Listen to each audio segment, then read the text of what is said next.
The demon lord, Biluó, has found herself in a novel. She is transformed into an abandoned infant who later becomes the foolish blood bank of the female protagonist. Her entire family is composed of saintly cannon fodder. The all-powerful demon lord expresses her dissatisfaction. Brother, don't be naive, you are merely her backup. She has caused you to wander the streets, blind and mute, reduced to a pitiful beggar. If you wish to escape this tragic fate, eliminate her. Second brother, third brother, cease your quarrel. You will ultimately be reduced to mere decorative figures, your limbs severed, to be paraded before others. From the moment he gained consciousness, the fourth brother, who has lived a life of destitution, hears the infant's heartfelt cry and is filled with uncertainty. What? I am to be sent to the palace to become a eunuch. The sixth brother interjects, you think your fate is dire? I have been cast out like a wretch. Fortunately, my sister has found me. The fifth brother exclaims, I've heard I will go mad? That I will be bullied? Ah! Sister, I am terrified. The seventh brother, the eighth brother, the demon lord Biluó, thinks, what is happening? A family of saintly cannon fodder, and yet I have become the beloved of a madcap troupe? Volume 1, Chapter 1. The demon lord enters the story in her past life. She wrought havoc, and now her entire family embodies saintly virtue. Once a harbinger of destruction, she now finds herself amidst cannon fodder. Biluó cannot comprehend how she, the world-weary demon lord, was struck down by a bolt of lightning while on the verge of annihilating the world, along with her steed and an inexplicable new deity. Alas, she has found herself within the pages of a novel she had peeked at prior to a great war. She has become the foolish child destined to be discarded amidst a tumultuous fate. Her embrace suddenly tightens. Cursed humans, are they attempting to choke her? The grip around her only tightens further, nearly suffocating her small frame. She struggles, but finds her diminutive form utterly incapable of even contending with a mere human. She attempts to summon the demonic energy within her. Yet, the nascent black energy dissipates without a breeze, vanishing in an instant. How infuriating! This feeble body. A purple incense burner emits faint wisps of smoke as the elderly nurse, clad in brown silk, hesitantly addresses the woman on the bed. Your Highness, I shall take the young master away now. The pale-faced Zhao Rushi slowly raises her arm, her weak voice resonating. Nurse Pan, allow me one last glance at my child. Biluó, hearing the voice, strains to turn her small head. Just as she laments the inability to see, the elderly nurse kneels with a soft thud, tears glistening in her eyes. Your Highness, you must not look any longer. If you do, you shall be even more reluctant to part with the young master. The bedridden woman, her complexion ashen, struggles to sit up, tears streaming from her eyes as she wipes them away, pleading, Nurse, let me see my son just once more. At that moment, Biluó finally catches sight of the anguished expression on the woman's face. Is this truly my mother in this life? This marks the first time she has encountered the woman who gave her life in both of her existences. Yet, alas, she is to be taken away. The sheer veil sways. The woman on the bed, white as paper, her eyes reddened, suddenly halts her tears. Who spoke? What had she just heard? It sounded like the voice of a little girl. The source of the voice, she turns to see her daughter, who had just been born and was now asleep, and glances at the child that Nurse Pan is about to take away. This voice, poor woman, this nurse has been bribed and swapped your son and daughter. The one being taken away is not your son, but your daughter. As the revelation dawns upon her, the Princess Zhao Rushi freezes, her eyes wide with terror as she gazes at the infant in the nurse's arms. She comprehends that the voice emanates from this very child. The strange voice sends her heart racing. This sound seems to resonate solely within her perception.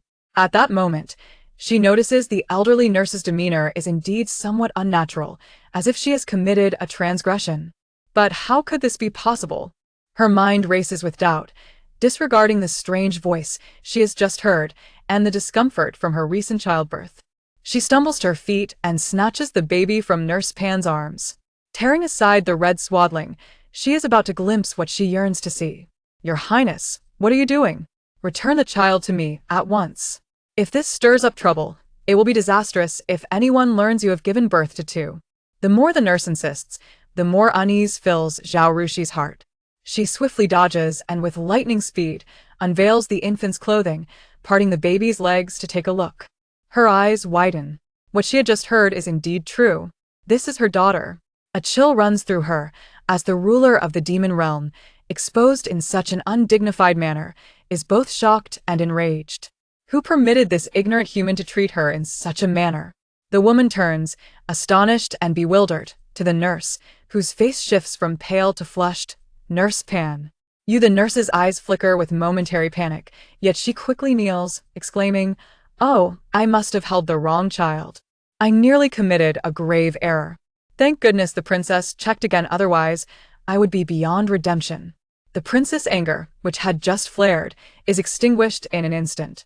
Nurse Pan has served her for many years and has endured much alongside her. She trusts the nurse implicitly, believing she would never act against her interests. Recalling the nurse's years of dedication, her heart softens. "Nurse Pan, please rise." "What are you doing?" "The issue has been discovered in time, and no harm has been done. Your Highness, you have just given birth. Please rest and take care of yourself." Nurse Pan gently assists the princess back to bed, her worried expression appearing genuine. Biluó watches the frail woman dismiss the matter so lightly, her ire boiling within her. Once more, she channels her power, unleashing a faint trace of black energy from within. The black mist swiftly penetrates Zhao Rushi's forehead. Zhao Rushi feels a weight lodged in her chest, an emotion she cannot express. For some inexplicable reason, she finds herself deeply irked by the nurse beside her. Suddenly, her mind clears, observing the nurse anxiously tugging at her sleeve. She recalls the notion that the nurse has been bribed, and the more she thinks about it, the more suspicious it becomes.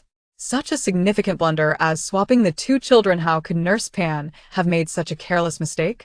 "Zhao Qiansun," a voice responds from outside. "My lord, what are your orders?" Zhao Rushi gazes at the startled Nurse Pan, her eyes dark and resolute. "Take Nurse Pan into custody. By any means necessary, uncover the identity of the person behind this. No one shall harm her precious daughter." Nurse Pan, bewildered, trembles. "Your Highness, what wrong have I committed?" "No." The princess is typically benevolent. Even if she is aware of the truth, she would surely understand her struggles. Zhao Rushi's frustration mounts. "Zhao Qiansun, why are you not taking her away immediately?" "Understood." The door swings open, and a tall, unremarkable man strides in, not granting Nurse Pan an opportunity to speak before rendering her unconscious and dragging her away. An unexplainable irritation lingers. Outside the door, the voice of the maid, Cui Shi, echoed. "Your Highness, someone from the palace has arrived."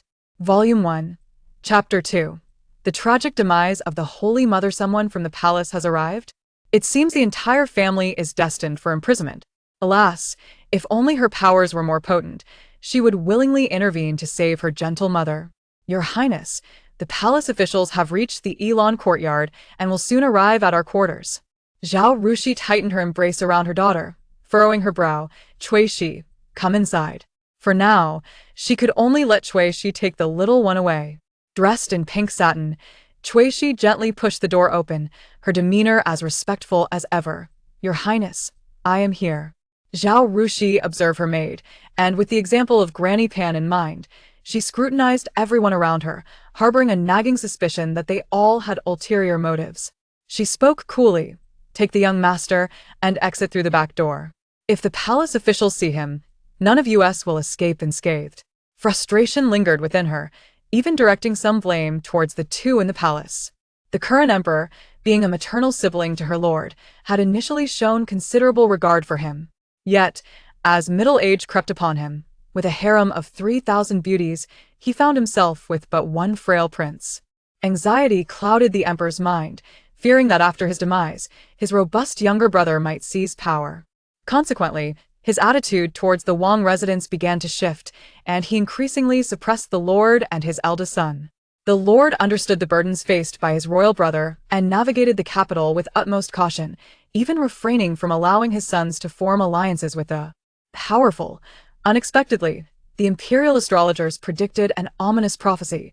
The true dragon emperor must indeed have 9 offspring. Having already borne 8 sons, the pregnant princess consort of the Jing'an Wangfu became a precarious figure, teetering on the edge of a precipice. A slight misstep could lead to their utter ruin.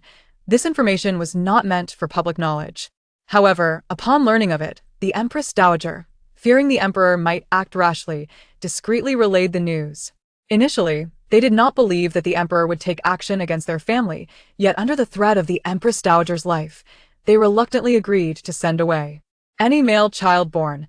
Zhao Rushi gazed helplessly at her sweet little son, sleeping soundly in the cradle, remorsefully murmuring, "It is all my fault, I cannot protect you. Just wait a little longer.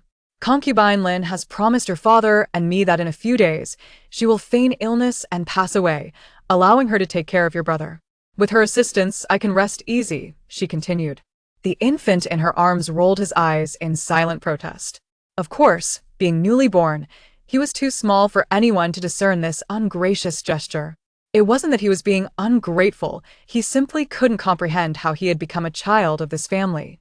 His mother would actually entrust her child to a concubine. In reality, there was no need to take away her twin brother. "Dear mother, the Empress Dowager deceived you all.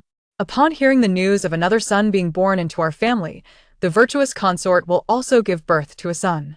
This was all orchestrated by the Empress Dowager. The Emperor will discover the dragon robe intentionally placed in the study, leading to our family's imprisonment. The unfortunate demise of a newborn will coincide with the birth of a healthy prince in the palace. This prince is my ill-fated brother, still blissfully asleep." Just as Shi was about to leave with the child, she was halted by the princess consort. "Wait." Zhao Rushi looked at the infant in her arms, and if the child's words held any truth, she absolutely could not let him be sent away. The surroundings were likely teeming with the emperor's spies, and once he was handed over, he would surely be taken by the emperor's men. Shi, hearing her words, grew increasingly anxious.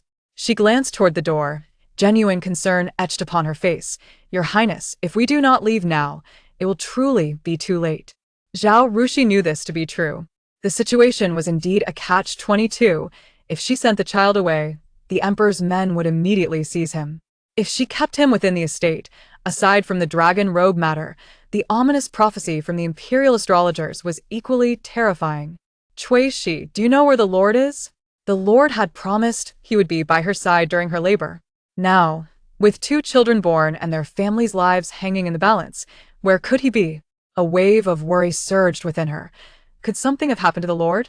The little infant inwardly scoffed. Her father is currently vying for the affection of the female lead. At nearly 40, he is willing to brawl with his wife's brother, bruised and battered, all to amuse the female lead. The female lead? Who is she? Shi indeed knew the whereabouts of the Lord, but fearing it would distress the princess, she dared not speak. Her gaze wandered, unconsciously tightening her grip on the handkerchief. I do not know, Your Highness." Seeing this, Zhao Rushi ceased her inquiries. Even the nanny who had raised her could no longer be trusted. She truly did not know whom she could rely on. Her gaze fell upon her precious daughter, her eyes softening with warmth. The infant, once the feared Biluó demon lord, even glimpsed the radiance of maternal love within her mother's gaze. No one had ever looked at her with such tenderness. Suddenly, her eyes grew misty. She felt the urge to weep. Suppressing her innate desires, the infant silently reflected, Shi and Cui Huan are truly commendable maids, loyal and protective. Alas, after her mother's passing, they would ultimately be wronged by the female lead and cast into the brothel by her blind and foolish father, becoming the lowest of courtesans. In the tale, the female lead was Su Luoluo, the daughter of the prime minister. Initially, this young lady fancied the lord's eldest son, her own biological brother, the heir of the Wang family. Yet, the eldest son did not return her affections. In a desperate ploy, she staged a lake incident, hoping to be rescued by the heir. Instead, it was the heir's father, the benevolent lord, who, moved by her plight, rescued her from the waters. It was the beginning of summer, and the girl, dressed lightly, could not avoid physical contact with him. The female lead from another world arrived through this watery ordeal. This woman was unique. She did not fancy the heir of her own age, but instead set her sights on the lord, who could easily be her father. Due to the incident, her esteemed status led her to be taken into the manor as a concubine. Her distinctive personality successfully captivated the lord and several young masters of the estate. Thus, The otherworldly female lead toyed with the Lord and his sons, orchestrating their tragic downfall. Her negligent father, enchanted by her uniqueness, fell for her, and for the sake of the female lead and the frail daughter she bore a year later, he initially used the princess's blood to heal the child. After the princess's demise, he sought out the abandoned daughter to continue using her blood to nurture the female lead's child. Most crucially, this child was not even his. Not even the female lead knew whose child it was. Upon hearing her daughter's thoughts, Zhao Rushi was utterly stunned, overwhelmed by disbelief. She would perish. Who on earth is this female lead? Your Highness, Master Zhang has entered our courtyard. Outside, the maid Cui Huan spoke anxiously. Cui Huan, come inside too. Cui Huan, unlike Cui Shi, was not as composed upon hearing. She opened the door, peering cautiously around, her eyes lighting up with affection as they fell upon the infant in Zhao Rushi's arms. Cui Huan, do you know where the Lord has gone? Your Highness? Cui Huan paused momentarily, lowering her head as she murmured, Your Grace, the prince is out shopping with concubine Su. Zhao Rushi furrowed her brows.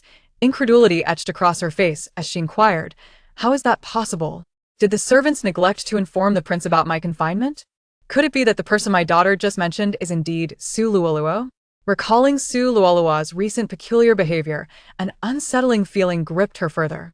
Cui Huan, her face a mask of indignation, exclaimed, Your Grace, the steward went personally, yet concubine Su insisted that you have already borne 7 children, and that this pregnancy would also proceed without incident. She urged the prince to remain at ease and not to worry. Volume 1, Chapter 3, A Family of Cannon Fodder. With a sudden buzz in her mind, Zhao Rushi staggered, unable to believe that her husband was truly entangled with concubine Su. After all, this young woman had previously harbored affections for their eldest son. The mere thought of such a scenario filled her with dread. Such a disgraceful affair could never transpire within her household. This was the only daughter of the imperial family. She refused to believe her husband would not value her.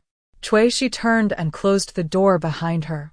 Zhao Rushi beckoned another maid, whispering in a tone meant solely for their ears, Cui Huan, go to the prince's study at once. Upon hearing this, Cui Huan's complexion paled, and she nodded solemnly. As Zhao Rushi cradled her precious little bundle, she felt a wave of relief wash over her, humming a lullaby as she swayed gently.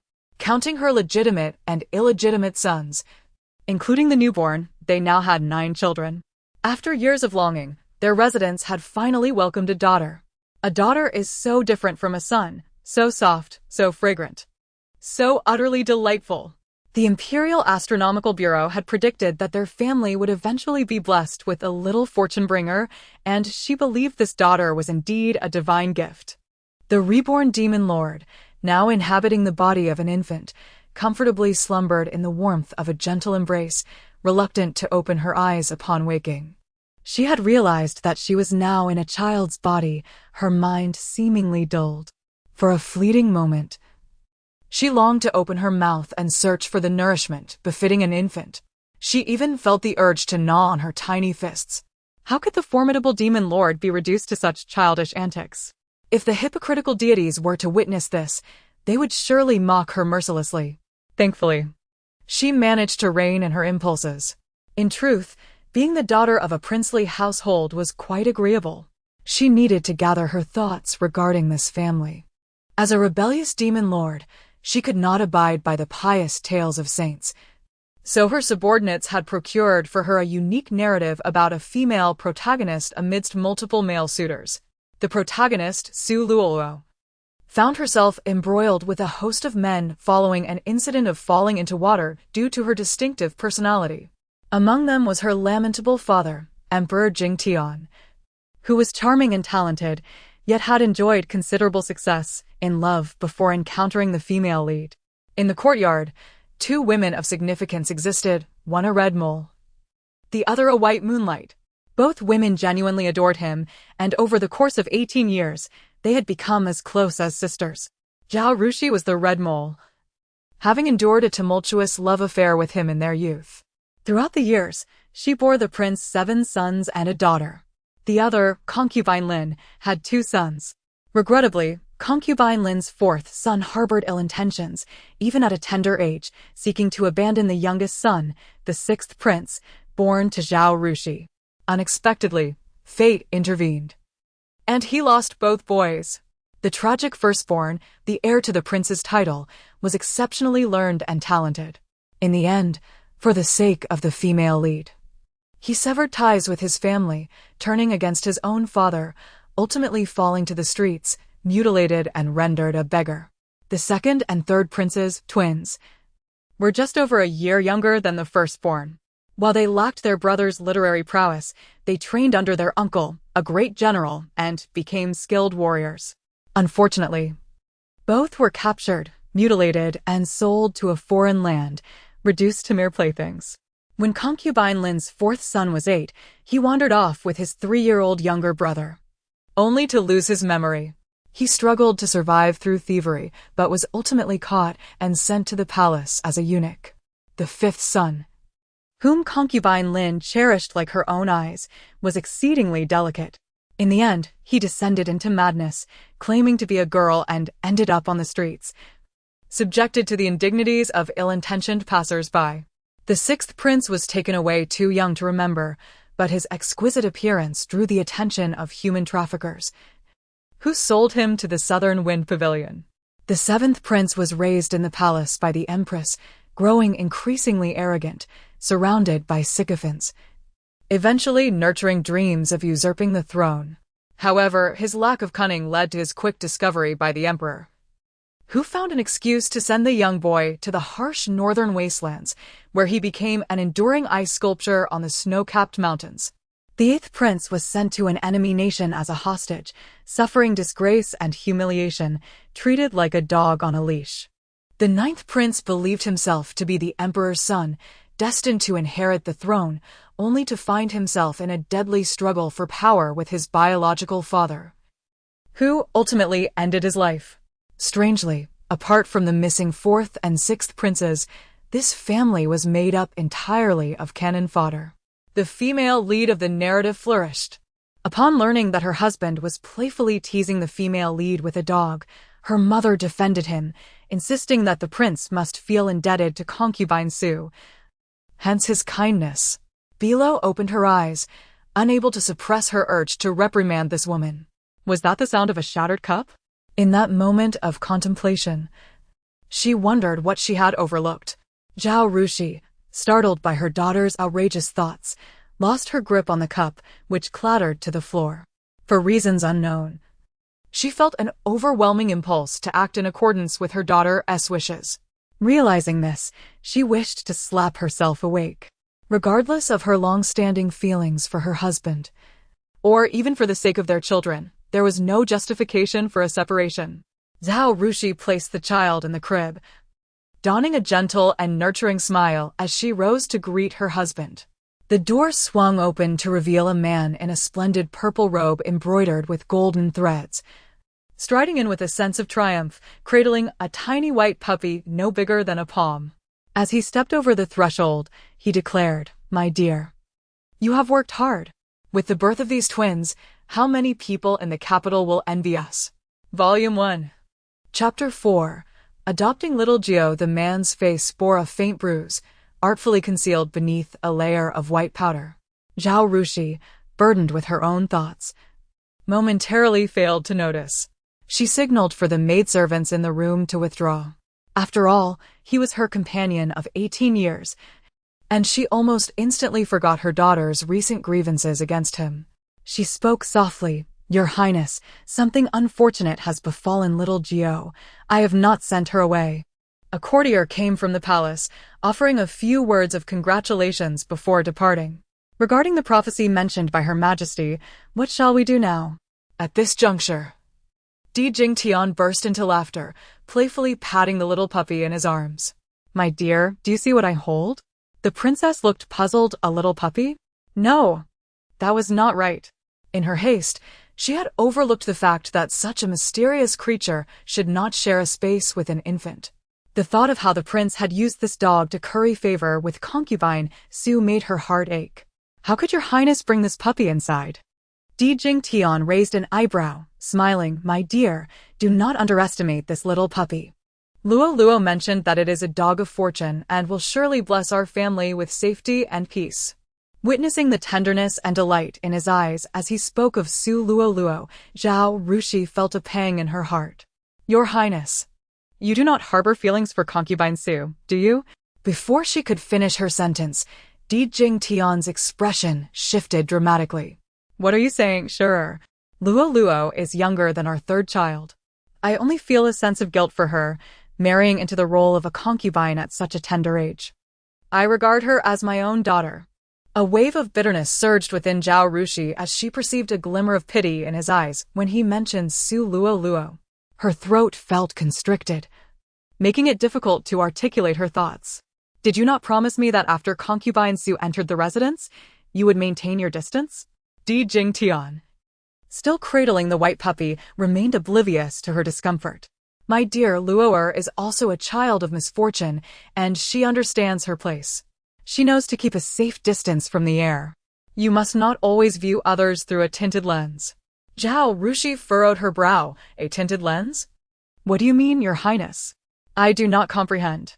Mentioning this seemed to deepen the smile on Di Jingtian's face as he explained, "These are merely the words of that little girl.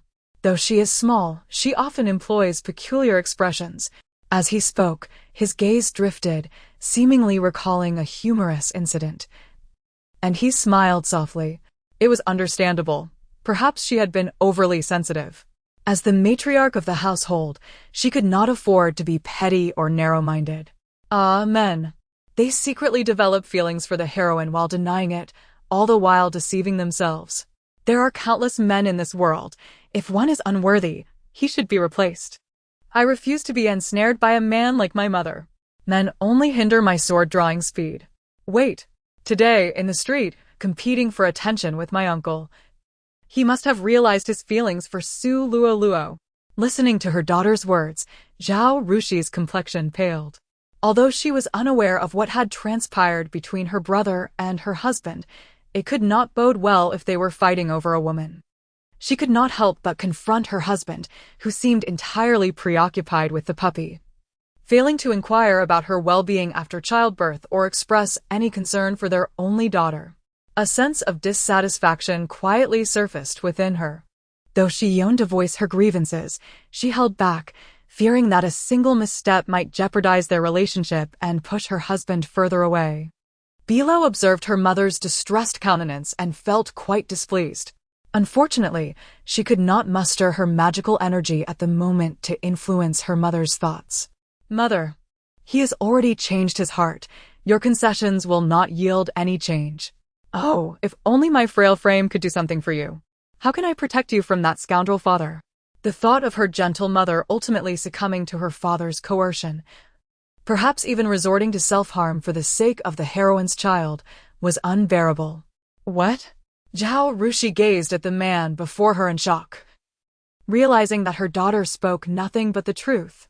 It felt as though she had been cast into a frigid abyss, her blood running cold. The man, perplexed, looked at his wife with genuine concern. "What is it, Sure? Are you unwell? Should I summon a physician?" In that moment, Zhao Rushi felt as though she no longer knew the man before her. After 20 years of shared life, had he truly become so callous as to disregard her in favor of Su Luo? "I am fine," she reassured herself, grateful for her daughter's reminder. There was still time. She must investigate the true nature of this concubine Su. Swallowing her unspoken grievances, she kept her composure. Di Jingtian, oblivious to his wife's plight after childbirth, gently stroked the little puppy in his arms. "Sure, we are bound as husband and wife. I have discovered a secret I wish to share with you." A wave of apprehension washed over her as she raised her gaze. What secret? Surely he hadn't uncovered their daughter's sentiments? His expression did not suggest so. "Are you still worried about little Gio?" Zhao Rushi glanced at their sleeping son and asked, "Do you have a brilliant plan, Your Highness?" Di Jingtian wore a mysterious smile. "Do you remember what the astronomical observatory foretold? That a person of fortune would soon appear in our household?" Without hesitation, Zhao Rushi recalled the prophecy of the koi fish. Undoubtedly, it referred to her cherished daughter. Your Highness, our daughter. Before she could finish, Di Jingtian, his eyes brimming with excitement, interrupted. I am certain that the prophecy speaks of the Prime Minister's daughter, Su Luo. What? What does she have to do with Su Luo? Volume 1. Chapter 5. The sentiment hidden in names. Observing the woman's astonished expression, he nodded in satisfaction and spoke to himself. A message has just arrived from the palace. The noble consort has suffered a difficult labor, resulting in both mother and child lost. Furthermore, Luo suggested that we might consider adopting Xiaojiao as the emperor's child. This way, the emperor, seeing our loyalty, will surely refrain from causing trouble for my family. Zhao Rushi's pupils widened in shock. What? Why does this narrative diverge from the original tale? Could it be that her presence as the demon lord in this world has altered its fate? In the original story, the heroine possessed the characteristics of a lucky fish, always foreseeing significant events and adeptly resolving them before they manifested. As for the idea of adopting a child to the emperor, had she been reading the story, she would have praised the heroine's cleverness. Oh no! If my unfortunate brother enters the palace, won't he be doomed to repeat the tragic paths of his past life? Poisoned slowly. Only able to sleep 2 hours a day as he learns from various masters, and even before reaching adulthood, he would be seduced by palace maids. All hoping to bear the sole heir of the royal lineage. Horrified, Zhao Rushi quickly exclaimed, My lord, the palace is a den of danger, and besides, this child is not of royal blood. The emperor will surely harbor reservations towards him. Once again, it was Luo.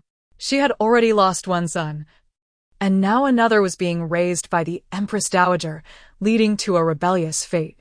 She absolutely could not allow her son to face such a grim destiny. Emperor Jingyun rubbed his wrist thoughtfully. My dear, there is no need for concern. Regardless, Xiaojiao is still a child of the royal family. The emperor will not treat him poorly.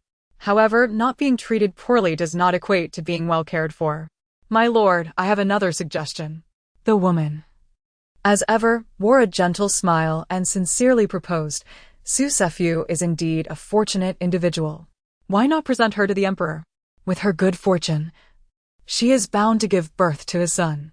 Bearing a prince, with her background as a prime minister's daughter, becoming empress would be advantageous for her as well. As soon as the words left her lips, the man clenched his fists in anger, his gaze fierce. Zhao Rushi, how could you entertain such an idea? The emperor is considerably older than her. He could very well be her father.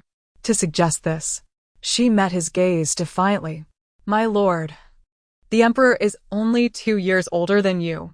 Suddenly, the lord felt a twinge of unease. Clenching his fist to his lips, he coughed lightly. Indeed, I did not consider this thoroughly. Perhaps I was being overly optimistic. The emperor may not even desire our Xiaojiao.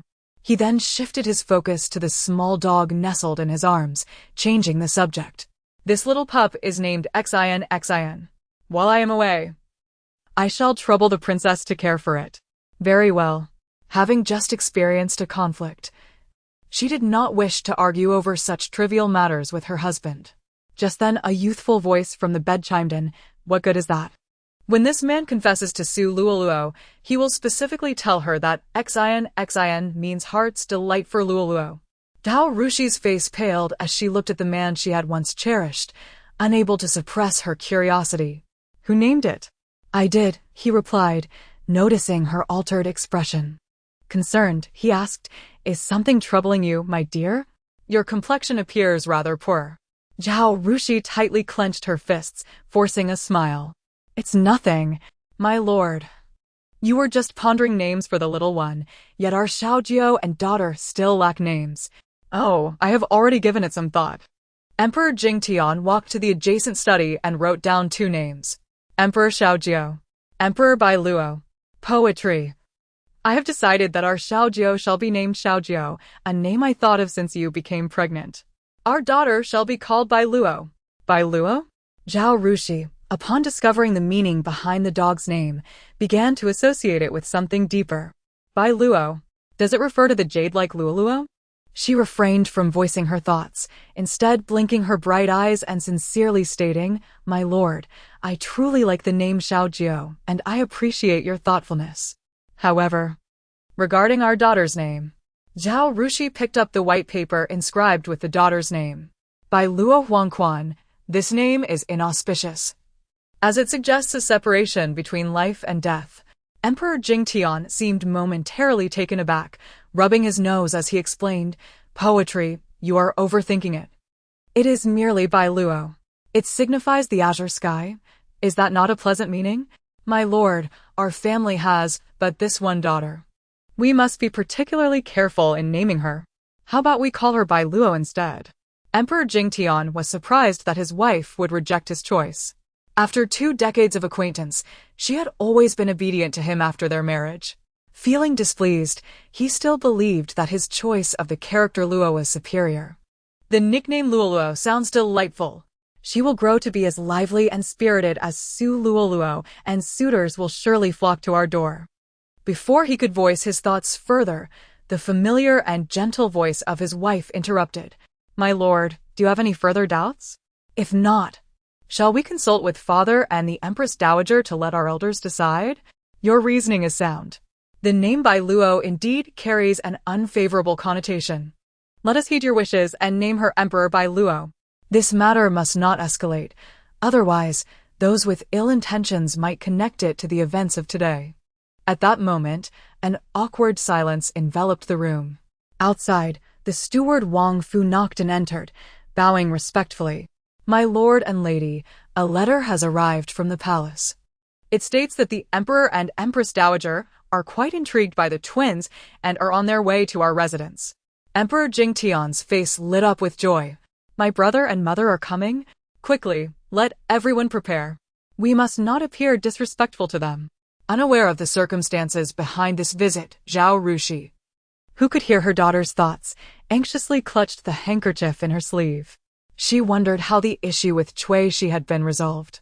The sound of a baby's cry echoed from the adjacent room, a faint wail that could belong to either Xiaojiu or their precious daughter. "My lord, please go prepared to receive the Emperor and Empress Dowager. I will check on the children first." Very well. Upon entering the adjacent room, she found 2 swaddled infants, one in pink and the other in red. The boy in the red swaddle was wailing loudly, while the girl in the pink swaddle gazed curiously at the approaching woman, seemingly annoyed by the boy's cries. What could they have been discussing in the other room? Why does the man's expression appear so conflicted? As he approached the bed, 2 wet nurses followed him inside. "Madam, shall we prepare milk for the young master and young lady?" "Yes."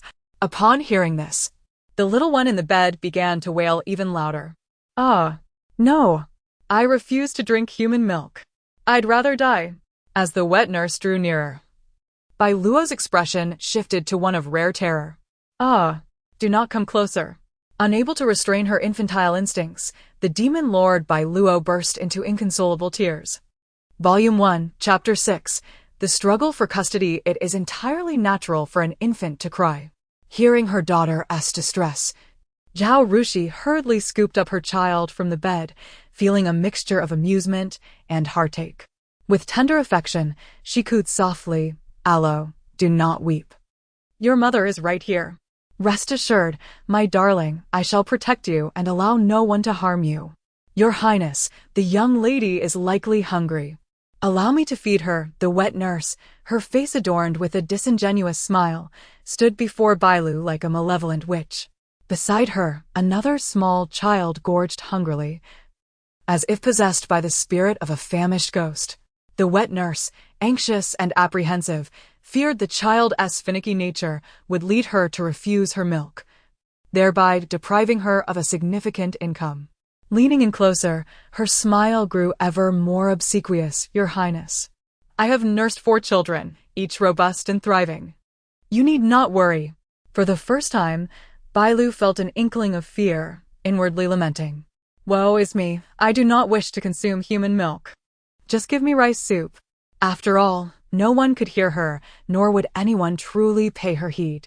She blinked with ease, playfully cooing at the woman who held her. The wet nurse reached out, saying, "Your Highness, allow me to take the young lady." "Woman, keep your distance. I refuse to drink your milk." To express her discontent, she resorted to a singular tactic, a loud, wailing cry. Her small voice, tinged with hoarseness, grew ever more resonant. Each tremor in her voice echoed her discomfort.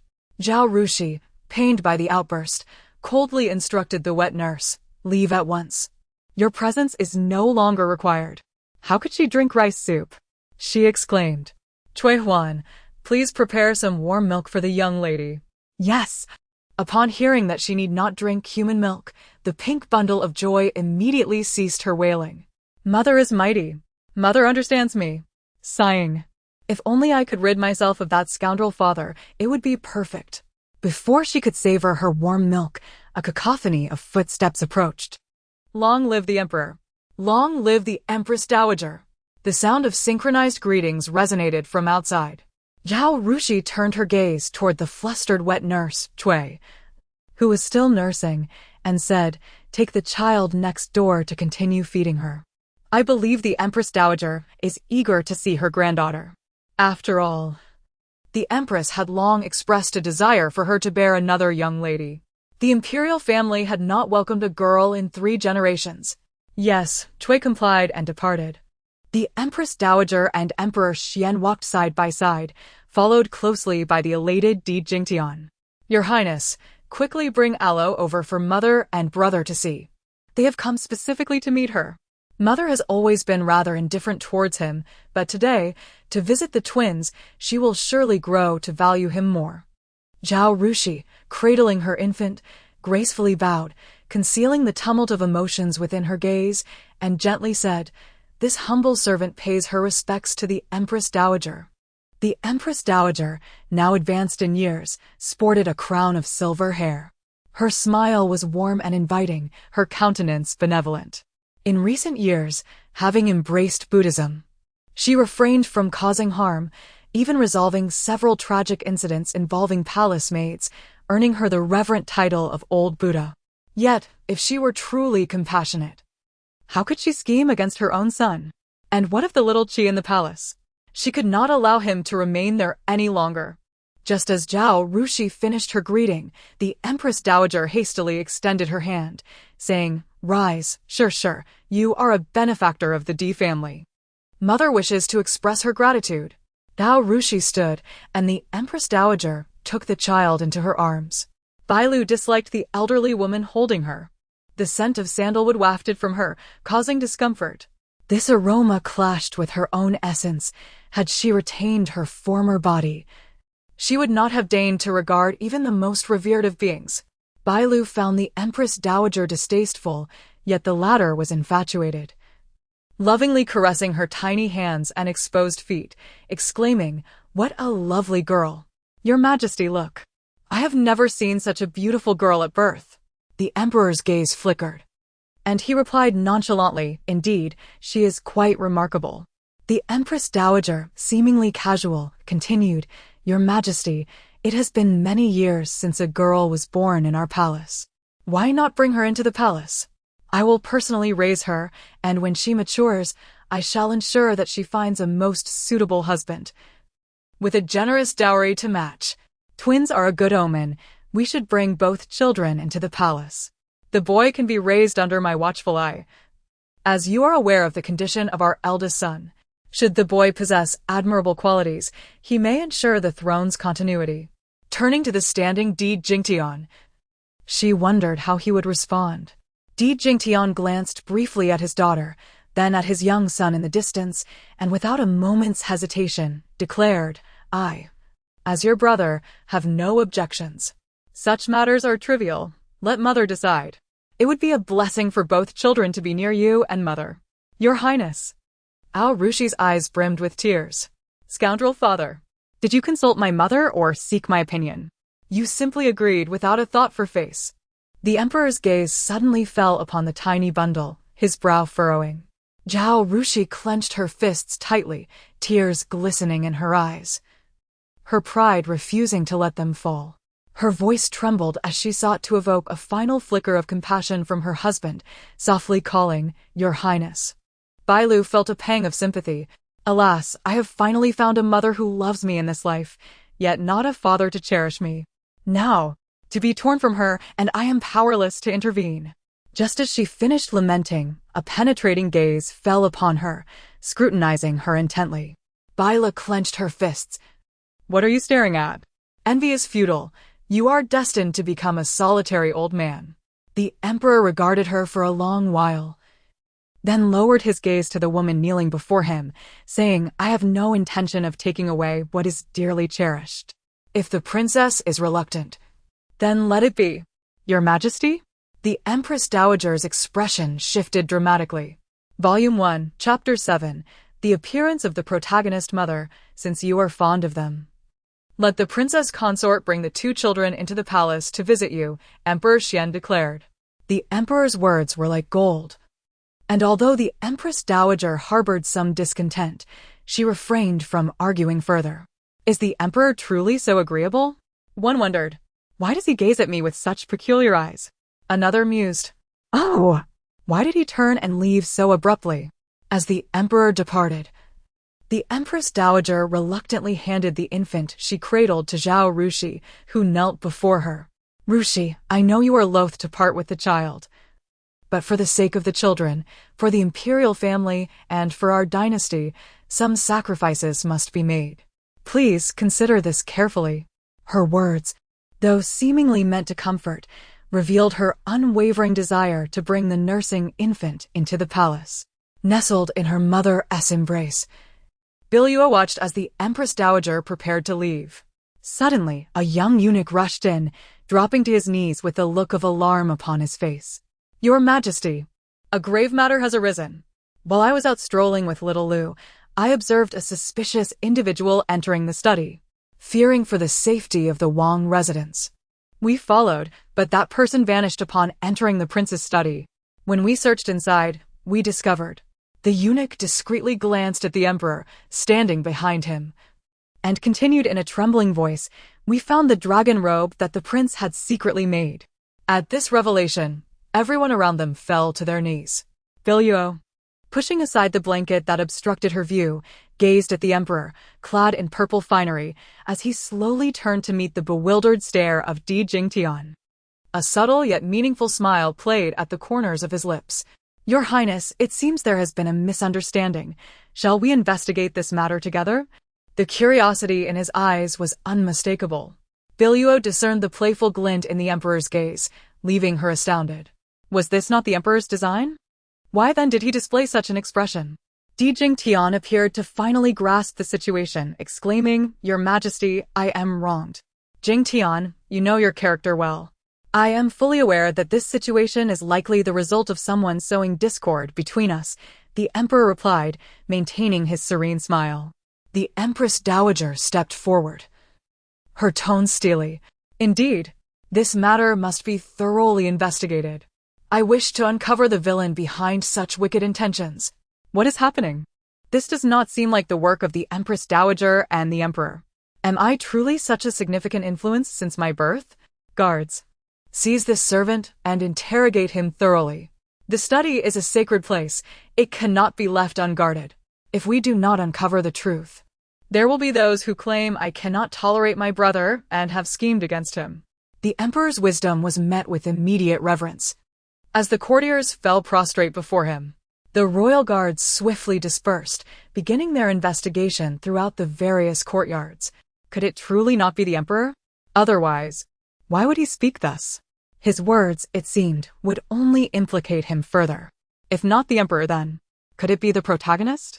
A heated gaze fell upon her, and following it, she saw the emperor studying her with an inscrutable expression.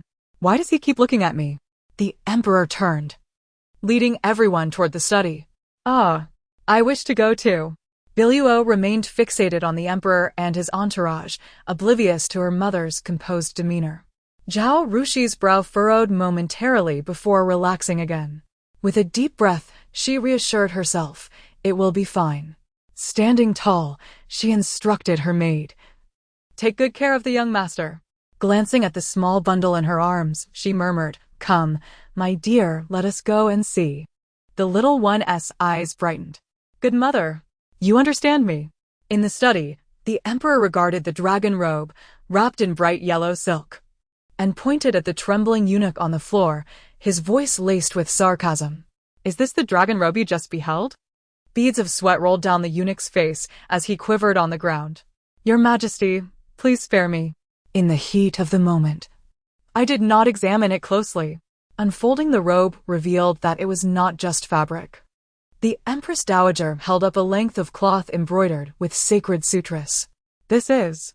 Rushi knelt before the Empress Dowager once more, her head bowed. Mother, this is an ancient scripture that my husband procured from the land of Tianju, the true teachings of Buddha. The script is different from ours, and I sought the help of many to translate it. Upon completion, I wished to surprise you, hence I had it embroidered on imperial silk. Having long devoted herself to Buddhism, the Empress Dowager recognized the significance of the scripture, realizing it was the long-lost Heart Sutra. Tears welled in her eyes as she trembled with excitement, gazing at the woman before her. My dear child, please rise. Such a rare treasure. I can see you put considerable effort into this embroidery. The emperor's face radiated satisfaction as he praised. It is said that such scriptures can extend life and bestow blessings upon others. The princess consort's filial piety is commendable, and the twins are indeed an auspicious sign. Pray tell, what reward do you seek? Speak, and I shall grant it. Di Jingtian watched his wife basking in praise, and an inexplicable displeasure bubbling within him. How had his wife become so sycophantic? Before he could voice his thoughts, a lively voice interrupted. Your Majesty, this is the side consort Su, presenting my respects. Unconsciously, a smile spread across Di Jingtian's face as he exclaimed, Luo, what brings you here? Su Luo's voice was bright as she replied, I heard there was trouble. And in my concern, I came to see. Her gaze fell upon the bright yellow embroidered fabric, and she casually inquired, what has transpired? How did my sister-in-law's embroidery come to be here? With an innocent tone and a feigned look of confusion, Dao Rushi perceived the subtle provocation in the woman's eyes. If she were not constantly attuned to her daughter's sentiments, how would she recognize the malice hidden beneath such a seemingly innocent exterior? Di Jingtian, following the woman's lead, asked, Indeed, Rushi? How did this come to be in my study? What foolishness is this? Why create trouble for oneself? Is he not concerned that everyone will suspect him of rebellion? Take him away and behead him. Mother, run. Father's behavior is unbearable. Volume 1. Chapter 8. The unworthy father Zhao Rushi was taken aback by the prince's eagerness, his instinctive alignment, with Su Luoluo causing her eyes to well with tears. Your Highness. She choked out, the fabric is too large, and I cannot find a suitable frame at the moment. I intended to keep it in your study until you had the time to find a craftsman to make a frame. Upon hearing this, Emperor Jingtian felt a wave of embarrassment wash over him. Indeed, he had scarcely paid attention to his legitimate wife over the past 6 months, often devoting his time to Luoluo. He opened his mouth to apologize, but was interrupted when someone tugged at his sleeve. With innocent eyes, she asked, Your Highness, why do the others look so strange? Did I say something wrong? Nothing. Their gazes met, and an undercurrent of tension filled the air. After the event, the Princess Zhao Rushi received a reward, and the Empress Dowager eagerly claimed the Buddhist scriptures, revealing her genuine fondness. As the crowd dispersed, Emperor Jingyun, captivated by the soft whispers around him, felt his face warm and replied with a smile, Is that so? Such a miraculous occurrence. Take me to see it. I heard you composed another poem today. I have yet to appreciate it. Let us admire it together. Zhao Rushi gazed sorrowfully at her husband, who left without a word. Mother, your unworthy husband does not deserve your sorrow. Indeed, the rewards flowed into the royal residence like a river. The princess held a noble status, unmatched among the ladies of the court. The gifts were precious items, predominantly meant for girls. It was evident that both the emperor and Empress Dowager were exceedingly pleased with this daughter. Cradling the little infant, Biluó remarked, Look, these will be your dowry. Dear Biluó, the imperial gifts were carefully stored away, and Zhao Rushi summoned Zhao Qian's son, inquiring, What have you discovered regarding Granny Pan? Have her family been spared? We must ascertain whether they were involved. If they were uninvolved, I shall grant them some funds out of consideration for past ties. But if they dared to harm my daughter, they shall not be forgiven. And what of that little eunuch? How could he be so certain that the study concealed a dragon robe if he hadn't even glanced? Could it truly be Biluó? Suddenly, news spread throughout the capital that the prince's household had been blessed with twins, heralding auspicious tidings. Almost the entire city was aware of the royal family's joy over the birth of a dragon and phoenix pair. Half a month passed, and the frail Biluó, who drank cow's milk, had not grown as robust as her twin brother, who had been nourished with human milk. Zhao Rushi longed to cradle her in her arms every day, reluctant to let go. The forsaken demoness Biluó, born into abandonment, had never felt such warmth and relished these moments. Time passed gently. With even one person loving and cherishing her, how could she ever turn to darkness? Mother, do not worry. When I grow older, I shall protect you. Zhao Rushi mumbled to herself when suddenly the sound of hurried footsteps echoed outside. Your Highness, something terrible has happened. The maid Cui Huan burst in, stumbling to the ground in distress.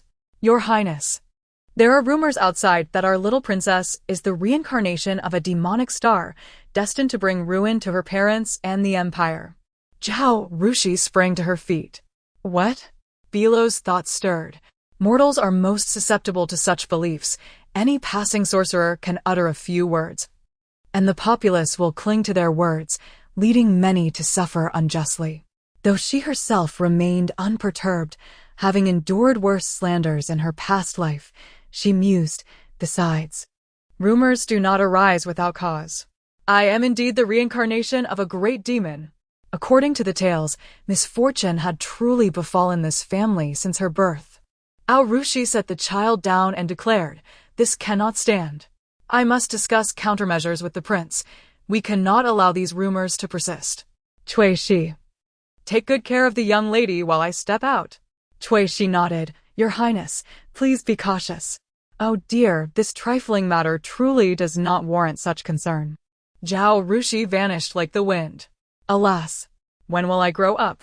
It was inconvenient to do anything now, and no one understood her. She blinked at the little boy next door, feeling a strange familiarity, yet concluded that all children looked alike. Perhaps he was merely ordinary. The door swung open. Cui Shi, sitting by her bedside, gasped in surprise. Your Highness, you are here? Cui Shi hurriedly exclaimed. Your Highness, the princess has just left to find you. I do not know if you have encountered her. Emperor Jingtian waved his hand dismissively. Oh, I did not notice. You may leave. I wish to see the child. Cui Shi glanced at the two infants in the crib, unthinking, as you wish. The man approached the crib, his large face looming over her. Why does the unworthy father have such a peculiar gaze? What does he intend? Cui Shi, do not leave. Could he be plotting murder? Alas, her brief life. Emperor Jingtian regarded the infant girl, her dark eyes lacking the brightness typical of newborns, instead possessing a depth that threatened to ensnare the beholder. Such a gaze was far from innocent. It seemed that Luolua's words were true. This child was indeed a demonic star. From her very birth, calamity had followed this family. This evil must not be allowed to remain. Emperor Jingtian looked at the blanket covering the infant, gripping one side tightly and pressing it down upon her. Did the unworthy father truly wish to suffocate me? Biluó summoned her inner demonic energy once more, preparing to retaliate against Emperor Jingtian. Though this energy would not inflict tangible harm upon him, it would disrupt his mind. Henceforth, let him dwell in nightmares. Mother, we shall meet again in our next life. Knock, knock, knock. The door was suddenly rapped upon. A weak, hoarse voice drifted through the door. Your Highness, cough, cough. Are you in there? I came to see my brother and sister. Diming? Why has he come? Emperor Jingtian whispered to himself, his brows furrowing as he hastily pulled the blanket away from Biluó. Ming, come in. Diming, the Emperor's frail prince? I did not expect him to be the one to save me. What a pity, this youth is far too weak. Within a year, he may very well perish. Outside the door, Ming sat in a wheelchair, turning to the bowed eunuch, asking in a voice only they could hear. "Are you certain there are no sounds of children speaking within?"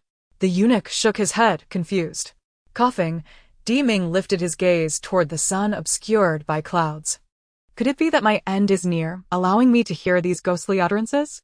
As he entered the courtyard, a sense of unease washed over him, and he faintly heard the sounds of a child's voice, while those around him remained oblivious. The closer he drew to the room, the clearer the voices became. "Your Highness, shall we truly enter? I have heard that the little princess—" "It matters not. I am on the brink of death. What is there to fear?" The eunuch, upon hearing this, reluctantly opened the door. Inside the room, Emperor Jingtian, perhaps feeling a twinge of insecurity, cradled Biluó in his arms. Although Biluó was utterly reluctant, as an infant, she possessed no means to resist. Emperor Ming gazed at the pink bundle, leaned in closer, and inquired, "Uncle, is this the little sister?" "Indeed. What brings you here, Minger? The capital is rife with rumors, and as your nephew, I am merely curious to glimpse the sister mentioned in those tales." Emperor Ming bore a resemblance to the emperor, with only a fraction of the latter's innate authority, instead exuding a gentler demeanor. "Have you heard the rumors, uncle? I wonder what your intentions are regarding them." Emperor Jingtian gently patted the girl in his embrace, his dark eyes deep and resolute. "It is merely gossip. Biluó is my treasure, and I shall safeguard her from the harm of such unfounded claims." Volume 1. Chapter 9. Hear my heart. The paralyzed stands up. Emperor Ming suddenly chuckled softly, but soon could not help but cough violently. This cough was severe, and he spat out a mouthful of fresh blood. The faces of those present immediately changed drastically, and the eunuch beside the crown prince hastily exclaimed, "Quickly summon the imperial physician." Emperor Jingtian gazed at the infant in his arms and gently placed her in the crib, then turned to the two eunuchs at the door. "Food, hasten to summon the physician. Fucha, take the prince to the adjoining room." Biluó observed the ominous magical energy swirling above the room. Just moments ago, she hadn't had the chance to unleash it upon her wretched father. She was a malevolent deity, born with the innate ability not to save lives. However, for one on the brink of death, this magical energy might protect his heart's pulse. After accumulating this for so long, I had initially hesitated to use it. In light of the fact that you have just saved my life, I shall bestow this precious gift upon you. Although it may safeguard your heart, it could leave you in a state of mental unrest for the coming days. Regrettably, I am yet unable to speak, so I cannot warn you. You will have to endure it yourself. Biluó directed the swirling magical energy into the youth's body. The young man in the wheelchair felt his pupils darken, yet he appeared to gain a newfound vitality. Cough.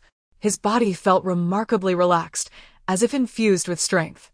This sensation, it was as if all of existence had granted him a new lease on life. Was the wondrous gift his sister spoke of this divine power? He never imagined that after so many years, a mere infant not yet a month old would allow him to experience the feeling of being a normal person. "Uncle, worry not. I am fine." His body brimming with vitality, he even stood up from the wheelchair. "Crown Prince." The eunuchs gasped in shock. "Your Highness, please sit down. Your body cannot withstand such movement." The Crown Prince evaded their supportive hands, exuberantly declaring, "Do not fret. I am well aware of my own condition. Even if today were to be my last, I wish to traverse the city I have lived in for 18 years. However," recalling the previous events and glancing at the man across from him, he advised, "Uncle, my sister as well. We must not let rumors ensnare us." Biluó craned her neck to watch the young man depart. "What is happening? When did my magical energy acquire healing properties? Strange." As the door shut once more, Emperor Jingtian regarded her with cold eyes, thinking her a disgrace. If the crown prince were to perish in the palace due to her, he would ensure she accompanied him to the grave. Biluó curled her lips in disdain. 30 years of prosperity and 30 years of decline. Do not underestimate the weak infant. Alas, had she known earlier, she would have saved a bit of magical energy to deal with her wretched father. Now that the crown prince had left, Her father dared not lay a hand on her. She waved her sleeve and departed. Just moments ago, he attempted to suffocate me. Thankfully, the crown prince arrived in time and unexpectedly saved my life. What? Zhao Rushi gazed at the disheveled package, utterly convinced of her daughter's words. A tiger does not consume its own cub. How could Emperor Jingtian commit such an act? Had all these years of affection ultimately been misplaced? She had intended to consult the prince about strategies and had foolishly harbored unrealistic hopes regarding him. Now, it seemed the one to guard against was her own father. Emperor Jingtian, today you dare to lay a hand on my daughter. Our bond ends here. Cui Shi, the prince's mind is not on us. He will not care for the child. Henceforth, do not allow him to be alone with her. Your Highness? Cui Shi was perplexed, but did not question it, responding yes. With concern, she asked, Your Highness, what about the rumors outside? Ao Rushi pondered for a moment and replied, It seems we must consult Zhao Ruwu. He has the most connections in the capital and may be able to uncover the source of these rumors. I fear that may not be feasible. Biluó had just analyzed the situation. Her father's attempt on her life might have been incited by something the protagonist had said. This protagonist was privy to many secrets unknown to others and might indeed foresee her being a harbinger of calamity. Uncle is the protagonist's sycophant. Perhaps he was manipulated by her to commit this act. Though he does not appear often, he always competes with her father. Even if he were to discover the truth behind the protagonist's actions, he would likely assist her. Sigh.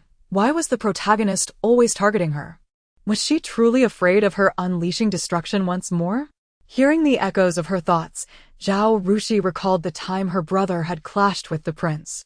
Caring for the twins, along with the ambiguous relationship between the concubine and the prince, left her no time to investigate what had transpired.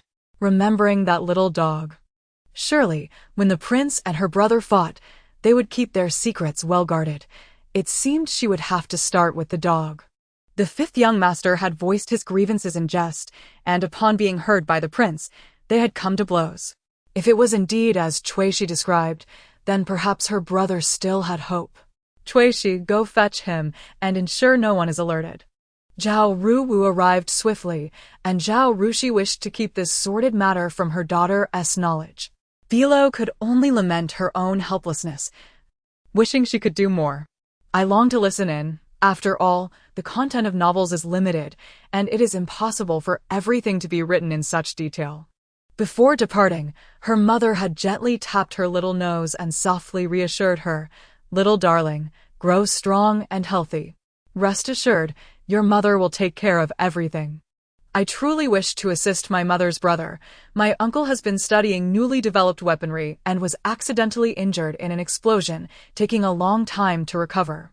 If only I could send my wretched father to the military training ground for him.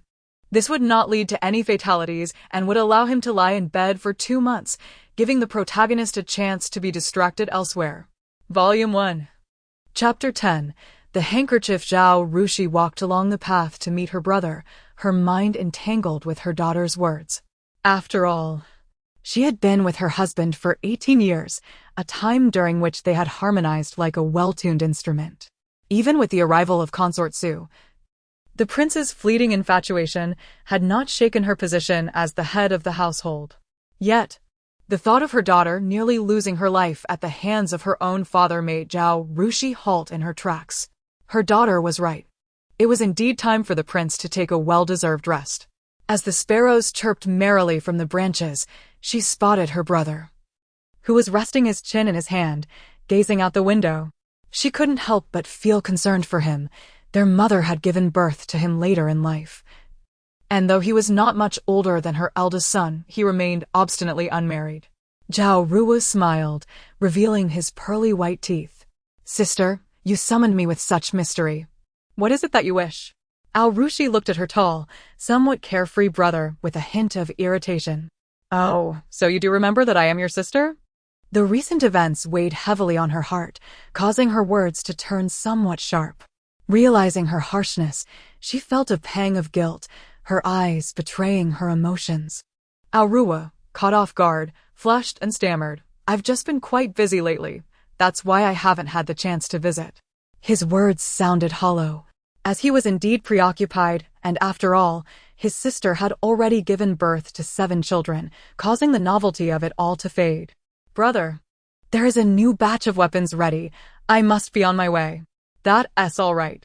Just inform your brother-in-law and His Majesty, and have someone else check on it. Very well. Also, have you heard the rumors in the capital about Biluó? Just rumors, sister. There's no need to worry. Zhao Ruo replied nonchalantly. It seemed unrelated to her brother, but there was indeed something Zhao Rushi wished to ask for his assistance with. Half a month later. The full moon banquet.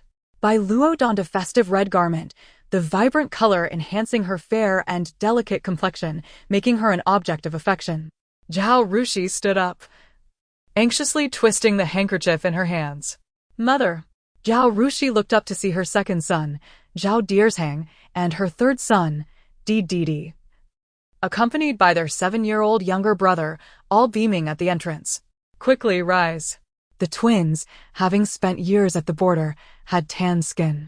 The youngest had not been gone for long, but the elder feared an awkward encounter with Su Luoluo, initially intending to avoid it himself. However, the youngest insisted on going along, and since she was pregnant, she had not the energy to care for him, allowing her eldest to take him. The lively little one was the first to stand, dashing towards the baby's crib. Wow! Is this my little brother and sister? Finally, I am no longer the youngest. Seeing the youngest's hand reaching out indiscriminately towards her daughter's arm, Zhao Rushi's brow furrowed. Di Bazeng, have you washed your hands? Are they dirty? Go wash them first. Di Bazeng looked at his mother with a pitiful expression, glancing at his hands. Mother, they're not dirty. Go wash your hands. Upon receiving the order, the little one scurried off. Di Erzhong and Di Didi exchanged glances, recalling their own pungent odor from sweating, and hastily said, Mother, we'll just take a quick look at our sister and then leave. The young master encountered an old friend on the way and was dragged to view some recent fine art. However, he should be arriving soon. Should we step outside to check? No need. The eldest is grown and has his own matters. A slight delay is not a grave concern. It feels like I'm forgetting something. My little brain is just too small. Mother. The voice of youth rang out, clear and crisp. Biluó turned to see a young man clad in white, approaching against the warm sunlight, his demeanor strikingly handsome. Noticing the dust on her eldest, her heart ached, and the instinct to prompt marriage arose within her. She could not help but say, You're not a child anymore. This year, do not leave the capital. Take the time to find a suitable lady and aim to settle your marriage this year. When the topic of marriage arose, the young man did not shy away. He produced a handkerchief from his bosom and candidly remarked, Mother, to be honest, I was just pulled into a poetry exchange with a young lady by an old friend. This lady, through her poetry, reveals great ambition and a generous spirit. Well-educated and elegantly dressed, she is certainly not from an ordinary family. He held a white handkerchief embroidered with lifelike camellias, his smile deepening. After she departed, this handkerchief slipped from her. It feels inappropriate for me to keep it. Mother, could you assist me in finding her? Zhao Rushi accepted the handkerchief and examined the intricate embroidery. Knowing her son well, she realized all the preamble was not merely to return a handkerchief. She found it amusing and replied, All right, I understand. Biluó clenched her small fist. Now I see where it went awry. That masked lady is none other than the protagonist, Su Luoluo. Volume 1. Chapter 11. The little boy caught in a cycle of rebirth. In the eyes of the female protagonist, her brother is nothing but a scoundrel who has abandoned her. Deliberately appearing before her brother masked, she aims to cultivate an air of mystery and draw his attention. Well, what was it again? Yes. The chase for a wife has become a funeral pyre. Alas, my poor unfortunate brother has stepped unwittingly into the beautifully crafted trap laid by the heroine. Zhao Rushi strove to maintain her composure, suppressing the urge to exclaim in shock. In a world rife with rumors, exposing her daughter's peculiarities could lead to unnecessary troubles. Observing her son's dazed expression, she felt a jolt. Could it be that her eldest son had also heard of Luo's innermost thoughts? If so, would he deem his sister a monster? Yizhang, what are you thinking? His gaze fell upon the infant resting on the bed. His dark pupils constricted. The voice seemed to emanate from this very spot. Meanwhile, his younger brother slept soundly, while his younger sister gazed at him with wide, curious eyes. The elder brother, wise and noble, is far too good for the heroine, who, in her misguided vision, would rather have a grizzled old man capable of being her father. Yet, it cannot be entirely dismissed, as the heroine has been involved with many men. Before he could relish the compliment, Emperor Yizhang recalled the rumors circulating outside. This was his biological sister, and her words were filled with concern for him. Though startled, he dared not reveal his feelings if word got out. It would only solidify the rumors of his sister's monstrous nature. Yizhang? His mother inquired. What are you pondering? Mother, I find this woman's eyes strikingly familiar, as if I have encountered them before. After a moment of reflection, he continued, when you seek to find out more, please do so discreetly. Let us first discern who is spreading these tales. Zhao Rushi nodded in agreement. Excellent. When the time comes, we shall devise a suitable pretext to navigate through this. Emperor Yizhang caught a whiff of himself, turning his head in distaste. He had yet to wash up and decided to freshen himself before meeting his mother and siblings. Very well, Yizhang, do not rush. What of your father? The royal household was esteemed, hosting the most powerful figures of the dynasty. Aside from the royal family, the household of the Yanbei king was notably prestigious. Ao Rushi observed the uninvited Yanbei king and his son, the heir apparent, trailing behind him. She furrowed her brow. The little boy stood in the shadow of the adults, rendering his features indistinct. How troublesome! Could he have come to confront them during the royal banquet? How intriguing! This man is the heroine's greatest lover. When I read the tale, I suspected the heroine's child was his, but alas, I did not finish the story before I was abruptly cut off. The little boy is rather unfortunate. His uncle sought to usurp his father's position and had him assassinated at such a tender age. Zhao Rushi, sensing her daughter's thoughts, regarded the little boy with a blend of sympathy. Such familial matters were beyond her purview, especially with her own household in disarray. Yet, this child seemed far too pitiful. Even younger than her own youngest. She waved to the little boy, saying, You must be Yenshin. Let this princess have a good look at you. The boy stepped out from the shadows, standing in the sunlight, his skin luminous. His features were exquisitely delicate. He would undoubtedly grow into a captivating young man, enchanting countless maidens. How unfortunate. Your Highness, is this the younger sibling you just welcomed? The little boy gazed on with wide-eyed curiosity, prompting Zhao Rushi to squat down, cradling her daughter, partly to indulge her daughter's inquisitiveness. The little boy's eyes sparkled with innocence as he viewed the infant. Is this truly my little sister? How adorable. If only I could have a sister like this. The tender voice surely emerged from her. How fascinating, truly fascinating. Having been reborn several times, he had finally encountered a different narrative this time. Zhao Rushi, her heart overflowing with maternal affection, felt a pang at the thought of such a beautiful child facing an untimely demise. Perhaps she could offer her assistance. Regardless, she felt compelled to try. Saving a life is worth more than constructing a grand pagoda, and it would serve as a merit for her daughter. Is it truly feasible? The boy's eyes gleamed with hope. With his mother deceased and his father preoccupied with affairs of state, the young lad was under the influence of a nefarious uncle. If she were to leverage the royal title, the Yanbei king might indeed acquiesce. Her tone softened. If you are willing. This princess is also inclined to give it a try. The little boy beamed up at her, nodding vigorously, then glanced at his uncle. A look of trepidation crossing his small face. Uncle, may I? The man bent down, lightly tapping the boy's nose with his folding fan, smiling warmly. Ah. So now you remember your uncle. Rest assured, as long as your father consents. Your uncle would be delighted to avoid the responsibility of caring for such a little one without even a full set of teeth. Witnessing this exchange, onlookers could only remark, what a splendid uncle. The little boy returned the smile, beaming brightly. Biluó could not help but exclaim, "What a charming little lad." Suddenly, a foul odor permeated the air. The boy nearest to the source jumped back. "What kind of look is that?" "It wasn't me." Biluó glanced at the older brother, who had turned away, continuing to sleep. "What did you eat to smell so awful?"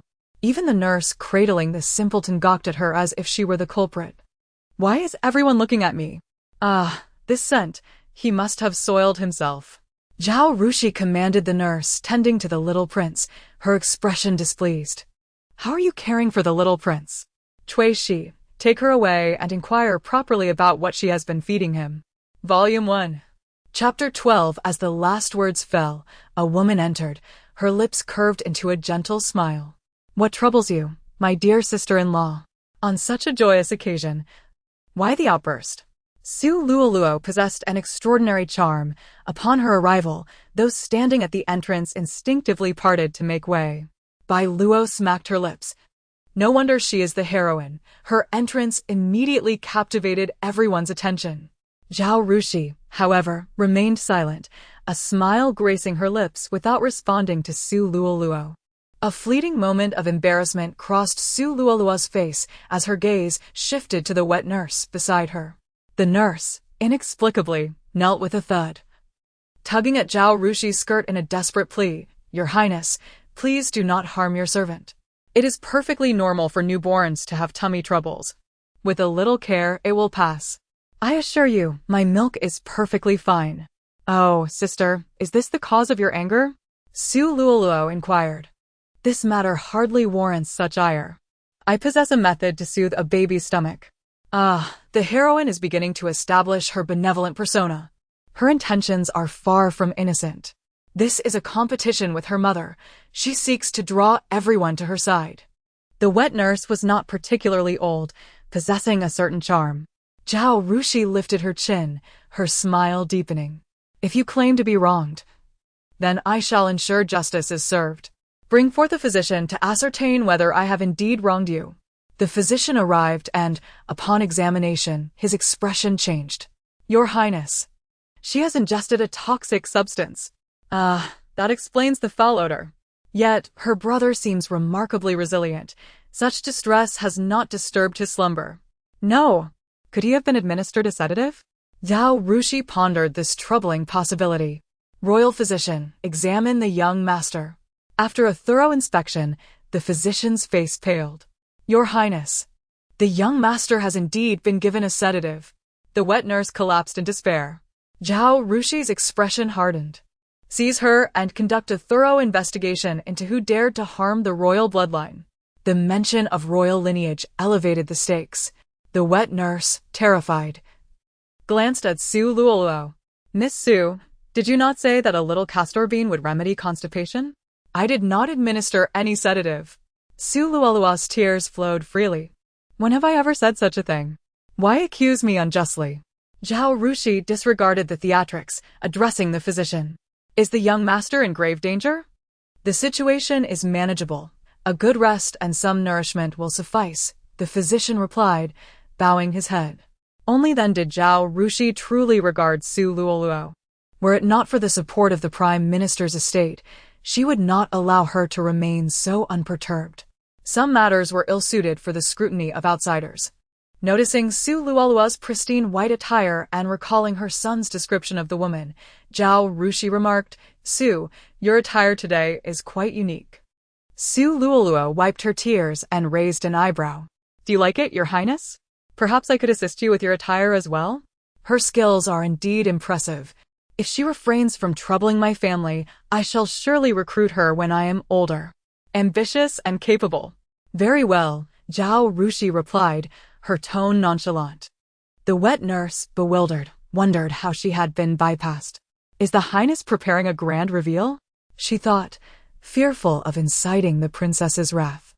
All eyes turned to Su Luoluo. Expecting Zhao Rushi to refuse her offer due to her recent demeanor, she was taken aback by the swift acceptance. Zhao Rushi had indeed changed. This was not how it should be. She ought to be incited to jealousy and resentment. Her gaze fell upon Biluó, scrutinizing her. Was this the reincarnation of the demon god? Currently, she was merely an infant, devoid of memories, yet her magical prowess would only intensify with age. Moreover, the more adversity she faced, the more potent her magical energy would become. Thus, she sought to create chaos, ensuring her family would find no peace. She desired the magic within her. To obtain it, one must locate the celestial strategy book of this world.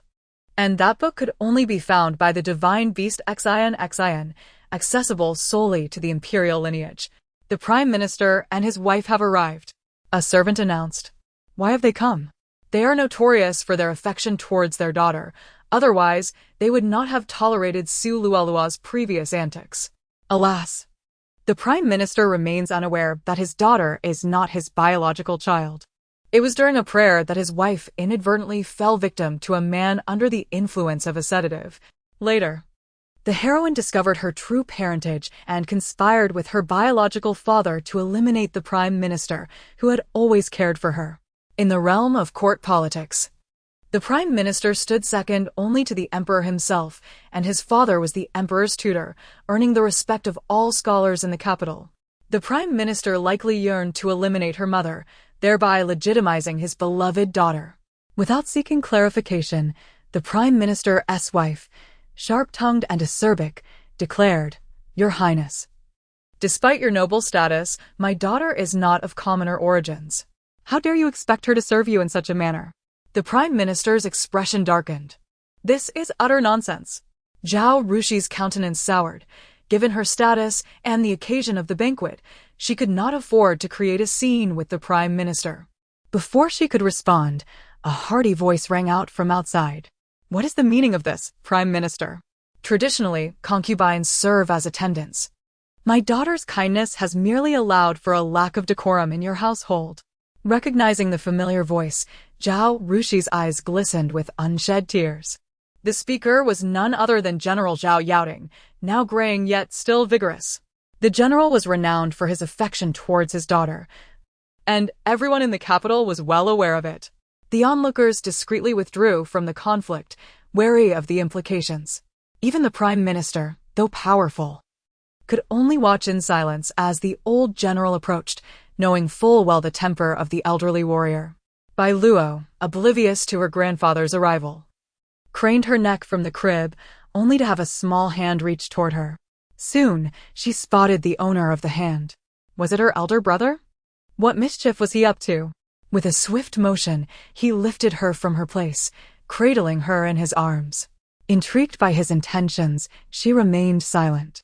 Seizing the opportunity while others were embroiled in their verbal sparring, the boy whisked her away from the crowded room. Once outside, he sighed in relief.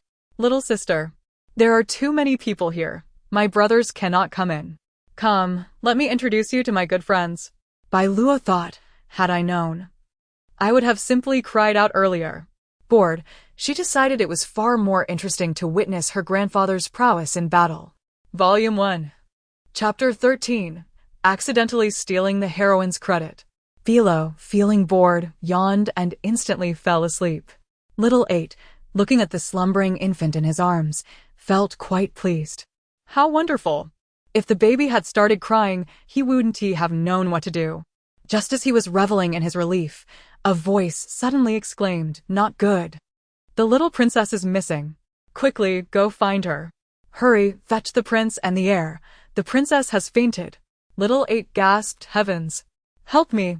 He had not anticipated the situation would escalate to such severity. "No, I must hide. If I get caught, I will surely pay dearly." Biluó awoke again, the sky now darkening. As she blinked away the remnants of sleep, she was startled to find a small boy nestled among the greenery, sound asleep. A large caterpillar was crawling on his face. Perhaps I shouldn't call out after all. A wicked curiosity stirred within her. She wanted to watch the caterpillar meander about. Woof woof. Xin, you must not let me down. Is the Book of Xianzi truly here? Following the sound, she caught a glimpse of Su Luoluo, dressed in a flowing white gown, standing before a sturdy tree, her attention solely focused on it, completely oblivious to Biluó's presence. Rustling sounds. Though Biluó could not see, she instantly recognized the noise as that of the little dog, Xian, digging a hole. Beneath it lay an antiquated wooden box. Upon spotting the box, Su Luolua's eyes sparkled with excitement as she swiftly picked it up. After a year, I have finally found it. The item sought by the heroine must be extraordinary. If I speak now, will I alert her? Will she silence me to protect her secret? I am uncertain of its nature, yet I desire it too. In an instant, a brilliant light radiated forth. The book emitted a golden glow, floating into the air. Su Luoluo's eyes reflected the golden light, her lips curling into a smile. Could it be that the Book of Xian Su acknowledges me as its master? Ha ha. How could a mere transmigrator like me be ordinary? Suddenly, her laughter ceased as she fearfully witnessed the book vanish from its original spot. Ah, where is my book? Su Luoluo dropped to the ground, crawling like a dog in frantic search. My book, my book. She noticed the frightened little dog retreating and seized it, shaking it vigorously while glaring into its eyes. Xian, where is the book? You must know, right? Woof woof. The little dog barked towards a specific direction, and Su Luoluo turned abruptly to see an innocent-looking baby gnawing on its fist.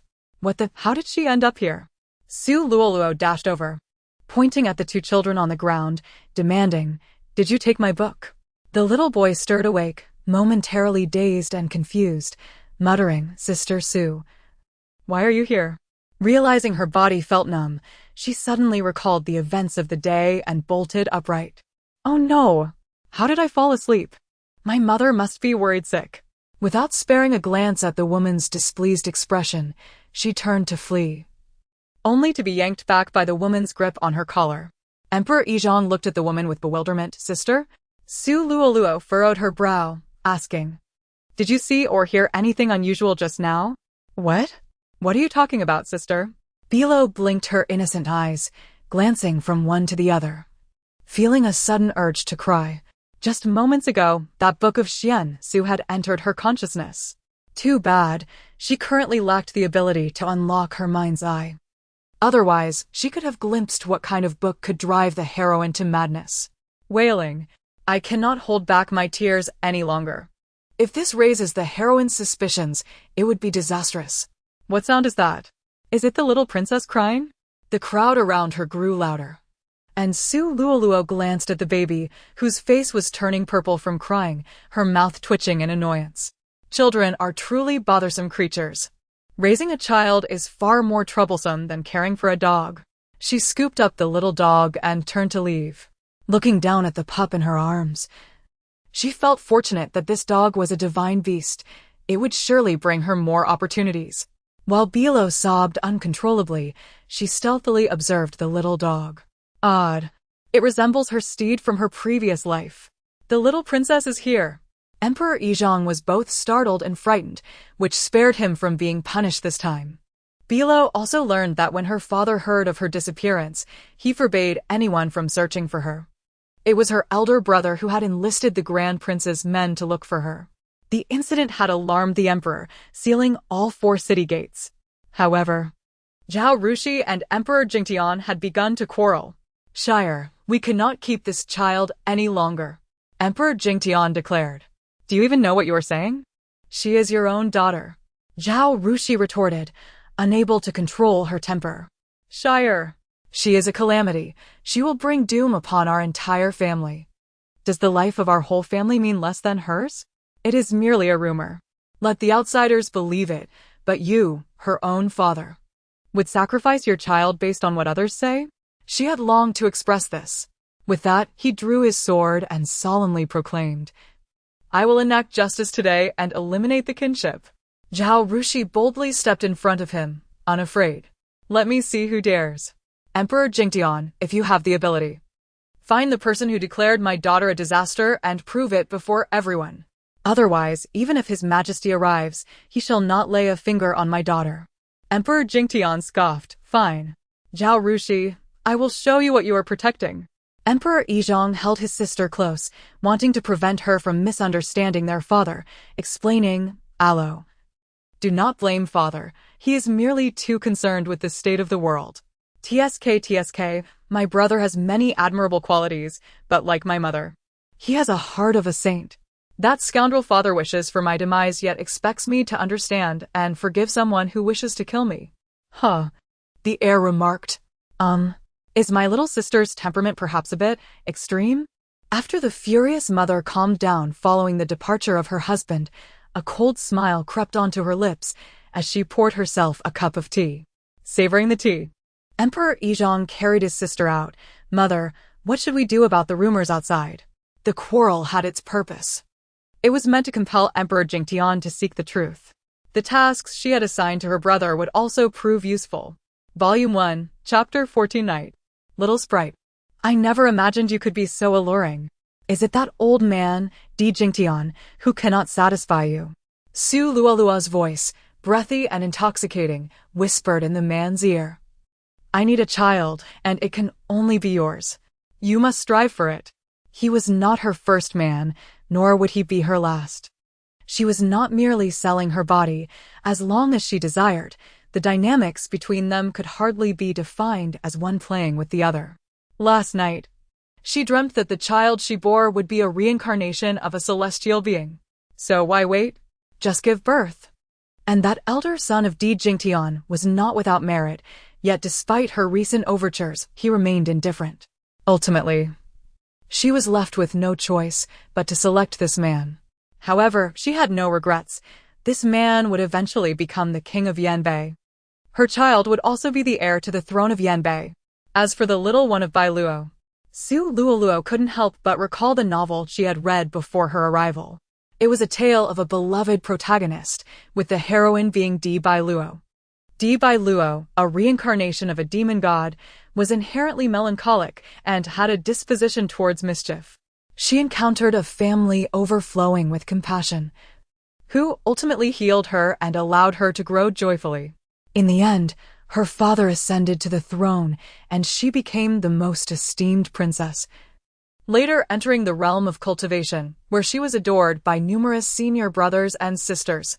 Upon her arrival, a woman's voice had instructed her that if she allowed the princess's daughter to endure trials, she would acquire the demonic energy within her, unlocking the gates to the realm of cultivation and embarking on a new journey of immortality. What used were demonic energies or celestial auras, men or babies, when one could simply bask in their own beauty. Lost in thought, the firm hand gripping her waist tightened further. Focus, what are you thinking about? A teasing voice echoed beside her. You are quite the vixen. With sultry eyes, she replied, You are so wicked. I quite like it, little sprite. If you truly are pregnant, do you not fear that Di Jingtian might discover it and kill you in a fit of rage? I would love to witness the drama of their father-son rivalry unfold.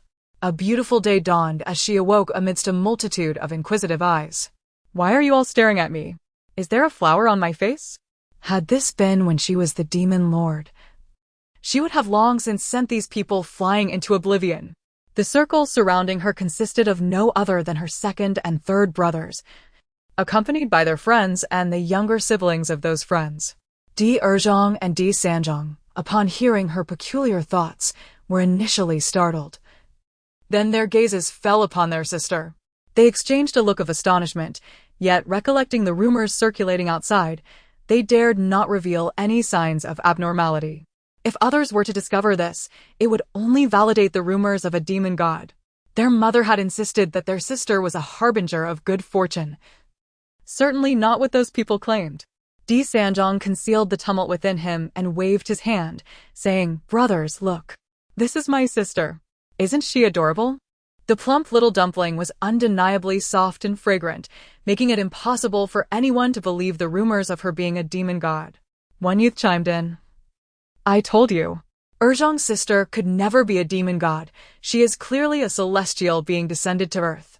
Indeed, 1,000 times more beautiful than my sister. A small boy looked up and exclaimed, Little sister is so pretty. May I be betrothed to her? I will give her the best of everything in the future. The older brother nearby quickly covered the boy's mouth, his eyes darting nervously at the Di brothers. Apologies, my younger brother is quite naive. Please forgive him, esteemed young lords. Though the two elder brothers said nothing, their eyes brimmed with resentment. Their sister was so young, yet already attracting attention. What would happen when she grew up? No. They must keep a close watch on her. The maid, Cui Huan, entered cheerily, and Zhang could not help but inquire, "What has happened? You seem so happy." Hee. "It's nothing." Cui Huan was reluctant to divulge in front of so many that their lord and Su-side consort had quarreled. The lord had even questioned Su-side consort about her actions. Now that was splendid. The lord had seen through Su-side consort's true colors, and it should be clear that their own consort was the better choice. By the way, second young master, the rumors outside have changed again, claiming that I left the royal residence bearing twins, a sign of heavenly blessings and a reward for the prosperity and peace of the nation. Even the emperor and the crown prince said that our little county princess looks blessed. Furthermore, the skies above Lingyun Temple were radiant, and the abbot proclaimed that a royal star had descended. The group of youths surrounding Biluó nodded in agreement. How could such a lovely child be the so-called demon star? She was undoubtedly a harbinger of good fortune. Yes, we have all heard that since the crown prince's arrival, his health has markedly improved. It is no exaggeration. Upon seeing the little county princess, I feel rejuvenated. Absurdity has reached a new level. This is truly outlandish. Volume 1, Chapter 15. The heroine is pregnant. Emperor Jing Tian arrived, his gaze filled with guilt as he looked at his daughter. He had almost succumbed to rumors and nearly caused the demise of his own child. Observing the prince lost in thought, she continued, "Your Highness, perhaps you could discuss this with His Majesty and find someone to take over." After a moment of contemplation, Emperor Jing Tian replied, "There is no need to trouble others with this matter. Such crucial military affairs are best overseen by family." His eyes glimmered slightly as he added, "I find myself with little to do lately. I shall oversee it for a few days." Zhao Rushi inwardly scoffed, knowing that Emperor Jing Tian was keenly aware of the Empress Dowager's regard for him and was eager to achieve something noteworthy. Feigning concern, she said, "Your Highness, that place is perilous. Perhaps it would be best if you did not go." "I worry." This only served to strengthen Emperor Jing Tian's resolve. "Do not fret. I am a man. How could I be afraid of something that has yet to occur?"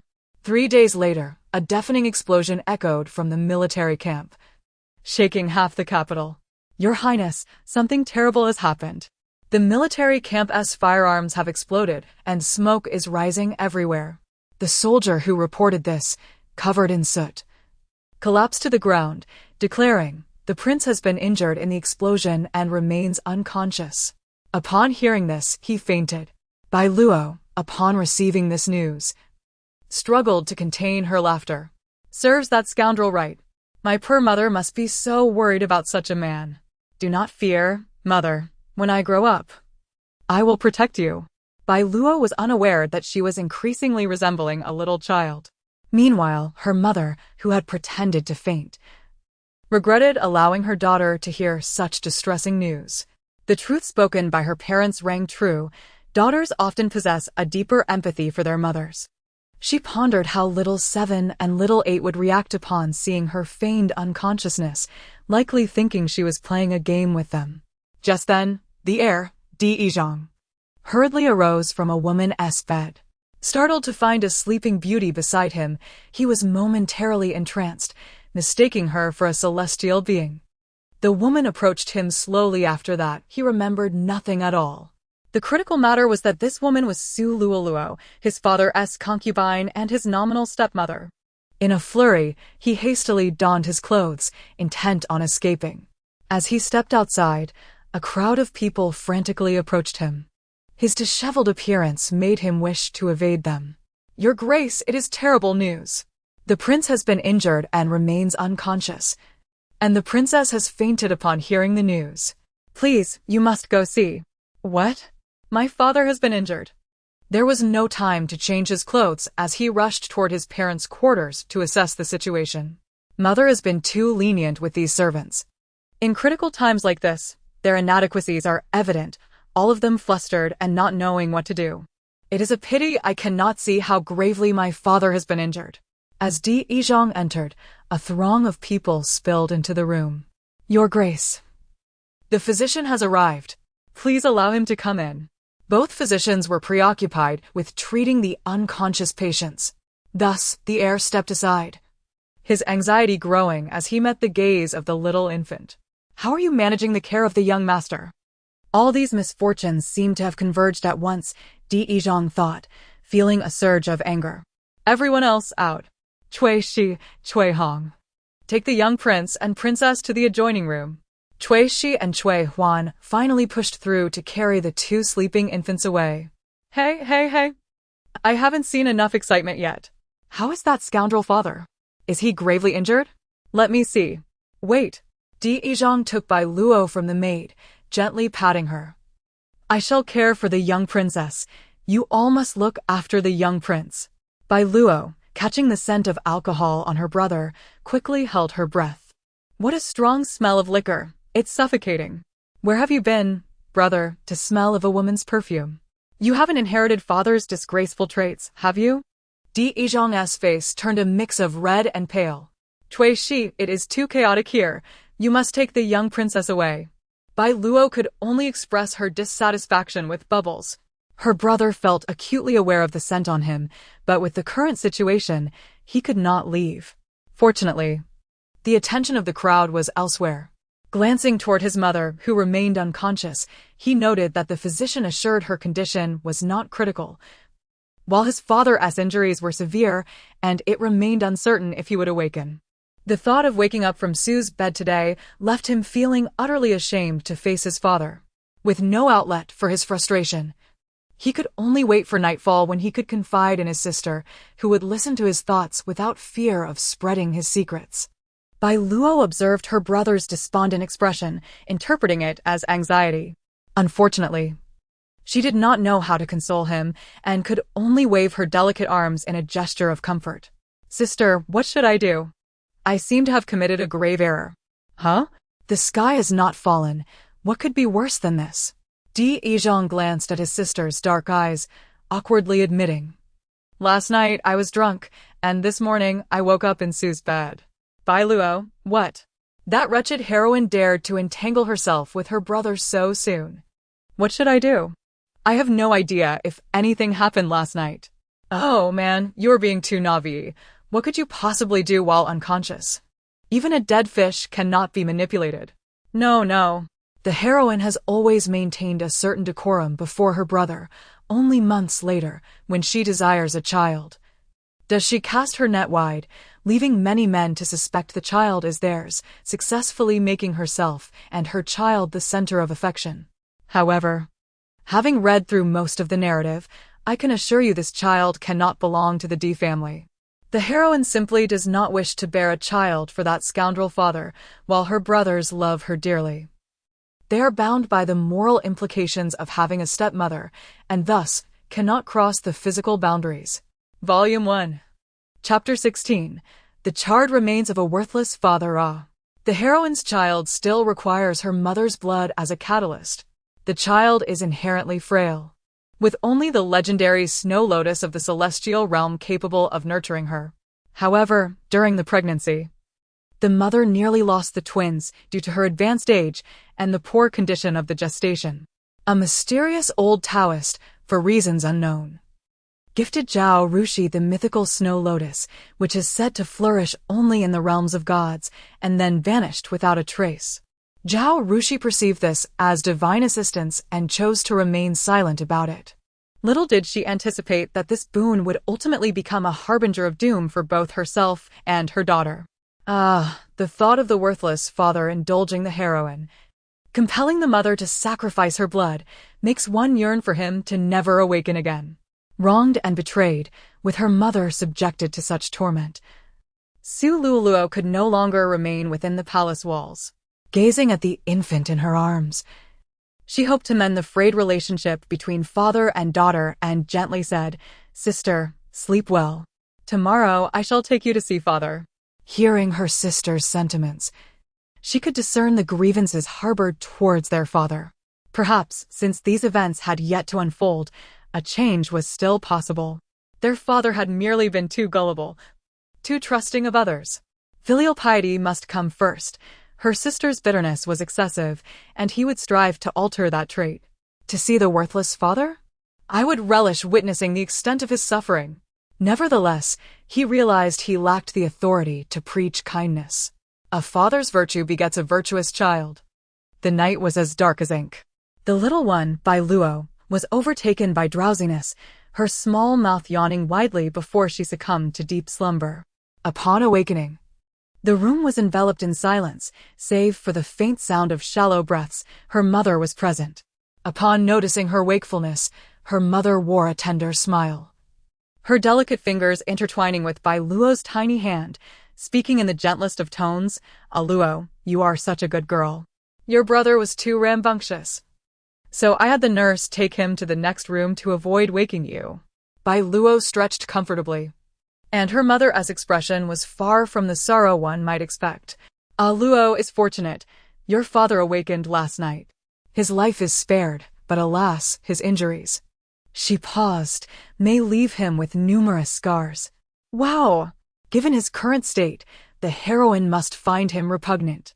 Mother, you should feign illness and let Luoluo care for him. Grant her the opportunity to realize she cannot endure this life in the palace. No, she must not allow her mother to be so infatuated." Controlling the flow of demonic energy, she allowed a trickle to enter her mother's body, which would influence her mental state and bring forth all her grievances. Rushi's smile deepened. Truly her daughter's suggestion was splendid. The more she observed her daughter, the more she felt that she was sent by the heavens to rescue her. Once, she too had been a reckless girl, but after becoming a princess, she was molded by rules and morals into a dignified, selfless royal consort, concealing her emotions. She refused to accept her fate. That man who vowed to love her for eternity could only remain in her heart until the day he betrayed her and aligned himself with Lin, the concubine. The memory of her precious daughter nearly being choked to death by him intensified her hatred. "Biluó, let us go and see him." "Okay." Biluó was utterly unprepared for the extent of her father's injuries. The room still held the scent of charred remains, and her father was swathed in white bandages, leaving only his swollen, closed eyes visible. Wow, haha. He truly deserves this. At times, living can be more agonizing than death. Yet, he seemed to be nearing his end. What to do?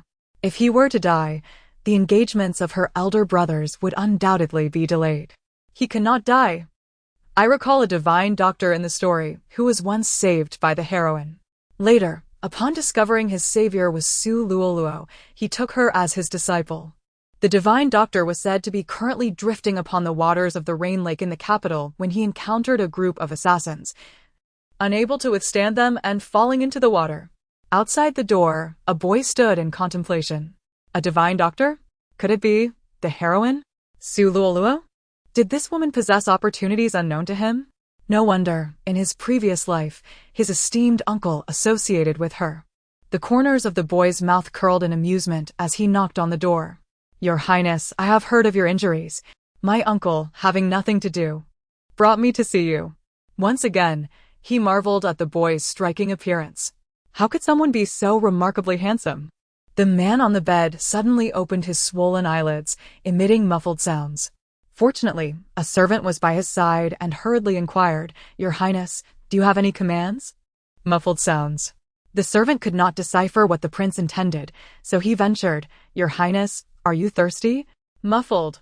The emperor's anger flared. The servant, sensing he had misinterpreted, asked again, "Your Highness, would you like something to eat?" Muffled. The fury in the emperor's eyes nearly spilled over. Chuckling nervously, the servant scratched his head in desperation. "Xiao Chun, the prince wishes to relieve himself. It is inappropriate for the child to be present. This royal consort shall take the two children away."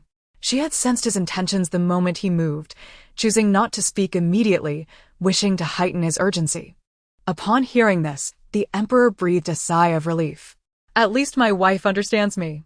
Yet, it was utterly embarrassing for her to speak so openly in front of so many people. Alas, how unfortunate he was. Could someone have cursed him? Outside, Zhao Rushi recalled her daughter's suggestion. If not now, then when? This way, she could also portray herself as a devoted wife. As for Luo, oh dear, how dizzying. Suddenly, Zhao Rushi thrust the infant into the boy's arms before collapsing to the ground. Not good. The princess is worried that the prince has fainted again. The boy instinctively caught the baby, looking puzzled at the nearby maidservants. Why was this maid giving him, a mere 5-year-old boy, the child? Moreover, this princess's fainting act seemed far too exaggerated. Did she even realize it? Volume 1, Chapter 17, Unworthy Father. Yenchen gazed at the wide-eyed little girl nestled in his arms, a derisive chill coursing through his heart. Within her diminutive frame resided a mature soul far beyond her years. Individuals like them ought not to exist in this world. He entrusted the child to a nearby maid and said, "Sister, I cannot find my uncle. Could you find someone to help me search for him?" In the wake of such a significant incident, both the Empress Dowager and His Majesty had arrived. Zhao Rushi lay in bed, attempting to rise several times, but failing each effort. Her complexion was alarmingly pallid, prompting concern in anyone who beheld her. Cough, cough, beside her. Cui Huan gently patted her back, her voice laced with empathy. "Your Highness, you must rest well.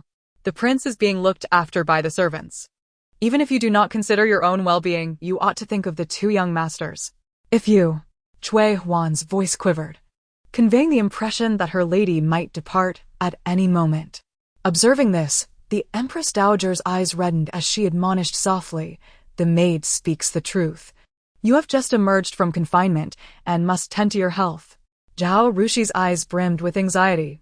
"Mother, that won't suffice. The servants cannot provide the same level of care." The Empress Dowager frowned in discontent, chiding her gently, "But you have concubine Su and concubine Lin. Rest assured.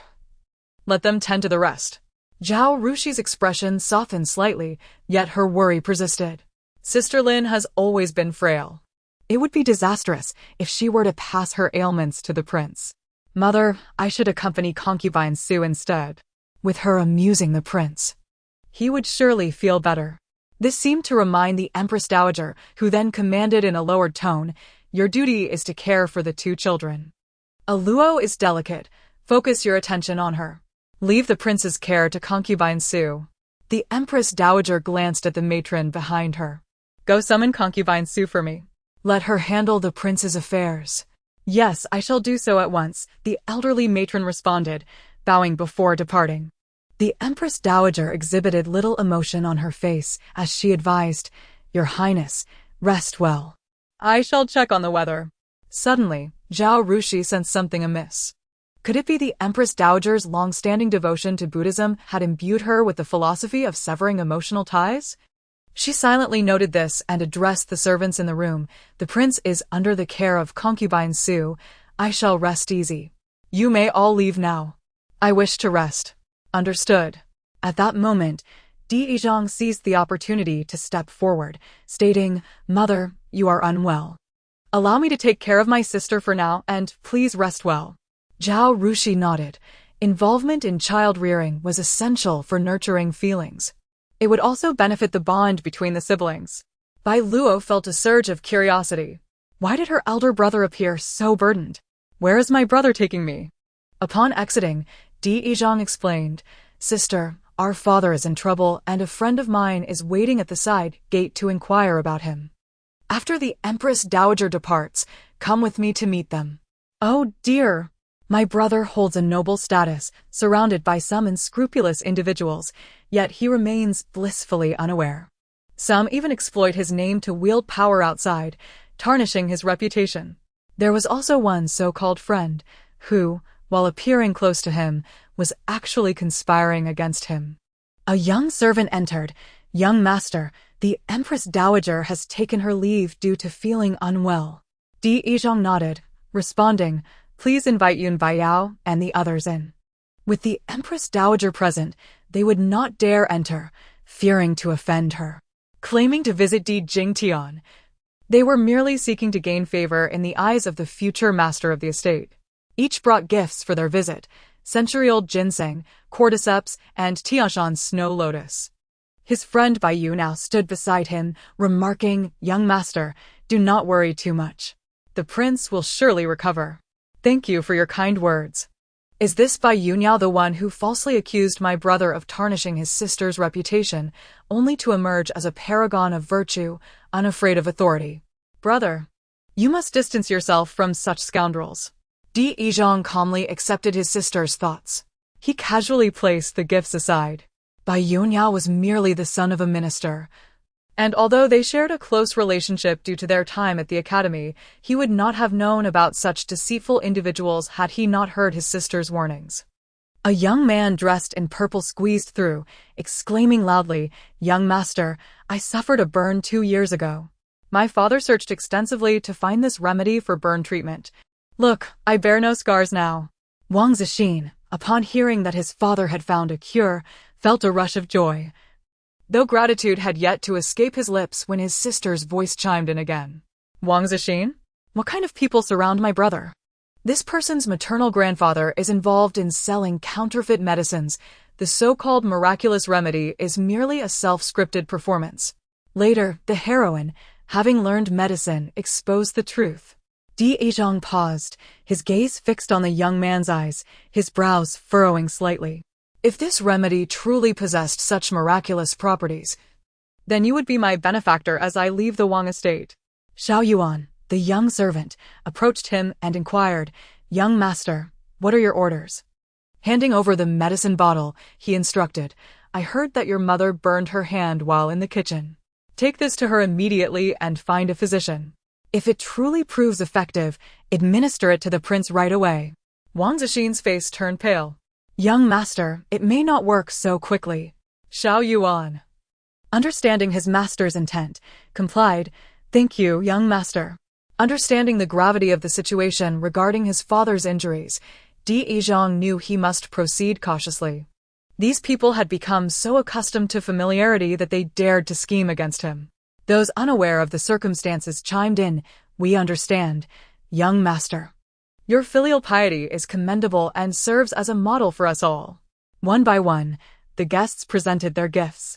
In the end, only a modestly dressed man casually placed his offering on the table. It seemed as though everyone had only just noticed him. A young man in white, arms crossed, sneered, "Li Hua, this is the Wang estate. You present such meager gifts?" In response, Li Hua remained silent, laying down the herbs and bowing slightly. "Young master, my mother suffered from a fire and is covered in burns. This is a prescription my father obtained specifically for her from a reputed physician. I hope it may be of some assistance to the prince." The young man in white rolled his eyes, scoffing, "Oh, you have encountered a renowned physician, have you?" Zhang intervened, asking Li Hua, all right, how is your mother's condition?" The young man looked downcast. "My mother. She did not have the chance to try the medicine before she passed away." "Huh. You dare present something never used before the young master." So the old physician's prescription was given to him. They truly underestimated this father and son duo. The prescription was indeed authentic, but sadly, the physician had passed away, causing the formula to be lost. In the end, the young man became the top scholar, and his father was no ordinary man. He had simply concealed his identity in the martial world. Otherwise, how could he have known such a remarkable physician? Zhang suppressed his inner excitement, maintaining an air of calm. "Very well, I shall accept this prescription. My father shall be saved." Biluó felt a headache coming on. No, she must devise a plan to destroy this prescription. An unworthy father. Volume 1, Chapter 18. If you cannot outperform, then annihilate your highness. A calamity has befallen us. My mother just tried the ointment you provided, and her skin has been scorched, deteriorating before our very eyes. She is in excruciating pain. The young servant, Xiao Yuan, rushed in, tears streaming down his face. The imperial physician claims that it contained some kind of rosin powder that can cause flesh to rot. That is preposterous. Wang Zixin exclaimed, beads of sweat forming on his brow as he fervently defended himself. "How dare you attempt to harm my father?" Zhang retorted with fury. No one could bear the weight of the accusation of plotting against the prince. Wang Zixin's legs trembled. Your Highness, please allow me to explain. It is utterly impossible. That medicinal herb is merely a common tiger ear herb ointment. While it may not be curative, it would never endanger a life. A murmur of disbelief rippled through the crowd. Is it the very ointment you claimed would heal injuries? Yes. No. Your Highness, please let me clarify. I merely wish to seize this opportunity to sell my family's medicine. The prince had initially intended to overlook the matter, recognizing that escalating it would reflect poorly on the Wang residents. Xiao Yuan, satisfied with his goal achieved, wiped his tears and stepped aside. The injury to his mother had been a fabricated act entirely orchestrated by them. He had known Xiao Yuan for years and understood his motives, which was why he felt compelled to expose the youth's deceit. He had hoped to let it slide. Alas, brother, are you truly going to let this go? Such people thrive on being coddled. One must strike a decisive blow to teach them a lesson. When she first embraced her darker nature, she lacked understanding and only knew how to slaughter indiscriminately. However, as she realized the toll it took on those who remained, her underlings began to harbor rebellious thoughts. Fortunately, her formidable power thwarted their aspirations. In light of her brother's careful demeanor towards him, perhaps she could reluctantly share a modicum of her dark essence with him. A thread of dark energy entwined itself around the youth's brow, causing Di Yizhang to feel a suffocating weight in his chest, his countenance darkening. Although he was the prince, raised in the principles of gentlemanly conduct and treating his subordinates with kindness, today he yearned to assert the authority befitting his status. Wang Zixin, I regarded you as a friend, yet you dare to deceive me and attempt to exploit me. Oh, brother, how formidable you are. Regrettably, it was still far from ideal. In times like these, a thorough investigation into his family is warranted. Perhaps we may uncover some delightful surprises. Those who profit from selling counterfeit medicines surely do not operate with clean hands. Nonetheless, brother, achieving this much is indeed commendable. Granting him a path for survival may be wise. Should he be pushed too far, he might become a persistent threat. Of course, I fear it. I take pleasure in being detested by others while remaining untouchable. Di Yizhang sighed, realizing he lacked the heart to act ruthlessly. Perhaps it was time for him to change, to safeguard his family. As the crowd dispersed, he resolved to first inform his father about the other prescription. He glanced at the list of ingredients, noting numerous rare herbs that would require considerable time to procure, not to mention the uncertainty of its efficacy. Upon entering his father's chamber, he was met with an unpleasant odor. He entrusted his sister to the care of Cui Shi, who stood at the door. His father had not yet retired, gazing vacantly at the ceiling. Su Luoluo also lingered in the room, looking utterly haggard. Upon noticing him, her eyes averted. He discerned immediately that Su Luoluo was merely feigning her condition. Choosing to ignore it, he approached. Father, a student of Li Hua just provided me with a prescription. A prescription from Li Hua? Su Luoluo's interest piqued. In the novel, this prescription was a significant boon granted to the protagonist, Biluó. The long-lost formula for flesh-white bones had been sought after by the esteemed healer's disciple, Shen Yi, who had longed to uncover it. Unexpectedly, it had been obtained by the protagonist's uncle, who cherished her and bequeathed the formula to her. Eventually, she used it to become a disciple. Since she had traversed into this world, she would not hesitate to seize such an opportunity. I possess a modicum of medical knowledge. May I take a look? Outside. Biluó immediately recognized this was the protagonist's desire. That cannot be allowed. It must be destroyed.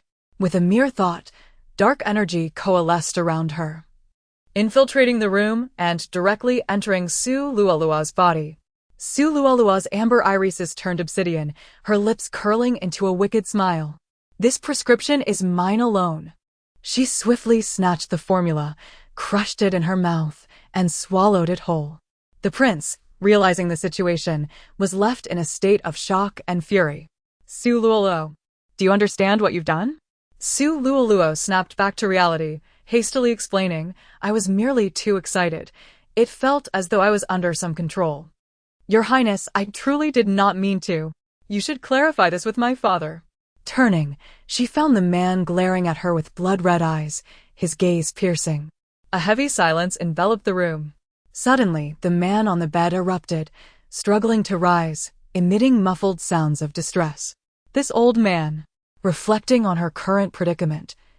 She had no choice but to bow her head. Your Highness, I truly did not know what was happening. I only wished to take a look.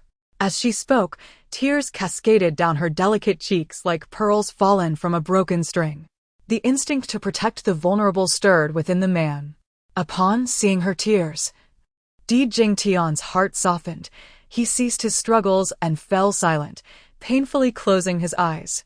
Father, do not worry. I will seek out Li Hua and see if he remembers the contents of the prescription. Di Jingtian's eyes sparkled once more. Yet, Su Luoluo understood that Li Hua had never even glanced at the formula. Should this endeavor fail, she feared the blame would fall squarely upon her. With a shift in her thoughts, she sincerely questioned, I have never heard of this Li Hua in the capital. Can his claims be trusted? If this prescription is truly miraculous, how could it reside with him? Di Yizhong perceived her intentions and scoffed, but this is the legacy of a divine physician. Su Luoluo. How does he know? Had he forgotten the events of last night? Or did he simply not care? With eyes like shimmering water, she lowered her gaze, a hint of grievance lacing her voice. I apologize, Your Highness. Perhaps I did not rest well last night.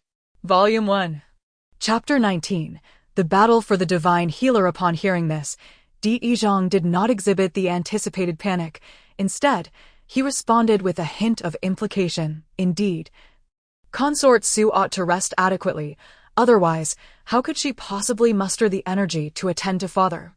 This remark caused Su Luoluo's delicate face to flush, not from embarrassment, but from indignation.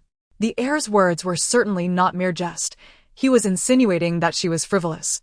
How infuriating. These wretched men have been spoiled. Just wait. One day soon, I shall make you kneel and sing of your submission. Nevertheless, today's encounter reminded her of a certain individual, the divine healer, Bianya. It seems she must devise a plan to make the healer her ally. She knelt by the old man's bedside, her voice both gentle and resolute.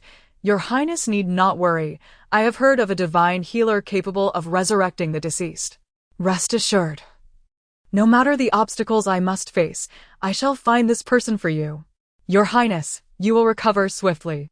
As she spoke, she indeed perceived a glimmer of emotion in the man's eyes. Wow, as expected of the female lead, she thought of that healer so quickly. Sighs. Saving the healer grants the female lead another capable ally. If only my brother could seize this person. The heir had no intention of usurping another's opportunity, but his sister made a valid point. The man lying in bed was his father. His father had treated him well, and he could not simply abandon him. This was a task that Su Luoluo could not undertake. He knew the man's psychology well. Should Su Luoluo succeed in this endeavor, it would mean utter defeat for her mother. No, he must keep a close watch on Su Luoluo in the coming days. Inside the room, Su Luoluo sat at the table, fervently penning her thoughts on a piece of paper. The most significant change had been within the royal residence where she now lived. Consequently, the fates of those associated with the royal family had also altered. As for the divine healer, if her conjecture based on the novel was correct, he should soon appear on the Rain Lake in the capital. At that moment, she would stage a magnificent rescue of the hero. The wind rustled the green leaves, creating a soothing sound. Di Yizhong had been monitoring Su Luoluo closely and finally followed her discreetly as she hurriedly left the house. Simultaneously, Zhao Rushi received word and glanced at her slumbering child, deciding to carry her daughter, Biluó. If her heart softened, perhaps her daughter would remind her. On the Rain Lake, a small boat floated serenely. The summer lake exuded a refreshing coolness as Bianya leaned back in his wooden chair, allowing his mind to relax. His friend had just departed, yet he was reluctant to leave, savoring the moment's comfort. The fragrance of lotus leaves wafted through the air, complemented by the fine wine in his hand, exquisite bliss. Just as he was about to close his eyes for a brief nap, A sharp blade sliced through the air and embedded itself in the boat's hull. Who dares? Another blade pierced the chest of the boatman, causing his brow to furrow. How odd, he was merely a doctor. Who would orchestrate such a grand scheme to kill him? A multitude of spectators lined the shore, peering curiously. Yet none stepped forward to assist. Stranded in the center of the lake, he, a non-swimmer, truly had nowhere to hide. Feigning calm, he pointed at the assailants. Who are you, and why do you seek my life? The leader, his face obscured by a black mask, revealed a horrific scar across his cheek. With a coarse voice, he replied, "It is unfortunate, but someone has paid us to take your life. Blame your ill fortune for offending those you ought not to." Biluó seethed with rage. Nonsense. I have saved countless lives. How can you claim the right to kill me? If it's money you seek, I possess wealth. I shall pay tenfold what they offered. In our line of work, integrity is paramount. If we set this precedent, how shall we conduct business in the future? Enough talk. Prepare to meet your end. Biluó could not swim, yet he refused to await his demise passively. Gazing into the unfathomable depths of the lake, he gritted his teeth and plunged into the water with a splash. Help! Is there anyone who can save me? I promise to repay you. With frantic splashes, cries for help echoed, "Come quickly. Someone has fallen into the water. Alert the officials." Zhao Rushi stood at the water's edge, her brow furrowed.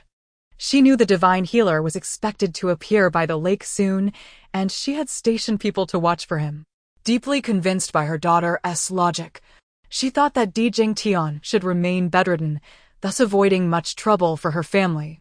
Therefore, the healer absolutely could not be allowed to enter the royal residence. She must rescue him and send him out of the capital, ensuring he would never have the opportunity to save Di Jingtian. Gazing at her daughter, who was now stirring gently in her arms, her expression softened, and a smile graced her lips. Biluó, the weather is delightful today. Mother will take you out to bask in the sun. Basking in the sun? Does it mean we shall go to the lake? Also, who was crying out for help just now? Biluó looked around, her gaze finally landing on a figure soaring out of the lake. A skilled individual indeed. How impressive. How high they fly. The adept held a fainted person and disappeared in the blink of an eye. Moments later, two more individuals emerged from the lake, locking eyes and immediately engaging in combat on a small boat. From the crowd, someone shouted, "The officials are coming." Upon hearing this, the two exchanged glances and flew off in opposite directions. Biluó turned to her mother, observing her mother's deeply contemplative expression, pondering what thoughts occupied her mind. A doctor? Could it be that the female lead has taken action? Are there multiple factions involved? Perhaps the timing was unfortunate for the female lead, as today was the day to strike. Volume 1, Chapter 20. The God, the Demon, and the Beasts Reborn together. Zhao Rushi could never have anticipated the misfortunes that would befall her on this day, as several groups of individuals emerged, leaving her in a state of bewilderment regarding who had ultimately taken the divine physician. A sense of urgency gripped her. Anyone would suffice, as long as it was not Biluó. Upon returning home, she entrusted her daughter to Cui Shi and proceeded to an adjacent room, where she awaited the arrival of a familiar figure. The visitor was none other than Zhao Qiansun, the shadow guard whom the Zhao family had nurtured since his youth. Without delay, Zhao Qiansun knelt before her, his brow furrowed in concern. "Miss, the one who took the divine physician is none other than the renowned martial artist Mu Yunju. My subordinate was a moment too late, and the adversary managed to escape. Moreover, after a brief hesitation, he resolved to convey the troubling information to his lady." Lowering his gaze, he continued, "If I am not mistaken, the heir is also involved." The heir? Zhao Rushi's grip on her handkerchief tightened. She was utterly perplexed by her eldest son's intentions. Leaning slightly forward, she searched Zhao Qiansun's eyes and inquired, "Do you know whether the divine physician ended up in Biluó's hands?" Zhao Qiansun straightened himself, responding earnestly, "No, I just checked." The side consort Su was furious about this matter. A sigh of relief escaped Zhao Rushi's lips. As long as it was not Biluó, all would be well. Could it be that the heir's people had successfully rescued the divine physician? She understood her son well. Di Jingtian held great affection for his firstborn, and heir would undoubtedly wish to save his father. She was determined to prevent any blunders on her son's part. Yet there had been no success. The heir's people had not caught up with the foremost martial artist. Thus, it seemed that the divine physician was indeed entangled in martial conflicts. However, why would her eldest son seek the divine physician? Could it be that he could also perceive his sister's innermost thoughts? Such musings left her heart heavy. She was not the only one privy to these secrets. No, she resolved, she must test him when the opportunity arose. If it were indeed true, she would need to instruct him to keep it confidential. Biluó found herself utterly bored, mimicking the infant beside her as he blew bubbles. Tut-tut-tut. Tut-tut-tut. Pfft. Oh dear, he had just passed gas. How exasperating. How could a dignified demon lord be trapped in a body that required constant assistance for the most basic needs, even exposing what should remain unseen? She turned her gaze toward the startled dragon and phoenix twins, who, upon waking from their slumber, erupted into tears. Rolling her eyes in disbelief, she thought, really? Is he that easily frightened by a mere fart? Bored to tears, she lamented, who could possibly take me out to play? The day of the full moon banquet. When she was whisked away, lingered in her mind, she wondered how the wet nurse, deceived by Su Luoluo into consuming a purgative for constipation, was faring. It had been days since she had last seen her. Woof woof woof. Was that Su Luoluo's little dog? The maid Chui Huan picked up the puppy, sitting beside her while exclaiming, "This little dog's eyes are so soulful, and it has a peculiar mark on its forehead, resembling a celestial beast fallen from the heavens." Her curiosity piqued, Biluó recalled how this dog had been fiercely loyal to its owner in the tales she had read. Appearing adorable in its youth, but becoming ferocious in adulthood, having rescued the heroine from peril on several occasions. Intrigued, she turned to take a closer look, nearly jumping back in shock. This was no ordinary dog. This was her mount, the Beast 20. Goodness, how had it been so small in its youth? Attempting to communicate with it through demonic energy, she discovered that the foolish creature could only bark. Wait, during her aspirations to annihilate the world, that young god from the divine clan, they had all faced lightning strikes together. That god. She glanced toward the little boy beside her, who was regurgitating milk. Could he possibly be that young god? If he truly were a deity, would he share her memories? She cast her gaze upon the infant, who had soiled himself, nearly splattering his face. If he had memories, she could perform acrobatics right now. Since the god had been reborn as an infant. She would certainly teach him how to become an exceptional demon lord. Princess. A familiar, gentle voice interrupted her thoughts. What brings you here? Chui Huan, noticing her mistress's displeasure, quickly set the puppy down and explained, I am truly sorry, princess. I could not resist petting it. It is just too adorable. Well, if you like it, take it and raise it, but keep it away from the young masters. Ensure it does not harm them, Biluó replied, her tone softening. Chui Huan's eyes sparkled with excitement. Really?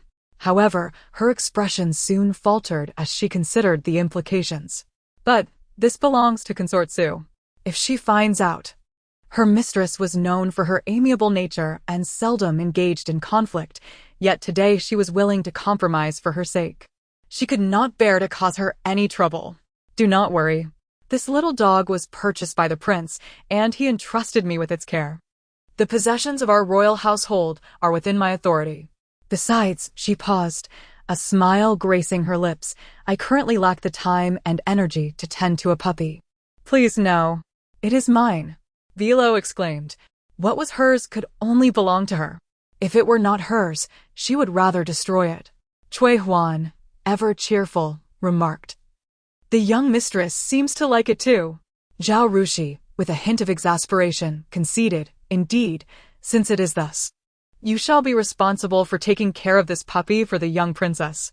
Educate it well, ensuring it does not harm her. This girl could be quite domineering. Zhao Rushi's eyes brimmed with affection.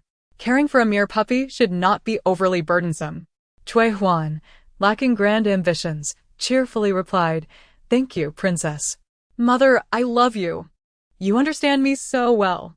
Biluó exclaimed, feeling a wave of emotion wash over her. Nightfall. The luminous sunset courtyard. Miss. That person was rescued by individuals from the martial world. The intricacies of their dealings are far too deep for us to navigate, and it would be unwise to provoke them lightly. That is of little consequence. If this time does not yield results, there will be another opportunity. I wonder, however, about the three groups that were also attempting to seize the divine physician. Who might they be? Master, we have only been able to ascertain that among them are the heirs people who have been closely watching you of late. Su Luolua's gaze darkened. They were monitoring her, aware of the divine physician's whereabouts and even seeking him out. Could this heir be a time traveler? Volume 1, Chapter 21. In this world, there can only be one time traveler, her. If he exists, she shall surely eliminate him. Her gaze fell upon the courtyard not far away, and Su Luolua's phoenix eyes flickered with determination. There was no time to waste. Today, she must uncover the truth. In the study, Di stared blankly at the spot where the figure had just vanished. He found it hard to fathom how a divine physician could be associated with so many individuals. Apart from Su Luoluo, who else would show interest in a mere doctor? He had investigated this person named Bienya. Though a physician, he was utterly ordinary, even inferior to their household doctor. He could not help but suspect that the true divine physician was someone else. Knock, knock, knock. The sound of knocking interrupted his thoughts. A familiar voice echoed from the doorway. Young master, are you there? Su Luoluo? What was she doing here at this hour? Had she discovered his identity? After a moment of silence, he inquired, What brings you to visit so late, Consort Su? The shadow outside swayed, and a sweet, delicate voice responded, Young master, there are matters we should clarify. The implication in her words provoked him to suppress his mocking tone and ask, What matters? The woman hesitated for a moment before continuing, It is not convenient to discuss outside. May I come in? Enter, he replied with a hint of curiosity. He was eager to hear what she had to say. Dressed in a flowing white gown that fluttered like willow leaves in the breeze, Su Luoluo appeared ethereal, evoking a sense of pity. Di could not help but wonder if he would have fallen into the soft trap of a woman's charm if not for his sister's warning. Suddenly, the woman turned to him and asked, Which company boasts superior excavator technology? What nonsense was this? The Heavenly King covers the Earth Tiger? 3-141-5926? Is this not a reference to Zhou Sanjing? The ancestral Emperor Chongji could not have anticipated what followed. Could she know? 576894193642? Su Luoluo was astonished that the youth could respond to her query, leaving her momentarily speechless. Heaven help her, all she could recall was 3-141-592665. The digits beyond that escaped her memory. Fellow townsfolk recognize one another? She could not believe he would remain composed in such a situation. Di lounged against the back of his chair, arching an eyebrow as he asked, What exactly does Consort Su wish to discuss at this hour? Nothing, Su Luoluo replied, turning to leave.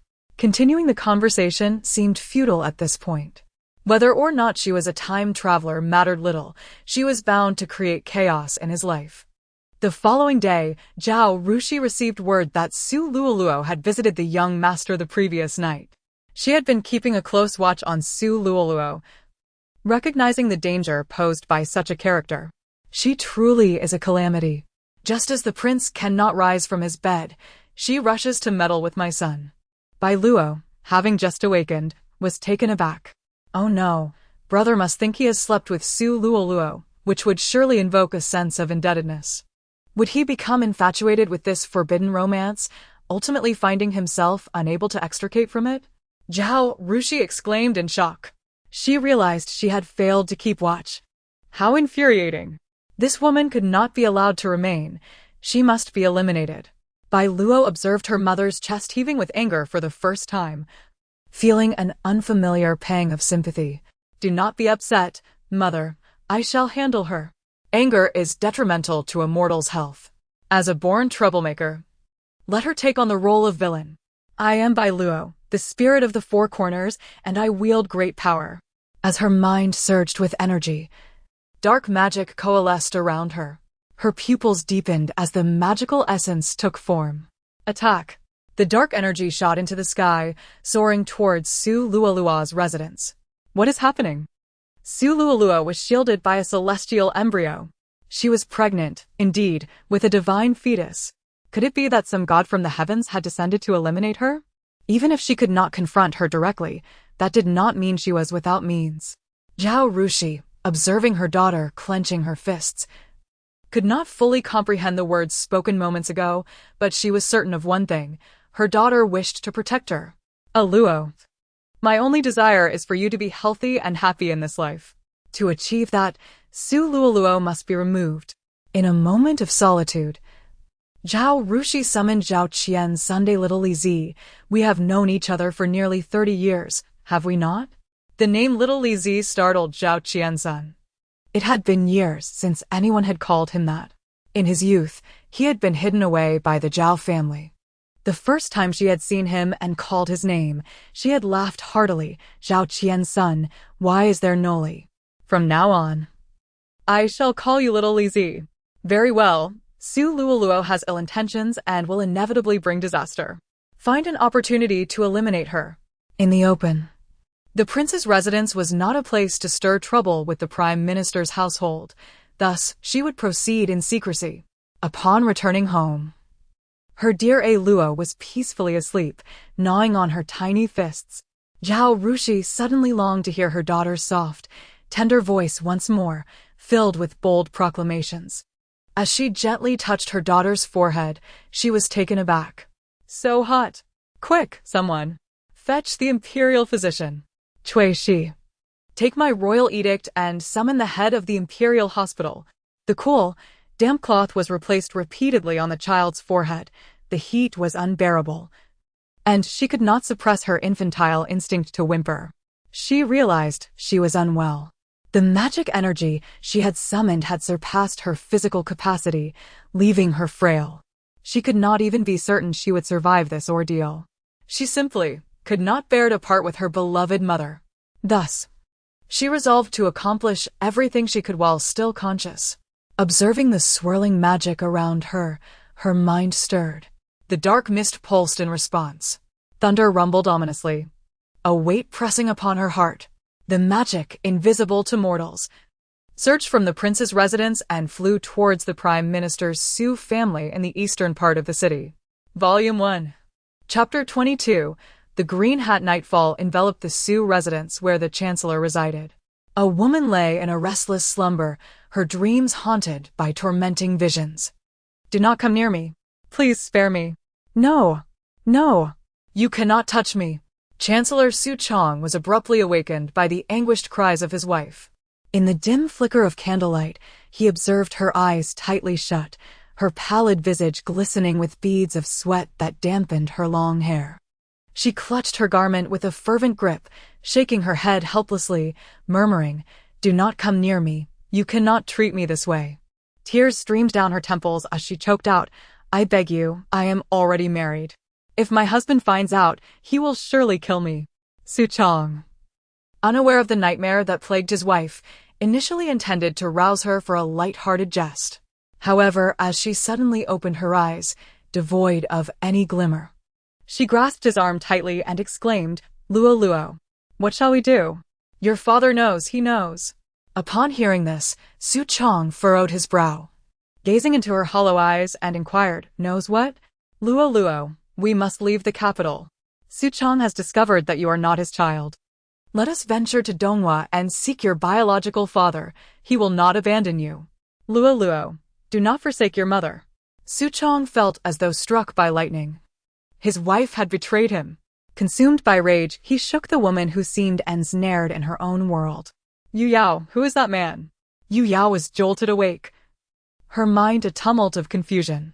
Gazing at the familiar figure before her, her complexion turned even more ashen. What had she just revealed? How had she voiced her deepest fears? Overwhelmed by injustice, tears cascaded down her cheeks. "My lord, I did not wish for this. I was forced. That man compelled me. My lord." This happened 17 years ago. Could you not pretend to be unaware? Our family of four slap. Yu Yao recoiled, covering her stinging cheek in disbelief. You struck me. Resentment surged within her. She was the victim here. Why was she the one to suffer? In retaliation, she extended her long, sharp nails, ready to claw at the man's face. As dawn's light dispelled the shadows of the previous night, Biluó felt an unexpected surge of vitality. She had recovered. Her spirit soared. Biluó understood that the dark forces could elicit the most profound fears, anxieties, and shadows of humanity. In truth, every individual harbors darkness they wish to conceal from prying eyes, even the most virtuous among us. As a demon, she thrived on the tumult of love and hatred. Sorrow and joy, all negative emotions were energy to her. Thus, as all things persist, she too would endure. Oh dear madam, look. The young lady has awakened. A maid called out, her voice brimming with excitement. The maid, Cui Huan, placed her hand upon Biluó's forehead, exclaiming, It must be the prayer beads sent by the Prince of Yanbei that have worked their magic. Look, the young lady's complexion has improved, and her temperature is normal. Prayer beads? What prayer beads? How vexing.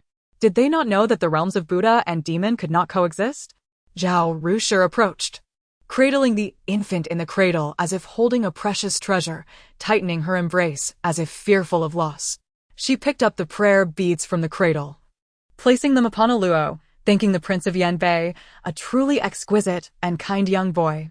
The beads were smooth and emitted a faint glow, revealing their uniqueness even to an ordinary person.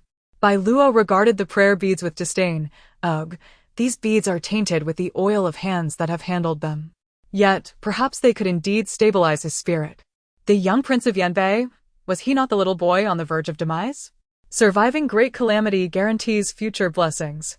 Biluó is indeed a harbinger of good fortune for her mother. Cui Huan jested, indeed. The few of us caring for the young master this past month have noticed she has grown more beautiful.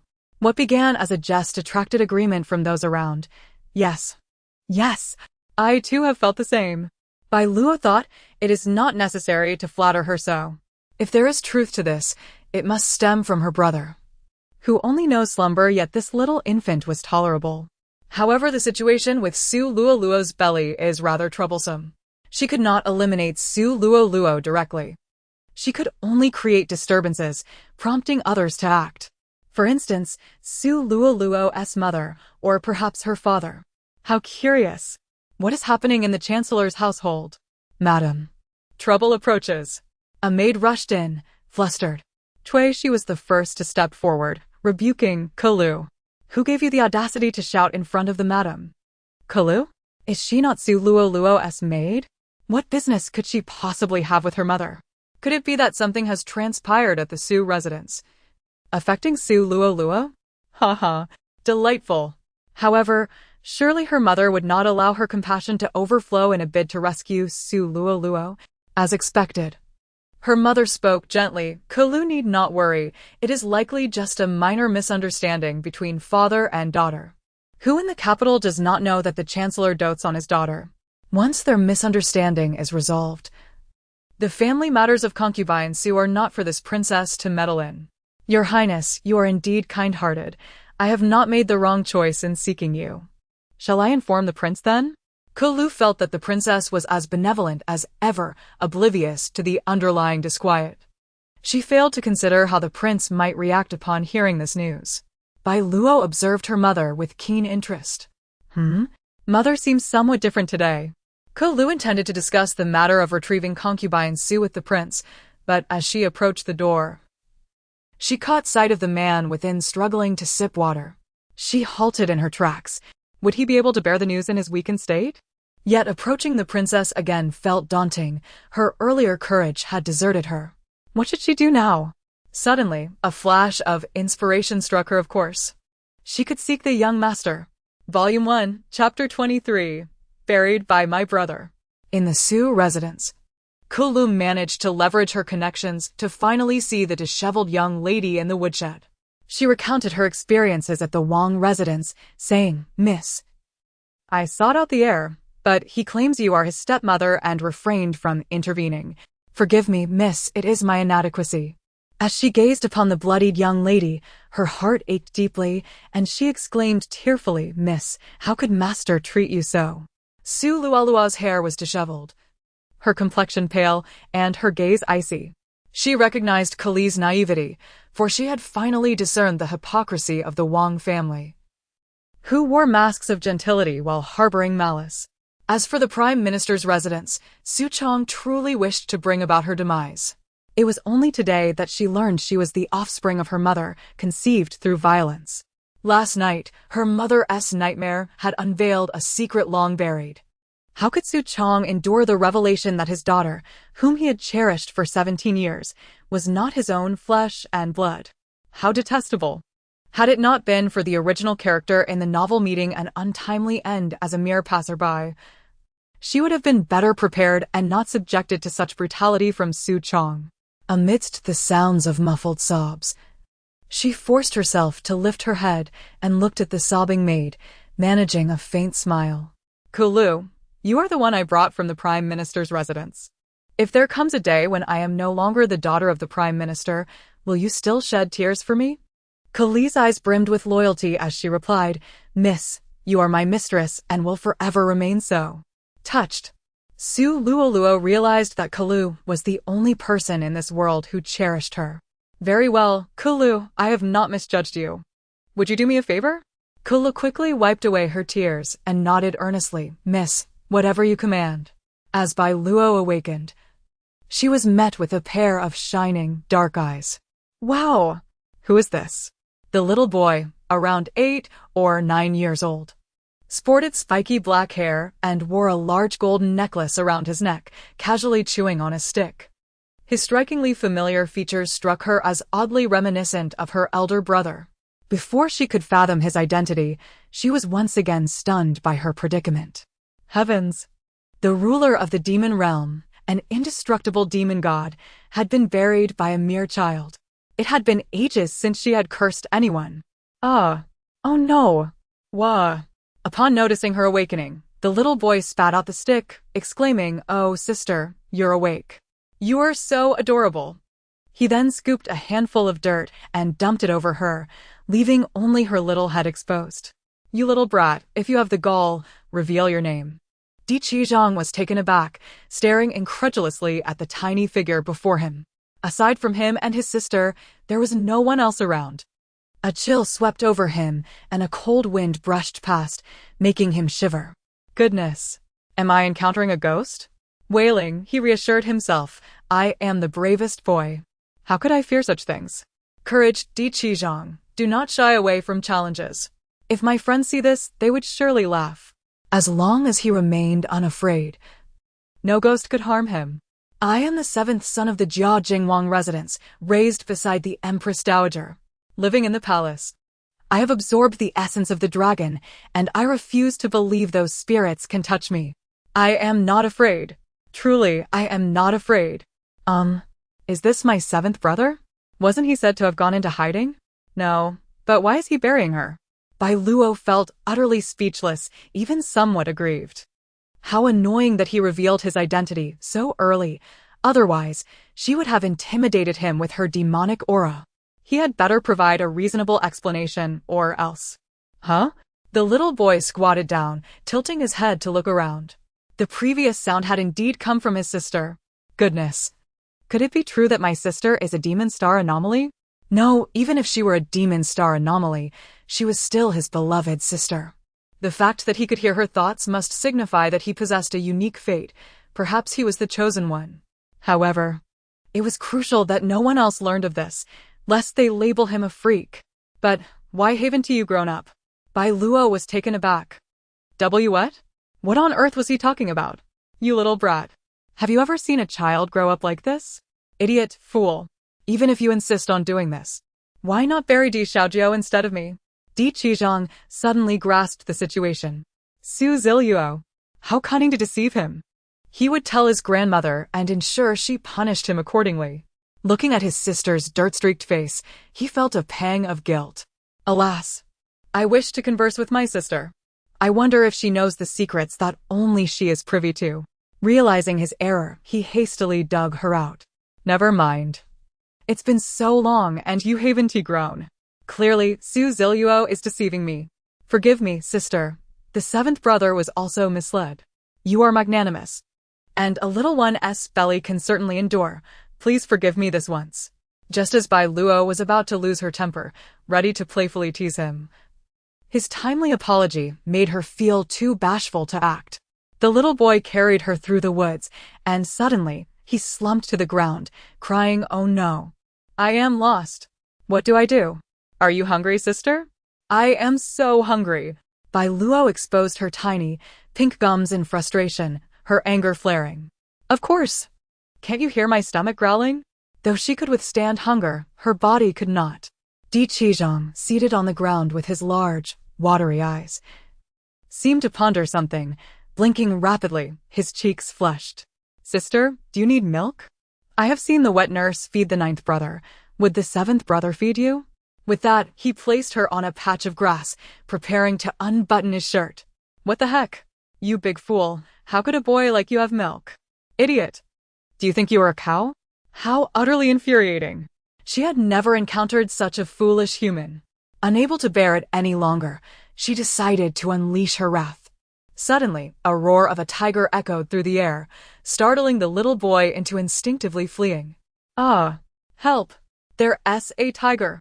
Volume 1. Chapter 24. The foolish seventh brother returned. Di Qizhong's mind was ablank as he turned and fled, his short legs carrying him swiftly away, completely oblivious to the abandoned Biluó.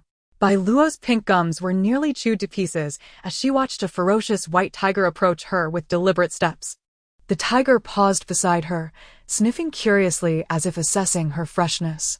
Though she felt no fear, she was all too aware of her mortal form and did not wish to endure the agonizing fate of being devoured piece by piece. The tiger opened its gaping maw, poised to strike. Suddenly, a stone flew in from a distance, striking the tiger squarely on the head. Enraged, the tiger turned its attention elsewhere. Di Qizhong, panting heavily, stood nearby, gritting his teeth as he raced towards the beast, picking up stones along the way to hurl at it. "You foul beast. Come here if you dare." Provoked, the tiger let out a fierce roar and lunged forward. Biluó watched in astonishment as the young boy skillfully maneuvered, gradually leading the ferocious white tiger away from her. In that moment, she found herself thinking that perhaps her foolish seventh brother was not so unbearable after all. However, a wave of anxiety washed over her. No one had ever been willing to risk their life to save her, even if this person was foolish and mischievous. In the distance, the sound of pounding feet and galloping hooves grew louder, and Biluó even heard Han Ji's desperate shout, "Big brother, help! Big brother is coming!" The tension that had been coiled tightly within her finally released, and she couldn't help but burst into tears. "Alas! Young master, the little princess is over there." The voice was close, and Biluó soon spotted her brother. Di Qizhong rushed over, scooping his little sister from the ground. The tiger had been shot dead not far away. He breathed a sigh of relief, then turned to glare furiously at the still reeling Di Qizhong, delivering a sharp kick. "Di Qizhong, I see you've had enough of life." He readily admitted his fault and, without another word, ran off, followed closely by several guards. Di Qizhong was left grinding his teeth in frustration. This little rascal would truly be lost without proper guidance. Is the foolish seventh brother all right? That unfortunate kick from Big Brother seemed rather severe. Di Qizhong, who is he doing this for, anyway? His guards draped a cloak over him, and he wrapped it around his sister protectively. The hidden guards were assigned by the Empress Dowager. They answered solely to him, and even if Di Qizhong ordered them to assassinate the emperor, they would have no objections. How could they have hesitated to retrieve a mere infant? Fortunately, the royal residence also had its own hidden guards, familiar with the royal family's methods, allowing them to follow the trail to the hidden guards waiting outside the forest. Had they arrived any later, the consequences would have been dire. As he gazed at his sister's cherubic face, he reassured her, "Do not fear, dear sister. Though he is my brother, I shall avenge you." Upon returning home, Biluó saw her mother, a tearful wreck. She also noticed the Empress Dowager and the Emperor, who had come in response to the commotion. The Empress Dowager, quick as a flash, snatched Biluó away, calling her my dear heart. The Empress Dowager lamented, "It is all my fault for having spoiled him. He nearly harmed my precious Luo. I am willing to confine myself to Ning'an Palace for 3 months, sincerely repenting my sins before Buddha. You need not worry about me. This will serve as my method of self-cultivation." Zhao Rushi knelt before the Empress Dowager, expressing gratitude for her mother's affection, assuring, "I shall take good care of Luo. Your health is poor. Please rise." Is the Empress Dowager sincere or merely pretending? Surely, she harbors no hidden secrets? Did she not previously inform my mother about the saying dragons give birth to 9 sons? It has been over a month. How could there be no news whatsoever? Di Xian reached out to embrace her, but the Empress Dowager subtly evaded him. Others did not think much of it. But Biluó, who already found things peculiar, sensed something amiss. The Emperor's gaze towards me is oddly strange. The Empress Dowager's affection for me does not seem feigned. Why does the Emperor's expression convey such an ineffable sentiment? Empress Dowager, I implore you, save my side consort. A piercing cry suddenly rang out. The Empress Dowager paid it no heed and instead remarked to Zhao Rushi, "It is time to select a bride for the young master. This residence requires another lady to help manage it. We cannot allow just anyone to disturb our lord." Biluó turned towards the source of the voice, spotting Su's maid, Kayle, being restrained by 2 guards at the door. Kayle knelt on the ground, repeatedly bowing her head. "Your Majesty, Empress Dowager, my side consort says she does not fear death, but cannot bear to part from the prince. I beseech your Majesty and the Empress Dowager to grant permission for the Chancellor to release her. Even in death, she wishes to see the prince one last time." What? Have I labored in vain? It seems the truth about Su's side consort not being the Chancellor's daughter has yet to be revealed. Perhaps Su Chong does not wish to become a laughingstock, thus swallowing her pride. Just as she was about to sigh, Di Xian interjected, "Mother, I have also heard that this matter involves the Chancellor's family affairs. We cannot interfere." Ah, the Emperor is truly wise. One must admit. The Emperor is far more handsome than my father, though he lacks a legitimate heir, which is a pity. If only I had the power to bestow him 100 children, then he would not have to constantly worry about his brother. Biluó, where did these rumors even originate? How infuriating. Who is crafting this false persona for her? Volume 1, Chapter 25. She played too lavishly and hurt him with unwavering support. Kayle persistently apologized. "My apologies, Mississippi. It is my incompetence that has failed to fulfill your wishes." It was Kayle who had informed Su Ziluo, leading to the Empress Dowager's outing. "Do not worry, Kayle, I am fully aware. These individuals are utterly indifferent to my well-being, and I shall ensure they do not fare well either." The old man, Su Chong, was ultimately swayed by her words. He, too, wished to avoid losing face in the capital and being the subject of ridicule. By playing the familial card, she leveraged the remnants of their father-daughter bond built over the years. Coupled with her promise to become the princess and firmly seize control of the royal residence, thereby bearing the heir, she was resolute. Time was of the essence. As long as she lived, action would commence tonight. The full moon hung like a disk, and the shadows danced among the trees. Inside the chamber, Su Luoluo knelt before the man, weeping softly, "My lord, grant me a child. In this royal residence, apart from you, everyone else repels me. Now with you like this," sniffles. "My lord, you do not understand. I have always loved you, hopelessly enamored from the very first moment I laid eyes on you. Yet you have a beloved princess. I recognize my own immorality. It was only after meeting the young heir that I misplaced my deep affections onto him. My lord, I love you, and I wish for you to love me in return." As she spoke, she slowly loosened her garments, her fair skin shimmering gently under the moonlight. Su Luoluo distinctly observed the man's eyes gradually clouding with desire.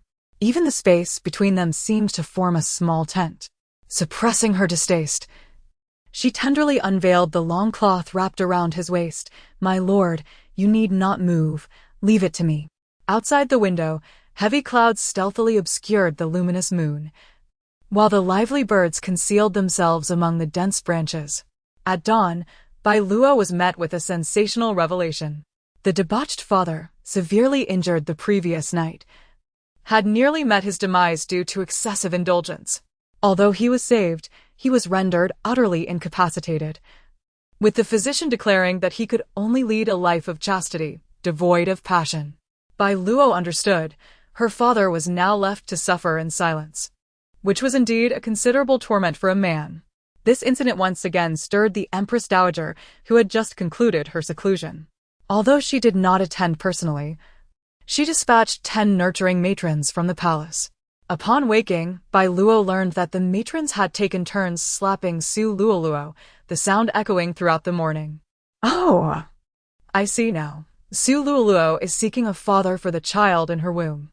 Fortunately, the second and third brothers are with grandfather at the border. Otherwise, there would have been 2 more brothers to deal with. Su Luoluo must think it easier to manage matters with her father. I wonder if her choices were influenced by my words, as she may not have had the chance to approach those other men." Biluó glanced at her mother, who sat surrounded by the matrons, and then at her elder brother, Di, seated across the room. "Isn't it a bit excessive for my elder brother to visit so frequently? Perhaps he has a fondness for children. He should find a wife soon, someone formidable, lest their family be inundated with weak-hearted individuals. Di, why must this again concern my marriage? Su Luoluo is already pregnant? Thankfully, it is not his." Had he not overheard his sister's thoughts, his usual disposition might have led him to feel guilty, ultimately compromising for the sake of the child. The mere thought sent shivers down his spine. He restrained the urge to grimace, maintaining a guise of ignorance while gazing gently at his sister. He must not reveal any hint of abnormality. His sister was astute. If she discovered his awareness, would she dare to speak the truth? He realized that his recent practice had thickened his skin, outwardly cheerful, yet inwardly increasingly frantic. By the way, could his mother hear his sister's thoughts? He cautiously ventured, "Mother, Su Sufei seems rather pitiful. She is, after all, my father's consort. Perhaps you might lend her a hand, if only to lessen her suffering." If his mother could indeed hear his sister's thoughts, she would undoubtedly ensure that this troublemaker would not have it easy and might even scold him. Rushi felt a headache coming on at her son's words. Given that he had been involved in the incident with the divine physician, she began to suspect he might also hear her daughter's innermost thoughts. Just as she was about to probe further, her son spoke again. How dare he defend that woman? How vexing it was. Feeling pity for a woman was merely the beginning of emotional entanglements, and her son was caught in the throes of it. Being a mother was arduous. Why did she have so many children? She had just punished Xiaoqi, making him kneel alongside Xiaoba in the ancestral hall. Her eldest son, now grown, still required her guidance concerning matters of the heart. Fortunately, she was experienced. Such affairs are easier to dismiss than to suppress. She smiled. This is only natural. Su Sufei's care for your father is not easy. Perhaps her love for him is so profound that she finds it difficult to contain her emotions. Soon, she would admonish the matrons in the palace. After all, Su Sufei was the daughter of a prime minister and the mistress of the royal residence, deserving of respect. How infuriating it was that her mother was too kind-hearted. Biluó, overhearing their conversation, lamented, "Oh, what am I to do? This family is too soft-hearted. I cannot endure it any longer." The dark energy within her was no trivial matter. It could not be wielded recklessly, for misuse could lead to madness. When would she grow up? Every day was filled with inconsolable frustrations. No one understood her. Moreover, she needed to conserve her dark energy. She was planning something grand. "My lady." Cui Shi entered, standing before Zhao Rushi, fidgeting and hesitating. Rushi's eyelids twitched. Cui Shi was composed. She had sent Cui Shi to keep an eye on those 2 mischievous boys. Surely they had not caused any trouble.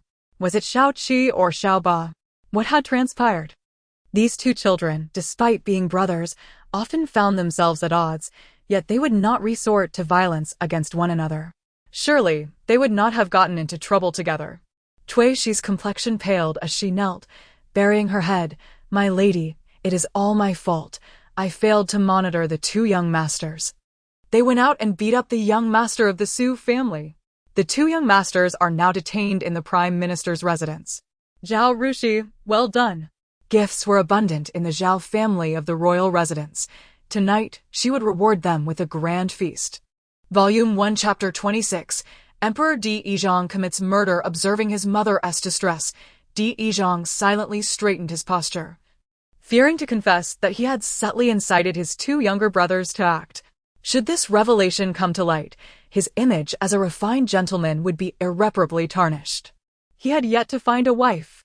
Indeed, he required a formidable partner, one who could at the very least safeguard him against being bullied. This matter regarding my departure is likely connected to Su Luoluo. I understand. It pertains to the control of the royal residence. With Di Jingtian incapacitated in bed, her first move must surely be to eliminate my mother and seize authority over the palace. How infuriating. Those two fools should be locked away. Upon hearing this, Zhao Rushi immediately recognized that such a dangerous individual could not be allowed to linger for even a moment longer. Rising with concern, she said, "Mother will go check on your father. I cannot rest easy." The two exchanged a brief glance before hastily diverting their gazes and departing in unison. Zhao Rushi, under the pretext of Su concubine's injuries, brought half the Imperial Medical Institute to Di Jingtian's quarters. She first entered Di Jingtian's room, her eyes brimming with tears of heartbreak and disappointment, yet she managed to choke out, "Your Highness, please rest well. I have heard that Su concubine is gravely injured, and I have brought the doctors to examine her. Rest assured, from this day forth, she shall be my beloved sister.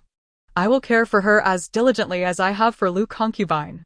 Upon hearing this, Di Jingtian felt a surge of blood rush to his head. How shameful! To be in such a state yet still engage in intimate relations was indeed a humiliation far too great. Yet, the more he resisted, the more he yearned. Especially with that youthful and delicate maiden trembling before him, pleading for his affection. To die beneath the peony would still be a romantic end. In that moment, he was so impulsive that he thought it worth dying in her embrace. He felt guilty towards his wife, but throughout the years he had treated her well, providing her the honor and affection she deserved. In the Grand Palace, she and the wet nurse's niece, Lu concubine, were the only ones who mattered to him. They had borne him 9 children, and he had given her everything he could. Which woman in the capital did not envy her?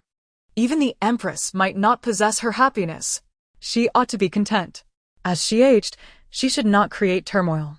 Her current attitude was precisely correct. She did not waste the kindness he had bestowed upon her for so many years. Regrettably, she was so thoroughly bandaged that he could say nothing, only conveying through his gaze, "Take good care of Su Luoluo." Rushi understood and nodded. "Your Highness, do not worry about your recovery. I will look after Sister Su. Should anything happen to her, I shall personally request a divorce and renounce my title as princess, leaving the palace." Di Jingtian nodded in acknowledgement, a testament to the understanding nurtured over many years with his wife. He had long realized that how could any man resist a vivacious woman like Su Luoluo? He closed his eyes, signaling her to care for Luoluo. He had seen enough of this face. The monotony of life had become stifling. Rushi took 2 steps back. "Your Highness, I shall take my leave now. Please rest well." Wiping away the tears from the corners of her eyes, she suppressed the urge to smirk. Men, it seemed, were all the same. The lifetime promises made in youth were merely his own self-indulgent illusions. Biluó had just been dressed in a lovely pink gown by her maid, Suewa. Uncertain which maid had adorned her somewhat sparse hair with a decorative flower, 2 maids chattered beside her. Suewa remarked, "The princess truly has a kind heart," bringing half the Imperial Medical Institute to attend to Su concubine. Yet, Su concubine showed no gratitude and even tried to chase them away. Suewa's tone was tinged with schadenfreude, her eyes bright with delight. However, Su concubine must truly be gravely injured. She fainted after only a few words. Only the Imperial Medical Institute can properly tend to her. Another maid, Sue Hong, chimed in, indeed, the princess is benevolent. Last night, Su concubine was utterly detestable, yet the princess still came to her aid. It would be better if Su concubine simply vanished. Curiously, she then inquired, is Su concubine all right? Biluó calculated, Su concubine had just begun to conceive. The doctors likely wouldn't be able to discern anything yet. If they did discover it, how splendid it would be to expose Su concubine's secret. No wonder she was in such a rush, unafraid of truly bearing an old man's child. The two maids continued their idle chatter, which somehow led them to discuss the young heir, Yanqin of Yanbei. The king of Yanbei has agreed to let the young heir study at our residence. He is quite handsome, evoking instant affection. Sui Hua, ever the gossip, was the first to share news among the maids. Sui Hong, intrigued by Sui Hua's revelations, asked, didn't he, the young heir, have a past grievance with our seventh master? Biluó's foremost memory of the young boy was the strand of prayer beads he had gifted her. These beads had remained in her possession. Though she was uncertain of their authenticity, their luster had faded over the past few days, rendering them merely a worn trinket. Nevertheless, despite her disdain for the prayer beads, she felt grateful towards Yanqin. The following day, maid Sui Hong took two infants outside to bask in the sun, while Sui Hua entered the courtyard with a troubled expression. Sui Hua, what troubles you? Sui Hua lamented, an incident has occurred involving the Yanbei young heir at our residence. This revelation startled Sui Hong, who gasped, what? On his first day here? And something has happened? How will the princess explain this to Yanbei? Sui Hua, uncertain, replied, perhaps our seventh master was being mischievous and pushed him into the river within the estate. Unfortunately, the young heir struck his head against the sharp rocks and fainted, falling into the lake. Biluó placed her small hand on her forehead. Seventh brother certainly knows how to stir trouble. Suddenly, Biluó felt the ground tremble beneath her. A flamboyantly dressed parrot burst into the room, exclaiming, quick, give me the girl. I must take her to see mother. Volume 1, Chapter 27, Life for a Life. Let Yanbei decide. Emperor Bazeng arrived in a fiery manner, and the maids dared not let him take the little princess away. Sui Hua held him back, her face clearly expressing refusal. Eighth young master, the princess has said that you cannot take the little princess away with seventh young master. Enough nonsense. That fool Yanbei's heir is on the brink of death, and his uncle demands that seventh brother pay with his life. Mother is truly furious, and is prepared to take action against seventh brother. Let me take my sister over, perhaps mother will spare seventh brother for her sake. Moreover, my sister knows a great deal, maybe she can hear his thoughts and find a way to save seventh brother. Although I do not get along with seventh brother, I cannot allow outsiders to harm him recklessly. Upon hearing this, Biluó was certain, there must be some hidden agenda here. She was indeed curious to see. But Emperor Bazeng had a history of frightening her mother, so the maids were adamant that he could not take her away. Now, only she and Sui Hua remained to look after the two young masters, and indeed, the lady needed assistance. Emperor Bazeng, with his usual sweet tongue, thanked Sister Sui Hong. However, Biluó discerned his cunning plan, and as soon as he departed, she gave a swift kick to her twin brother's face. The baby, startled from his slumber, opened his bewildered eyes to the azure sky above, pouted his lips, and burst into tears. Wah, wah. This sudden commotion drew the attention of all the maids, and Sui Hua quickly picked up little Jió. Little Jió's cries were incessant, capturing everyone's focus.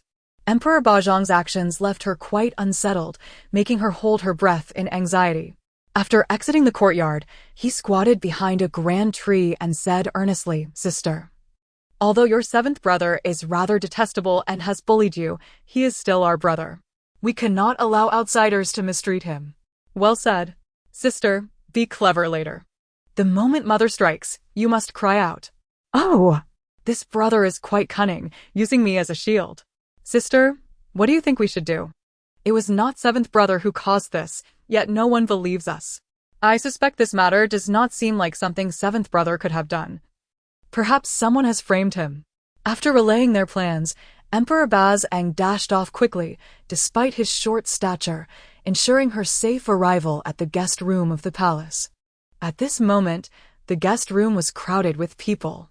As soon as Emperor Bazang entered the courtyard, he immediately captivated everyone's attention. The maids outside rushed forward to take Biluó. Bazang turned, declaring, "I will carry my sister in to see brother one last time." The maids exchanged glances, unsure of what to say. Inside the room, they heard the voice of Zhao Rushi, calling from a distance, "Xiao Ba, bring your sister in." Emperor Bazang looked triumphantly at the maids and strode into the room. Biluó was quickly enveloped in Zhao Rushi's embrace.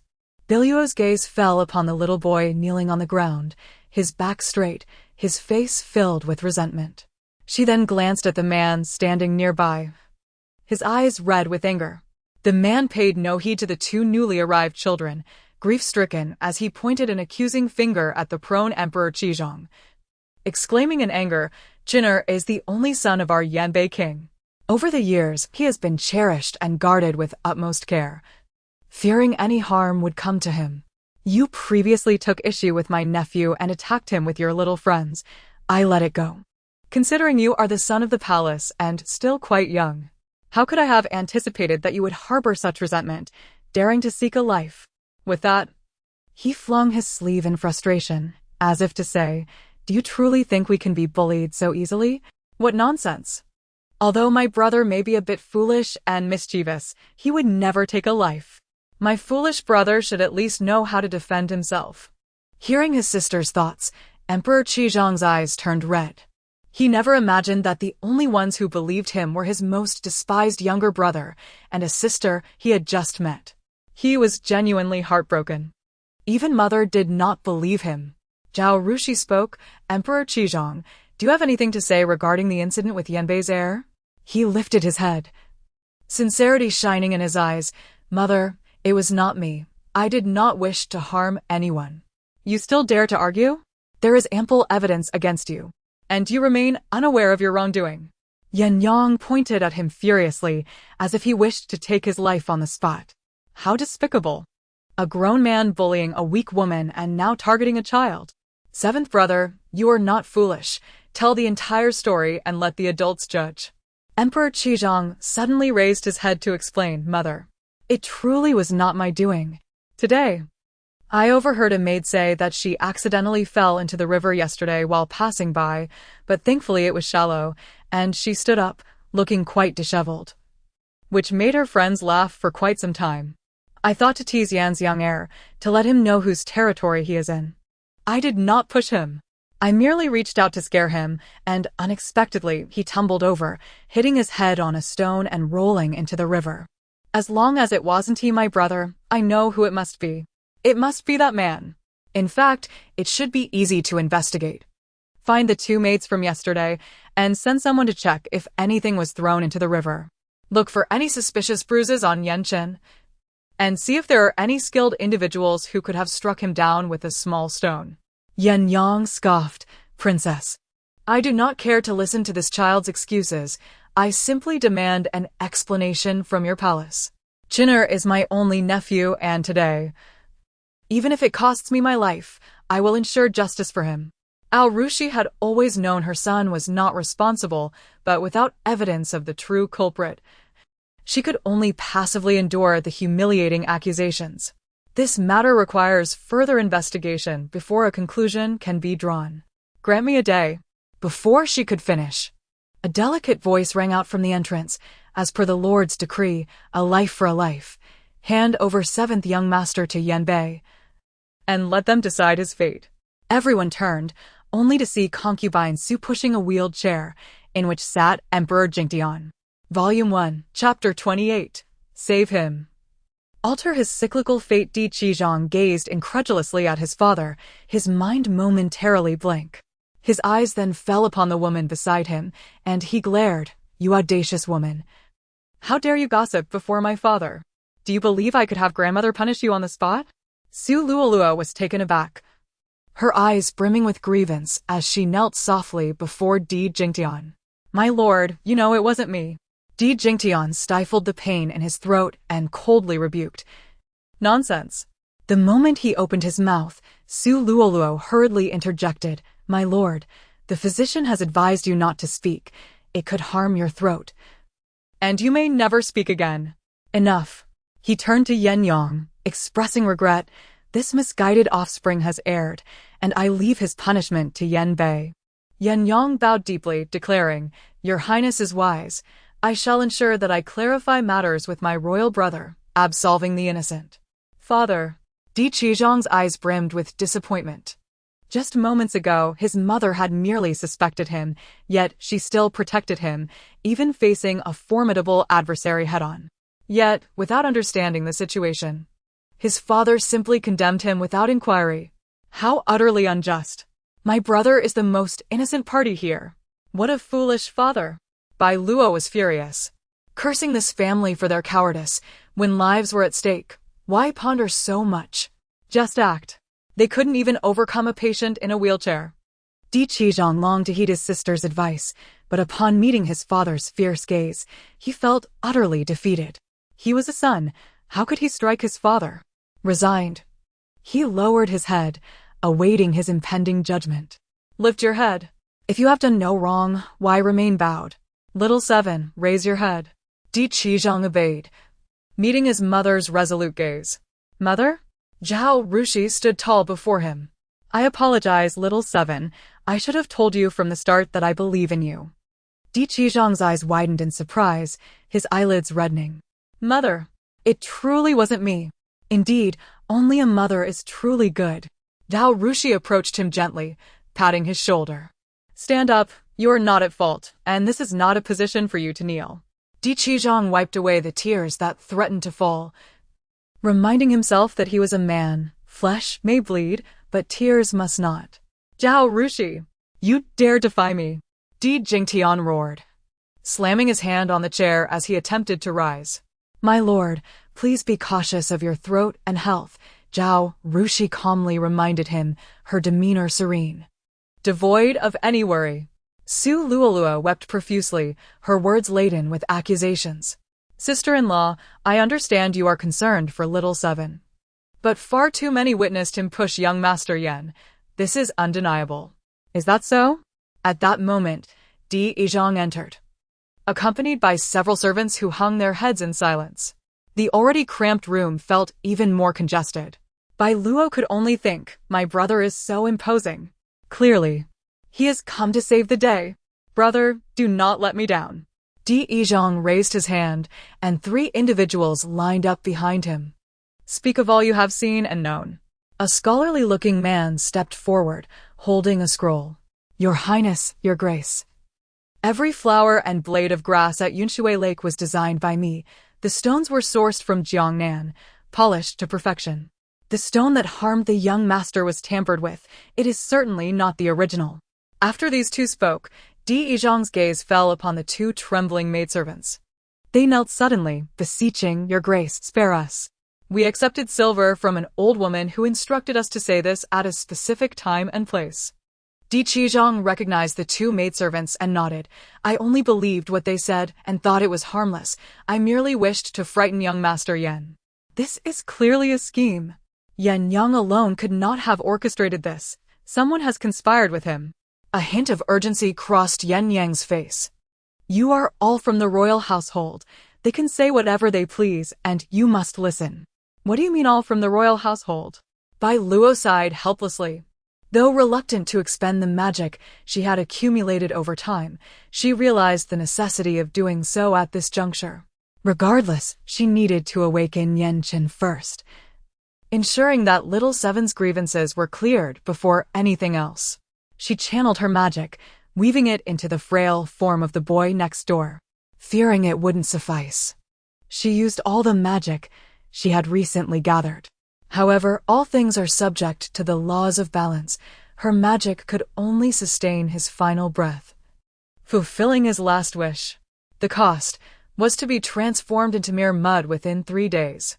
She was a demon, a force of destruction. In gratitude for the prayer beads he had gifted her, she would consider him a demon general once she reclaimed her powers. Next door, Yanqin suddenly sat upright.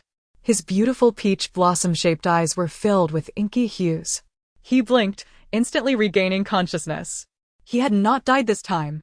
Extending his palm, he noticed golden energy swirling around it. What is this? Golden threads continuously flowed into his body while others streamed into the room. Where did it come from? Confused, he leapt from the bed, flinging open the door, disregarding the astonished expressions of the maidservants and attendants following the golden threads. To his astonishment, he discovered the golden threads were emerging from a small infant. It was Biluó. Look, the young master has awakened. Oh dear, young master. You are all right. Someone fetch the physician to examine him at once. As Yenchen listened to the cacophony surrounding him, clarity flooded his mind. He had lived. He had not been reborn. No longer reborn. Yet, regardless of the circumstances, he was aware of the impending events. Nothing could alter the fact that he would meet various untimely deaths again and again. He had been tortured to the extent of losing his will to resist, silently accepting his fate. He had anticipated another rebirth, only to discover that he had been revived by what he had once deemed a monstrosity. No, not a monstrosity. This was clearly a sign of fortune. Approaching Zhao Rushi, he stood small before her, gazing up with innocent eyes, and began to weave a tale. Auntie, I just dreamt of a celestial grandfather who said there is a fortunate sister beside me. He told me to embrace her, and my misfortunes would dissipate. Volume 1. Chapter 29. A thought becomes Buddha. A thought becomes demon. Zhao Rushi was utterly bewildered. By the time she regained her senses, the child she had been cradling had already been placed in the arms of the small boy at her waist. Though diminutive, the boy effortlessly held the over 10-pound Biluó. As she surveyed her surroundings, she noticed many others, like her, staring in shock and confusion at the tender-faced boy. Yang dashed over, his eyes filled with fury as he pointed at Yenchen. Who are you? You are not Yenchen. Who exactly are you? Uncle? I am Chun'er. Aren't you happy that your nephew has awakened? Yenchen, holding the child, looked utterly aggrieved. Oh. He could no longer maintain his charade. He must have been dreaming of becoming the king of Yanbei. Haha, it feels splendid to disrupt someone else's good fortune. Why does this little one seem to recover so well? Could it be that I gave too much? Then I shall conserve my powers for now. After Biluó finished speaking, she ceased supplying her demonic energy. Yenchen watched as the golden thread snapped. He felt light and unburdened, and the pain from his injured forehead had vanished. Regardless of the fierce man before him, he cautiously said, "Little sister, I unilaterally declare that you are my little sister from now on. I will protect you, all right? Do I look like someone who lacks an elder brother?" The crux was, did he even have a future? A throng of imperial physicians rushed in, each taking turns to check Yenchen's pulse before kneeling in shock. Your Highness, this is a divine blessing for the young master of Yen, they declared. The young master has no internal injuries, only superficial wounds, at most. He may bear some scars. Zhao Rushi sighed in relief with her 3 sons.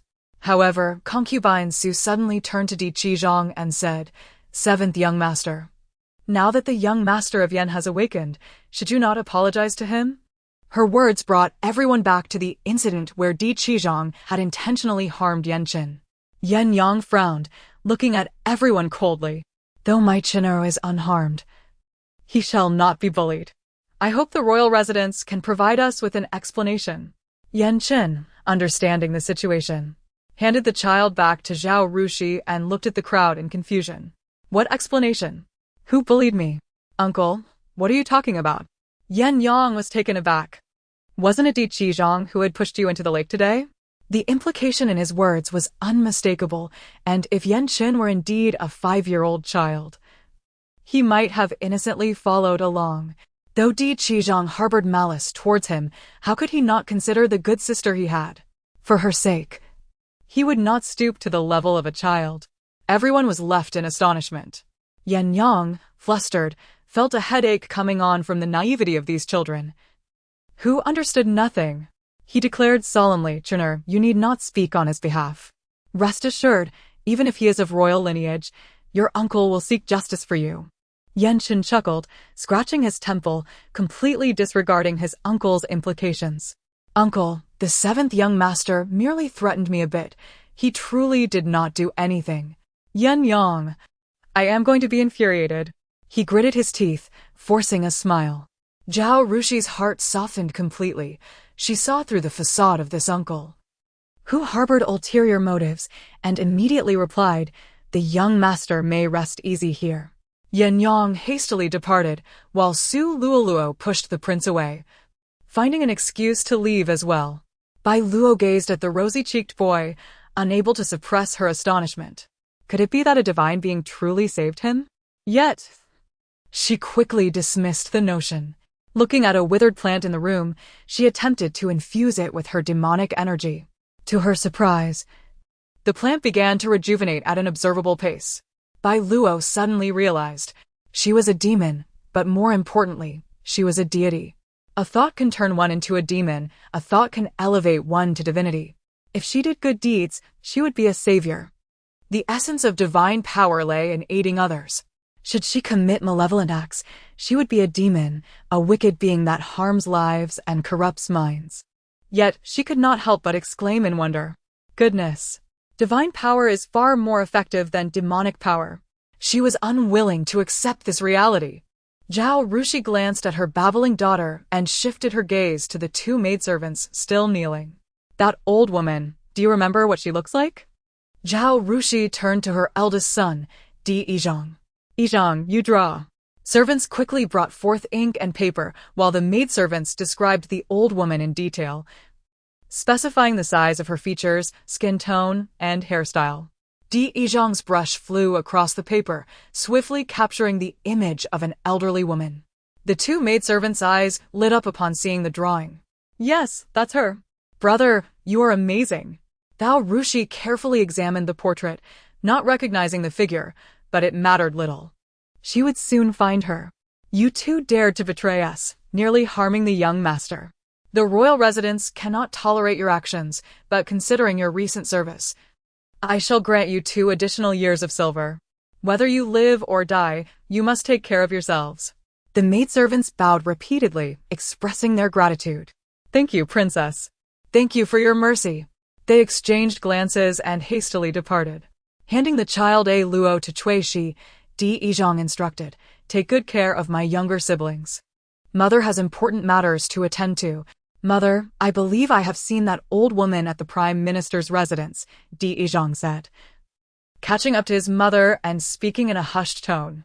"Investigate the Su residence," Zhao Rushi replied solemnly, looking at her eldest son. "Yizhang, I will not allow anyone to harm my children. Do you understand?" Di Yizhang felt a surge of joy. Had his mother gained insight from today's events? "Yes, mother. Rest assured. As the eldest son, I will naturally protect my younger siblings, unmatched by anyone else." Zhao Rushi looked at him with appreciation before rising to leave. Volume 1. Chapter 30. Tonight is the Assassin Festival. Inside the room, Di Yizhang gritted his teeth and approached the slightly shorter Yenchen. "I apologize, young Master Yen. I should not have treated you that way. And thank you for speaking up for me just now." A man of honor, how could he fear an apology? Yenchen tilted his head, blinking his innocent, beautiful eyes. "There is no need to apologize, seventh young master. I merely slipped and fell. It has nothing to do with you." Di Yizhang was momentarily taken aback, unsure if Yan Yi was too intimidated to speak the truth. But it was perhaps better this way. No one would blame him. His mother would not punish him either.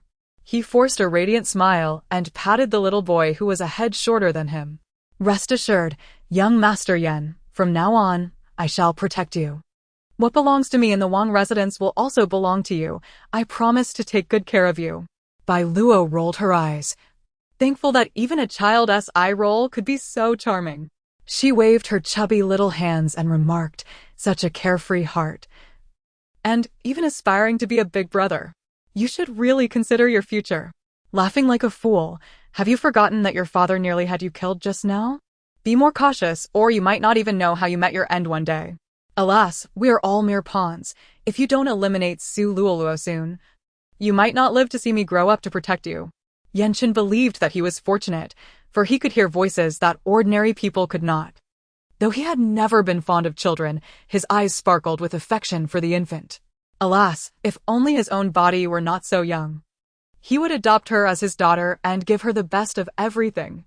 Now that he knew he would not die and be reborn, he must first resolve these significant troubles. Life still held many meaningful pursuits, and he did not wish to waste more energy on unnecessary troubles, especially those caused by individuals who troubled his new sister. Nightfall. Biluó removed her clothing and gazed at her remarkably healing body, filled with doubt that the celestial embryo from her dream had indeed settled within her womb. However, it was still too early for the quack doctors to detect it. This had saved her. Otherwise, after consummating her marriage with the prince just the day before, revealing her pregnancy the next day would have rendered her eloquence useless. Suddenly, a cold arrow sliced through the window paper, grazing her cheek before embedding itself into the bedpost. A chill swept over her face as warm blood trickled down. Ah, how infuriating. An assassination. Biluó gasped, bewildered, as she could not recall offending anyone to the extent of warranting such an extreme measure. Without time to tend to her wound, she cried out for help. Help. I am but a fragile woman, unskilled in martial arts. Two figures clad in black burst into the room, brandishing large blades to strike her down.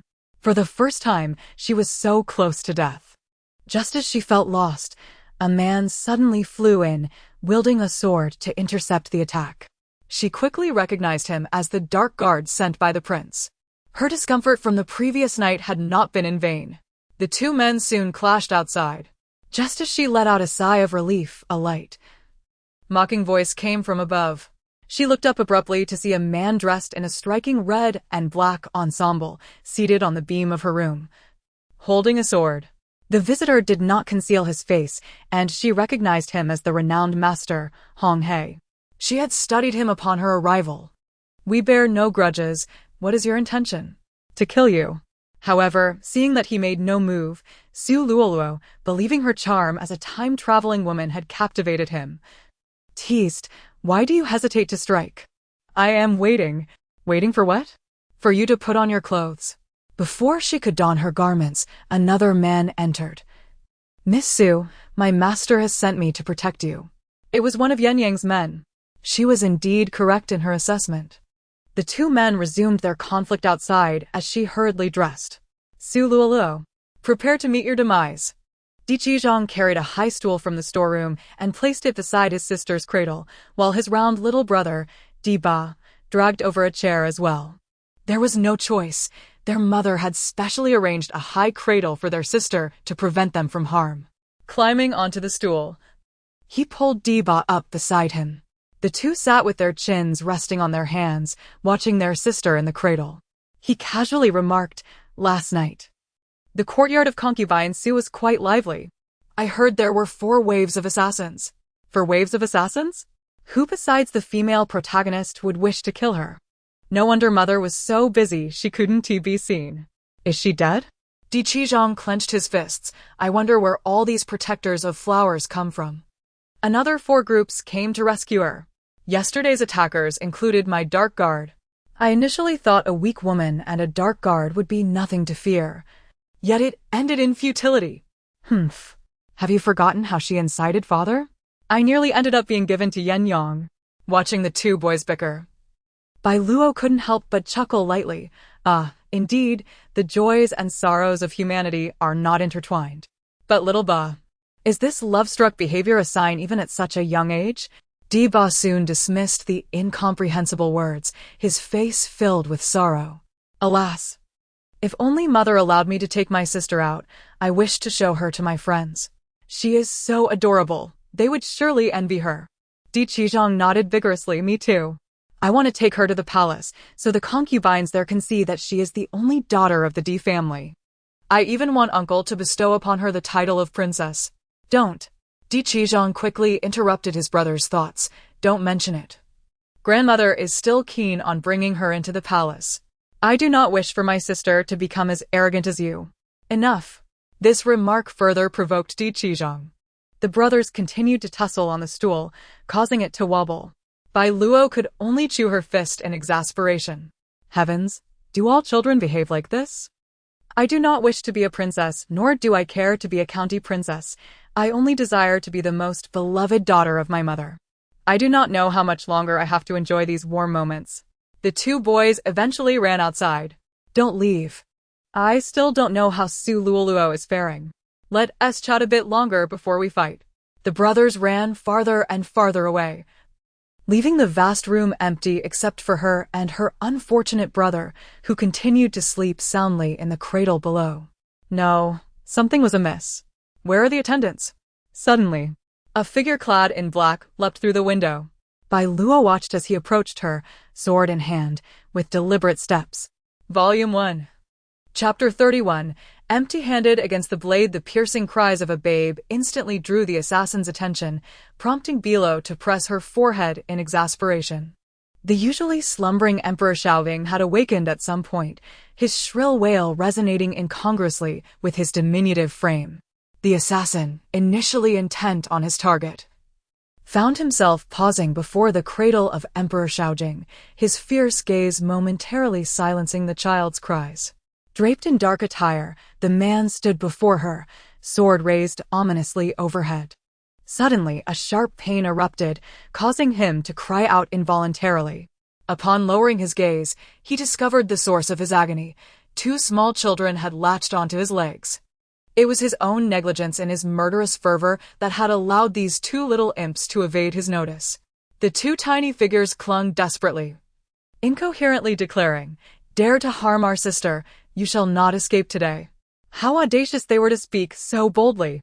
"Release me, or I shall slay you." Not a chance. Not a chance.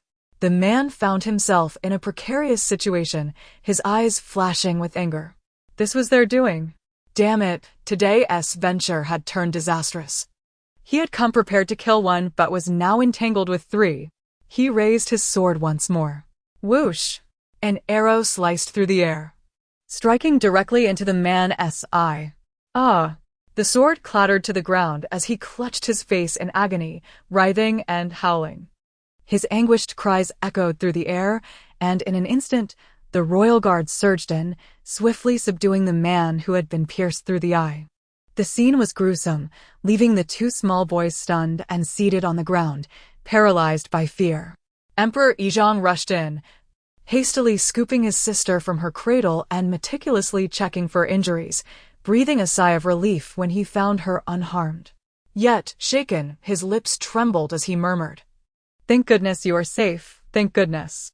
Biluó, seasoned in the ways of chaos, regarded the assassination attempt as a mere trifle. What truly moved her was the concern and respect her family exhibited towards her. It was the sight of 2 mischievous, timid, yet proud little boys standing together, and the unmistakable worry etched across her elder brother's face that stirred her heart. Having come to a realization, Biluó chuckled softly. "How wonderful! I'm fine. But I wonder how little Joe is doing." I just heard him suddenly fall silent.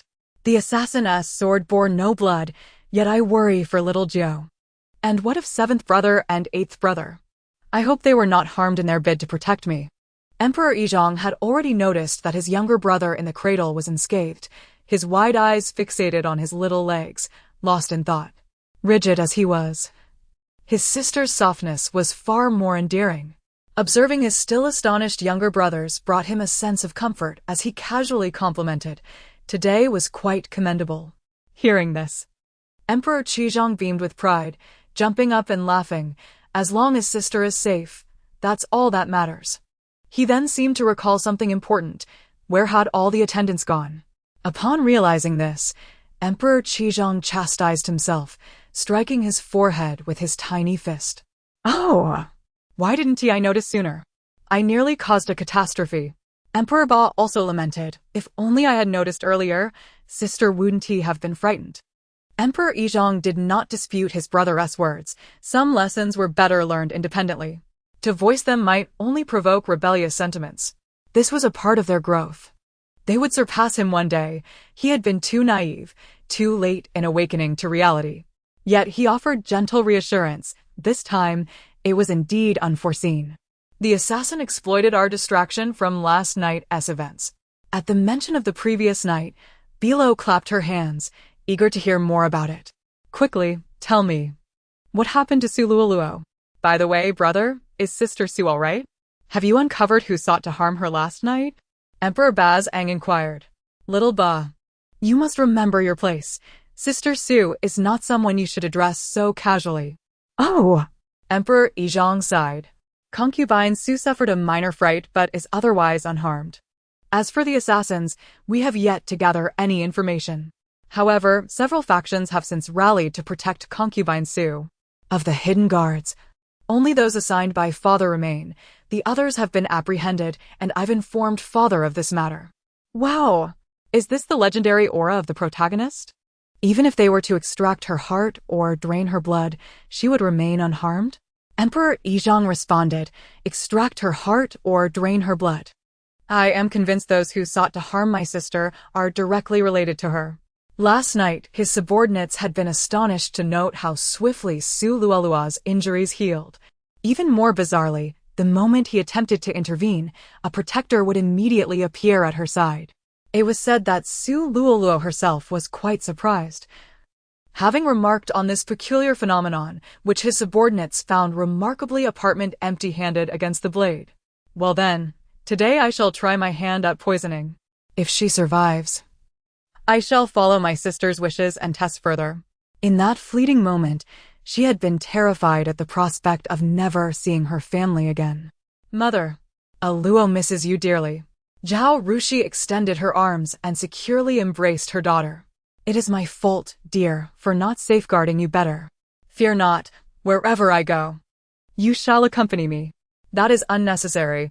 Mother has already endured much. Wiping the tears from her face, Zhao Rushi gazed at the two little boys and said, I have heard of what transpired. I am grateful you both looked after your sister.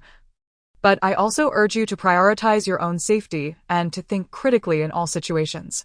If you have any desires after your fright, I shall do my utmost to fulfill them. Emperor Bazang promptly stepped forward. Mother, I wish to take my sister out to meet my friends. Nay, mother, please. Emperor Ba shamelessly clasped his hands together, adopting an innocent and adorable expression. Upon sensing her daughter's heartfelt plea, Zhao Rushi softened. Very well, Yizhong. You shall accompany your brother and look after Luo. Wow! Out we go, to find a bride for brother. Biluó, unconvinced, relied on her millennia of insight into human nature, certain that she would not struggle to find a suitable match for her brother. Volume 1. Chapter 32. Yan Yang's death at the Prime Minister's door. The night breeze was gentle, and the chirping of insects echoed in the air. Yanchen perched upon a leafy tree, his gaze fixed in the distance. The man beside him cast several glances his way. Unable to restrain himself, he remarked, You little boy, could it be that you, like Su Luoluo, have been possessed by some vile entity? At this, Yanchen raised an eyebrow and extended his wrist. Why not draw your blade across it? He found it curious. Su Luoluo was equally intriguing. Just last night, he had witnessed firsthand that after he struck Su Luoluo, not only did she remain unscathed, but her wounds also healed at a visibly astonishing rate. Since mere blades could not harm her, he sought the world's most venomous poisoner to strike tonight. If she truly could not perish, assist me in eliminating someone, and hang the body at the entrance of Su Xiangfu. Yanchen ignored him, his calm, dark eyes locking onto the man's. Tonight, you shall not disappoint me, will you? Young master, may I inquire whom you wish to kill? Yan Yang. With a sudden slip, Hong Heihong dropped his sword heavily to the ground. Sprawling out like a character in a dramatic play, gazing at the starry sky, lost in fleeting contemplation. Yanchen's dark gaze churned, his small face clouded with seriousness. He knew who the black-clad assassin was that attempted to assassinate Biluó today. While others may remain oblivious, he was aware. Those who dared to act against him would pay with their lives. As mist enveloped the surroundings, birds sang merrily. Di Qizhong, having prepared with his brother before dawn, could only smile helplessly as he cradled his already awakened sister in his arms. Since everyone is ready, let us depart. Di Qizhong stepped in front of his elder brother, pointing to the makeshift flower-patterned pouch he had crafted. "Brother, place our sister here. I wish to hold her too." Only then did Di Yizhang realize the pouch's purpose, understanding its utility. This is quite unsightly. Wow, what a festive design. Wow, I've never sat like this before. It must be tiring to be confined in someone's embrace.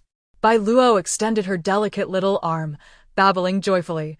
"Hug, hug, hug." Di Yizhang chuckled helplessly, opening the pouch slowly to place his sister inside, revealing her exquisite, plump little face. "You are quite resourceful." Biluó, Di Yizhang, Di Bazang, eyes sparkling, gazed at his seventh brother, pleading, "Seventh brother, you truly astonish me. Your idea is brilliant. Will you carry me on your back later?" Di Yizhang hesitated for a moment, reluctantly responding, "Very well." Di Yizhang, Biluó. On Yong'an Street, the rays of the morning sun dissipated the morning mist. As Di Yizhang led his younger siblings to the most bustling street, a throng of common folk rushed in one direction. "What is happening? Is there gossip?" "Oh, I wish to see." A guard from the Wang residence casually seized a passerby, pointing in the direction of the crowd. "What are you all rushing towards?" Di Yizhang's expression darkened. He had not anticipated encountering such gruesome affairs so early in the day with his sister in tow.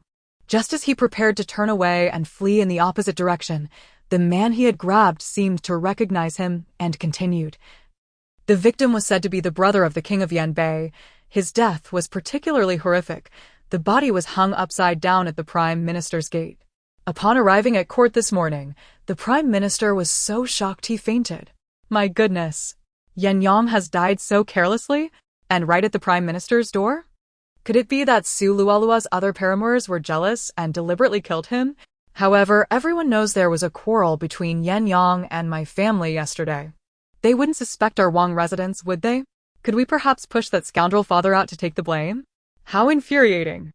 Just thinking about how he wanted my seventh brother to gift that man makes me want to strike him dead. He cannot die. Our elder brother has yet to marry. Let him finish marrying first before we consider that." Di Yizhang furrowed his brow, his gaze growing somber as he observed the crowd surging forward. "Let us go and take a look." Di Yizhang remembered the man's aggressive demeanor from the previous day and had never endured such humiliation before. Yet, being young, he bore a grudge but did not wish for the man's demise. He even worried that perhaps his secret guard was overly loyal and had gone so far as to kill the man for him. Hastening to keep pace with his elder brother's strides, he was so anxious that he did not notice the little infant's head bobbing precariously. "Brother, please return me to elder brother. I feel nauseous." Di Yizhang's heart raced with guilt, slowing his pace. The prime minister's residence was not far from Yong'an Street. Biluó soon spotted the man hanging upside down at the city gate. The surrounding populace was abuzz with chatter. What a fine person he was, with such grace and gentleness. Who could be so cruel as to take his life? Indeed, I heard he had an affair with the prime minister's daughter, Su, which provoked the jealousy of her paramour. Wow, this person's thoughts align with mine. Despite his short stature, Di Yizhang skillfully climbed onto a wall to observe the spectacle, while Biluó keenly noticed a woman who had just shared the scandal. After speaking, the woman departed with her basket. Another ruffian chimed in, "I can attest to this. I personally witnessed the prime minister's daughter engaging intimately with the son of the minister of works, Bayun. Perhaps this was indeed a crime of passion." The gossip only grew more sensational, and Biluó found herself astonished by the multitude of rumors surrounding Su Luoluo. Volume 1. Chapter 33. Choosing a bride for my brother. The officials from Jingzhou arrived swiftly, and Biluó's eyes sparkled as she beheld a woman in red official attire, disguised as a man, leading the group. Di Yizhang, feeling displeased, gestured for Di Yizhang to bring her down. At that moment, the red-clad officer noticed them and approached, a scornful smile gracing her lips. "Young master, how comes it that you are so idle today?" Di Yizhang scrutinized her, his gaze dripping with disdain. "Ah, you seem to be quite busy, don't you? A distinguished young lord like yourself running errands as a mere officer at Jingzhou? Young lord? What kind of gaze is that?" Can't you see that she is a beauty? Di Zhang was taken aback. Woman? His mind buzzed as he beheld the petite figure before him, clad in red, with a delicate face adorned with exquisite features. Upon closer inspection, she indeed possessed a certain charming allure. It was not that he couldn't recognize her disguise as a woman, he had simply known her in this guise since childhood, leaving no room for further thoughts. Feeling slightly embarrassed, he recalled their strained relationship. He had never held any admiration for delicate men. That young lady is rather striking. I wonder which noble family she hails from. Di Qizhong cradled her, bringing her closer to Di Zhang, puffing out his chest as he presented her. Yu Xiuwen. Do you not find my sister adorable? Upon seeing Biluó, Yu Xiuwen's carefree demeanor shifted instantly, her gaze softening as if melting. Well, young master, I did not anticipate you having such a sweet and lovely sister. She genuinely praised, the young princess is truly beautiful. Yu Xiuwen? So, it is her, quite capable indeed. A woman who eventually became the Minister of Justice. What a pity, she was later discovered by Su Luoluo, and her identity was exposed. This led to her being scorned by many. Though the emperor spared her life, he stripped her of her noble title and revoked the position she had so diligently obtained. Her mother, unable to withstand the blow, took her own life. As for Yu Xiuwen, she had no choice but to distance herself from the capital, fading from the heroine's world. However, the heroine does not permit any woman to outshine her. She sent assassins to eliminate her on the road. She admired audacious women. Yu Xiuwen was a posthumous child, and her title could not be inherited by a woman. Her mother, fearing for the survival of a lone woman and her orphan child, resolutely concealed her identity. It was a shame that Yu Xiuwen possessed talents and strategies that rivaled men, yet ultimately faltered due to her gender. In her own realm, she would have cherished such a companion, making her a trusted ally. As for today, what was she here for? Simply to find a bride for her brother. She spread her fair little hands wide, opening her arms sister hug. Be my brother's bride. Biluó's gaze remained fixated on Yu Xiuwen, unaware of her brother's suddenly flushed cheeks. Just then, a melodious voice called out, Brother Zhang. Biluó turned to see a girl in emerald green. Her skirts lifted as she rushed towards them, resembling a butterfly nearly fluttering into Di Zhang's embrace. He lifted his hand, only to let it drop again, not offering to assist her. As the girl steadied herself, a fleeting glimmer of disappointment flickered in her eyes. Observing this, Yu Xiuwen rose. Young master, you appear busy. I have matters to attend to. With that, she turned to leave. Did I see correctly? Was there disappointment and regret in her gaze? Does she fancy my brother? Oh, how unfortunate that my brother is a straight man. Who is this woman? Biluó's attention shifted back to her brother. Oh, my brother is blushing. Could it be that he likes this green-clad lady? Let me have a look. Di Qizhong, still holding his sister, interposed before the girl in green. Which family do you belong to? I do not believe I have seen you before. You must be the 7th young master of the Wang family, right? My brother is a friend of Baiyun Yao. I am Baiyun Yun. Her gaze fell to the baby in his arms, a calculating glimmer flashing in her eyes. Ah, this must be the young princess of the Wang family. She is indeed charming. As Biluó noticed the long nails descending towards her face, she instinctively recoiled, not wishing for such filth to touch her. Wah, wah. She pretended to cry, her mouth agape. Although her tears were feigned, her brothers appeared visibly flustered. Meanwhile, Xiaoba barreled in, colliding with Baiyun Yun, causing her to tumble to the ground. Feeling wronged, she gazed at the boy before her. Brother Zhang? Di Zhang recalled that his sister had once warned him about her, alleging that she had conspired with her brother to ruin him. He regarded the girl on the ground with an icy demeanor, his expression cold and unwelcoming.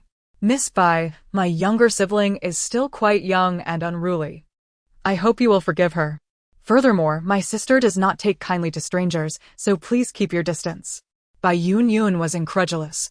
Due to his brother's relationship, the young master had always treated her like a sister. How was it that he now seemed so distant? though embarrassed. She had not seen him in nearly a year. If she did not catch his eye now, he might indeed forget her. Biluó watched the expression in the young girl's eyes, her heart fluttering with concern for her brother. Oh, my poor brother. She observed the unfolding drama with keen interest, her eyes sparkling with mischief. Di Izhang chuckled softly, realizing that not everyone was as difficult as Su Luoluo. I apologize, but I have no time. Di Izhang's frigid indifference brought tears to Bai Yunyun's eyes. She could scarcely contain her feelings of injustice and turned to flee. Ah, it seems my brother does not fancy her either. Di Bajong remained oblivious to matters of romance, glancing at his sister, who tugged at Di Qizhang's sleeve. Seventh brother, you've held her for so long. Let me have a turn. No, you are still too small. I cannot carry you. Di Qizhang. I am only a year younger than you. Hurry and hold me. I wish to take my sister to meet my friends. Volume 1. Chapter 34. Bloodletting in the falling sunset courtyard. Su Luoluo sat before the mirror, gazing at her pallid complexion. Even the sparkle in her eyes had dimmed, and an inexplicable weariness enveloped her entire being. The imperial physician had just departed, leaving her in a state of uncertainty regarding Zhao Rushi's intentions. Whether they were born of genuine concern or mere happenstance, as she brought several physicians daily to attend to her. Moments ago, the woman had nodded lightly and instructed. Very well, then please trouble physician Wang to prescribe some tonics to replenish Su concubine's vitality. After advising her to rest well, the woman took her leave. Su Luoluo scrutinized her reflection, acutely aware of the reasons behind her blood deficiency. How infuriating!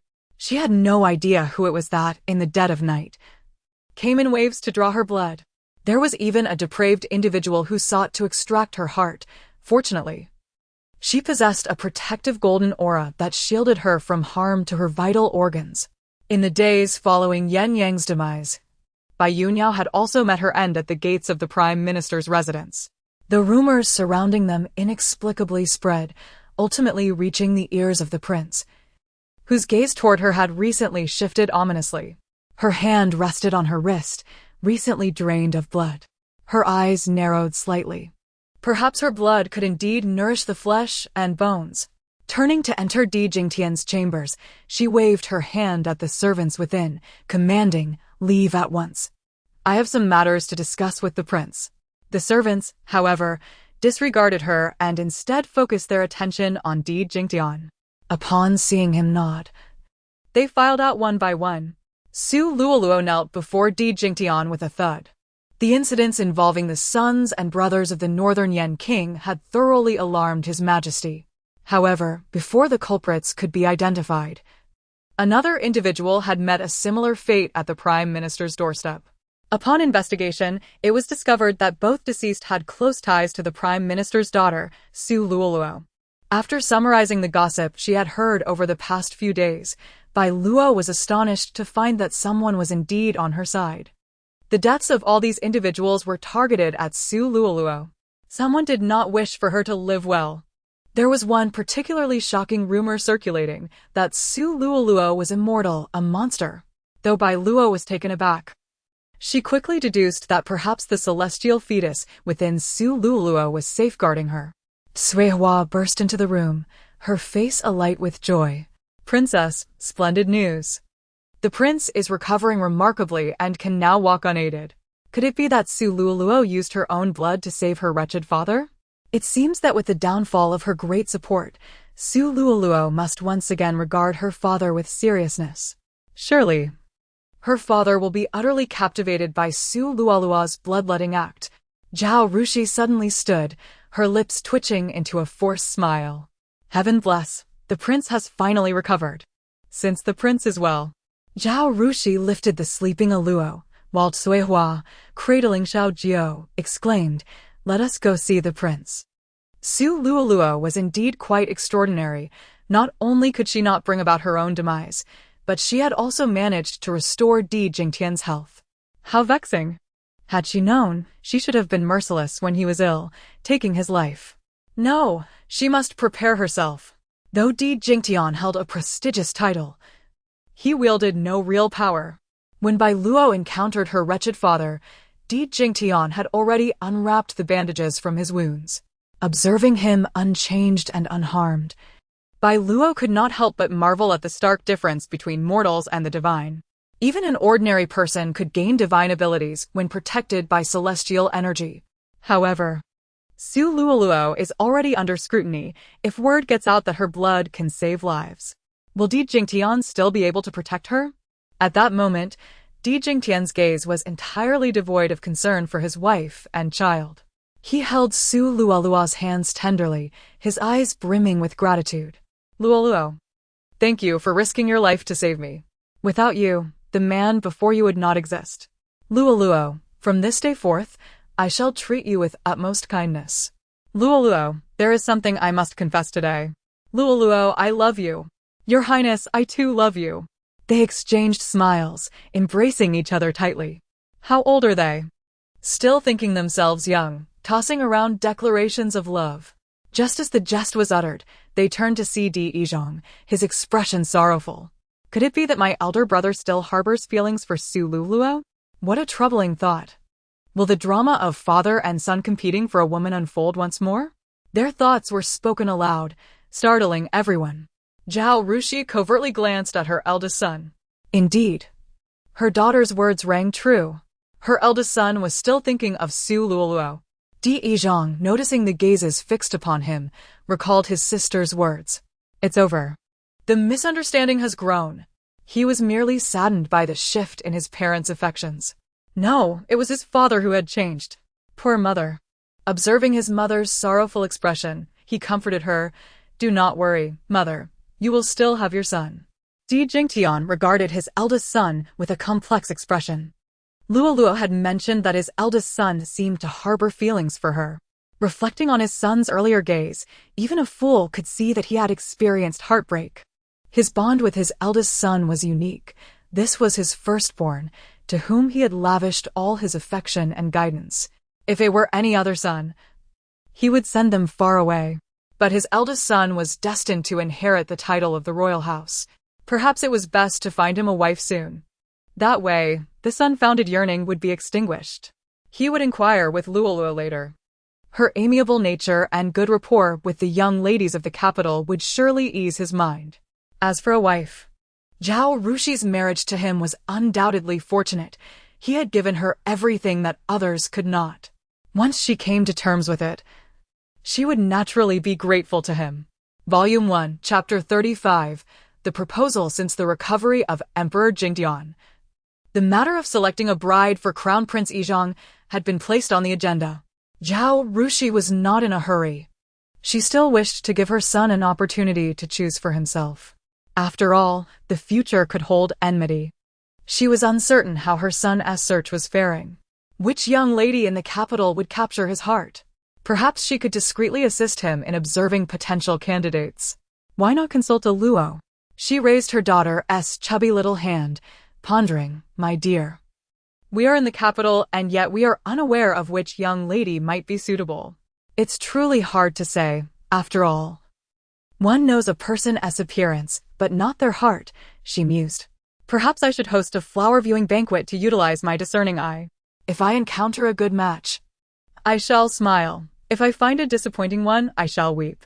Perhaps I might also assist my second and third brothers in their pursuits. To her surprise, Yu Xiuwen turned out to be a woman.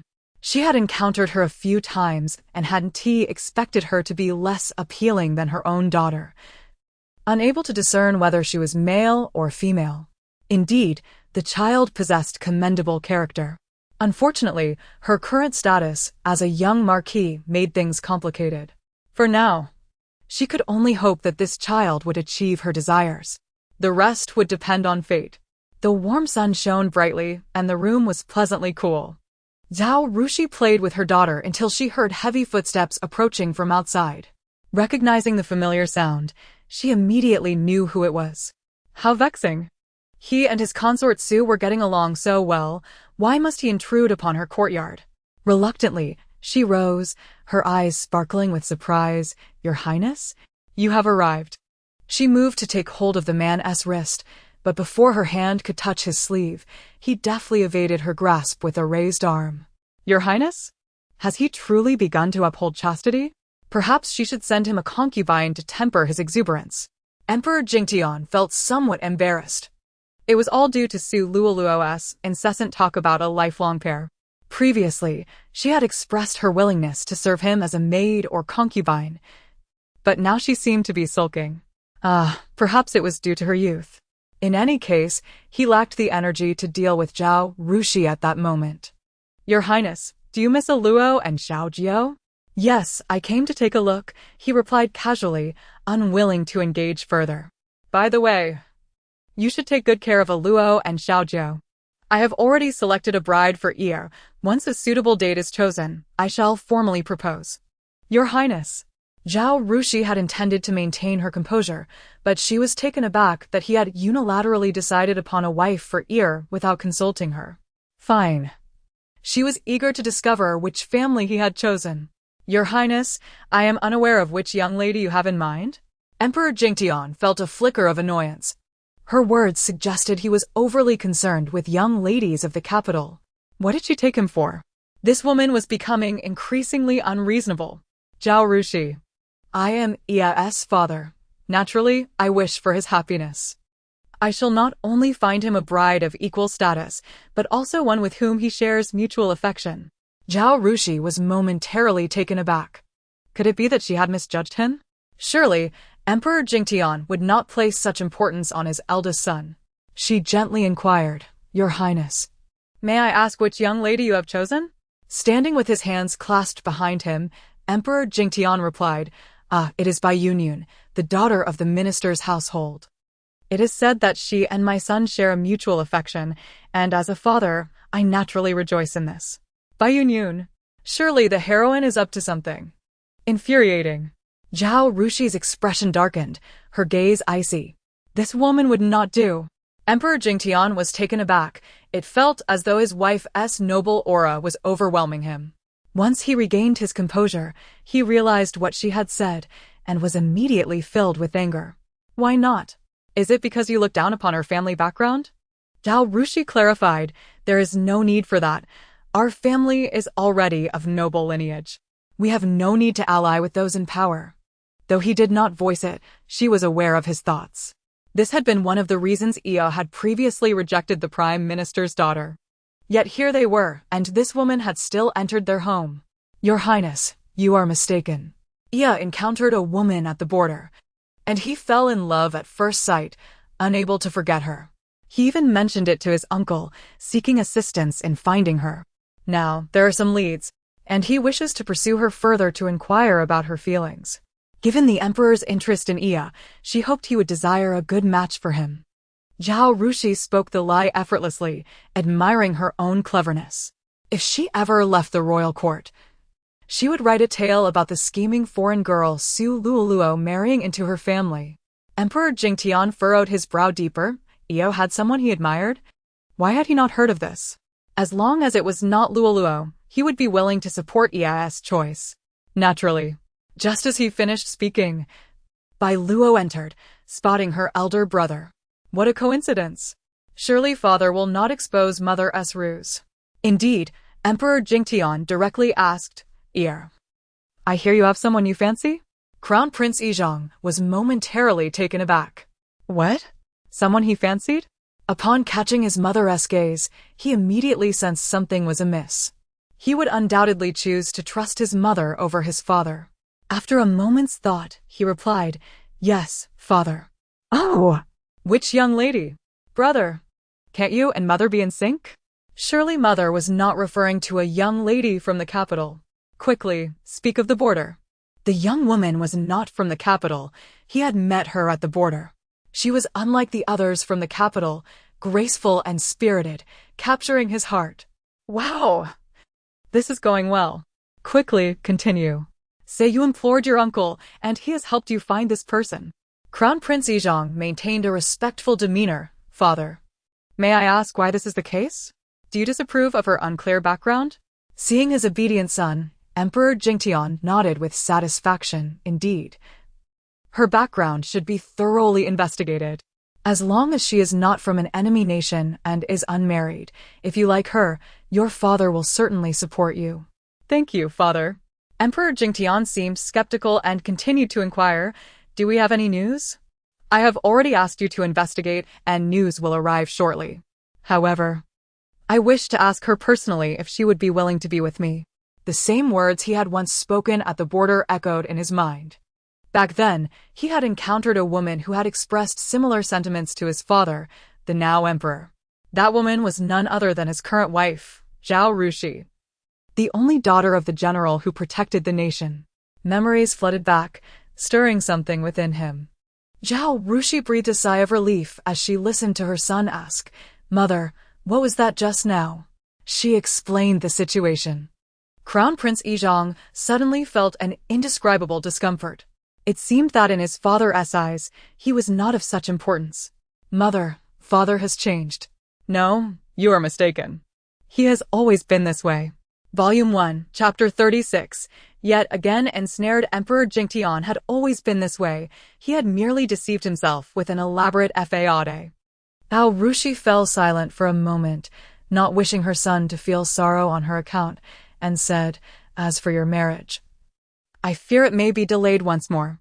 Yeah, strange occurrences have been rampant in the capital, all tied to our royal household. You should journey to the frontier to seek your maternal grandfather. It will afford your mother some peace of mind. Focus on dealing with Su Luoluo." The lie she had just told her father indeed necessitated a visit to her grandfather. Her maternal relatives cherished her, extending their kindness to him as well. And he yearned for their company. "Very well, I shall take Xiaoqi and Xiaoba with me. Rest assured, mother, I promise to look after my younger brothers." "That is good." Mentioning her sons reminded her of the lost sixth son, and tears once again flowed uncontrollably. She turned away, not wanting her son to witness her grief.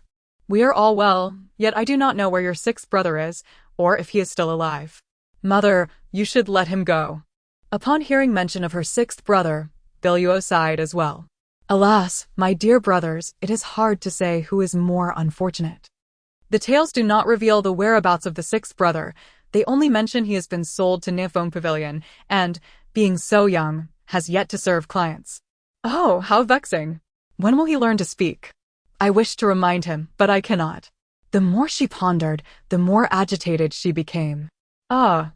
Observing her daughter waving her small hands beside her, Zhao Rushi wiped her tears and turned to say, "No, I believe your sixth brother is surely still alive." She grasped his arm earnestly and continued, "Do not mention this to your father. He has long since given up. Have your uncle's men help us in searching. In this vast world, we must inquire about every 10-year-old boy." "Very well, mother. Rest assured, once I reach my uncle's place, I will take people with me to search. Nifong Pavilion. Even if I have to turn the entire Nifong Pavilion upside down, I will find my brother." Indeed, in such a third-rate establishment, there is a remarkably beautiful young lad. He was merely too young when he went missing and recalls very little. "Mother, as he is my brother, I will do my utmost to find him.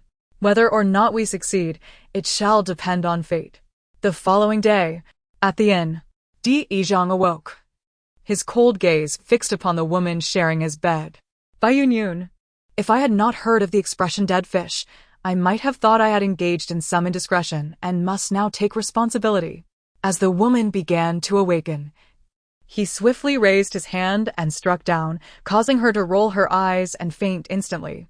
Hearing the approaching footsteps outside, he hurriedly gathered his belongings, ensuring he left nothing behind, and prepared to escape through the window. However, he found that the window was firmly secured. What to do? Could it be that my brother is truly trapped inside? "Your Highness, the young master is indeed inside. Do check for yourself." Curse it. This unfortunate brother has been ensnared once more. Given the current circumstances, it seems escaping from within is impossible. I wonder if he is aware of the concept of a blind spot. If he hides by the door, when it opens, everyone will be drawn to the person on the bed. He can then innocently inquire, "What are you all doing?" What a splendid idea. Di Qizhong quickly adjusted his attire and concealed himself behind the door. Outside, Zhao Rushi observed the tightly shut door, her mind racing. She understood that this was a scheme, yet she had no choice but to confront it. She needed to take control of the situation, lest it spiral into something far worse. Casting her gaze around the small inn, which had hosted many guests the previous night, it eventually landed on the servant from the Bai family, who she coldly addressed. "Are you certain that your young lady and the young master are inside?" "Certainly. I witnessed the young master carry our young lady inside last night," the servant replied shamelessly. A murmur of gossip spread through the crowd, astonished that the young master could behave in such a manner. "How bold! How could you all presume to discuss the young master of the royal household?" Zhao Rushi, holding her daughter gently, maintained a soft expression. Yet her words were laced with ice. The crowd immediately fell silent. She glared at the evasive servant, mocking, "Why is your young lady wandering outside at such an hour? If she is not at home, I know not what traps lie within, but I must buy my son some time." A youth in green scoffed, "Ah, princess consort. Is it of any consequence to discuss this now? You ought to open the door and see if the people inside are indeed the young master." Li Zi glanced at the door, his eyes filled with derision. He had not anticipated that the young master of the royal household would find himself in such a predicament. Di Yizhong, not only of noble birth, but also possessing remarkable grace and intellect, was adored by every maiden in the capital. Rumors swirled that His Majesty favored the young master, preparing him for the position of crown prince. The men of the capital, while appearing respectful, were envious. Who did not wish to witness his downfall? He urged once more, "Princess consort, what are you waiting for?" The princess consort showed no urgency, as it was only right for the two within to don their garments first. Others mocked, "The princess consort is indeed delaying." Zhao Rushi silently noted the faces of those present. The capital was neither too large nor too small.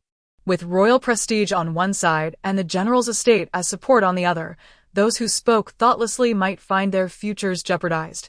The servant beside her, wearing a fawning expression, inquired, "Princess consort, shall we open the door?" He was unperturbed by the woman's delay. The room had long been prepared. There was no escape for the young master. "Open it." Volume 1, Chapter 37, A United Counterattack. The door burst open abruptly, revealing a flustered servant.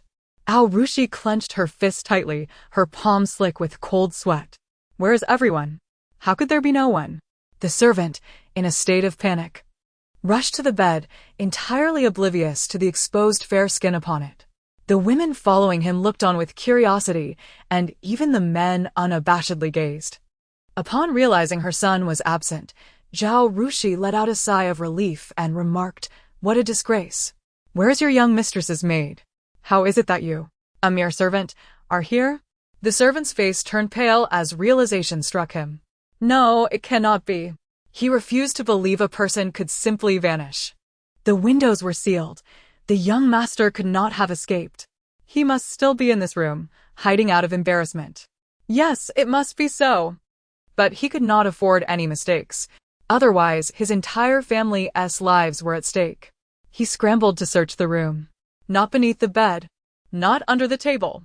Not in the wardrobe. Not in the beams above. Impossible. How could there be no one? His gaze fell upon a slight bulge in the bedding. Could he be concealed beneath the embroidered quilt? He leaped to the bed and yanked the quilt away. Oh my! Ha ha! How could they have found such an unreliable servant? Laughter erupted, and the room filled with giggles. Zhao Rushi quickly shielded her daughter's eyes, exclaiming, "Don't let your eyes be tainted." Immediately regretting her words, she wondered if this was the right way to teach her child. Nonetheless, everyone's attention remained fixated on the bed, rendering her words unheard. At last, a young man noticed the oddity. "What's going on? Why is Our Lady still asleep despite the commotion? Could something have happened?"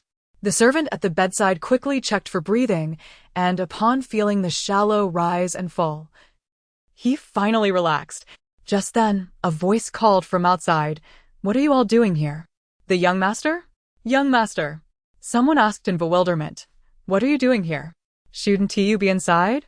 Di Yizhong's expression remained unfazed as he twirled his folding fan, appearing innocent and perplexed. What is it? Why are you all looking at me? Upon noticing Zhao Rushi amidst the crowd, his expression shifted. Mother, what brings you here? Zhao Rushi instructed a nearby maid, go attend to the young lady. Everyone else, disperse and stop gawking. Did she truly think of herself as a benevolent figure, harming her own son while trying to uphold her dignity? How absurd. With the door closed, she stood in front of the crowd, facing her eldest son, and boldly asked, Iya, what are you doing here? Di Yizhong smiled shyly, Mother. I had a bit too much to drink last night. Feeling unwell on the way, I simply sought refuge in a tavern for the night. I had no idea it would trouble you. He had indeed enjoyed drinks with friends, but as the night wore on, his head grew heavy and his vision blurred. He pressed his forehead, realizing he had overindulged. After bidding farewell, he had been supported into a carriage. When he awoke, the morning events had unfolded. You are lying. You were clearly with my lady last night. The servant accused, bursting forth. And who is your lady? What connection does she have with this young master? Please clarify. Enough, enough. Di Yizhong, seemingly lost in thought, opened his fan and declared, I do not know what you, servant, are speaking of. But you have disturbed my mother, which cannot bode well. He gestured for the servant who had accompanied him last night to step forward. Young master, how may I serve you? Inwardly, he clenched his fists. How infuriating. He had no idea who had knocked him unconscious and left him at the tavern's back door. Thankfully, he had awakened in time to see the young master explain things. Otherwise, after years of trust, it would all be gone. Report this to the authorities. Everyone present here must be thoroughly investigated. Yes, the crowd gasped in disbelief. Youth master, brother, how valiant. Let these onlookers be sent in for tea. They will never comprehend the peril of gossip. My brother was driven to depression by such slander in his past life. Some protested, young master, what are you doing? This has nothing to do with us. Di Yizhong smirked, truly giving them face. If you have questions, take them to the court for an official inquiry. Brother is wise. They should be made to stew for a few days, just like gossiping old women. Were it not for my brother's foresight, we might have seen a repeat of past events. How detestable. Their fabrications grew increasingly outrageous, ultimately leading my brother to fear leaving home. Once outside, he was treated like a rat, with everyone out to hunt him down. How could my once proud brother endure such humiliation? Biluó was elated. This was good. Her brother and mother were safe, and she was no longer blinded by naive compassion. Biluó engaged in childish games with her brother. Suddenly, Di Jingtian burst in, furious. Smack! The sharp sound of a slap echoed through the room, and the servants dropped to their knees, too terrified to raise their heads. Rotten father! What are you doing? You infuriate me. How dare you strike my brother? You seek death. Di Yizhong, covering his face, stared incredulously at his father. Father. Why? Di Jingtian rebuked without restraint. You beast. How dare you commit such a heinous act? What will become of the young lady from the Bai family? Are you trying to ruin her? You have deeply disappointed me. Have 18 years of upbringing gone to waste, thrown to the dogs? Where has your sense of righteousness, propriety, and wisdom disappeared to? Scoundrel. Di Jingtian, in a fit of rage, raised his hand again. Smack! The crisp sound of another slap rang out. Biluó uncovered her eyes, and there stood Di Jingtian, astonished. Gazing at the woman across from him, her expression one of indifference. He could not regain his composure for an eternity. Zhao Rushi, you truly are my biological mother. Mother is amazing. Mother, you strike well. Scoundrel father, you deserve to be punished. Do not hold back. Zhao Rushi, you dare strike this king? I see your days as a consort are numbered. Volume 1, Chapter 38, Engagement. Zhao Rushi exhibited no hesitation, declaring to the emperor, My father is the general of the state, and my 4 brothers guard the borders of Dakian to the southeast, southwest, and north. You wish to dismiss me? You must consider whether His Majesty and the Empress Dowager would consent. The emperor was momentarily taken aback, his thin lips parting slightly before he retorted. Biluó and Ea are already betrothed. I cannot afford to lose face. He turned and departed. Men can be so contemptible. Enduring for a moment leads to greater humiliation. Taking a step back only results in more losses. Endurance is indeed the right choice.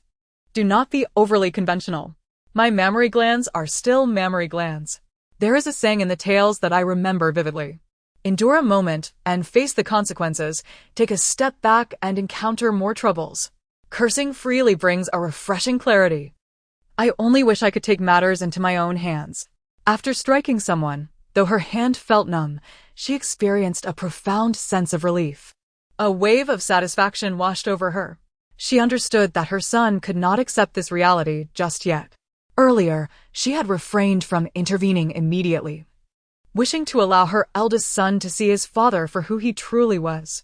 No longer could he indulge in the fantasy of a loving father. The dream must end. The man who existed in his childhood memories had long since changed. You need not worry about marriage. In this household, he no longer holds sway. Mother, I apologize for causing you trouble. Had it not been for last night's intoxication, he would likely have already left the capital.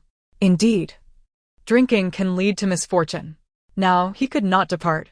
What trouble is this? Life, after all, is a series of trials that ultimately reveal the light. Zhao Rushi felt compelled to impart some wisdom to her son. Yes, Yi Zhang responded promptly, acknowledging that he understood the reasoning but was reluctant to hear it. Very well. Mother, I take my leave. Today, he realized that his sister's disdain for their father was not unfounded. He had been naive, still clinging to the hope that his father could change. In the unseen shadows, Yi Zhang bitterly smiled at himself. Indeed, only when one experiences pain firsthand can they truly comprehend its depth and weight. It was at this moment that he recognized the solitude and helplessness his sister must have felt in the face of their father's cruelty. She was so young, forced to confront such a harsh reality. He could not abandon the capital. He needed to protect his mother and siblings, ensuring they would not be left defenseless. Taking a step back only leads to further affront. His sister's thoughts were indeed correct. Forbearance would yield no benefits. It was time to seek the emperor's assistance. Meanwhile, Biluó was not idle. With each passing day, she felt an increase in the qi within her. She referred to it as qi because she had discovered that the once ominous, dark aura had transformed into a vibrant blend of gold and color during her moments of inattention. Commonly described as a kaleidoscopic black. Unable to think of a better name, she settled on qi. This was an unknown power. Having spent a millennium in the demon realm, she had never encountered anything like it. Now, she was eager to explore the extent of this newfound ability. Under the moonlit branches, as the gentle breeze caressed her, Biluó felt the primal fear of humanity intertwining with her qi. In the face of fear, individuals reveal their most vulnerable and guilty sides. The qi, guided by her will, soared toward the Bai family. The Bai family. Biluó had only recently passed, and the household was engulfed in mourning. Suddenly, a chilling wind swept through, manifesting visibly as it raised a white sail across the estate. The wind howled with a terrifying presence. Where it passed, all within the household screamed in alarm. The gust grew stronger, directly lifting the coffin resting in the courtyard. Biluó, who had only recently died, rolled out of the coffin, her unseen visage deeply embedded in the earth. An elderly man knelt on the ground, disregarding the billowing garments caught in the sinister wind, lamenting. This is the wrath of heaven.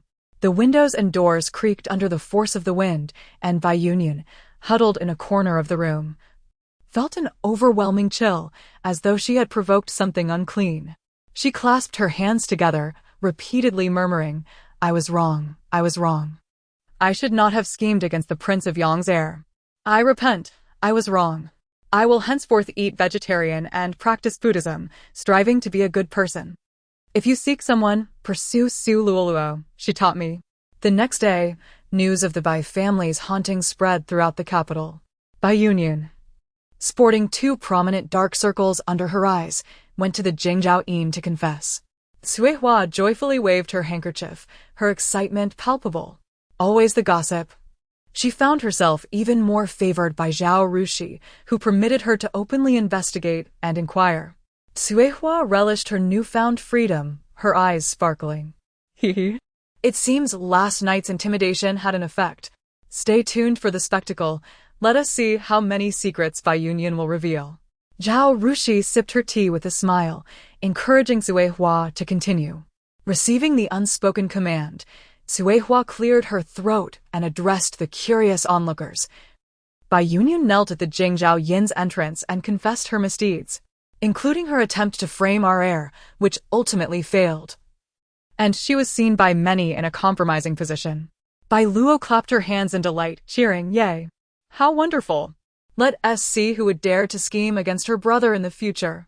Though the palace matters were beyond Suehua's reach, everyone was satisfied with the gossip. Upon hearing the stir it caused in the palace, Zhao Rushi's mind sparked with an idea. The emperor is the true dragon son of heaven. If Su Luoluo is indeed a menace, perhaps only he can eliminate her. This was not something she could handle directly.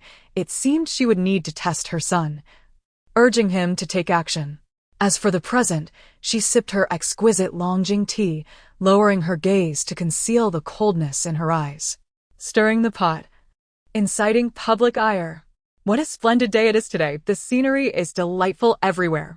How old am I now? Biluó held up her little fingers to count. I have only been born for 50 days. How slow it is.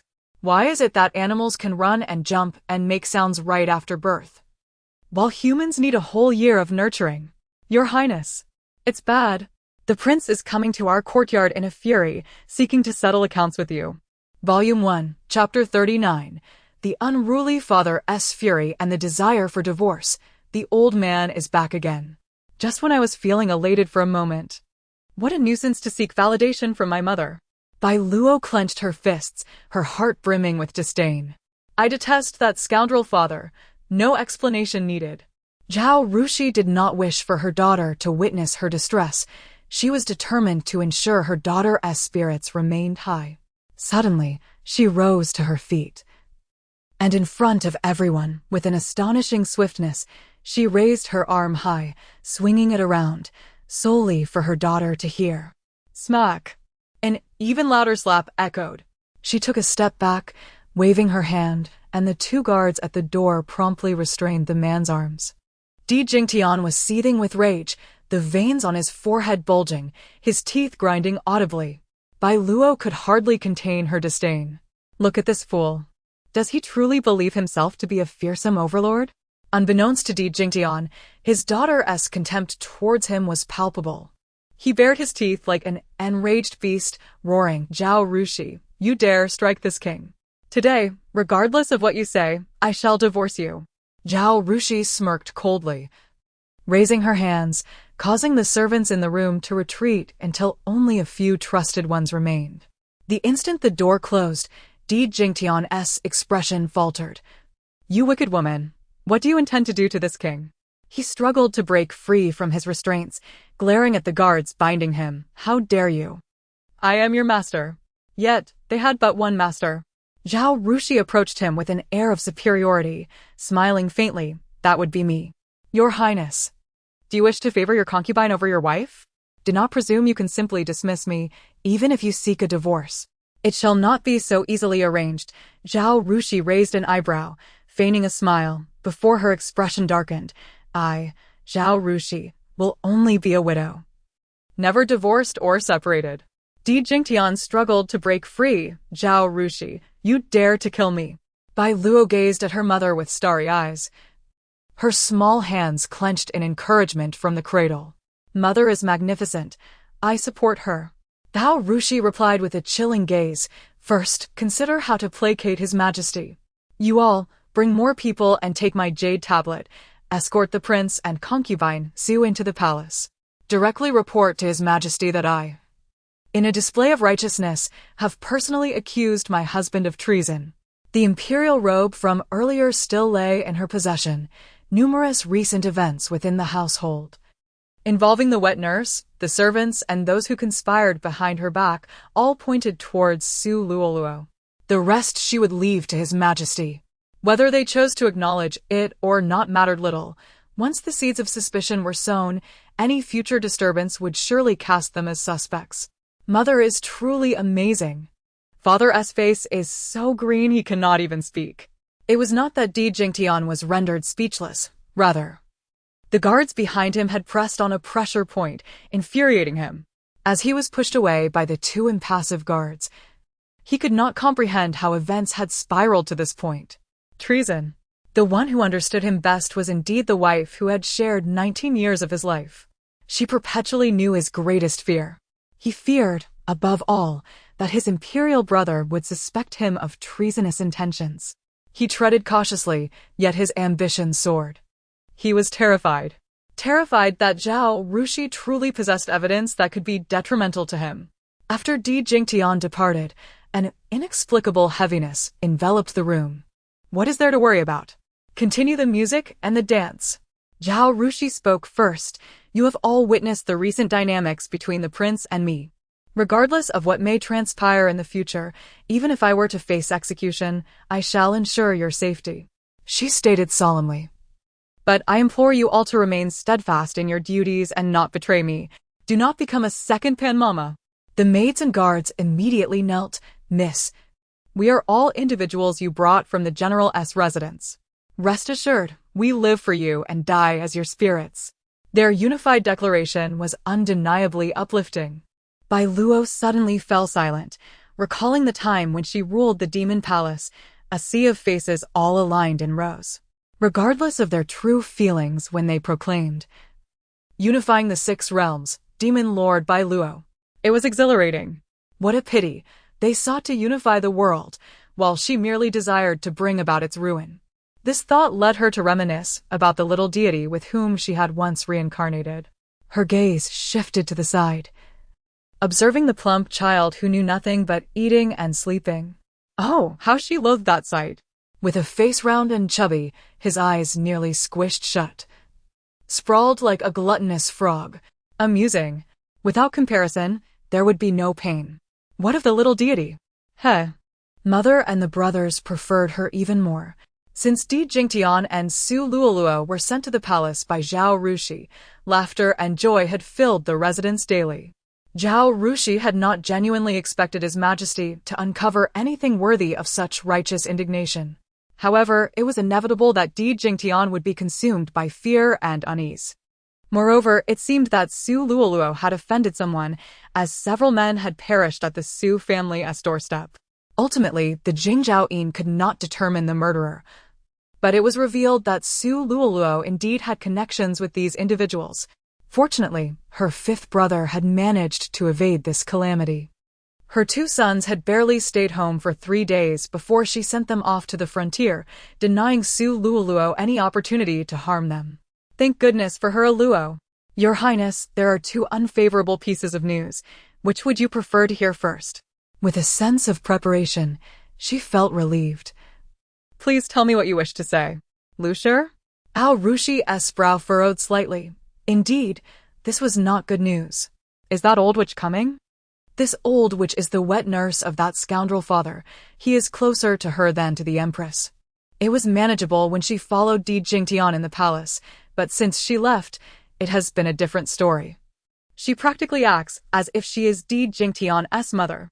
She caused no small amount of trouble for me in my earlier years. A true troublemaker. Volume 1, Chapter 40. The old witch returns to the capital. Zhao Rushi was inclined to heed her daughter's counsel and eliminate the wet nurse, Lucier. Yet, a flicker of hope lingered within her, a hope that Lucier might divulge some information regarding the lost child. It was Lucier who had taken the 2 children out all those years ago, resulting in their disappearance. In her desperation, she had insisted that she would stake her life to make amends. The prince, filled with compassion, ultimately had no choice but to send her away from the capital. Even now, Zhao Rushi yearned to glean even the slightest tidbit of news concerning her son. Perhaps it would be prudent to tidy up Lucier's former quarters and allow her to reside there once more. At that moment, Biluó suddenly recalled a pressing issue. The wet nurse harbors secrets. Otherwise, Su Luoluo would not be able to hold sway over this old hag. Alas! This detail is lacking in the tales. Zhao Rushi gently reassured her daughter, patting her small abdomen. 2 pieces of distressing news awaited them. The other undoubtedly linked to Su Luoluo and the prince, who were confined within the palace walls. Pray tell, what is the other piece of bad news? Sui Hua indignantly replied, Your Highness, it is rumored that concubine Su possesses a method to remedy the water calamities in the south. She has even imparted multiplication tables to His Majesty for easier calculations. Moreover, she has prophesied significant events, all of which have come to pass. The concubines within the palace are eager to leverage their connections to win her favor. It is also said that His Majesty will soon permit the prince and the concubine to return home. Biluó was not taken aback. Alas, the heroine's fortune is formidable. It shall be difficult to eliminate her. I finally understand why those deities are so intent on vanquishing her yet find it impossible. Now, it seems I too possess someone I cannot easily dismiss. Mother, we brave souls do not suffer immediate losses. Let us retreat for now. In her fervor, Biluó inadvertently kicked the nearby Di Xiaojiu.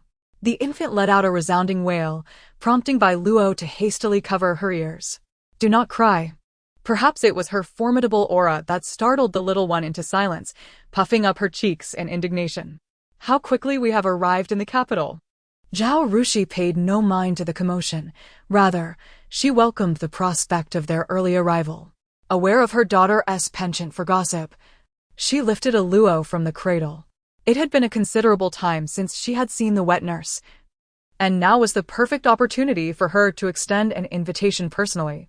Zhao Rushi's tone was laden with disdain for the wet nurse. Biluó could not suppress her excitement, exclaiming, Wow! Mother, your resolute demeanor shines through.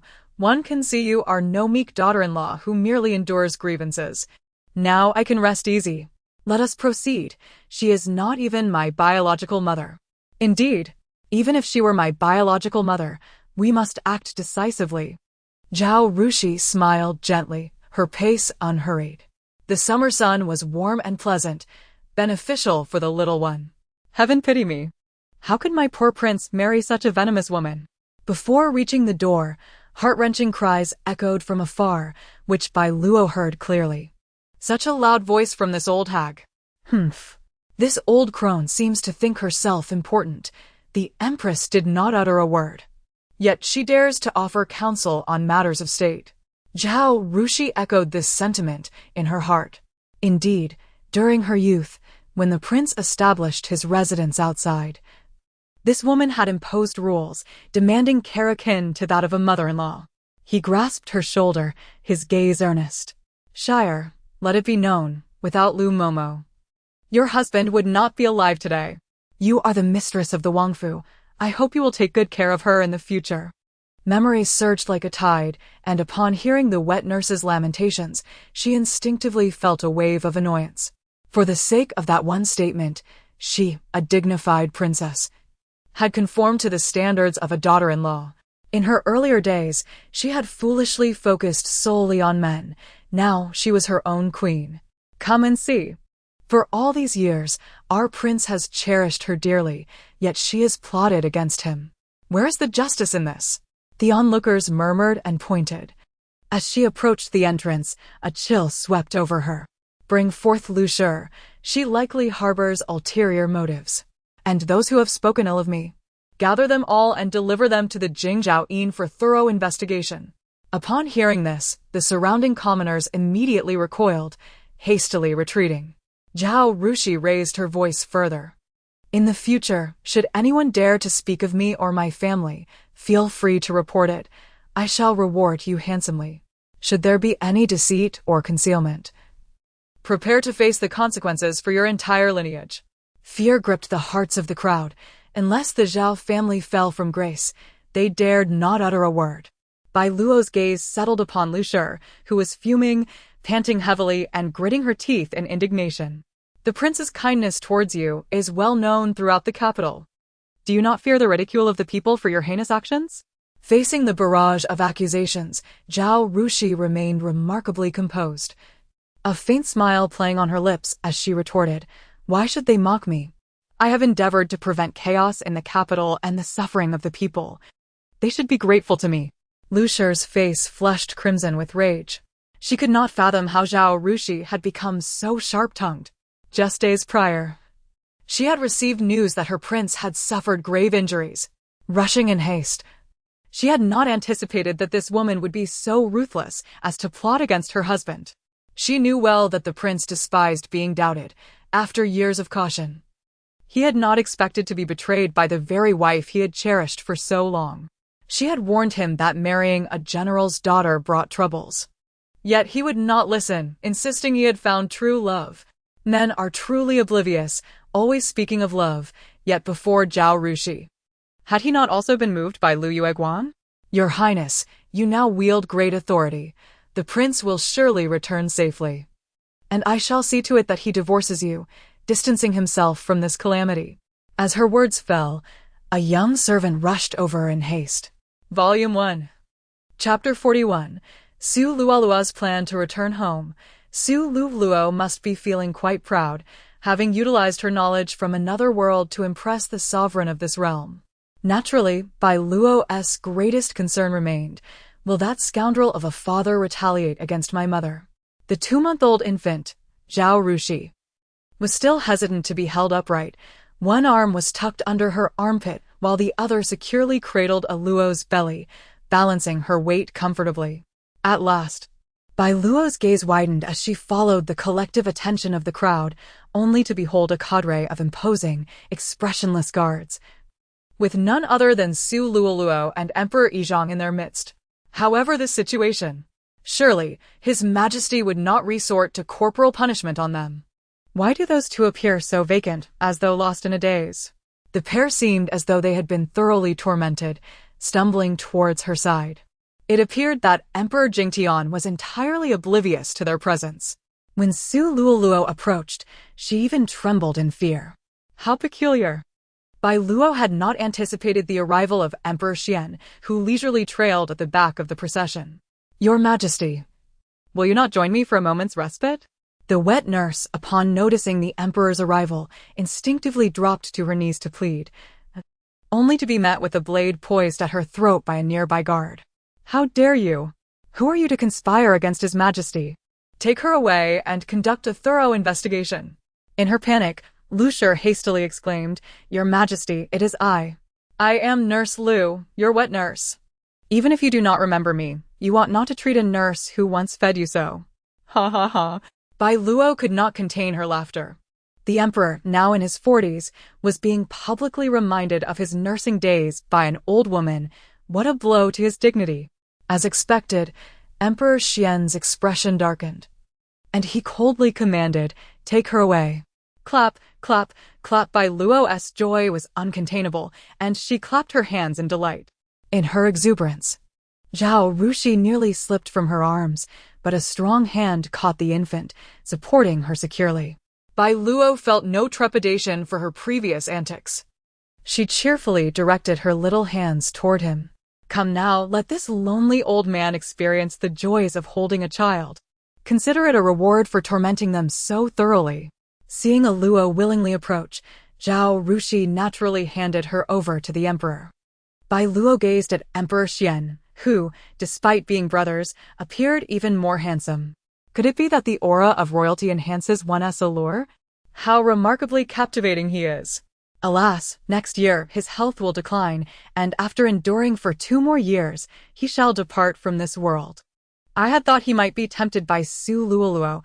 Judging by her demeanor, it seems she has not succeeded. After her musings, Biluó's eyes met Emperor Xian's deep, ink-like gaze. How strange, he seemed on the verge of tears. Surely not, it cannot be. Does the Emperor truly have such an affection for children? It is baffling. In such a vast harem, he is only Emperor Ming's child. Many in the court have already begun to contemplate placing their hopes upon that scoundrel of a father. Gradually, Biluó began to feel overwhelmed by the intensity of his gaze, which seemed to long to take her away, prompting her to quickly turn her head to seek her mother's rescue. Mother, help! They are trying to take the child away. As she struggled, Emperor Xian reluctantly presented the child back to Zhao Rushi. Your Majesty, he said, Please take good care of Biluó. Should you wish, you may bring her to the palace for the Empress Dowager to nurture for a few days. She has been longing to see her. Zhao Rushi treated his words as mere formality, accepting her daughter with a simple yes. Emperor Xian turned away, observing their retreating figures. As for Jingtian and concubine Su, they have been ordered to confinement within the royal residence for their transgressions. My men will keep watch over them. Your Majesty may continue with your life undisturbed.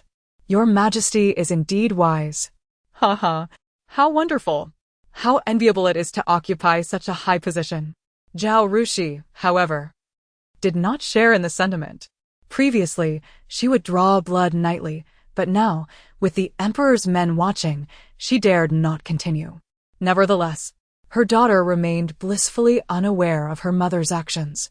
As summer's hues began to fade, the crescent moon glimmered. With the air dry, caution was advised against fire. In the dead of night, Biluó found herself restless with heat, while her maid beside her stifled a yawn, her eyes growing heavy until her movements became sluggish. While others succumbed to slumber, Biluó remained wide awake. The emperor's guards were vigilant, as it was said that the movements of those two were confined solely to their chambers and the privy. Though a month of tranquility had passed, tonight, an inexplicable unease settled in her heart, accompanied by a foreboding sense. Suddenly, the once serene night was besieged by a tempest. The shallow crescent moon was enveloped by dark clouds, and fierce winds burst into the room, startling all the maids awake. Oh no, is it about to rain? Quickly, close the windows. We mustn't let it disturb the young mistress. Biluó gazed out at the ominous clouds, her beautiful eyes filled with shock. This is bad. It is divine retribution. Thunder rumbled ominously, drawing everyone's attention to the strange phenomenon above the royal residence. Zhao Rushi awoke with a start from the thunder, rushing barefoot to Biluó's bedside to grasp her daughter tightly. Biluó is unafraid. With mother here, you are safe. Mother, quickly take cover. This is divine retribution. It must be aimed at me. Biluó screamed internally. She had committed innumerable wrongs, drawing the wrath of heaven. The heavens delight in punishing the wicked as a warning to the world. Amidst the howling winds, a knock echoed at the door. Mother, is my sister frightened? Your Majesty. It is the young master. With the wind raging, they urged, let him in quickly. Zhao Rushi, still processing her daughter's words, could only discern the terrifying sounds of the tempest outside. Wah! Biluó cried out in alarm. Mother, do not let him in. That is the purple Xian thunder. These people cannot withstand it. Realizing the gravity of the situation, Zhao Rushi tightened her embrace around her daughter, shielding her closely. You all take the young master to his room. The little princess is causing a ruckus, disturbing the young master's rest. Biluó, no matter who we encounter, Mother will always be by your side. Volume 1, Chapter 42, Mistaken Target. As the maid was about to lift up little Gio, she caught a whiff of a foul odor. Upon unwrapping the bundle, she exclaimed, "Oh dear! Your Highness, the young master has soiled himself. It's everywhere. There's no time. We must hurry." The maid hastily stripped the bundle, using the little princess's wrap. As she quickly changed, she shouted, "Let us go." Although separated by a door, the anguished cries of his sister reached him clearly. She was in danger, and he could not abandon her. You all go ahead. I shall check on my sister and follow shortly. Brother, we are coming too. It was unclear when, but his two younger brothers stood resolutely behind him. Di Qizhong glared. No, I just had a nightmare where you needed my embrace. Yes. I want a hug too. Di Qizhong exclaimed, exasperated. He thought these two brothers must have been quarreling over who got to hug their sister more. Before he could utter a word of caution, the two brothers darted into the room. With a thunderous crash, a bolt of lightning struck a tree in the courtyard. Don't come in. Hurry, you'll be engulfed. He swiftly closed the door and turned to his mother. Mother, the heavens are unusual. There may be malevolent spirits at work. I must stay to protect you and my sister. We are not afraid. We will protect you and sister too. The rumble of thunder continued to echo around the courtyard. Please, Mother, Brothers, leave quickly. I do not want you to perish. Let me bear this burden alone. Di Qizhong rushed over. Mother, let me hold my sister. I am a man and fear no demons. I am not afraid either. Di Qizhong echoed. Even if struck by lightning, I must protect you both. They huddled closely together. Please, don't be like this. This is the divine thunder. It will only strike me. You must not, or you will turn to ashes.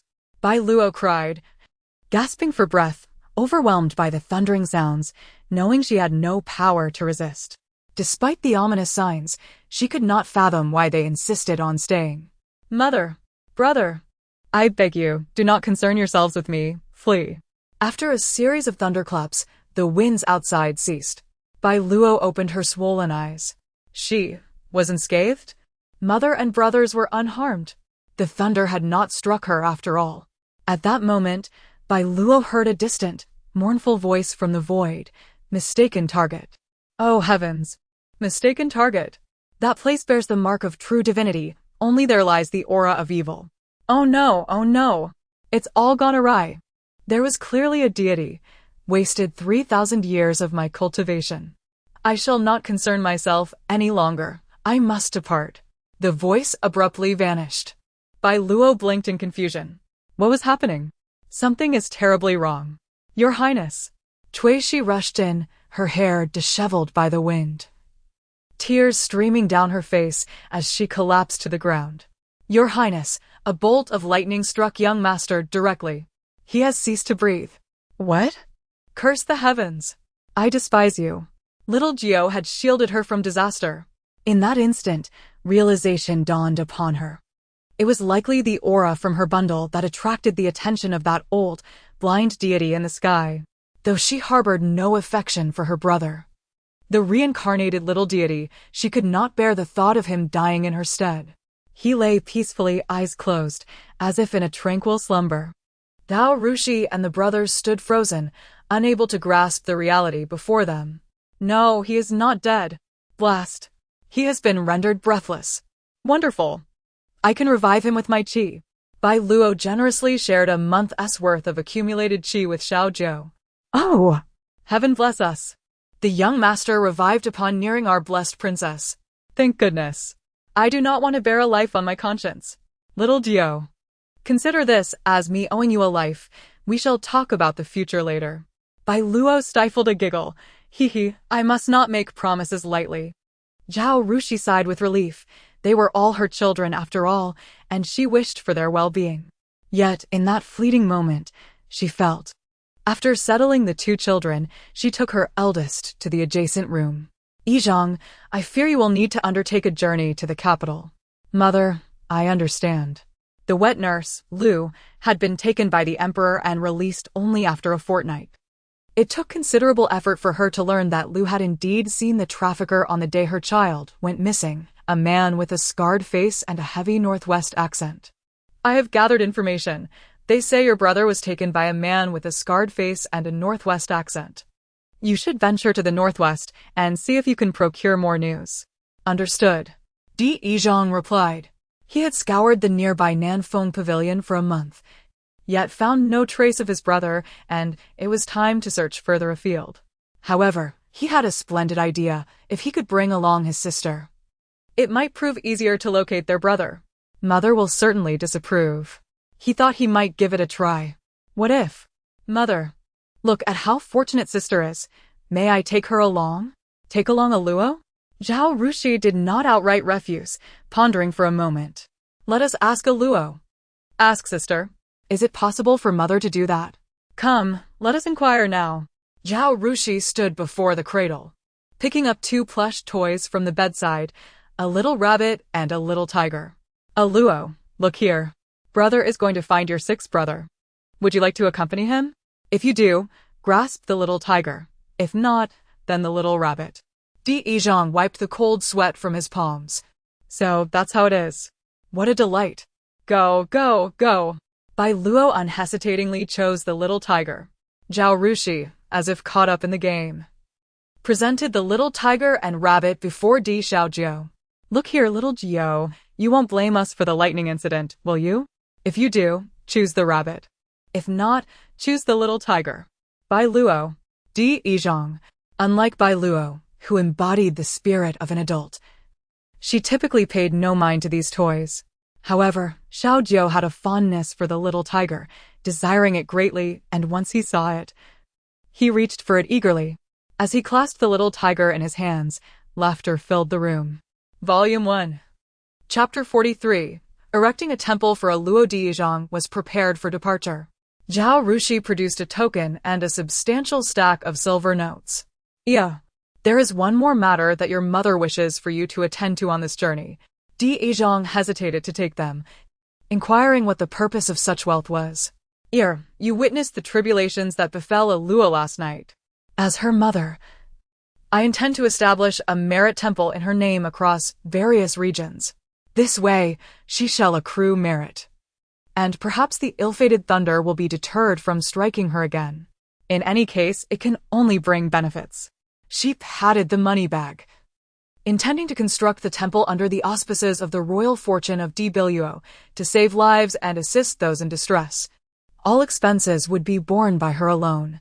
It is indeed a challenge to contest the celestial beings, particularly with the monstrous entity growing within Su Luoluo. She must pave a path for her daughter early on, even if it means depleting her wealth. She wishes only for her daughter to be endowed with merit and divine protection. Of course, she possessed ample resources, as her grandfather was the richest man in the world, his wealth rivaling that of the national treasury. Having not visited her beloved grandfather for many years due to past grievances with Di Jingtian, she contemplated. There is also the matter of taking a Luo to visit your great-grandfather. Very well. Regret washed over Zhao Rushi merely half a month after a Luo's departure.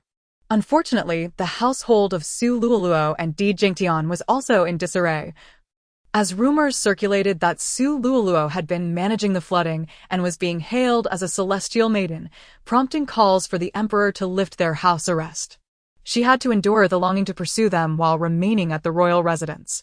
She wondered how the siblings were faring and whether they had uncovered any leads regarding Xiaolu.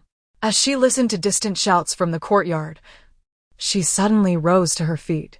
The little princess had ventured out, and the 4 maidservants she had dispatched to care for a Luo had left her in the company of the original second-rank maid, Suiqing.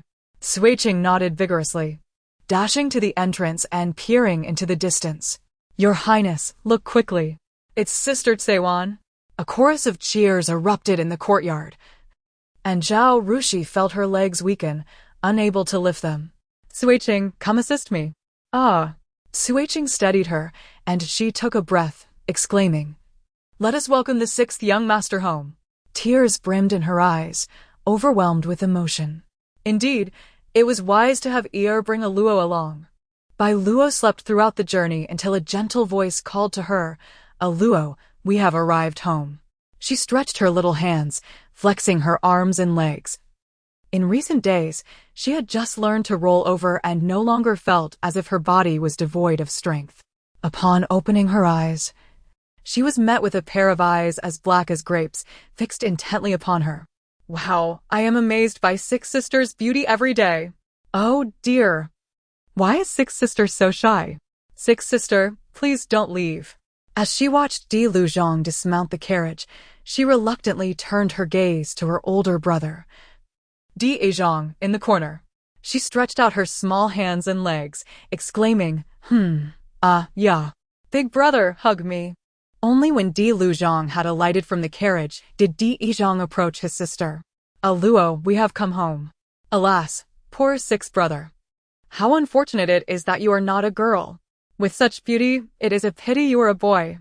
Alas, 6th brother has suffered greatly over the years, to the extent that no one can come within 3 steps of him.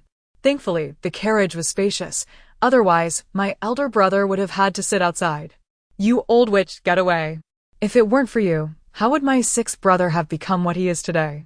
This old hag, so engrossed in her theatrics, she would surely notice the pale visage of Di Luzhong. Biluó raised her small fist, ready to strike, but fortunately, the air reacted swiftly and with a glance. The surrounding guards subdued Lu Mama. Biluó hurriedly reached out her little hand to comfort the entranced Di Luzhong. Her brother then gently placed her in front of Biluó. "Sixth brother, hold your sister and go inside. I shall handle things here." Lu Mama watched Di Yizhong with tears in her eyes, bearing a hint of sorrow. "Yizhong, how cruel you are. Your father has treated me with respect, yet you dare to treat me thus. Yizhong, you must not do this. One day, you shall surely regret it." "Enough." Di Yizhong replied calmly, and immediately, a guard unknown to her produced something to silence Lu Mama. "Sister, hug me. A Luo will soothe sixth sister." "Wow, such a stunning beauty. It strikes me like a bolt. I don't care, this must be my sister. Sister, come, give me a kiss." Di Luzhong gazed at the little pink bundle presented before him, but did not reach out to take her, bashfully asking, "Young master, am I a bit dirty?"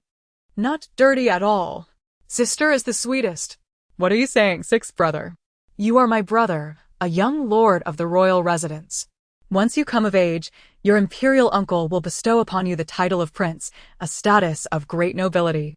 Brother is not dirty. Do not be afraid. If anyone dares to speak ill of you, watch how a Luo tears their mouth apart." "Woo-woo, brother, quickly hug me. A Luo is about to fall." Seeing a Luo on the verge of slipping, he quickly reached out to catch her, holding her tightly. He feared he might not be able to hold such a small child securely. He lifted his gaze towards the majestic royal residence. Sunlight streamed through the clouds, illuminating the resplendent gates adorned with intricate carvings and gleaming gold decorations, each detail proclaiming its grandeur and solemnity. He wondered if this place would welcome him. A boy emerging from such humble origins. Yet, regardless, it could not be worse than where he had come from. Thank goodness his sister found him. Thank goodness she found him in time. He was on the brink of losing himself forever. Were it not for his sister, he might have spent a lifetime ensnared in a hellish existence. Surrounded by a sea of people, it was his sister who recognized him at first glance. He would never forget the ethereal voice that lingered in his ears, the tender and innocent sound proclaiming, "It is my brother. This must be my sixth brother." He took a cautious step, carefully ascending the stairs, as those around him knelt in unison. Home. Volume 1. Chapter 44. The Return of the Sixth Brother. Perceiving her brother's trepidation, Biluó clung tightly to his neck. "Brave brother, do not fear the challenges. Let us charge forth. Quickly, sixth brother, let us hurry inside. A Luo has missed mother dearly." Listening to his sister's heartfelt sentiments, Di Luzhong felt an overwhelming warmth. Regardless of the uncertainties that lay ahead or the ulterior motives of those within the royal palace, he was unequivocally certain of one thing: his sister cherished him. That was more than sufficient. With head held high, he ascended the steps and from afar spotted a magnificently dressed woman being assisted as she hurried towards him. Their gazes met, and her pace faltered. He too came to a halt. The little bundle in his arms pointed eagerly in that direction, exclaiming, "It is mother. Mother has come to fetch us. Woo-woo, how I long for mother." Mother? The term was not unfamiliar to him. In fact, it was the very first word he had learned to write. Yet, when it came to uttering it, he found himself at a loss once more. Lure? Zhao Rusher could no longer contain her longing. Ignoring her appearance, she lifted her skirts and stumbled towards the little boy who was of a similar stature.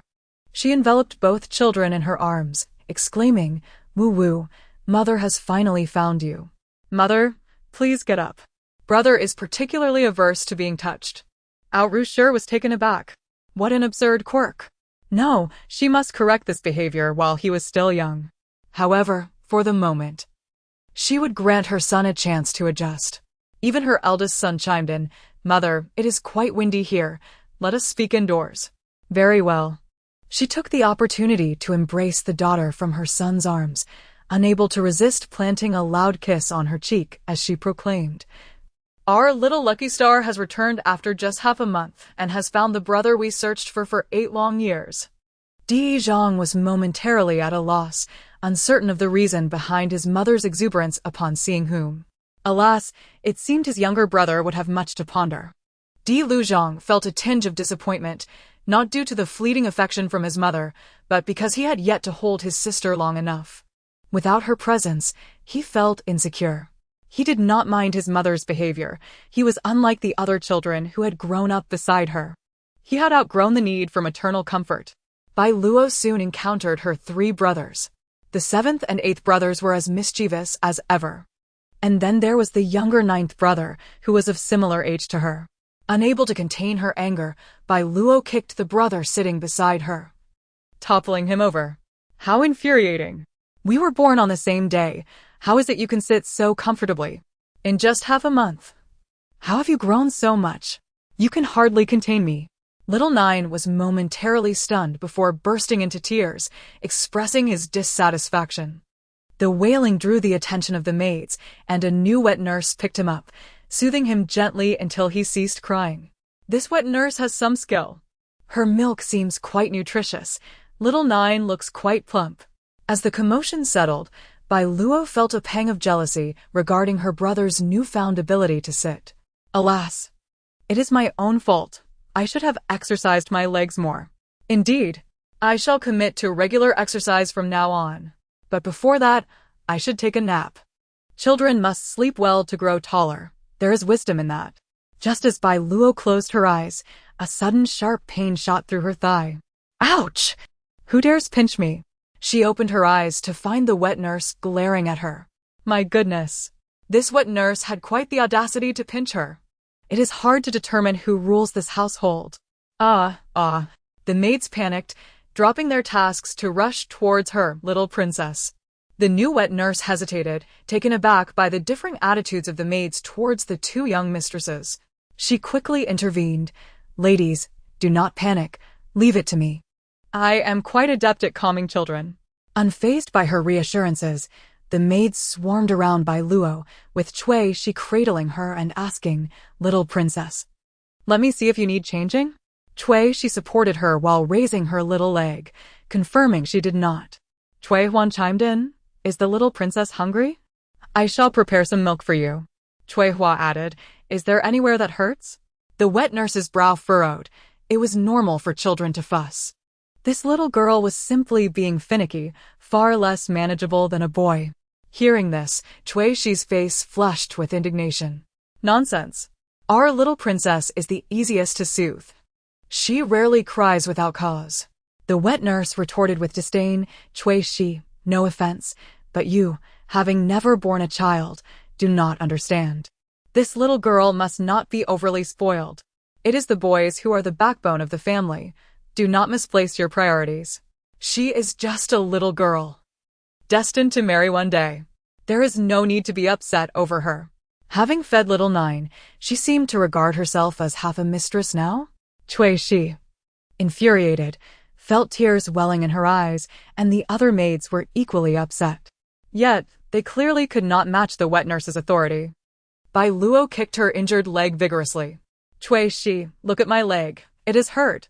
This is the crux of the matter. But Shi was too incensed to listen.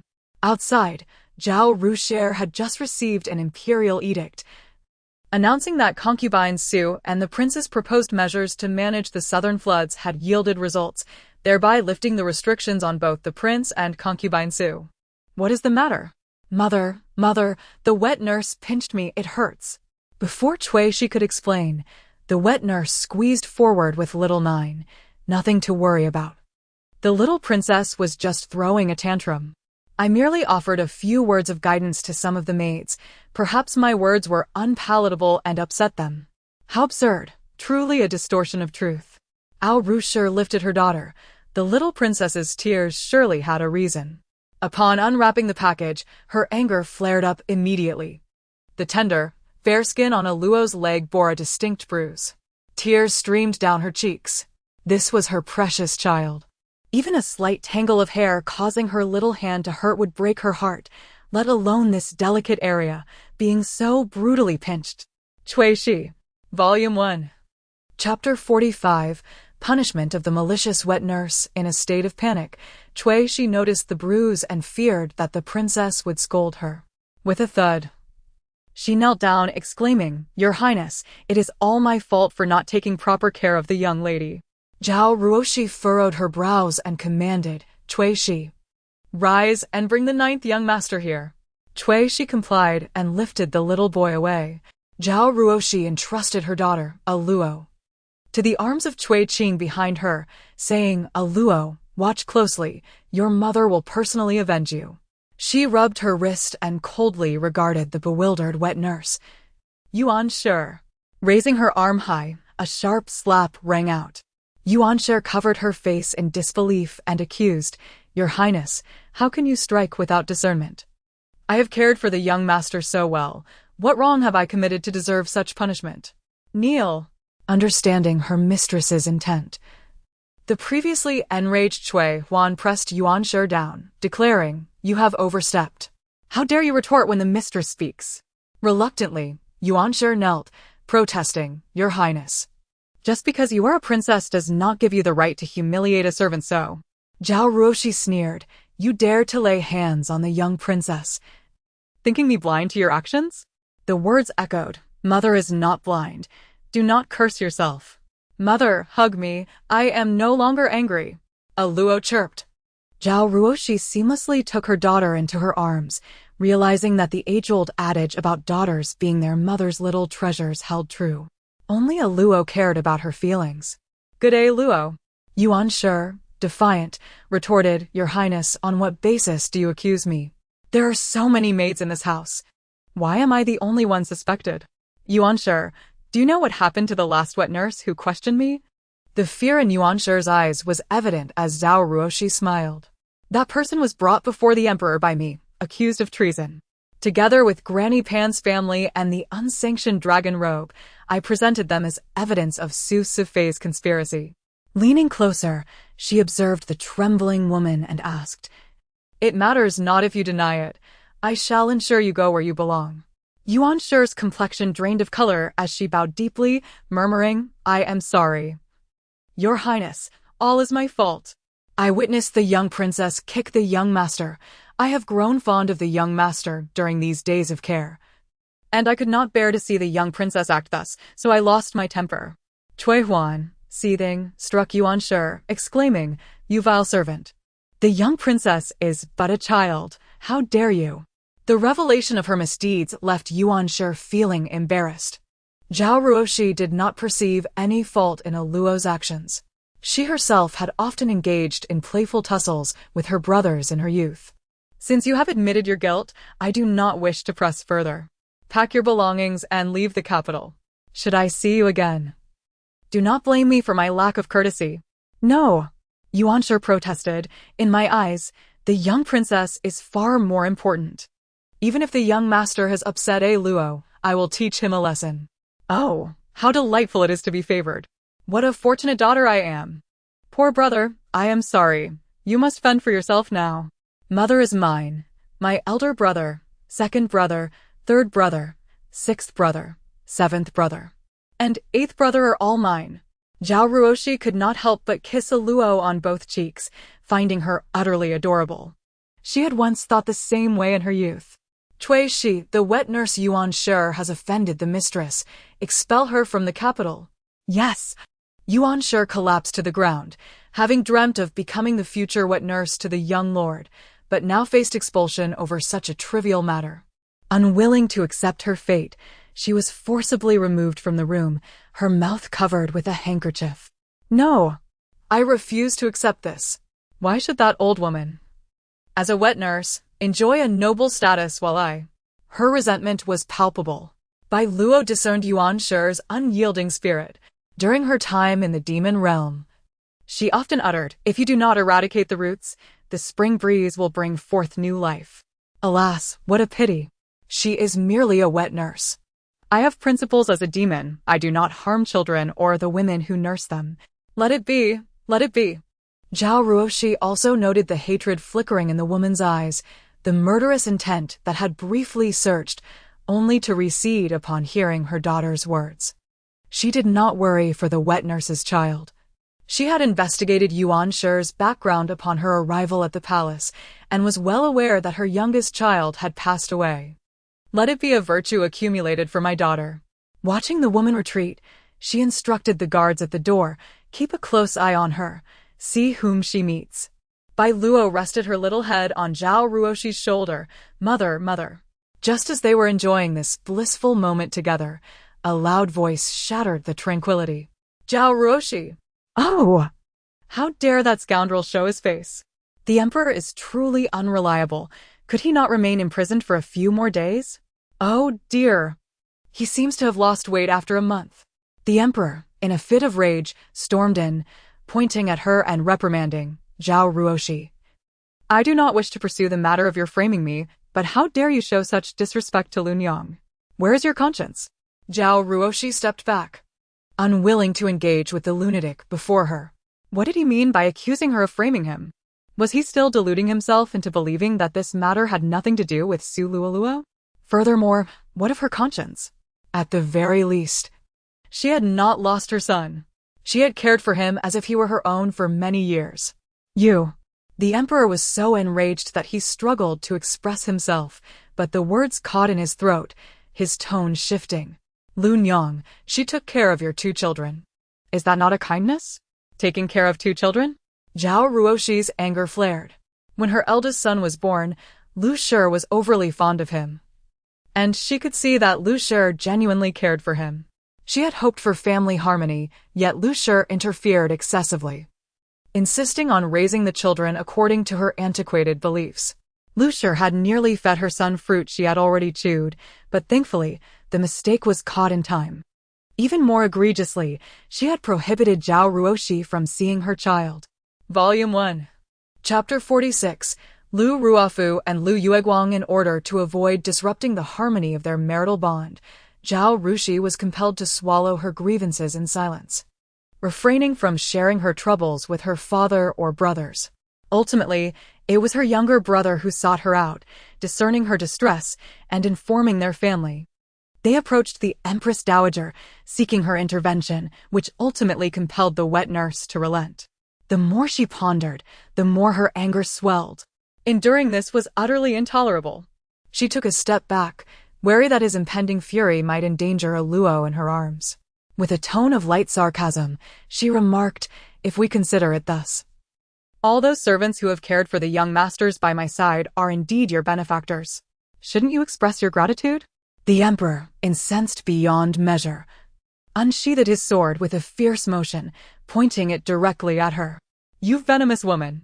It is only today that I have truly recognized your nature. A woman like you is unworthy to be the mistress of the royal household. I shall see you dead.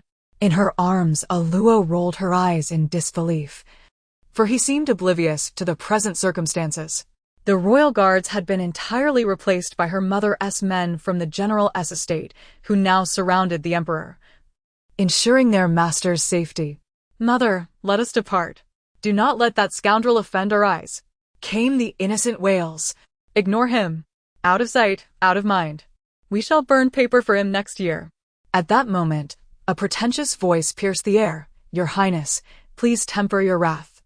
The princess has been overwhelmed caring for the 2 children. Surely you can empathize with her plight. However, a Luo was curious to see how Su Luoluo had fared after more than a month apart. She twisted her upper body vigorously, finally catching sight of Su Luoluo clad in white. Concerned that her daughter's movements might be uncomfortable, her mother swiftly turned her around to face outward. With one hand supporting her small backside and the other shielding her chest, she looked amusingly at the newcomer. Su's side consort appeared significantly diminished since their last encounter. A Luo glanced over, and even her worldly eyes widened in astonishment. Heavens! Isn't that akin to a specter? One would expect her celestial protection to prevent such a transformation. The woman's complexion was pallid, radiating an air of exhaustion. Her frail form so delicate that a mere gust could topple her. Clad in white, she exuded an unsettling resemblance to a spirit from a tale of the mortal realm. Devoid of her former brilliance, when she spoke, even the emperor could not suppress a frown, revealing his evident impatience. Humph. I remain within the royal residence. I refuse to believe you could harm me. With that, he dismissed her with a scoff and turned away. Su Luoluo cast a venomous glare their way, her lips tightly pressed together, before also retreating. Her appearance piqued the curiosity of the maidservants. What has befallen the princess and suicide consort? Zhao Rushi shook her head in uncertainty. Although she was unaware of the specifics, she harbored doubts regarding the connection to the bloodletting incident from the previous month. I know. Zhao Rushi turned to Si Cuehua. Your Highness, I have heard that it is His Majesty. His Majesty? Biluó could not help but applaud the lonely old man. Bravo. Your Highness. I have heard that His Majesty has found a few monks who recite scriptures day and night before suicide consort-esque quarters, as the monks are vegetarian. She has been compelled to adhere to the same diet. Poor sleep, compounded with a vegetarian regimen, has transformed her into this wretched state. Biluó could not contain her applause, gaining a newfound respect for the lonely old man. His Majesty is quite clever. How can the pallid Su Luoluo attract a suitor in such a condition? The maidservants exchanged playful banter, filling the courtyard with laughter. After a spell, someone inquired, Is that Lucide consort? Biluó followed their gaze to the entrance, where a woman resembling a willow in the wind stood, supported by a maidservant. Seemingly having waited there for quite some time, Biluó scrutinized the woman before her. In the tales, Lu Yueguang was a tragically fated figure, having conspired with her mother even to the point of attempting to free her during her confinement, only to be discovered and ultimately sold into a brothel by Su Luoluo. This was the first time she had laid eyes on Lu Yueguang since her birth. The woman, in her 30s, still possessed a fragile beauty akin to that of a delicate flower. She tilted her head to observe, though her attention was drawn to Biluó's mother.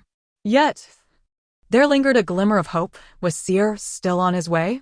Zhao Rushi, having lost her child, understood all too well a woman's yearning and anticipation for a lost offspring.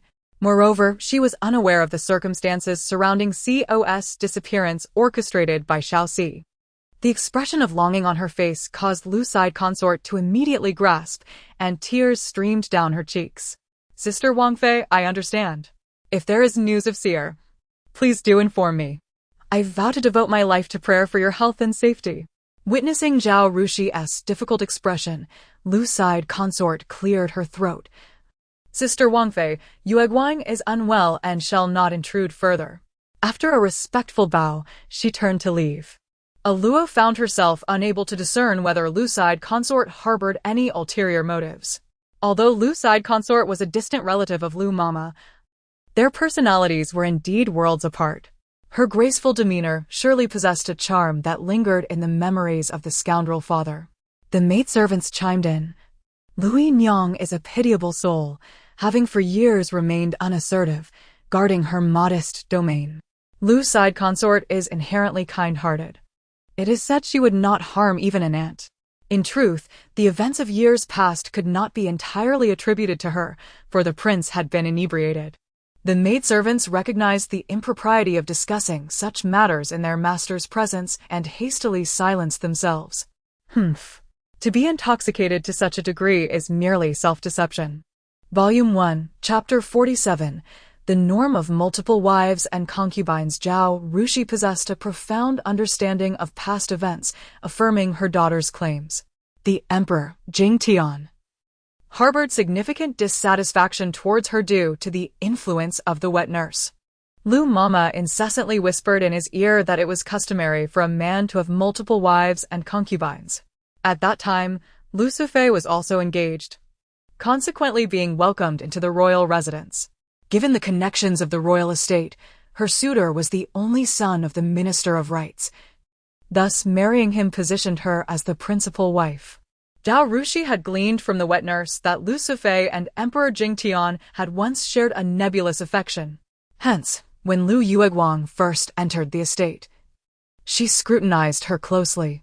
It was only upon intercepting letters revealing the romantic inclinations between Lu Sufei and the minister's daughter that her defenses were lowered. Unexpectedly, Emperor Jingtian took advantage of a drunken stupor to violate Lu Sufei.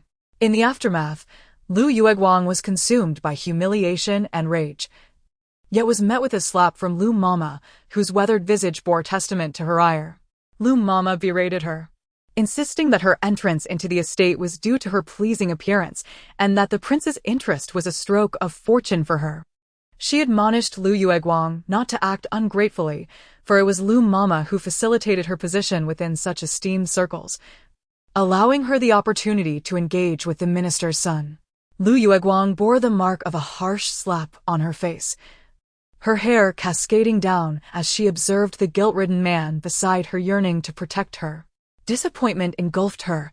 She felt betrayed by the prince, prompting her to return home in a fit of anger. Emperor Jingtian, after much persuasion, promised to send Lu Yueguang to the countryside. Before her departure could materialize, she became pregnant.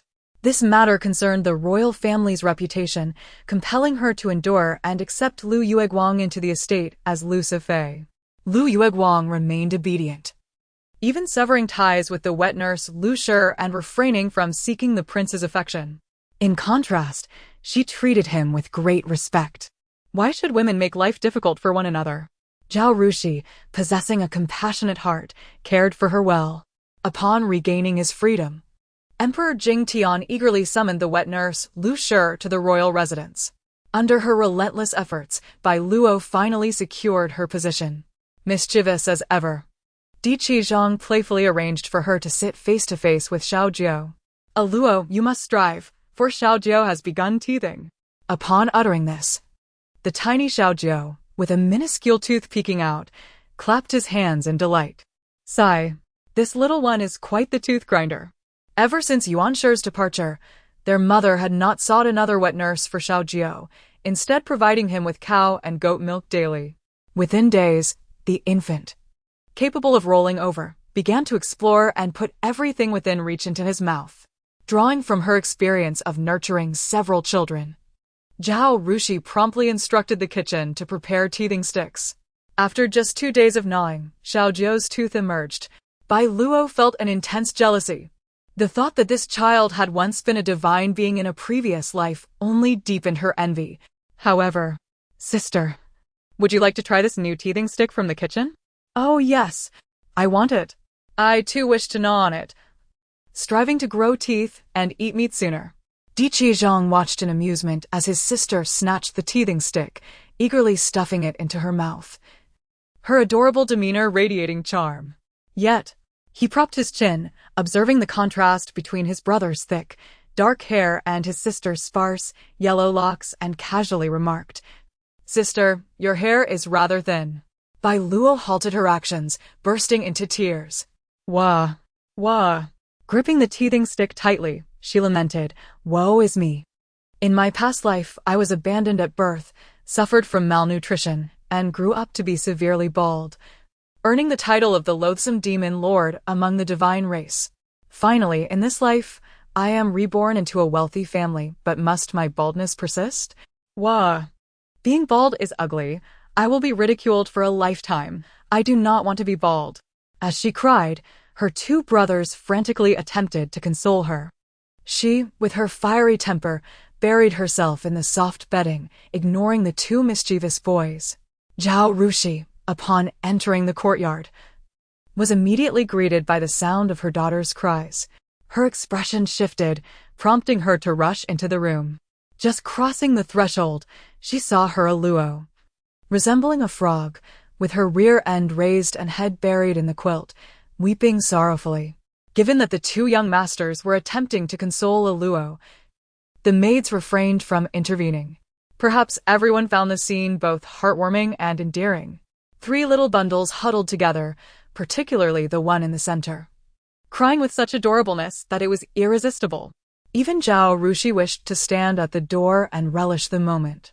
Di Qizhong earnestly soothed her, declaring, "Sister, you are the most beautiful child I have ever seen. You will undoubtedly grow into an unparalleled beauty." "An unparalleled beauty?" Sniff, sniff. Biluó stifled her sobs, her cries diminishing. "Silly brother, must you always indulge in frivolous tales? Sniff crying is unpleasant. Perhaps I should stop." Suddenly lifted into the air, she looked up to find her mother. Oh, the thought of being bald made her feel wronged. "Mother, brother said I have less hair than Gio. What is it, my little princess? Why do you weep so? Di Qizhong and Di Bajang, upon hearing their mother's voice, rushed out of the room with little legs flying. The maids chuckled as they explained, "The little princess is quite strong-willed. Just now, 8th young master remarked that she has less hair than 9th young master, and she burst into tears. Our little princess understands everything. Wah! I do not want to be bald." She shook her small head. "No baldness, no baldness. Oh dear, a Luo need not fear. It is completely normal for infants to have sparse hair at birth. If you eat well, your hair will grow thick and lush." A maid suggested, "Your Highness, should we consider shaving the little princess's head? I have heard that removing the bad hair will promote the growth of thick, healthy hair." Zhao Rushi was unaware of this. All her children had been born with splendid hair, and she had never encountered a situation like a Luo's. Very well, let Cui she consult the head physician tomorrow. After all, the palace's concubines were adept at maintaining beauty. Perhaps there were secret methods known within the palace. Biluó ceased her crying, fiercely gnawing on the teething stick, resolutely believing that with proper care, she would never face baldness again. Suddenly, Cui she rushed in, breathless, exclaiming, "Your Highness, it is terrible. 6th young master is missing." Volume 1, Chapter 48, Greed the 6th young master has vanished. Biting her teething stick, Biluó was instantly flustered. Where is 6th sister? Her mind raced with concern. Could someone have said something? How infuriating. She should have been clinging to him these past few days. Oh dear. Please don't let the most handsome 6th brother fall into the hands of human traffickers again. Unforeseen circumstances compelled her to spring into action, urgently seeking help. In an instant, the guards outside were dispatched to search for him. After much effort, she finally located Xiaolu, unwilling to lose even a single child. Days passed in search, and after 3 days, she gathered some clues. Gazing at her 2 sons kneeling on the ground, she felt a headache coming on. The more children one has, the more complications arise. Little 7 and little 8, I never expected such words to come from my own sons. These 2 were so idle that they dared to tell Xiaolu he hailed from disreputable origins, bringing shame to the royal residence. They even warned him to stay put in the Luyun courtyard and avoid contact with his sister. Little 8, though mischievous, could still be managed. At this moment, he lowered his head, admitting his mistakes. "I'm sorry, mother. I understand my error." However, little 7 was defiant, brimming with arrogance. "Mother, look at his face. He bears no resemblance to any of us brothers. How can he be my 6th brother? I refuse to believe it. Yet, for some reason, his face seems to captivate our sister more than mine." Upon hearing this, Biluó lamented, realizing her own involvement in the matter. "Foolish brother, who buried me, who nearly led me into the jaws of danger," she thought. "Now you want me to embrace you? I'm doing well to keep my tears at bay. 6th brother is the best. He is the most attentive among all my brothers. He always knows when I'm unwell and even changes my diapers." Little 7's face flushed. Upon seeing their mother's stern expression, he knelt and muttered, his tone tinged with grievance, "I'm just jealous. I want my sister to show me affection alone." Zhao Rushi, weary of his complaints, felt the pain of having just found her son, only to lose him again, her mouth blistered from the stress. Biluó attempted to rise, but momentarily forgot her infant status. As she lifted herself slightly, her balance faltered, and she tumbled forward with a soft thud. Amused, Di Qizhong chuckled at his sister's antics, but was quickly silenced by their mother's fierce gaze.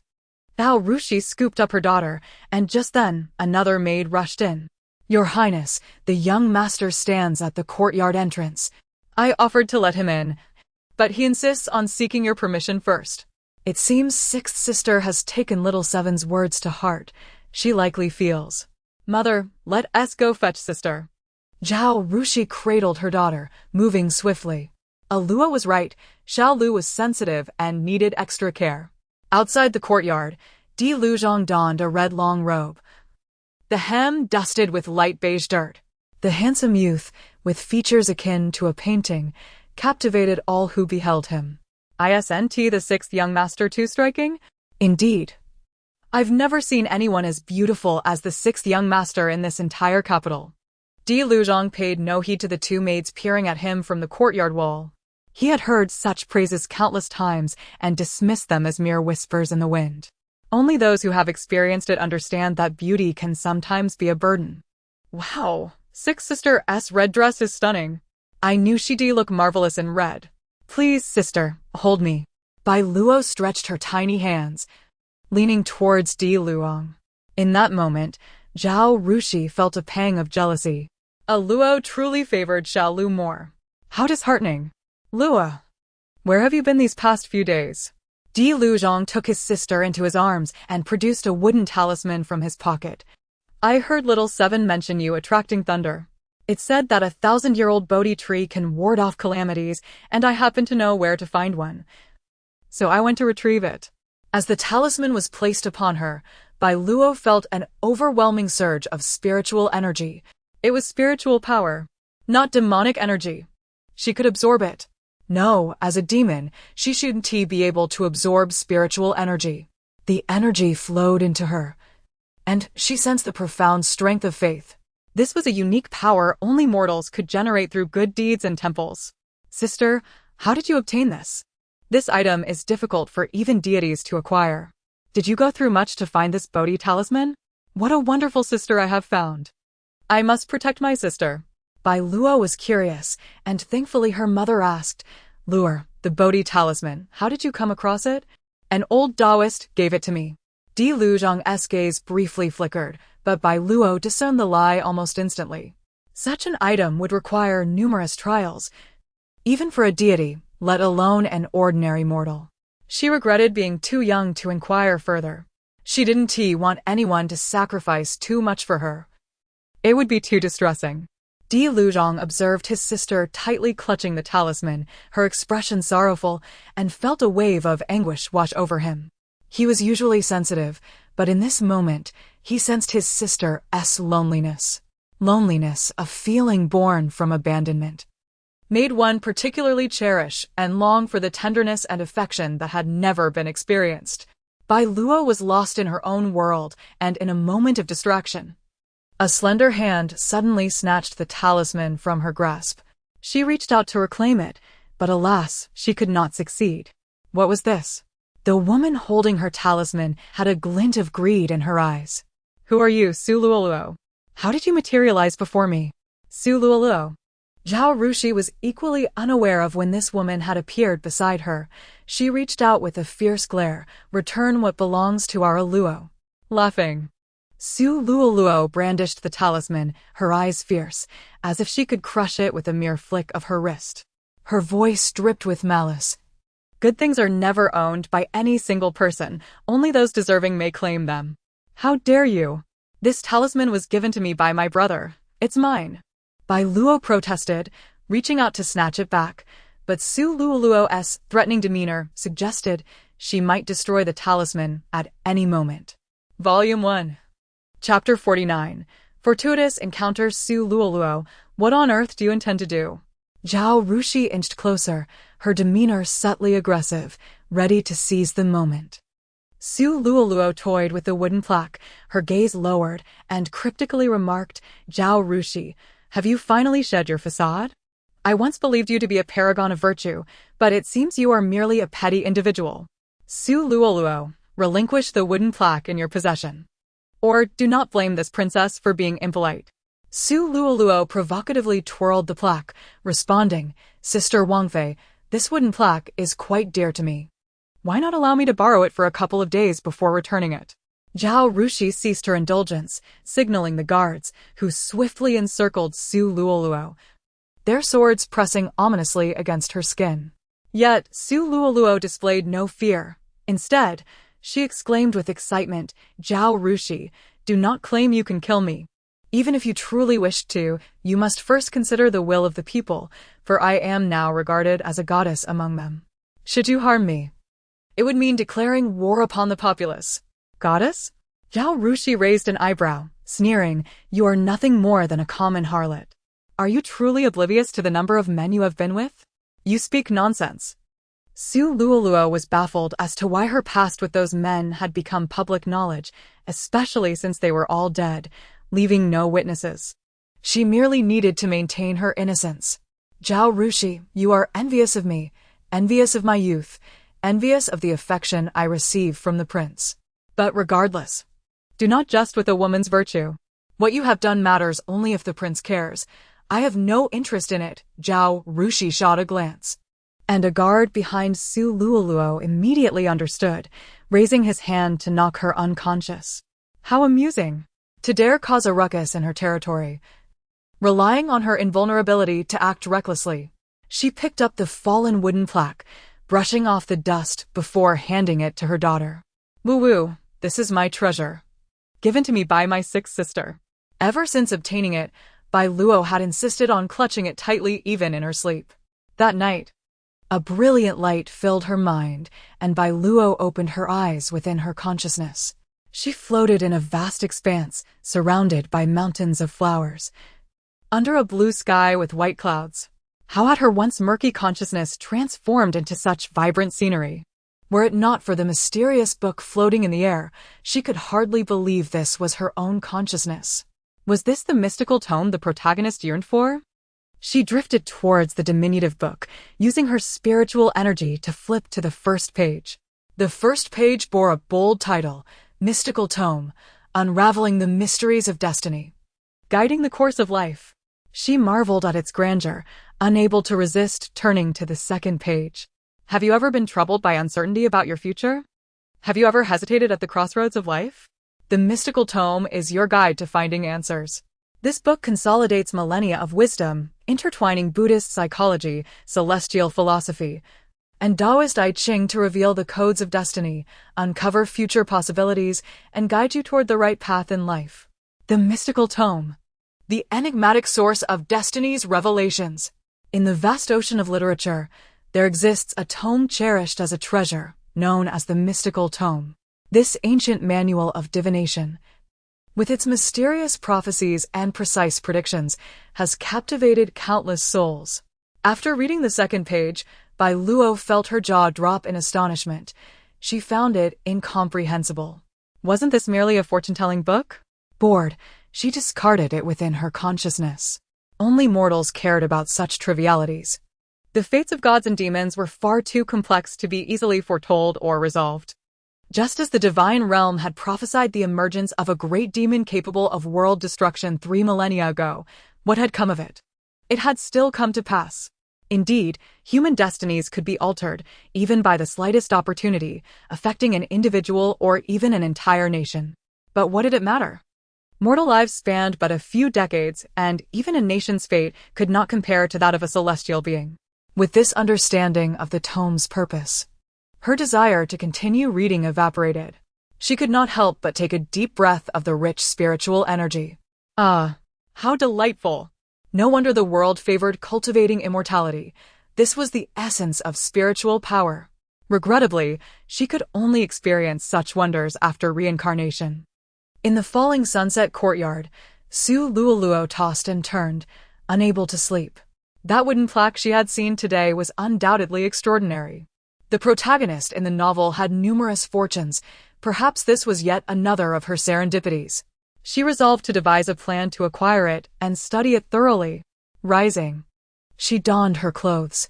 Having been confined for a month, her sleep and nourishment had suffered, and she had been cut off from the internet, deprived of men. No, the bald monks could be considered men too. Those monks were truly bothersome, their incessant chanting giving her a headache. Fortunately, she had a pawn outside aiding her. Otherwise, she would not know how much longer she would be confined. She could no longer remain idle. It was time to have a word with Nurse Liu. Oh! And there was also Concubine Liu. They should be on the same side. Little Luo, the sun is up. Time to wake. Let's go bask in the sunlight. A gentle voice roused the slumbering little bundle of joy. The milk-sweet child stretched her tiny limbs and yawned widely. A beautiful day begins. Upon seeing my lovely mother first thing, how fortunate. Mother, mother, hug me. Of course, of course. I want a drink, I want a drink. Drink milk to grow taller than little Gio. Biluó had lofty ambitions, determined not to be outdone by little Jiao. Zhao Rushi, armed with a small spoon, fed her daughter bite by bite, causing little Jiao to grow anxious.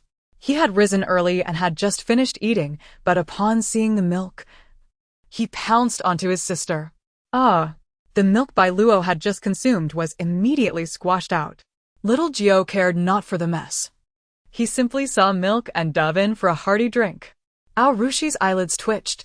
She had just set down the bowl and was yet to manage this little imp. How could he be so quick? Could this child even be kept? Alas, he was her own flesh and blood. Nevertheless, witnessing her daughter's mixture of astonishment and disgust was quite amusing. She could not help but chuckle lightly. Woo-woo, how disgusting. This face cannot remain, woo-woo. Just as Zhao Rushi lifted her son, urgent footsteps echoed from outside. A maid rushed in, whispering in her ear, "Princess, Su concubine is with child." Volume 1. Chapter 50. Joyful times. The weather was splendid. After a bout of autumn frost, the flowers in the garden withered at an observable pace. Zhao Rushi, cradling a luo, accompanied by her maids, busily collected seeds. This must be the essence of human warmth, so comforting. Although the flowers had faded, the garden remained filled with laughter and cheer. Her little head rested on her mother's shoulder, watching the maids playfully gathering flowers and seeds. Suddenly, an unwelcome figure intruded upon her view. Is Su Luoluo so idle? Mother, let us keep our distance. It's clear she harbors ill intentions. How disappointing. See you who, that's enough. Let us depart. These tasks need not be done personally. But the splendid weather is fleeting, so I brought my daughter out to bask in the sun. Indeed. See you who also cast a discontented glance at Su Luoluo. Her presence stifled the joviality among the other maidens. How vexing. Dear sister-in-law, are we not welcoming to our younger sibling? Su Luoluo approached with a glimmer in her eyes, a smile adorning her face. Mother, quickly step aside. Be wary of her trickery. However, the words came too late. Su Luoluo seized her mother's wrist, gazing at the adorable child in her arms, expressing a desire to hold the little princess. Biluó clung tightly to her mother's neck, indicating her refusal. Release me. Zhao Rushi remained unmoved, casting a cold stare at the hand that grasped her wrist. Sister-in-law, do not be alarmed. My sister simply adores children and cannot help but wish to draw near.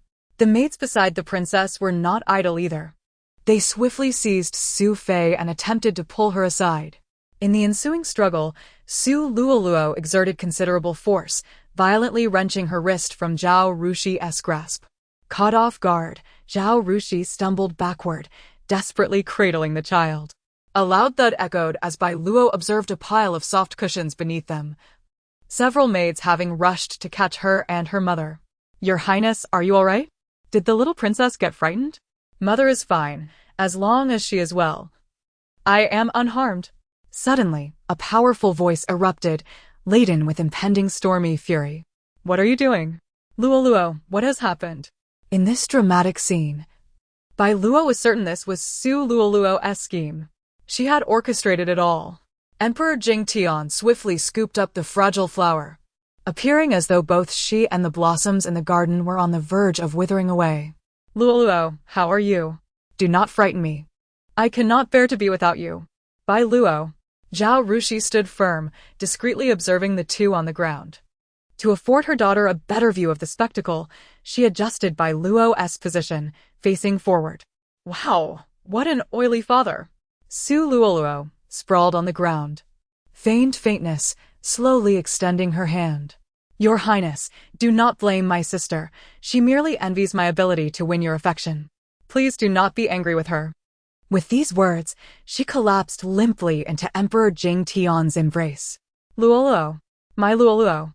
Emperor Jingtian roared, then turned a furious glare at her mother, Zhao Rushi. If anything were to happen to Luoluo, I shall not spare you. After uttering this threat, he scoffed, lifted the unconscious Su Luoluo, and strode away. Biluó turned to see the disappointment in her mother's eyes, her heart aching. Just as she intended to comfort her mother, Zhao Rushi slowly uttered, madness. leaving Biluó astonished. Let us go. Cux complained. Su Fei is far too theatrical. One moment she is fine, the next she is fainting. If one did not know better, they might think someone struck her. Her mother said nothing, placing her and Xiao Jiao on the same bed. Xiao Jiao, sitting beside her, looked a bit apprehensive. Is Su Luoluo pregnant? Oh no! That ghastly visage, does this mean mother must endure bloodletting? I'm unhappy. My frail form can do so little to protect mother. Biluó expressed her discontent through frustrated gestures, notably striking Xiao Jiao beside her. These idle spirits seem intent on conjuring a celestial burden to torment her. Hey, do you know that celestial being? Could it be your old flame from the heavens? Return to seek you? Zhao Rushi looked incredulously at her son, who was too timid to cry after being hit. Her own child, a reincarnation of a celestial being? Observing him biting his lip, stifling his cries, the little boy, who would wet himself at the slightest fright, seemed utterly befuddled. Zhao Rushi could not help but shake her head. He was the least astute of her sons, likely still asleep at this hour. She had long anticipated this news, and hearing that Su Luoluo was pregnant did not strike her as particularly surprising. Rather, she was more curious about the identity of the child's father.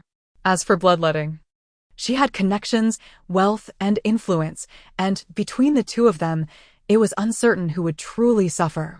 In the Lushi courtyard, Your Highness. What has happened to me? Upon hearing her voice, Emperor Jingtian rushed to her side, grasping her hand tightly. Luoluo, it is all my fault. I have caused you distress. We have our own child now, our first together. I shall cherish this child dearly. The court physician knelt, edging closer. Your Highness, the side consort is in a weakened state and may not be able to bear this child. Fool. I refuse to believe there is no solution, Emperor Jingtian declared. The physician was sent sprawling by a kick to his chest, promptly rising to kneel again, bowing his head. Your Highness, the side consort suffers from severe blood deficiency. To pursue this pregnancy poses a significant threat to her life. Emperor Jingtian's brow furrowed. He understood this stemmed from the blood Su Luoluo had given him and felt an overwhelming sense of guilt. What use are you to me if you cannot provide a solution? Your Highness, there is a method, though it is exceedingly difficult. What method? At any cost. I cannot allow my beloved to suffer. The physician continued, Your Highness, there exists a snow lotus in the celestial realms that could alleviate the side consort's plight. Celestial realm. The physician raised his gaze to meet the man's bewildered eyes, recalling that he had previously monitored the pulse of the pregnant princess, who had indeed consumed this very lotus. Volume 1, Chapter 51, The Blood Offering at the Break of Dawn. Biluó had yet to awaken. When the clamor from the courtyard reached her ears, You dare to obstruct this king? The urgent voice of a maid rang out, My lord. Our princess has yet to finish her grooming. Please wait outside. Impertinent wretch. How dare you stop me? Di Jingtian flung his sleeve and pushed aside the maid beside him. Suppressing his ire, he strode into the room. Were it not for the business at hand, that insolent maid would surely face dire consequences. Upon entering, he beheld a woman seated calmly before the mirror, clad in a fitted azure garment. He paused at the threshold. Nearby, a maid delicately held her chin, meticulously applying her eyebrow makeup, utterly indifferent to the wrath emanating from him. Despite being in her 30s and a mother of many, time had left no mark upon her visage. Instead, she exuded an aura of mature femininity. Breath slightly unsteady, he averted his gaze and continued to simmer with indignation. Her tranquility rendered him a fool. When had he become so insignificant in her eyes? He had not committed any egregious wrongs against her. Remembering his impending task, his tone softened. Sure, it has been quite a while since I last adorned your brows. May I do so today? He gazed at the woman with anticipation, convinced that if he offered her a lifeline, she would surely rush to him. Zhao Rushi raised an eyebrow, her tone nonchalant. My lord, do you seek something from me? The unflinching revelation of his intentions left Di Jingtian utterly mortified. Indeed, he had matters to address. Clearing his throat, He gazed deeply into her eyes. Sure. I have heard you have consumed the snow lotus from the immortal realm.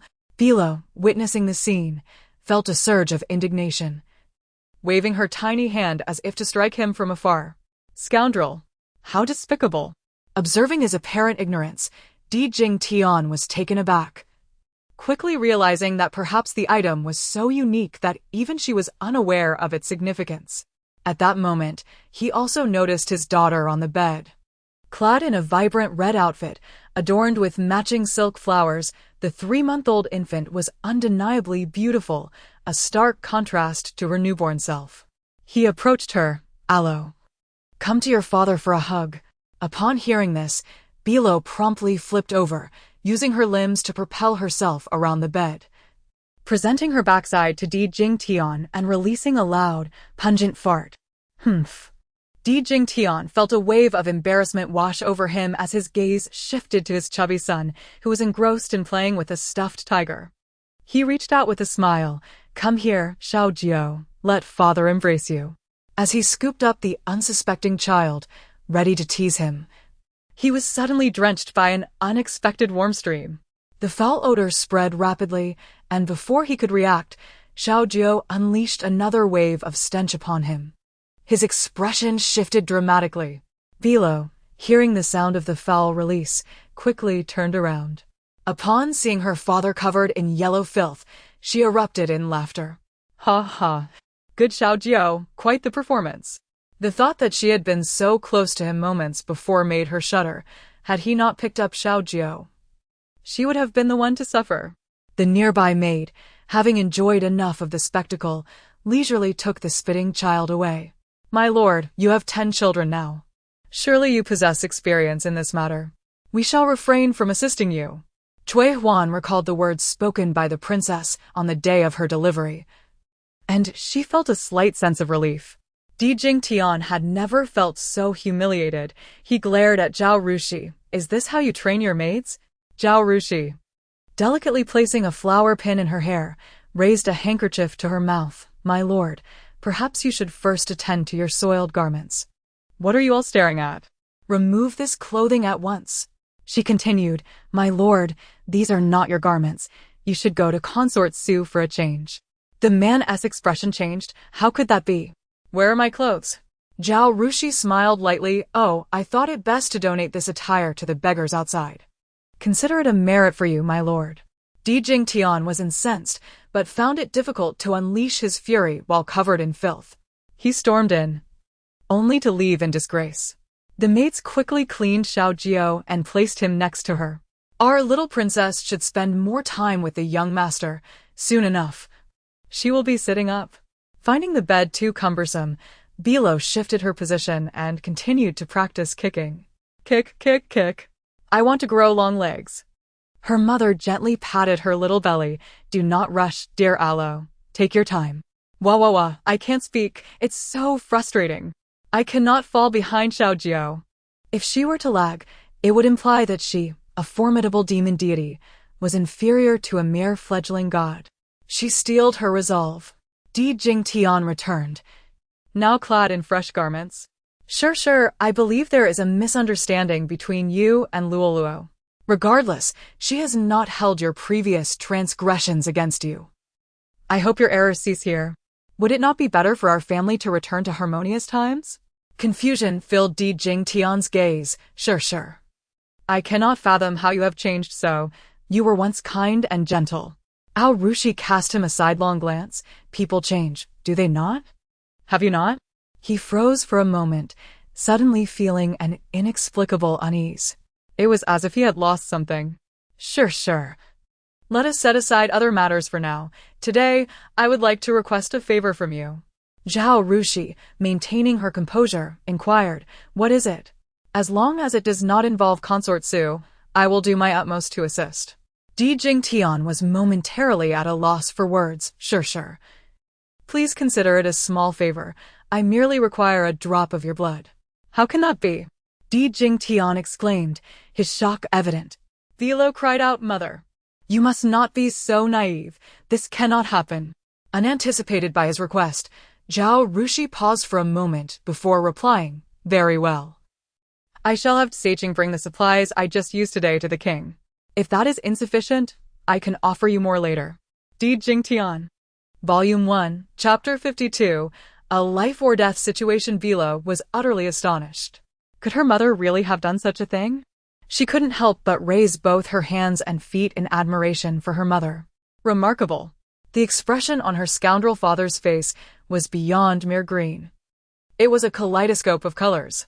Biluó stifled a giggle, and beside her, Xiao Jiao joined in her silly laughter. Zhao Rushi raised an eyebrow and inquired, "Could it be that the prince still wants me to slit my wrist and offer my blood?" Upon hearing this, Di Jingtian found himself momentarily speechless, murmuring, "If Luo can personally cut her wrist for me, why can't you?" Zhao Rushi replied nonchalantly, "Perhaps she is a prodigy, while I am merely a mortal."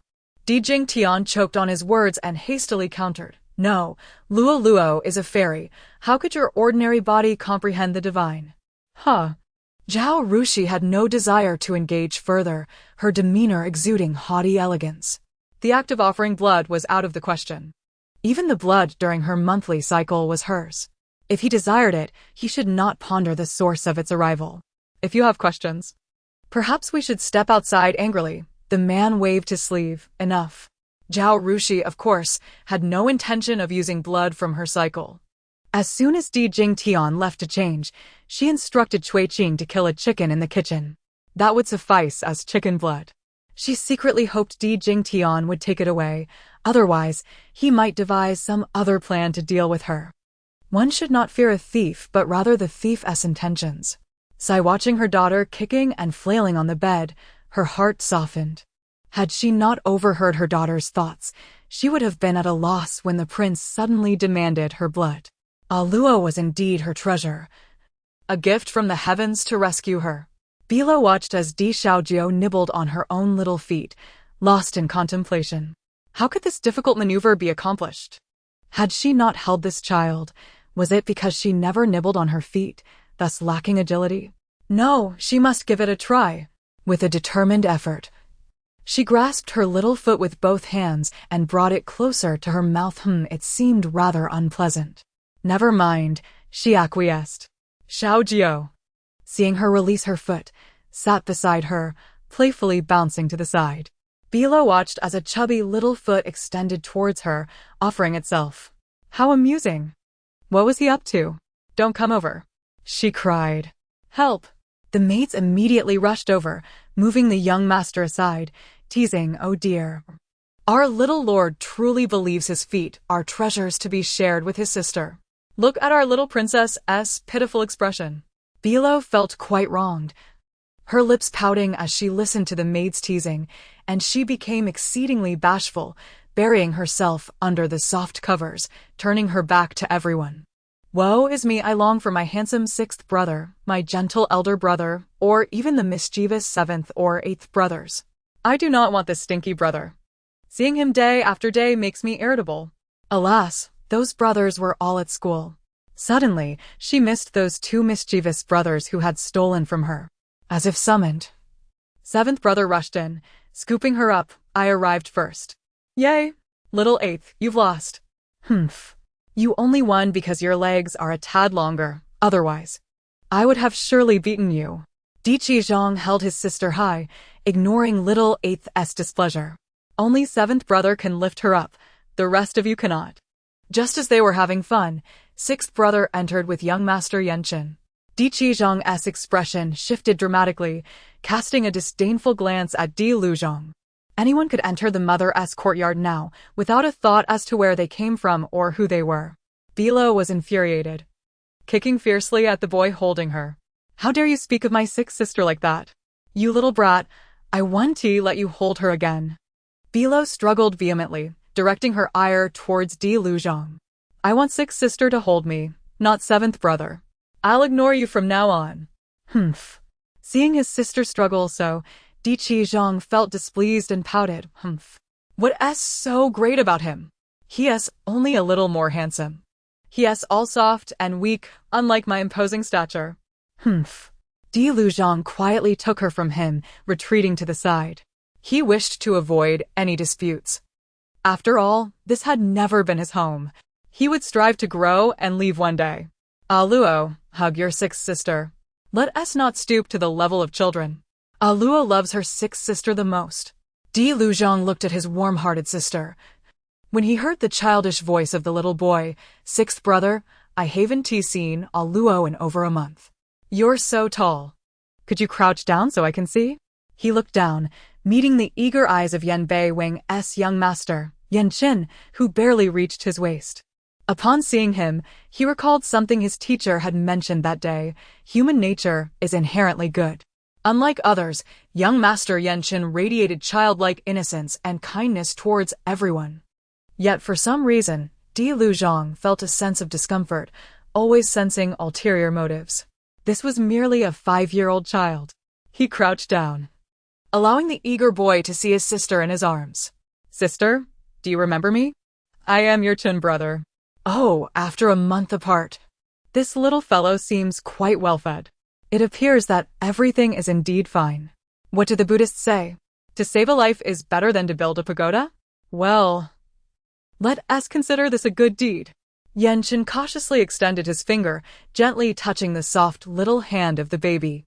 "Sister, you are truly adorable. If only she were not a noble of the royal house, he could take her away and raise her himself, without needing to go through so much trouble to persuade those two little ones to bring him to see her." Sigh, how he longed to hold her. How I envy everyone who can attend school, unlike me, who can only stare at Xiaojiu all day. Upon hearing this, the brothers perked up. Right. Di Luzhong, Qizhong, Bajong, Yan Qin, what a splendid idea. We also want to bring our sister to school. She is so delightful. We want to see her at all times. Volume 1, Chapter 53, Theft. Alas, my foolish mother, how can you still smile when father intends to draw your blood? This reminiscence made Biluó think of her great-grandfather, the venerable old man with a head full of white hair. He was indeed long-lived, surpassing a century. When her brother led her past him, the old man appeared to be preparing for his final days. Strangely, she felt that this little old man bore an uncanny resemblance to the celestial figure who incessantly proclaimed his desire to eliminate her detestable old deity of wealth. For these immortals, descending to the mortal realm is a trial. May he thoroughly endure this lifetime's tribulations.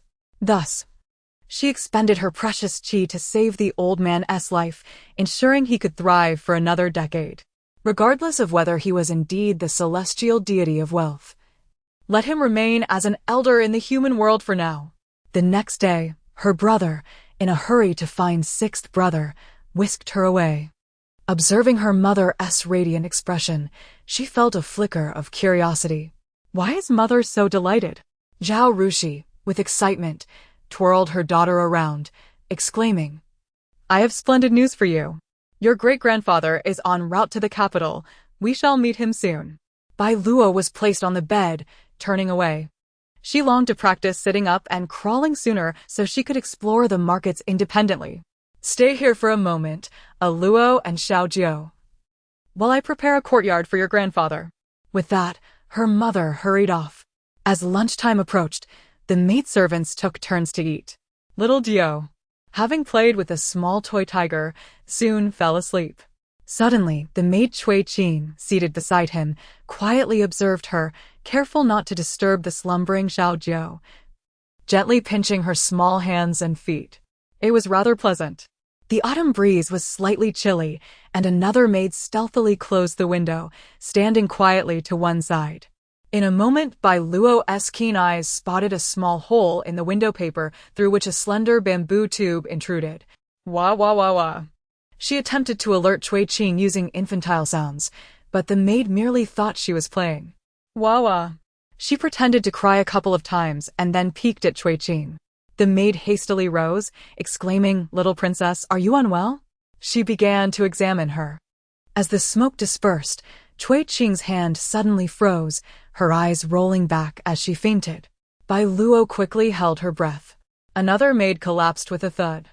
Biluó watched as a woman clad in white entered the room. It was Su Luo. What did she intend to do?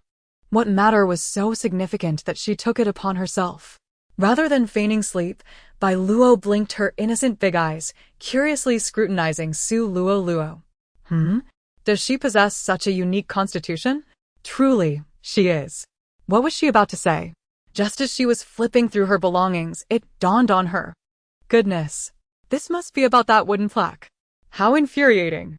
Su Luo yanked the plaque from her, murmuring, such a fine item wasted on this demon. With the plaque in hand, she turned to leave. As she opened the door, she encountered another side consort, Liu Guang, standing at the threshold. Su consort, what brings you here?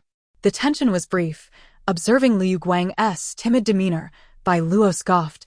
If you can be here, why can't I? She warned. Liu Guang, do not forget my words.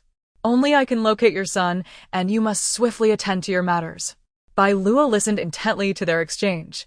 After Su Luo departed, Liu Guang lingered at the door for a moment before exiting as well. Upon seeing the two unconscious figures in the room, the maids were immediately alarmed. Little princess, young master. Seeing that both children were unharmed, they sighed in relief. She noticed Biluó's disheveled clothes and gasped, the little princess's plaque has been stolen. Anxiety and anger surged within her as she chastised. What were the guards in the courtyard doing? Cui Huan. Go report to the madam. A thorough investigation must be conducted.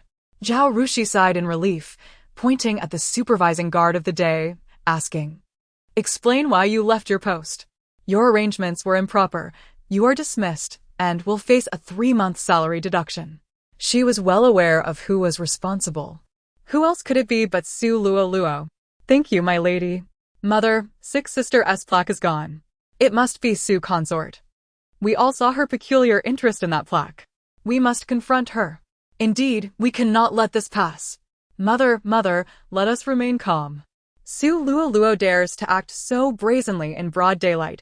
It is clearly a provocation for you to stir up trouble. Let us not forget she still desires your blood. Mother, we must stay composed. Zhao Rushi halted her steps, pondering. What is it, my lady? We must hurry. Who knows what Su consort might do next? Wait, let me think. Her daughter's reasoning was astute. Su Luo was undoubtedly anticipating her furious reaction. If that were the case. Cui Qing, are the several lean horses we prepared still available? My lady, they are at the secondary estate. I see. As for Su Luo, a glint of cold light flickered in her eyes. She would use her own methods against her. Volume 1. Chapter 54. The Thief in the Dead of Night. Su Luo had waited all day without seeing the person she longed for. Gazing out at the moonlit night, she became perplexed, unable to comprehend how events had spiraled beyond her control. As an independent woman who had dedicated over 20 years in the 21st century to education and consumed countless novels, she found herself ensnared within the very story she had once read. It was as if she possessed a divine perspective, akin to a multifaceted protagonist wielding an extraordinary narrative script in a fantastical ancient world. Yet, ever since the birth of those two children, it appeared that everything had slipped from her grasp. Today, after seizing the wooden token from Biluó, she was astonished that Zhao Rushi had yet to confront her. How could she proceed with her subsequent plans now? Infuriating. And what of the wooden token in her grasp? Could it be a token of ascension to the celestial realm? Regardless, one thing was certain. The possessions of a novel's heroine are invariably treasures. Feeling an overwhelming drowsiness, Su Luo stifled a yawn and succumbed to a deep slumber. As the door creaked open, a slender young man approached her, his chin raised and eyes brimming with disdain. He had observed her throughout the day, dismissing the wooden token as a mere trinket unworthy of such fervor. Nonetheless, fate had intertwined their paths, and thus it was his to claim. The youth snatched the token from her hand and placed a note in her palm. The following day, Zhao Rushi surveyed Zhao Qiansun, who knelt before her, and exclaimed in disbelief, What? Someone has already gotten ahead of us. She demanded, Have you uncovered the identity of this individual? Upon hearing the mention of Qianzhou Guanyin, Biluó, who had been lying in bed, hastily turned over, finally catching sight of the man kneeling before her. What is this? Who is so swift that they could outpace Zhao Qianzun? Zhao Rushi, aware of her daughter's curiosity, provocatively stated, Qianzhou Guanyin? Have you heard of this person? Zhao Qianzun lowered his head further, murmuring that his subordinates had conducted inquiries that morning, yet found no trace of such an individual. The mention of Qianzhou Guanyin left Biluó momentarily stunned. Qianzhou Guanyin. Is that not the one who caused my sixth sister to lose her precious belongings? The legendary thief who pilfered from prominent figures and was subsequently sent to the palace as a eunuch. She continued. Has he wandered to the capital? Oh! No wonder Su Luoluo threatened Lu Yueguang yesterday. It appears she possesses some knowledge after all. Mother, do be cautious. Lu Yueguang cannot be trusted. She has been bought off by Zhao Rushi. Zhao Rushi, recovering from her daughter's revelation, watched as a woman entered the courtyard. It was none other than Lu Yueguang. Honestly, her emotions were complex in Lu Yueguang's presence. On one hand, she had just begun to accept the existence of this woman, yet her son had deliberately shunned Lu Yueguang's child. On the other hand, as a fellow woman, she empathized with Lu Yueguang's plight. Why should a woman torment another who has suffered? At the very least, she recognized that despite her son harboring malicious thoughts at a tender age, Lu Yueguang had not wished harm upon them. Lu Yueguang approached with a hint of sorrow in her brow, performing the customary bow of a concubine. Your Highness, she began, her gentle voice imbued with resolve, I have matters of utmost importance to discuss. Zhao Rushi waved her hand, instructing the maids to withdraw. Lu Yueguang glanced at the two infants playing innocently, her expression still clouded with concern. Your Highness, I have urgent news to share. After a moment's contemplation, Zhao Rushi gestured for her to sit and took a seat at the opposite side of the table, pouring a cup of tea. Your Highness, a few days ago, Su's side consort sought me out. She paused, setting down the teacup, meeting Lu Yueguang's steadfast gaze as she silently awaited her to continue. Su's side consort claimed to possess some foresight, a talent even His Majesty could not dismiss. Thus, she informed me that she could locate my son, Asi. Zhao Rushi knew all too well that Su's side consort's intentions were far from benevolent. Lu Yueguang produced a green porcelain vial from her sleeve. She instructed me to find a way to administer this poison to the children's daily meals. It is a slow-acting poison, not immediately detectable, but once discovered, it could lead to the children's early demise or render them fools. What a cunning scheme, Zhao Rushi mused, astonished at Su Luoluo's ruthlessness in extricating herself from the situation. Gazing at the vial for an extended moment, she finally raised her eyes to Lu Yueguang, filled with gratitude. Thank you, sister. Had you not informed me, Su Luoluo might have succeeded. Mother, do not rejoice too soon. Lu Yueguang is not to be trusted. Although she had not witnessed Lu Yueguang's expression the previous day, she pondered what thoughts might have crossed her mind as she stood at the door. If she had been completely assured, she would have immediately checked on Su Luoluo, the scheming woman, to ensure no harm had been done. The world has never known absolute good or evil. After days of turmoil, Zhao Rushi's indecision stemmed from weighing the pros and cons following an emotional response. Alas, a soft-hearted woman like her mother might never comprehend such intricacies. Yet, for now, uniting against a common adversary could prove beneficial. Mother, please be cautious. We must not allow Lu Yueguang to become a dagger aimed at you. With a cough, Lu Yueguang expressed, Thank you, Your Highness. I must take my leave now. Bowing her head, she rose, her long hair obscuring her face, concealing the cold smirk that curved her lips. Whether it was Zhao Rushi or Su Luoluo, both were foolishly self-assured. Just as she stepped outside, a familiar voice resonated within the room, tinged with sorrow. Cui Shi, please take this jade token from the princess and request the head of the Imperial Medical Academy, Master Nian, to examine Lu's side consort. Her health has been waning, and if there are any new remedies, let them be prescribed, regardless of how rare the ingredients may be. Lu Yueguang's pace faltered, her hand fidgeting with a handkerchief before she departed with purpose. Volume 1, Chapter 55, The Origin of Di Jing Tian. The wooden token was lost, and Luo was quite disheartened. now that she had the ability to turn herself over whenever she felt downcast. She would simply roll over and bury her small head beneath the soft quilt, much like a little frog. This was a gift from sixth sister. It was also obtained by sixth brother after enduring countless hardships. Sigh. A few brothers were taking their afternoon rest when they heard about the events of yesterday noon and formed a group once more. Zhang, not knowing what he had in hand, pointed at her exposed little feet and asked, "Sister, what do you think this is? Isn't this better than what sixth brother gave you?" What? Biluó struggled to see what the so-called better thing was, using considerable effort to discern it. It turned out to be a sword. Oh no. A toy sword made of cloth and cotton. Zhang couldn't help but laugh. How could a little sister like Biluó prefer a boy sword? Zhang, unfazed, retorted, "What do you know? When I and brother went to the battlefield, you were still digging in the mud. The sword is a legacy of the Zhao family bloodline. Even if our Biluó is a girl, she would certainly like it." Well said. But I don't like swords. I prefer big hammers. Oh, how I miss my big hammer. That 3,000-pound hammer that I wielded with such vigor. Biluó looked at the suddenly quiet brothers, perplexed by the abrupt silence. She reached out to poke the little toy sword at the edge of the bed. Just as she touched it, a small hand darted over. And in the blink of an eye, it was snatched away. Watching Xiaojie run off with the sword, Biluó was momentarily stunned, her brows furrowing in anger. I am furious.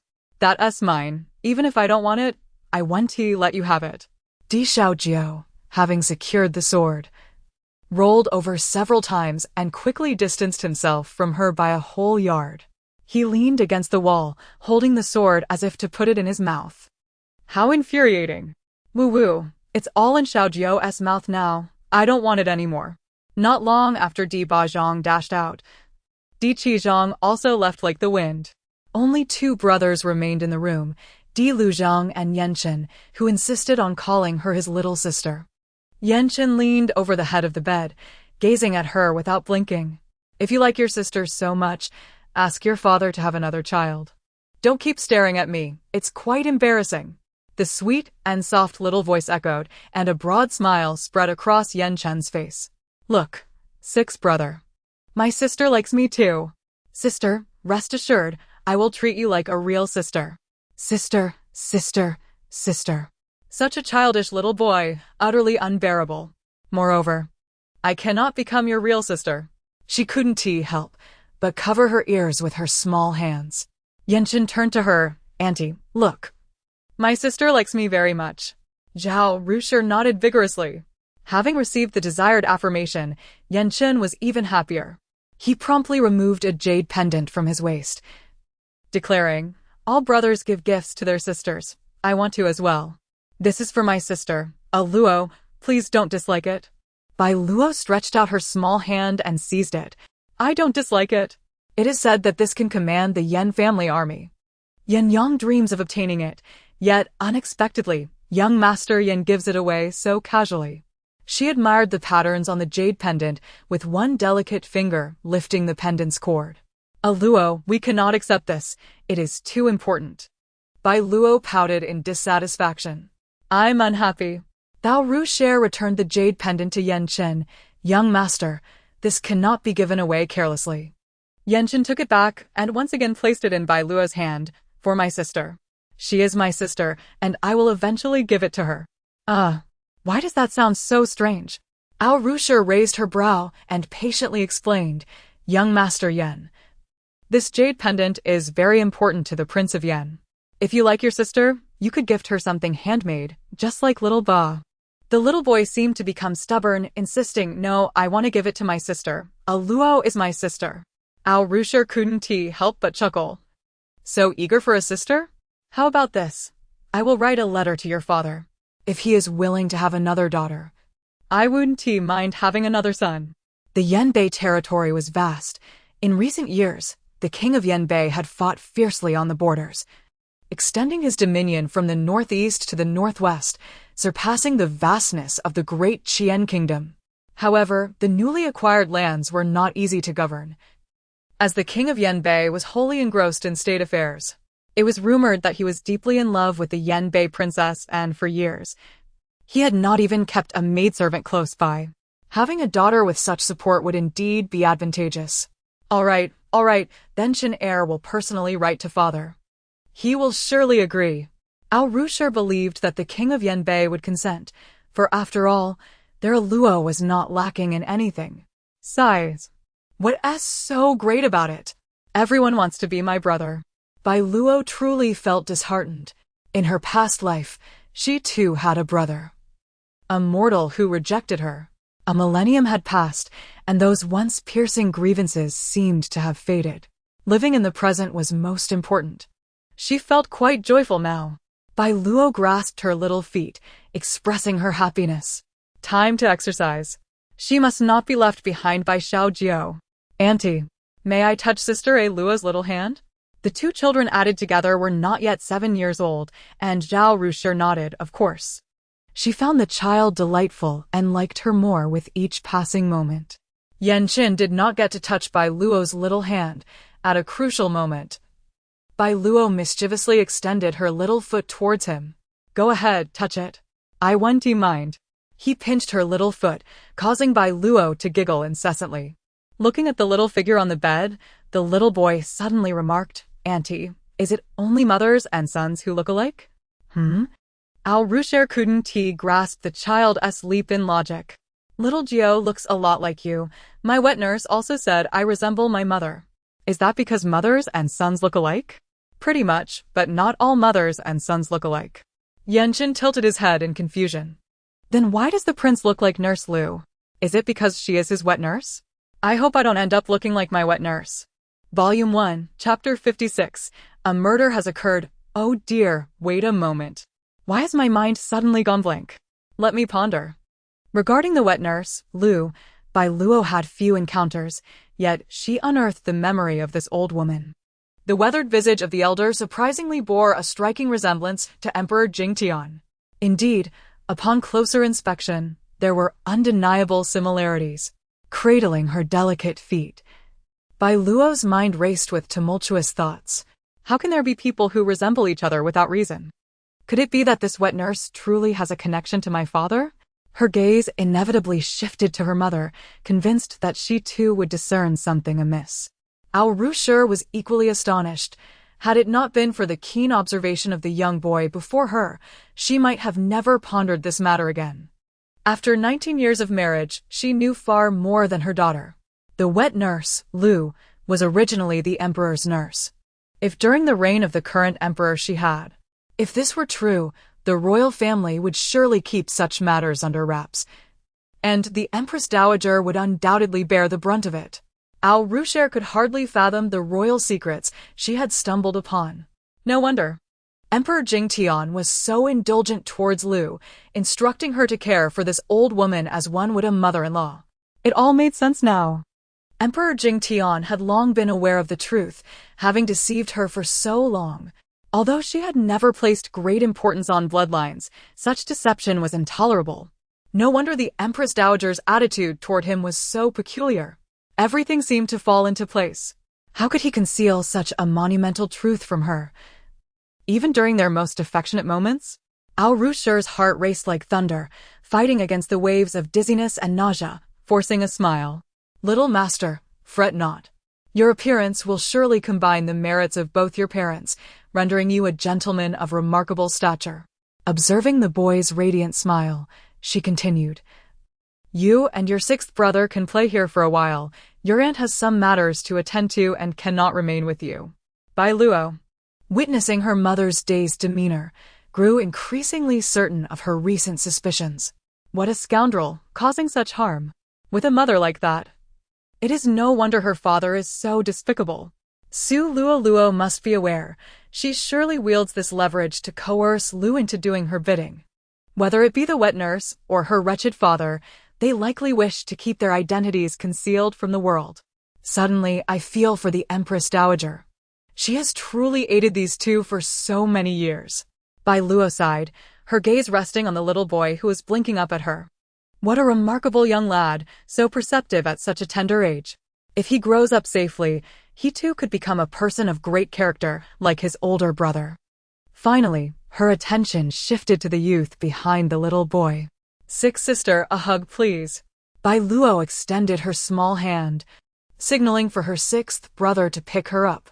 Just as she saw sixth sister reaching out, before her hand could be touched, a small hand suddenly lifted her.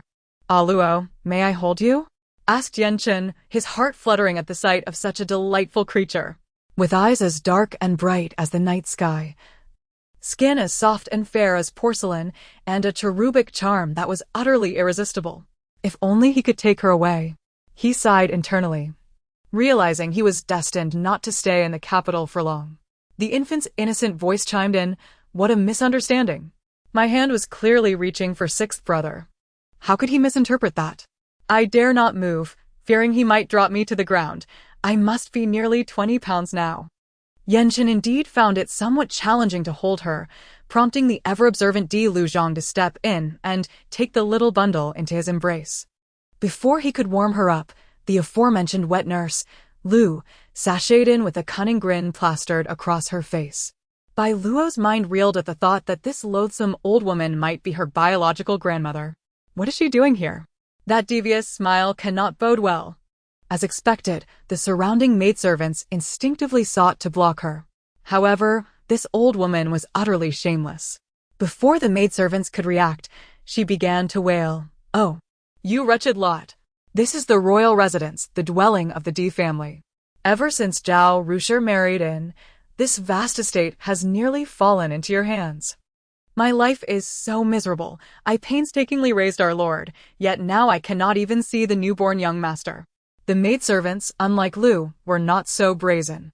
Their expressions turned sour as they pulled the old woman back, indignantly retorting, "Do not speak nonsense. This is the royal residence, and the lady of the house is our princess. How dare you misbehave? Leave at once. Our little princess needs her rest." What little princess? Do not think that just because she holds the title, she can distinguish between master and servant. In our royal residence, only men are masters. Women will eventually marry off. What nonsense! How infuriating! If you are so capable, why do you remain in the royal residence? Impudent Lu! This is the princess's chamber. How dare you act so lawlessly? Biluó trembled with rage, never before having spoken so boldly to anyone, his body shaking with nervousness. Biluó felt a surge of pride and encouraged, "Yes, just like that. Sixth brother, be valiant. The sister has just risen. Take advantage of the fact that she is merely a wet nurse now and deal with her quickly." I do not wish to one day call her grandmother. Biluó wished to act, but felt incapable. Since his earliest memories, he had been the most humble of beings, bullied by everyone, all of whom were his masters. He had grown accustomed to bending over backward. Yet he did not want to disappoint his sister. Someone. Lu has disturbed the master's rest. Confine her to the woodshed, and let no one visit her. Well done, brother, keep it up. Biluó felt somewhat embarrassed. That was all he could muster. Lu was naturally defiant. "Young master, you cannot treat me this way. If you do this, I will." The maidservants, having received their master's command, wasted no time in confronting Lu, quickly engaging in a scuffle. "You shameless little harlots. When the Lord arrives, I will have him sell you all to the filthiest brothel." At the mention of the word brothel, Biluó's countenance turned visibly pale. The maidservants were well aware of the taboo and swiftly covered Lu's mouth, with Cui Hua boldly climbing onto the old woman's back, delivering blows left and right. Smelly mouth. "Sisters, let us toss her into the latrine.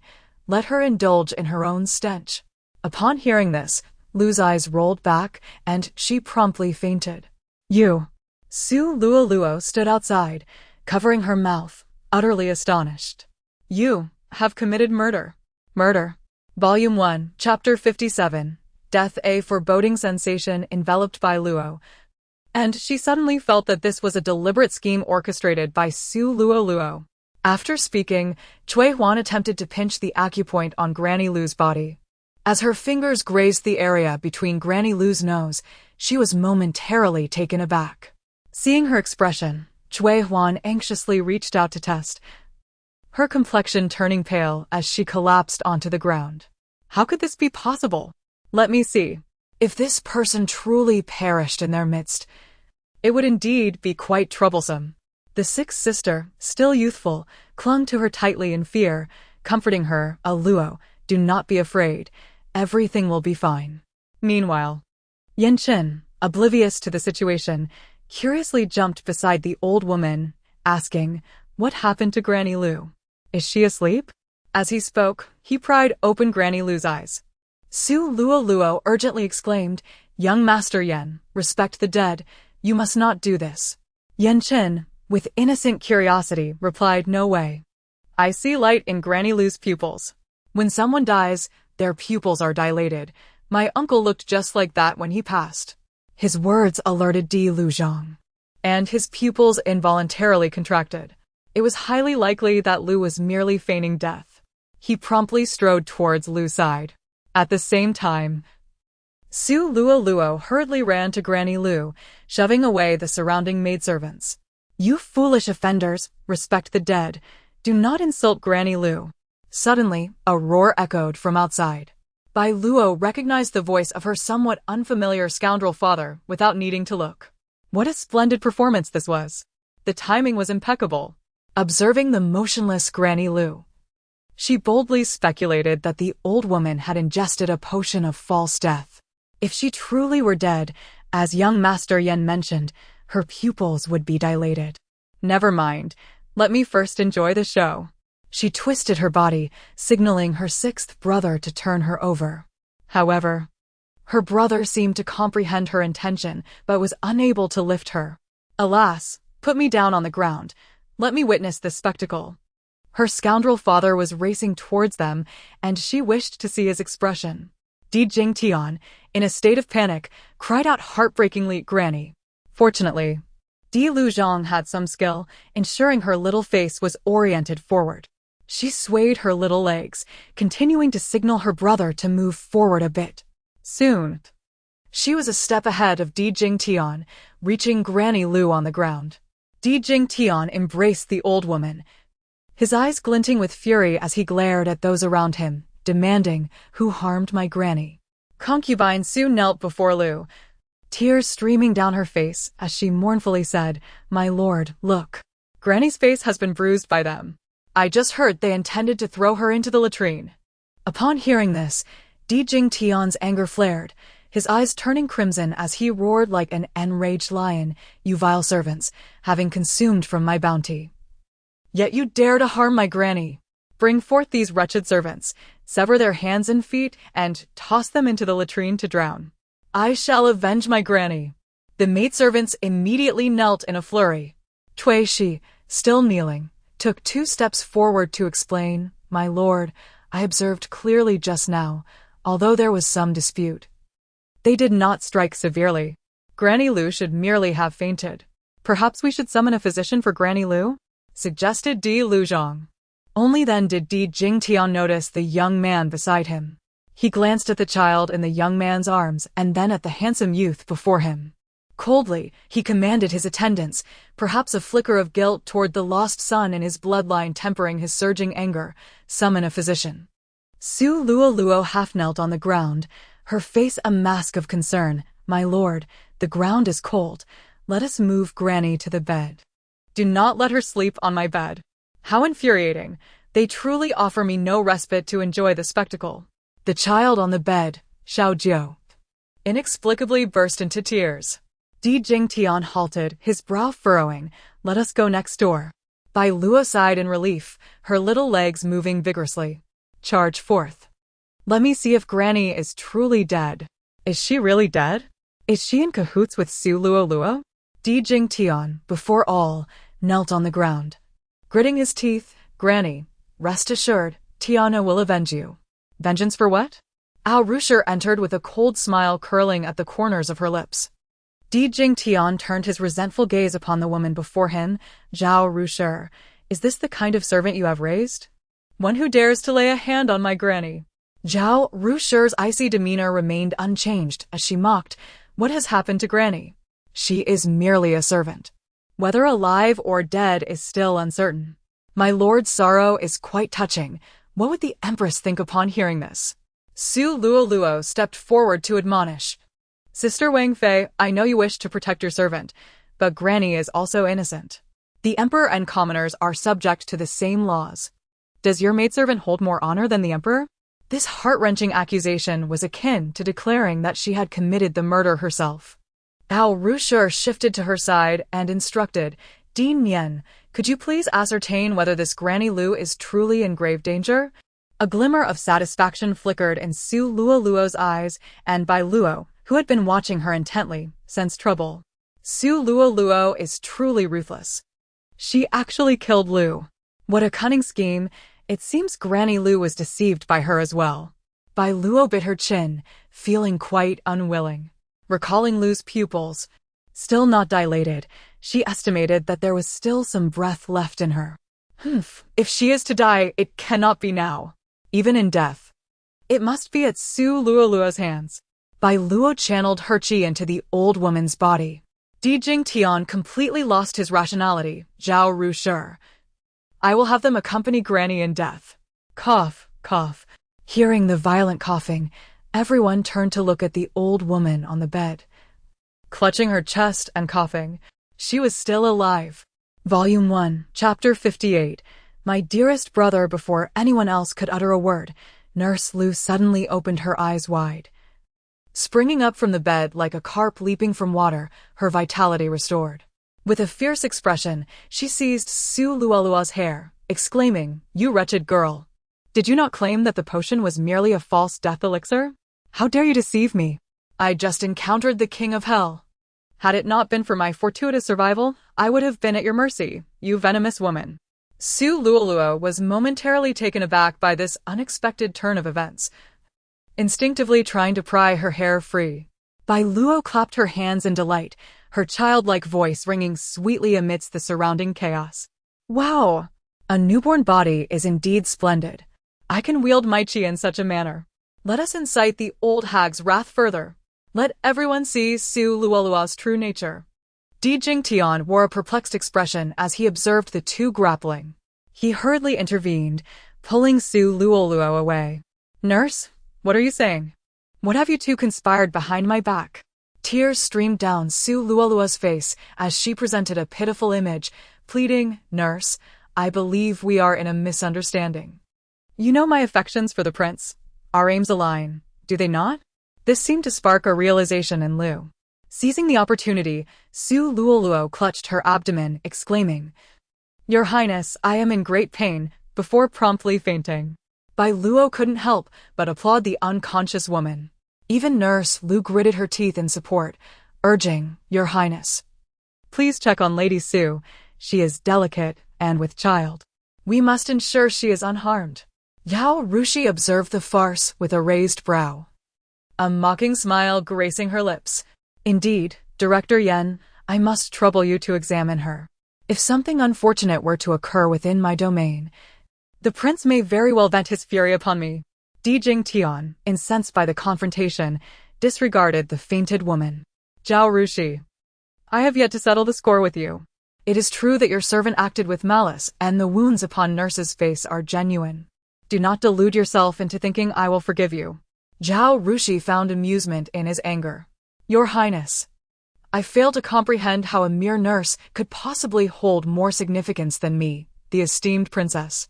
If you intend to punish me for her sake, shall we not consult the Empress Dowager? I scoff inwardly, realizing I have uncovered Di Jingtian's Achilles heel. His face flushed. Di Jingtian appeared momentarily at a loss for words. Biluó extended her small fist toward the departing crowd, grumbling playfully, How unfortunate indeed. I saved the very person I wished to avoid. As she wiggled her fingers, tendrils of dark energy coiled around Di Jingtian and Nurse Lu. Su Luoluo is shielded by her celestial fetus. You, however, possess nothing. How delightful it is to see you burdened by secrets and guilt. Such individuals require only a pinch of demonic energy to ensnare them in nightmares. I truly am a nefarious fiend. A fiend? Yanqin leaned against the wall, a smile gracing his lips. This was clearly a charming little sprite. His gaze inadvertently fell upon Biluó, who was also watching his sister with a warm smile. What was this young man smiling about? His gaze shifted to Zhao Rushi, whose expression mirrored that of Biluó. What could possibly elicit such mirth from them at this moment? Surely it could not be. Only he was the singularly special one. They must simply find Biluó too endearing. He observed the infant, gnawing at their fist, their small feet swinging adorably. Indeed, they were exceedingly charming. Biluó wielded a sword, engrossed in her playful duel with herself. The two plush swords, a pink one crafted by Xiao Qi and a blue one by Xiao Ba, were the subject of a light-hearted rivalry, with the two maids supervising to determine whose creation was superior. Unfortunately, upon their arrival, they began to bicker, compelling her to play with both simultaneously. She had to remain vigilant against Xiaojiao, who had recently learned to waddle and was eyeing her swords. "Fifth young master, are you searching for your wife?" The fifth young master? Biluó turned towards the door to see a youth clad in a pink outfit standing at the threshold. His hair was tied with a matching ribbon, and his simple attire gave him a somewhat feminine air. This was the son of Lady Lu, her fifth brother. Lady Lu, fearing for her son's well-being, had raised him with excessive care in a separate courtyard, with Zhao Rushi personally overseeing his education, resulting in his increasingly girlish demeanor.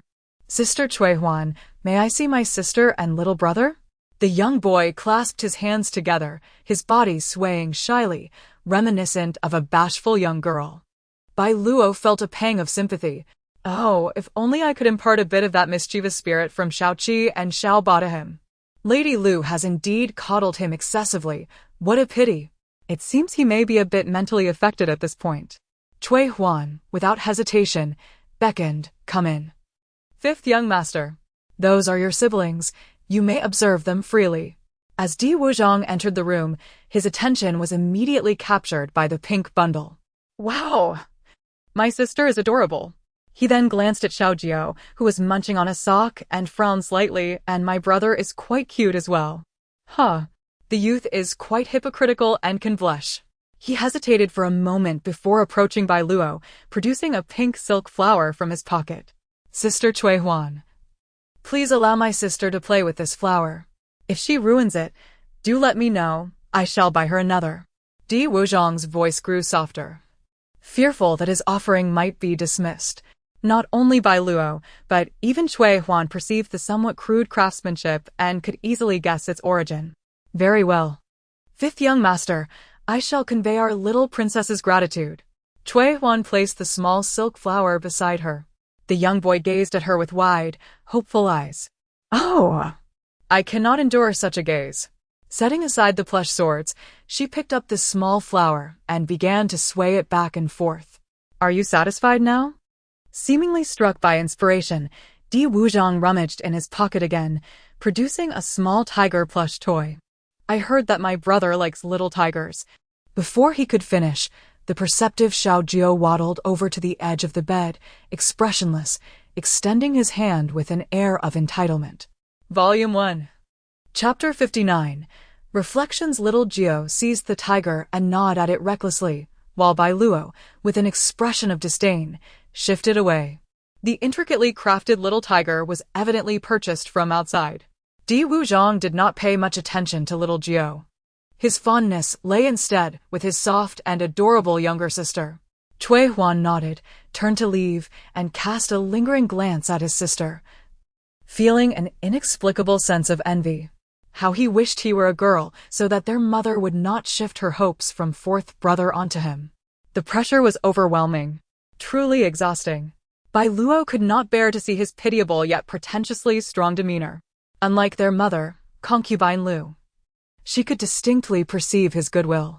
The thought of the story in which the elder brother eventually succumbed to madness, lost in a world where he believed himself a woman, elicited a long sigh from her. Fortunately, there was still time. When she grew older, she would assist him. In the falling sunset courtyard, as the months of her pregnancy progressed, Biluó's health waned. Pregnancy was inherently arduous, and to make matters worse, she had caught the prince in the act of maintaining a mistress. This was a grave embarrassment for a woman who had traversed through time.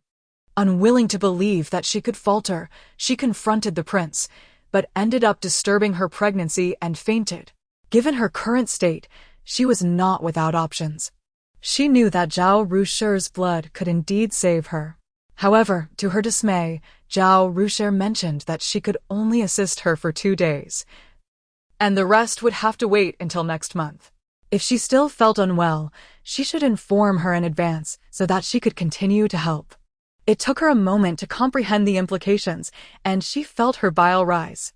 Who would have thought that ancient people could be so disgusting? No wonder, as Zhao Rusher had always been portrayed as a saintly figure in novels. And now, here she was, pregnant, while the man who professed his love for her dared to misbehave outside. A man who cheats once is likely to do so again. She must not indulge him. Did he really think her easy to bully? Clearly, this was compelling her to enact a dramatic escape while pregnant, enticing him to pursue her in a proverbial funeral pyre of love. Perfect, she also needed new connections. However, she must first take care of her health. Since Zhao Rusher would not provide assistance, she would simply have to resort to theft. In the dead of night, a figure clad in black stealthily entered the room, dagger in hand, creeping toward the bed. Just as the dagger was raised, an unusual fragrance wafted toward the figure's nose, rendering the mind blank. Zhao Rusher sat up in bed, coldly observing the intruder. Having failed to guard against the first intrusion, must she remain vigilant for every subsequent attempt? Ao Qian's son followed into the room. Miss, what shall we do? Since Su Luoluo's blood can save others, can it not also save herself? She had bled quite a bit during the nights, and now those bloodstains are preserved in the ice cellar. Zhao Qian's son immediately grasped the situation. Yes, I shall take care of it at once. Wait, since she is so eager for blood, let us catch a few mice, draw some blood, and mix it for her to drink. Indeed, 3 knocks echoed from the window, the signal between her and the shadow guards. Upon opening the window, the figure had vanished, leaving behind a small porcelain vial on the windowsill. As she opened it, a pungent, bloody odor assaulted her senses. Why did it smell slightly foul? Perhaps it was due to the celestial snow lotus. Without hesitation, she drank it all in one go. Ugh! She could not help but gag a couple of times, her eyes reddening. Once she regained her composure, she placed a hand on her slightly bulging belly. Little immortal, do not disappoint your mother. Inside the room, the floor was warmed, and Biluó sat on the ground, playing with children's toys. The weather grew increasingly chilly, and the emperor had sent winter provisions early. Among them were numerous small toys, evidently meant for her and little Jiao. Though her intellect spanned thousands of years, she had never truly played with such things. She had only wished to engage with them during her past visits to the mortal realm, but feared embarrassment.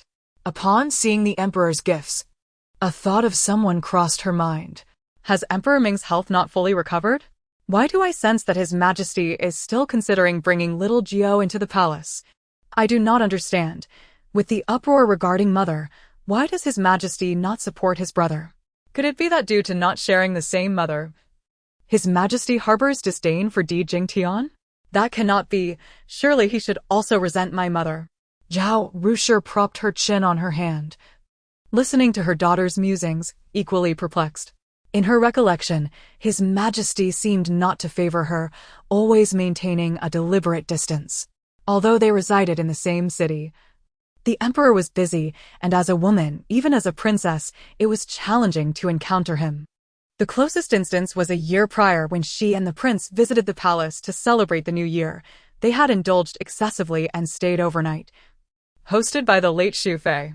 On that night, perhaps due to his own concerns or perhaps because residing in the palace rekindled childhood memories, the aloofness he had maintained for nearly a year suddenly transformed into warmth toward her.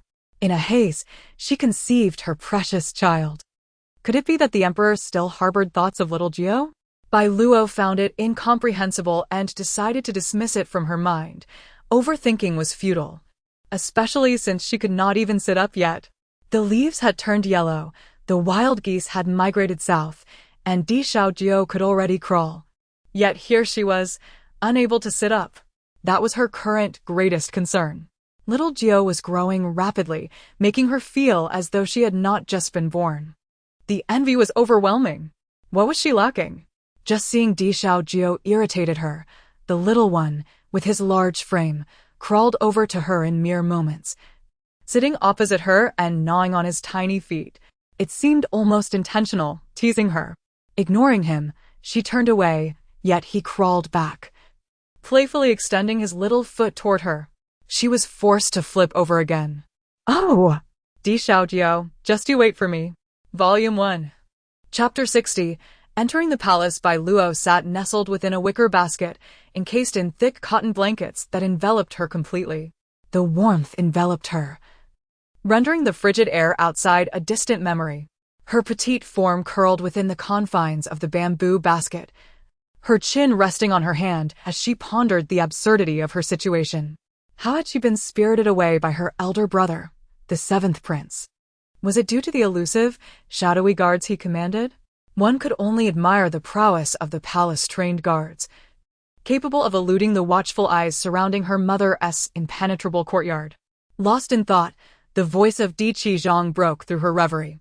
Upon hearing his words, Biluó could only muster a sarcastic chuckle. Family? Who could possibly understand her plight? She was being carried like a small dog in a basket. Carried. Who could find joy in such a predicament? As he bore her along, Di Qizhong continued to speak. Sister, you have grown so much in these past 2 months that I can no longer carry you in my arms. Thus, I must bring you to see grandmother this way. Despite the unconventional method of transport, he still showed signs of exertion. Pausing in a corner to catch his breath, he added, Grandmother is unwell. And everyone believes you are a lucky star. Those who are near you will surely be healed. Lucky star? How ridiculous. Who could be so cruel as to spread such a rumor? Unhappy. Biluó found no delight in such a title, which seemed destined to bring her nothing but trouble. Unhappy? Di Qizhong, quick-witted, seized upon her discontent. Sister, is this your first visit to the palace? Let me tell you, this place is full of secrets, and everyone here has their quirks. He leaned in conspiratorially. Do you see those men ahead? They are all eunuchs. Do you understand what that means? The blatant revelation left Biluó utterly astonished. Di Qizhong awkwardly scratched his nose, realizing he had perhaps overstepped by discussing such matters with a young girl. Yet her curiosity was piqued. She longed to know more. If only someone would tell her precisely what was involved. With a sigh, Biluó felt despondent. In her past life as an unparalleled Dark Lord, she had never been with a man. Regret washed over her. Another day spent envying Su Luo. Sister, you must know that the palace harbors the most secrets of any place. Di Qizhong continued, his intrigue evident. Even our royal uncle has a secret. Biluó's interest was instantly rekindled. Wow, the emperor's secret. Her spirit soared as she stared wide-eyed at the boy eager to share tales with her. Di Qizhong gazed at the towering red walls, lowering his voice to a whisper. You see, there is no empress in the harem. It is rumored that the emperor has reserved it for his beloved. No one knows who she is, only that her portrait is hidden away in a secret chamber. Is this true? Gossip, my friend, could it be? Historically, emperors are known for their fickleness. How could one man only love one woman? This gossip seems far-fetched. Even if it were true, could the emperor truly lack for women? So many questions filled her mind. Yet, she could not engage in gossip with the boy. Di Qizhong was indignant, convinced that his years spent in the palace had not been in vain. Unable to confront his sister directly, he smiled mysteriously, stating, You'd never have guessed that our royal uncle has favored but one woman in all these years. The mother of the eldest prince. It is said she bears a striking resemblance to the woman the emperor loves, hence the birth of the eldest prince. The absurdity of his claims only deepened Biluó's skepticism. This is utterly ridiculous. Upon hearing her words, Di Qizhong felt disheartened. Was it truly that outrageous? No. He must find evidence to substantiate his claims. Rising, he continued to carry her forward. Biluó remained quietly tucked in the basket until, suddenly, Di Qizhong halted. Our royal uncle? The emperor. Let me see. To arrive at the palace and encounter the emperor already. It feels as if he has been waiting for us. Soon, a steady voice resonated. Qizhong, what is it you carry on your back? Was that even a question? Di Qizhong, well-versed in palace etiquette, struggled to lift the basket from his back and held it in front of him. He believed he was somewhat closer to the emperor than most due to his upbringing, and thus boldly declared, "This is a Luo. I think grandmother fell ill because she missed her. Seeing her will surely restore her health." A nearby eunuch exclaimed, "Oh dear, young master. How can you carry the little princess like this in such cold weather? What if she catches a chill?" With those words, Di Qizhong grew concerned. Glancing down and stammering, "But the blankets are thick. There shouldn't be an issue." Emperor Di Xian, lips curling into a slight smile, refrained from scolding. He shook out his sleeves and said, "Come, let me hold her." As the eunuch prepared to take the basket, the emperor reached out first, lifting the little girl from the basket. He examined her closely, frowning slightly. Why is she still so thin after 4 months? Thin? Biluó looked at her pudgy little hands, with 4 chubby dimples, and her lotus-like arms. She did not appear thin at all. Yet, in comparison to Xiao Jiao, she was indeed a bit slender. Xiao Jiao was absurdly plump. Perhaps this was how the royal family perceived weight. What had once felt tiring, curled up in the basket, now became a comfort as she was cradled in the emperor's arms. Finding a cozy position, she rested her head on his shoulder. And without the burden of her oversized head, her entire body felt light. "Let us proceed. I will take you both," the emperor declared. Di Qizhong rubbed his sore shoulders and followed suit. "She is still too thin," he mused. "I heard a Luo does not consume human milk, so I arranged for the best cows and sheep from the grasslands to be sent yesterday. From now on, a Luo's diet must be more refined." Di Qizhong did not question this, believing it to be the emperor's prerogative. However, Biluó found it rather peculiar and an inexplicable oddity weighing on her. Autumn winds howled as they walked along a palace path strewn with withered yellow leaves. The wind swirled, lifting the fallen foliage around them. Di Xian lowered a corner of the blanket, and Biluó's vision was suddenly shrouded in half-darkness. It was stifling. Pushing against the blanket atop her head, she felt the weight of it press down again. The cold was biting, and children were particularly vulnerable to the chill. "A Luo, you must behave. Getting sick would be unfortunate," the emperor cautioned. Invisibility brought her unease, especially in an unfamiliar environment. The sensation of helplessness left her feeling utterly defeated. Biluó's heart sank slightly. Volume 1, Chapter 61. The Emperor's Dilemma. In but a fleeting moment, the canopy above was reopened, and the alternation of warmth and chill caused her nose to feel a sudden coolness. "Achoo!" Biluó sniffed. "Is this petite frame so fragile?" The man holding her halted his steps and, addressing the eunuch beside him with a stern voice, commanded, "Defu, where is the palanquin?" His authority was palpable. Biluó curiously observed the emperor in this state. He exuded an air of solemnity and commanding presence. The elderly eunuch hurriedly approached, bowing as he spoke. "Your Majesty is arriving. He is on his way here, and I have already seen him." Naturally, Biluó could not see, but she noticed the little boy behind her suddenly lift his head, his eyes sparkling with anticipation. Clearly, he too was weary. Soon, however, disappointment followed, for he likely understood that he could not ride in the emperor's palanquin. Footsteps approached, and Emperor Xian embraced a Luo, directly taking a seat in the palanquin carried by 16 bearers. Di Qizhong bowed his head, preparing to follow alongside, when he heard the man, whose demeanor was imbued with authority yet tinged with a hint of mirth, call out, "Qizhong, why do you not join us?" The eunuch at the side was pulling aside the curtains, and Biluó clearly saw her foolish brother's face instantly transform into a beaming smile. "Thank you, uncle."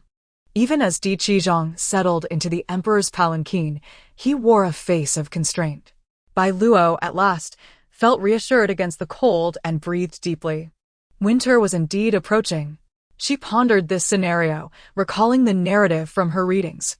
For the common folk, this winter would likely be one of hunger and hardship. This year's harvest in Jiangnan, a granary, was poor due to summer floods. Officials deceived one another, leaving the emperor oblivious to the situation. Profiteers sought to profit from the nation's calamity, hoarding grain that soared to exorbitant prices. By the time the truth emerged, the fields were strewn with the starving. The people lamented, cursing the emperor daily. This led to the emperor's ill health, a condition that provided an opportunity for my scoundrel father.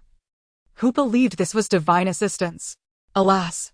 I wonder if the prophecy of the dragon giving birth to 9 sons mentioned by the Empress Dowager has any connection to the emperor. Regardless of whether a monarch displays their emotions, one must never take them at face value. Even if he appears jovial at this moment, he might swiftly cast me to the wolves. As she spoke, she glanced up at the previously jovial emperor, who now bore a pallid countenance, shrouded in an eerie silence. Indeed, her instincts proved correct. His mood shifted with alarming rapidity. Is he always peeking at the emperor? Does he think the emperor is blind? Di Qizhong, upon hearing his thoughts mentioned, instantly deflated like a punctured balloon, burying his head in shame. After a few steps, a eunuch's voice emerged from outside the palanquin. "Your Majesty, it seems that concubine Bai has fainted ahead." Emperor Xian's tone was laden with impatience as he replied, "Find a physician to examine her properly. If she is truly ill, let her be treated. If she harbors other intentions, then let her continue to faint in the cold palace." Goodness gracious, oh my mother should learn from such individuals. Outside, the woman gradually regained consciousness.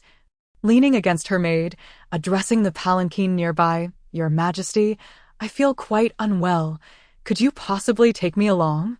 Before she could finish her plea, Emperor Xian interjected, "Of course. Wow, I am eager to see what this woman intends. Could this Bai Jiayu be the sister of Baiyun, who entered the palace with medicine?" Alas, surely the emperor would not allow her aboard. It is said that the women in the palace have many schemes. Let us watch the spectacle. Very well. Bai Jiayu, astonished, lifted her gaze and hurriedly stepped onto the palanquin. In that moment, she appeared far from ill. Bai Jiayu could hardly believe that the emperor had truly permitted her presence. Observing the infant in Emperor Xian's arms, she recalled the words spoken to her by Su Luoluo upon entering the palace. "Sister Bai, the death of Yun Yao must be related to the Su family. The most cherished among them is Biluó. We must strike at their most beloved. You know, I possess the ability to foresee certain events. And this girl is a harbinger of misfortune. We shall all eventually meet our doom at her hands." Furthermore, she learned from her maid about the strange occurrences that transpired at her home that day. Su Luoluo's abilities were beyond question. Biluó was indeed the root cause of her siblings' demise. What a look! What does she intend to do? Am I to be devoured? What offense have I caused? I, in my smallness, am utterly perplexed. Get down. Emperor Xian's voice suddenly turned cold. Bai Jiayu's gaze shifted from Biluó, filled with confusion, to Emperor Xian. "Your Majesty, get down." The emperor's commanding presence was undeniable. Bai Jiayu shivered, and before she could react, a hand grasped her arm, pulling her from the palanquin and casting her outside. Bai Jiayu had offended. The emperor despised being deceived. The eunuch looked down upon her, speaking words of respect, yet devoid of any genuine honor. She quickly realized that her previous schemes had been fully revealed before the emperor.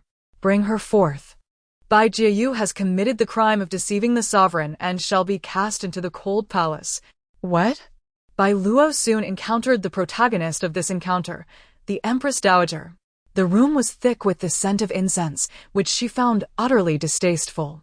Unreservedly, she kicked her legs in defiance. This sacred ground of Buddhism is no place for me. No, I detest that feigned benevolence. All beings suffer. Yet I have not seen them truly save anyone. Mother, the air in this room is too thick. It is not good for a child's eyes. Look. Aluo's eyes are red. Let us move to the next room.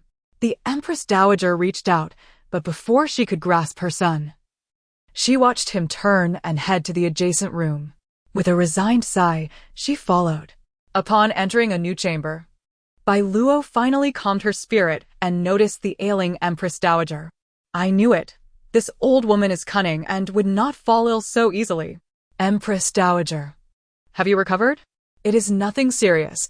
The sudden drop in temperature merely caused a chill. The physician prescribed medicine, and I feel much better now. Seeing you has brought me great joy, and I feel as if my illness has completely vanished. Di Qizhong eagerly sought to take credit, exclaiming, "Grandmother. It must be my sister. She is indeed a little blessing." Volume 1, Chapter 62, The Imperial Palace. The Empress Dowager, unable to suppress her amusement, smiled radiantly as she gently caressed Biluó's delicate ears, kindly saying, "Yes, indeed, our dear Arrow is truly a little lucky star." The servants around them were taken aback. They had never witnessed such warmth from the Empress Dowager towards anyone before. Di Qizhong's eyes sparkled with newfound courage. "Grandmother, might it be possible to bestow upon Arrow an extraordinarily auspicious title, perhaps something like Princess of Fortune?" I misunderstood you, seventh brother. You came to request a title for me. I see. You wish to declare to the world that I am indeed a lucky star. Sister, I appreciate your good intentions, but I truly do not desire such a cliché title. It feels rather banal. Alas, being a child is quite challenging, especially for one as young as I am who cannot yet speak.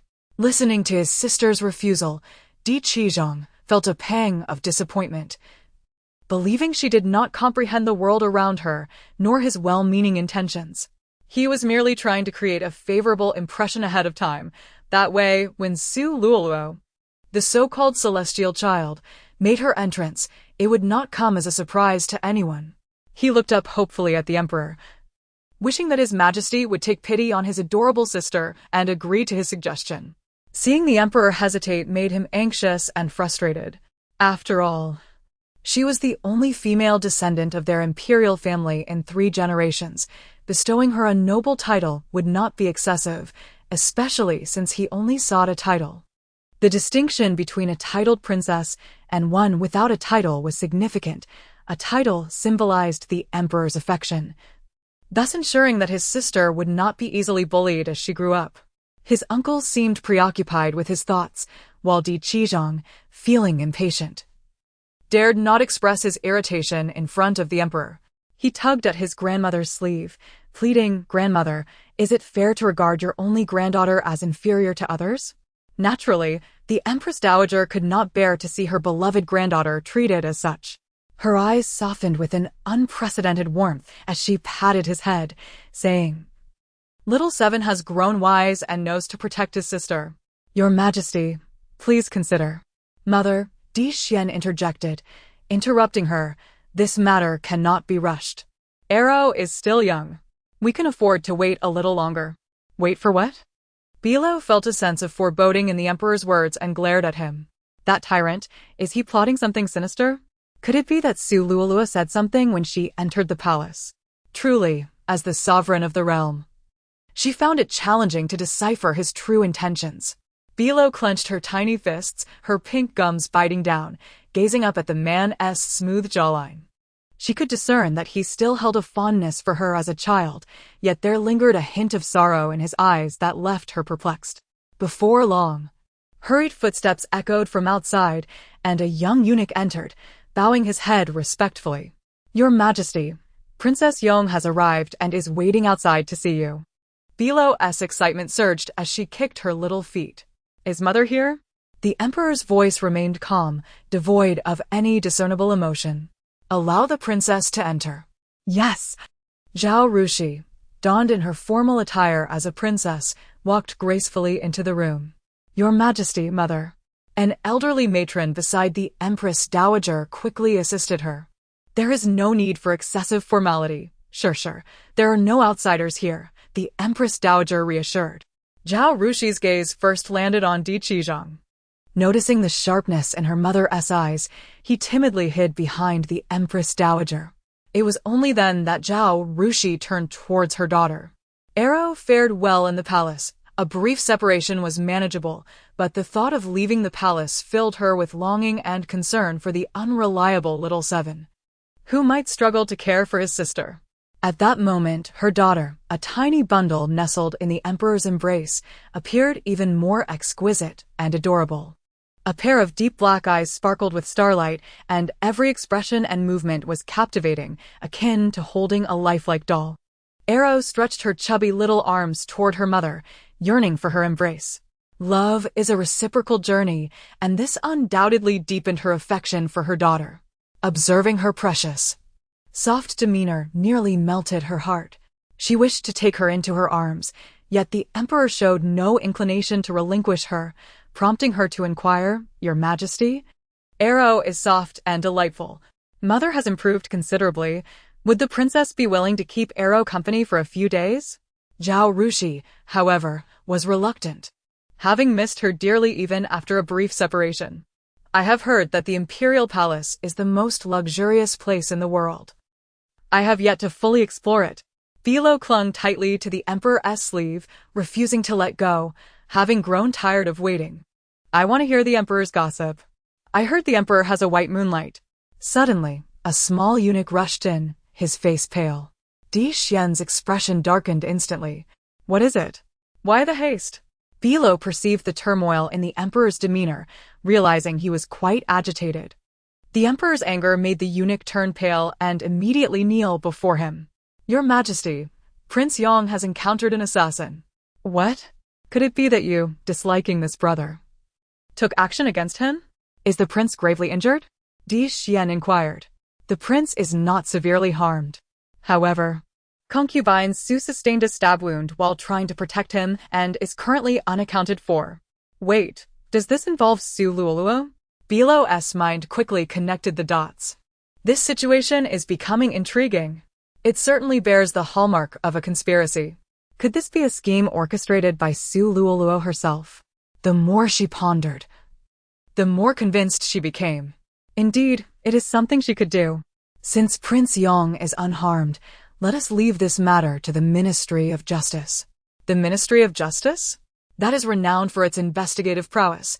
Should they uncover that Su Luoluo is the perpetrator, I cannot imagine who will falter first. However, what could Su Luoluo possibly intend by fleeing? Surely she wouldn't seek out her biological father? Her father is. "Your Majesty, trouble is brewing." Another young eunuch hurriedly entered, panic written across his face. "We have received urgent news from the border. The Turks have unexpectedly attacked our frontier. General Zhao is gravely injured, and the report states that he is unconscious." "What?" Zhao Rushi felt her legs weaken, but the matron beside her steadied her. "My third brother." Tears streamed down Zhao Rushi's face uncontrollably, her voice choked with emotion. Seeing her mother cry broke Biluó's heart, yet she thought, the Turks? How despicable. Su Luoluo has indeed connected with her father, otherwise, how could the Turks have launched such a sudden attack? Volume 1. Chapter 63. The god of wealth Su Luo's ability to stir up trouble is truly remarkable. In a certain sense, one could say she is bordering on treason. Emperor Xian coldly reassured the Princess of Yong. "Do not worry, I will summon the imperial physician immediately to ensure General Zhao's recovery." Oh! If only I could encounter these physicians, I could channel my qi into him, allowing it to enter my uncle's body. Zhao Rushi's eyes sparkled with hope as she pressed her hand to her chest, gasping for breath, appearing quite unwell. "Mother, someone, fetch the physician." A palace maid assisted her to sit at the table, aware that those around her were astute individuals. If she did not act convincingly, they might see through her charade. A sense of inexplicable fear and anxiety made her heart race, lending her a semblance of genuine illness. The physician she was familiar with, Director Nian of the Imperial Medical Institute, arrived. After examining her, he said, "Your Highness, this is merely a case of anxiety. You must calm yourself and find peace." Emperor Xian replied solemnly, "Director Nian, General Zhao is gravely injured. I must trouble you to attend to him. He is the backbone of our nation, and only your expertise can restore him to health." "I shall not fail in my duty." What a coincidence! Just when I needed a pillow, one was offered. Biluó playfully tugged at her hair, successfully pulling out 2 strands. She condensed her qi into a sphere, sending it to entwine around the physician. This was the only way she could recognize her uncle. Zhao Rushi handed a handkerchief to the physician with an awkward smile. Our Luo has always been fortunate. Please take it. I believe her good fortune will bring my brother luck. She felt a twinge of embarrassment at the handkerchief. Yet, since it was a Luo's contribution, no one could claim it, not even the physician with whom she shared a good rapport. She had to admit, Su Luo was indeed quite impressive. The palace was truly fascinating. Having resided there for merely 3 days, she had witnessed women from all over the realm, each relying on their own merits to pay her visits, along with the intricate power struggles among them, which were quite entertaining. She enjoyed the spectacle until her great-grandfather arrived. That spirited centenarian approached her, his beard trembling, filled with mirth. Oh my, look who has come. Is this not my little glutinous rice dumpling's grandchild? Come. Let great-grandfather embrace you. Having just arrived at the palace, Zhao Rushi hesitated to entrust her child to the elderly man, fearing he might not withstand the 20+ pounds of weight. Grandfather, let us go inside. I shall place the child beside you, and you may observe as you wish. The elder's face instantly reflected dissatisfaction. He tilted his head and pouted, Humph, I am not that frail yet. If you do not believe me, watch as I wield a grand blade. Zhao Rushi could only helplessly hand over the little bundle to her grandfather, who appeared vibrant and vigorous, more so than concubine Lu. Grandfather, please stay in the palace. Let me take good care of you. I shall not reside in this shabby place. As for where I will stay, fret not. Your uncles have already prepared a residence. Very well. It was indeed inappropriate for him to stay in the palace. Seeing Emperor Jingtian daily would likely cause him distress. In her naivety, she once believed in love. The centenarian seemed to sense this issue as well, mumbling, Oh dear, Rushi, I do not mean to criticize. But look at you now, so haggard. Which of my daughters-in-law is not faring better than you? Why marry into the palace and shoulder the burdens of this large household? A woman needs nurturing. The more one is cared for, the better their complexion. My dear, if you cannot nurture yourself, send me the child. And I shall care for her. I may not have much, but I possess wealth. I can provide for anyone I choose. Dear girl, as long as you are happy and joyful, whether or not you marry is of no consequence. Your grandfather can sustain you for a lifetime. Do not become consumed by a man, only to discover they are all the same. The centenarian's lengthy discourse made Zhao Rushi's cheeks flush. He still held a grudge against her for not heeding his advice and marrying Emperor Jingtian. The royal family has always been known for their fickleness.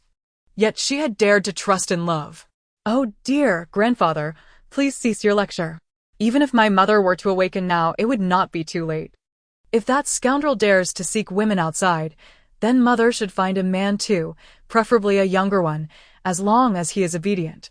Hearing this, Zhao Rushi's face reddened further. What a thrilling notion! Ever since Emperor Jingtian exited her heart, she found herself feeling much lighter, no longer troubled by his infidelity. Indeed, our Luo is quite extraordinary. The old man nodded in approval. Truly, she possesses the blood of the Jin family, so perceptive. He had long heard of his granddaughter's situation. However, the bond of blood seemed to sever once she reached marriageable age. He valued his reputation and was reluctant to seek out this granddaughter, with whom he had lost contact for many years. Yet, unexpectedly, he almost missed seeing her one last time. Fortunately, he encountered a Luo. On that day, he was nearing the end of his life. Surrounded by a white haze, seemingly hearing the sounds of welcoming the god of wealth. Perhaps due to his background as a merchant. He had always believed in the god of wealth, and in his final moments, he fantasized about meeting him. If asked whether he had any regrets, he would sincerely say no. He had lived a full century. To continue living would only invite disdain. As he listened to the sounds of weeping mingled with the welcoming of the god of wealth, he should have departed in peace. Suddenly, a voice intruded upon his world. This must be great-grandfather. He looks somewhat familiar. I cannot let him leave. It would sadden mother. There is still hope. He must be saved. At that moment, he felt himself plummeting into a deep abyss. the darkness illuminated by a brilliant golden light that compelled him to open his eyes. Ah, he has returned from the dead. My grandfather has returned from the dead. Volume 1, Chapter 64. The divine maiden Shiyuan, the tender voice, was imbued with an indescribable excitement, soon fading from his bewildered world. Great-grandfather, strive to live for another 100 years. Alas, having just returned to life, surrounded by family, he had no time to glimpse at the little pink bundle. He was blessed with numerous descendants, yet he had but a single daughter, who married General Zhao and bore his only granddaughter, Zhao Rushi. Strangely, none of his 3 sons had fathered a daughter. The more he observed these young ones, the more he yearned for a granddaughter. He was aware that his granddaughter would eventually bear children, but their relationship had grown distant, making visits awkward. In his arms, the little pink bundle exhibited an array of adorable expressions and movements, making it impossible to let go. Dear one, your grandfather has brought you a wonderful gift. A wonderful gift? In the mortal realm, money is considered a good thing, isn't it? The old man chuckled mysteriously, retrieving a fragrant pouch from his waist. Your grandfather is wealthy. Aside from the throne, there is nothing in this world I cannot acquire. Thus, the gift I present to you is a rare treasure, a Moyun jade pendant. Biluó pouted in dissatisfaction. What is that? I've never heard of it. I would prefer gold. The centenarian bore no displeasure, his face adorned with a loving smile as he explained, Do not underestimate this jade pendant, dear one. It was bestowed upon me 10 years ago by a celestial being whom great-grandfather saved. He informed me that among my descendants, there exists a child destined for a connection with the divine, who may one day take this pendant to Wuwang Mountain to find him. Wuwang Mountain? Biluó couldn't help but chuckle.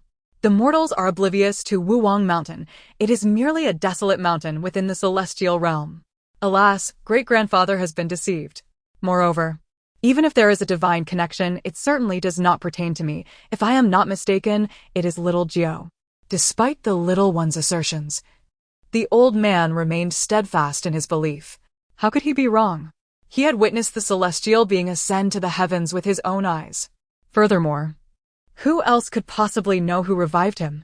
Thus, this child was undoubtedly the only one in their family with a divine connection.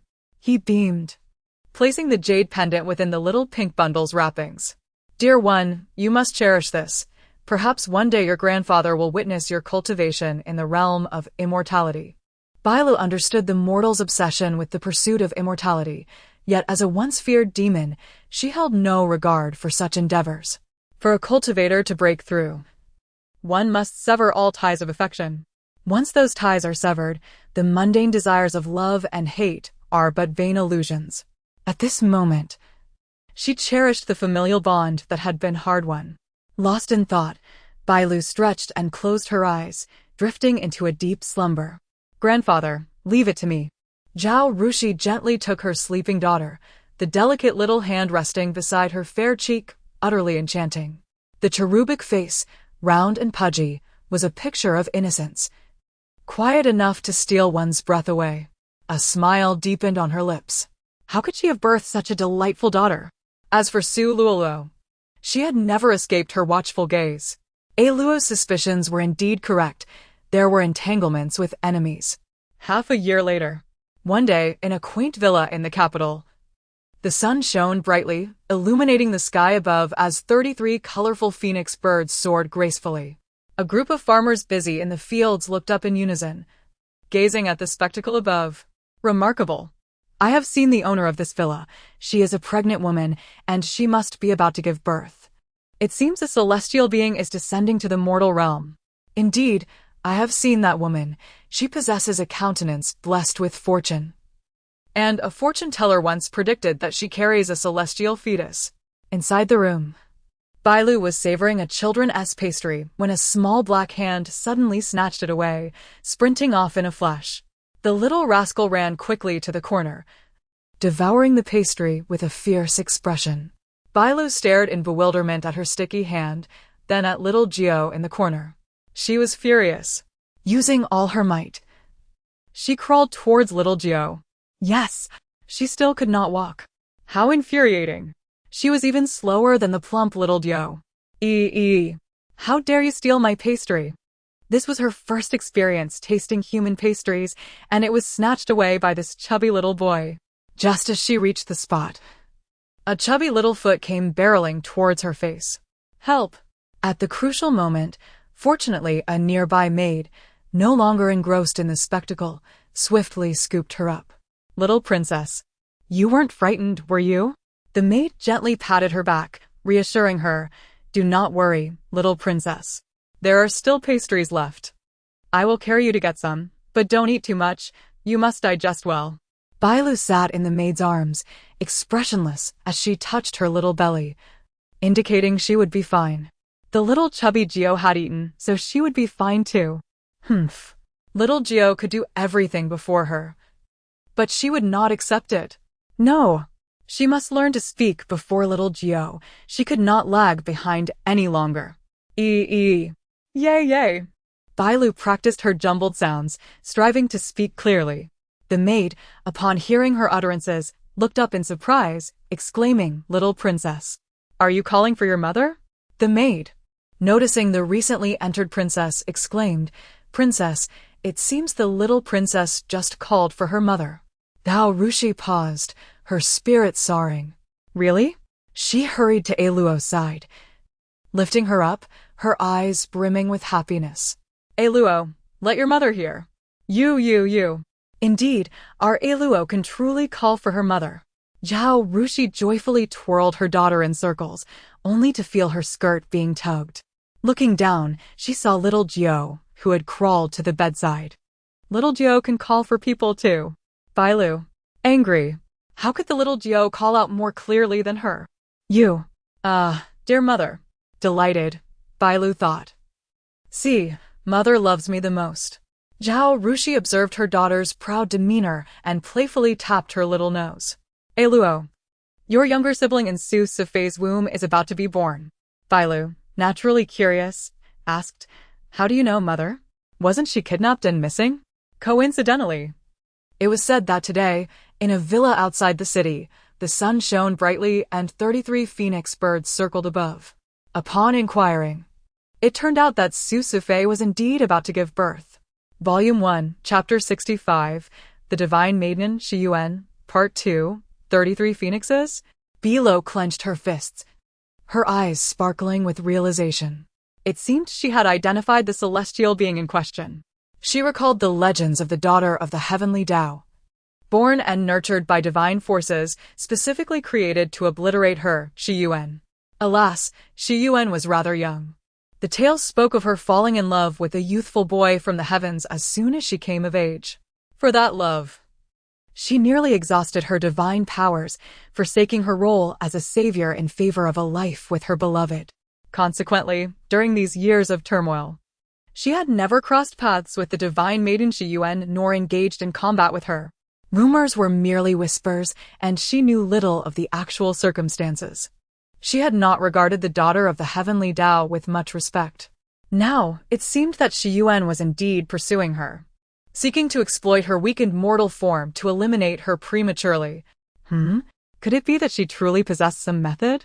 Biluó rested her chin on her hand, reflecting her worries. Zhao Rushi listened intently for a long while but heard no pertinent thoughts. Yet, judging by her daughter's expression, it was clear this was a narrative. Was it that the secrets involved were too profound for a mere mortal to comprehend?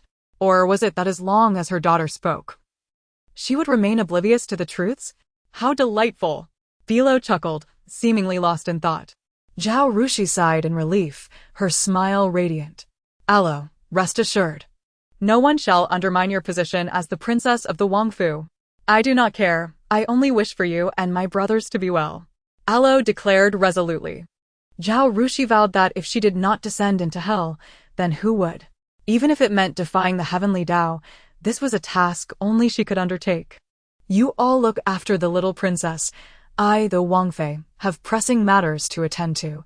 We cannot indulge in the habit of letting Xiao Jiao steal things. Alo was fiercely possessive, unwilling to let anyone touch her belongings.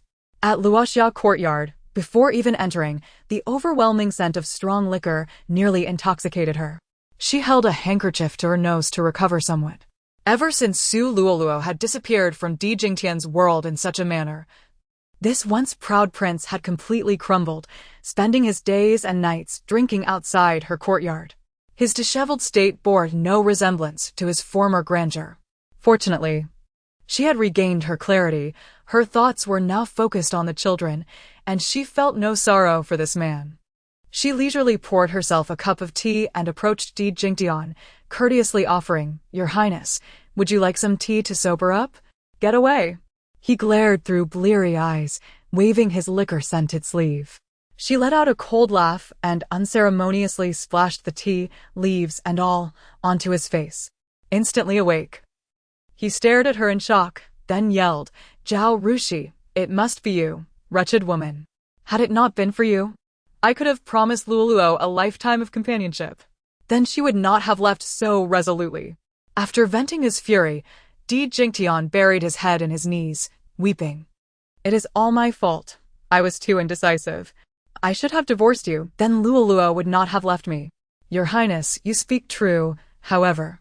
As the royal consort adorned with the imperial jade butterfly, what grounds do you have to dismiss your wife?" Zhao Rushi scoffed repeatedly, truly believing she would continue to be entangled with him. She would not easily relinquish what belonged to her. His continued existence was owed to their sons, who sought advantageous marriages. She would not mind being a widow. Observing the man who had no retort, her tone softened slightly. "Your Highness, I came today to share some good news." He kept his head down, appearing disinterested, but she smiled and continued, "Sume has been found." His eyes lit up instantly, and he grasped her shoulders, shaking her. "Where is she? You must tell me." Then, as if struck by a revelation, he accused, "Are you jealous of her? Hence you kept her hidden?" Zhao Rushi shrugged off his hands, thinking that had he spent this drinking time searching for her, he would have found her long ago. In Nanjing's outskirts, Di Jingtian suddenly stood up, exclaiming, "No wonder I could not find her. She has not been able to leave me. I was searching in the wrong direction. Quickly, take me to her. If anything happens to Luoluo, I shall hold you accountable." Zhao Rushi kindly warned, "Your Highness, it would be best to control your excitement. Do not frighten Sume. She may be on the verge of giving birth." Di Jingtian fell silent for a moment. The thought of childbirth being perilous filled him with dread. She is so young, she must be terrified, increasing his anxiety. "Shire, lives are at stake. This is no jest. You have experience. Accompany me." "Your Highness need not worry. Childbirth is merely a natural process. Any woman can bear a child. I had no complications when giving birth to twins at an advanced age," Zhao Rushi replied. Di Jingtian had long forgotten the day he welcomed Alo into the world when Su Luoluo had reassured him that she had already given birth to 7 children without issue. But she remembered. Di Jingtian's expression darkened, filled with fury. "You vile woman, how dare you utter such words? Luoluo's body cannot be compared to yours." After saying this, fearing for Luoluo's safety, he hastily left, flinging his sleeves. Zhao Rushi raised her hand, instructing the guards behind her to lead the way. Di Jingtian's figure soon vanished from Luoxia courtyard, and shortly after, another shadowy figure rushed in. "Is everything arranged?" "Everything is prepared." Zhao Rushi gazed out at the azure sky. The show was about to begin. Childbirth is no simple affair. Su Luoluo endured pain for an entire day and night, covered in sweat. She genuinely feared she might perish in the ancient ordeal of giving birth. Why must even a divine fetus cause such agony? "I cannot go on. I do not wish to give birth any longer." Kayleigh held a handkerchief, her eyes brimming with anxious tears. "Do not be afraid, Mississippi. I shall stay by your side. You do not know. There are many phoenixes circling above our courtyard. Everyone says they must be the reincarnation of celestial beings." Su Luoluo was well aware that a divine fetus would indeed bring forth heavenly phenomena. This was why she had not left the capital. She intended for all of Shangjing to know she, Su Luoluo, was giving birth to a divine offspring. Volume 1. Chapter 66. The birth of a daughter. As Emperor Jingtian passed by a tailor's shop, he paused momentarily, a frown creasing his brow as he caught a whiff of his own sleeve. Turning to his guard, he commanded, "Wait here." The guard, not belonging to the royal household, but rather one of Zhao Rusher's entourage, nodded in compliance. His presence was rather irksome, prompting a disdainful snort from the emperor as he dismounted and strode purposefully into the shop. After changing into a fresh outfit, he mounted his horse once more and urged, "Let us hasten." The sound of thundering hooves soon brought them to the outskirts of the capital, where a throng of citizens had gathered, all gazing intently in a singular direction. Following their gaze, the emperor beheld a dark mass swirling in the sky. Upon closer inspection, it revealed itself to be a multitude of crows circling ominously above. His brow furrowed deeply. The presence of so many crows was hardly a good omen, signifying impending misfortune for a family nearby. He raised a hand, his voice cold as he ordered, "Clear these people away." As the crowd dispersed, the guard quickly led him to a courtyard. The cacophony of cawing birds filled the air, and he looked up at the darkened sky, feeling utterly bewildered. Amidst the raucous calls of the crows, heart-wrenching screams pierced through the noise. Zhao Rusher cradled her daughter, gazing out at the pristine blue sky adorned with fluffy white clouds. Her maid, Cui Huan, stood behind her, exclaiming, "Your Highness, concubine Su has given birth. It's a girl." At this, she looked down into her daughter's dark eyes, feeling no surprise whatsoever. "Indeed, just as expected," she mused. "Perhaps she even bears a golden finger." Ao Rusher smiled gently, unfazed by the arrival of this new little life. Approaching the bedside, she gently laid her daughter down. Biluó crawled energetically across the bed. "Come on, you can do it. You must learn to walk and talk, even if she is of divine descent." "I shall not fear." With a soft smile, Zhao Rusher contemplated for a moment before clapping her hands and saying to her daughter, "Biluó, let us go see your great-grandfather." Biluó swiftly crawled over to her mother, babbling excitedly. "Yay!" she cheered, eager to visit, especially since her great-grandfather had created a delightful indoor play area just for her. Upon hearing they would visit great-grandfather, Xiaojiao, her twin, quickly scrambled over and clutched Zhao Rusher's sleeve. Despite their twin status, Xiaojiao appeared much larger, resembling a toddler of over a year, and decidedly plump. Biluó turned her head disdainfully at her siblings' antics. The transformation of the divine little god into such a comical figure was rather amusing. Great-grandfather's residence was not far, situated right next to the royal palace. This wealthy elder had swiftly acquired all the neighboring properties in just 2 months and subsequently constructed an expansive mansion, complete with a grand room filled with wooden slides, rocking horses, and toys collected from around the world. If only he had refrained from excessive pink decorations, Biluó thought, feeling a twinge of envy for her own delightful surroundings. The floor was covered in soft sheepskin mats, meticulously cleaned daily. Upon arriving, her mother placed her on the ground. Xiaojiao followed suit, and with a serious expression, their mother admonished, "Xiaojiao, remove your shoes before entering." Not understanding, Xiaojiao protested, attempting to push forward. A nearby maid swiftly caught his flailing feet and removed his shoes, allowing him to dash into the room. Great-grandfather sat by the window, watching the two play. As evening approached, several older brothers arrived, having heard the news of Su Luo's daughter. Upon hearing the rumors, Di Qizhong exclaimed in indignation, "The child born to concubine Su must surely be a prodigy." Indeed, everyone speaks of the ominous crows filling the sky, as if foretelling a calamity. Crows? Hadn't their mother mentioned 33 phoenixes? How had it transformed into crows? Surely, this matter couldn't be linked to their mother. Biluó, nibbling on a peeled apple, glanced at Xiaojiao, who was also munching on his own, eyeing her fruit enviously.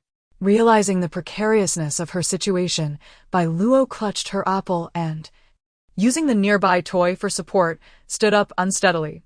Xiaojiao, discarding his half-eaten apple, gawked at her in astonishment. "Wow, why does she keep stealing the spotlight?" he thought, feeling aggrieved by her success.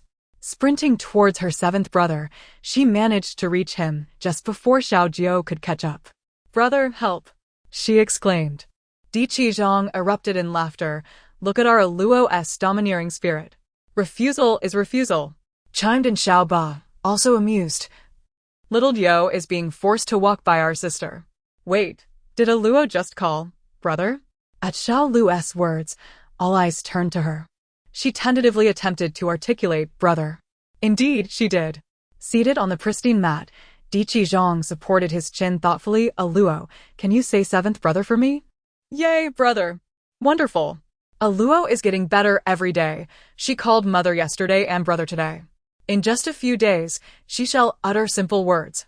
Finally, something to outshine Xiao Jiao. Ao Rusher observed her joyfully beaming daughter and then glanced down at the enviously gazing boy beside her. Yanqin, you may join in the fun. There's no need to stand on ceremony. The little boy looked up, his eyes sparkling. Will a Luo call me brother too? Zhao Rusher hesitated for a moment, unsure of the outcome. Why not give it a try?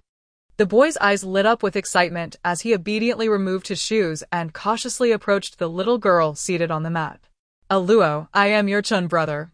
Can you call me brother? Yay! What a delightful notion. Do I seem like someone in need of another brother?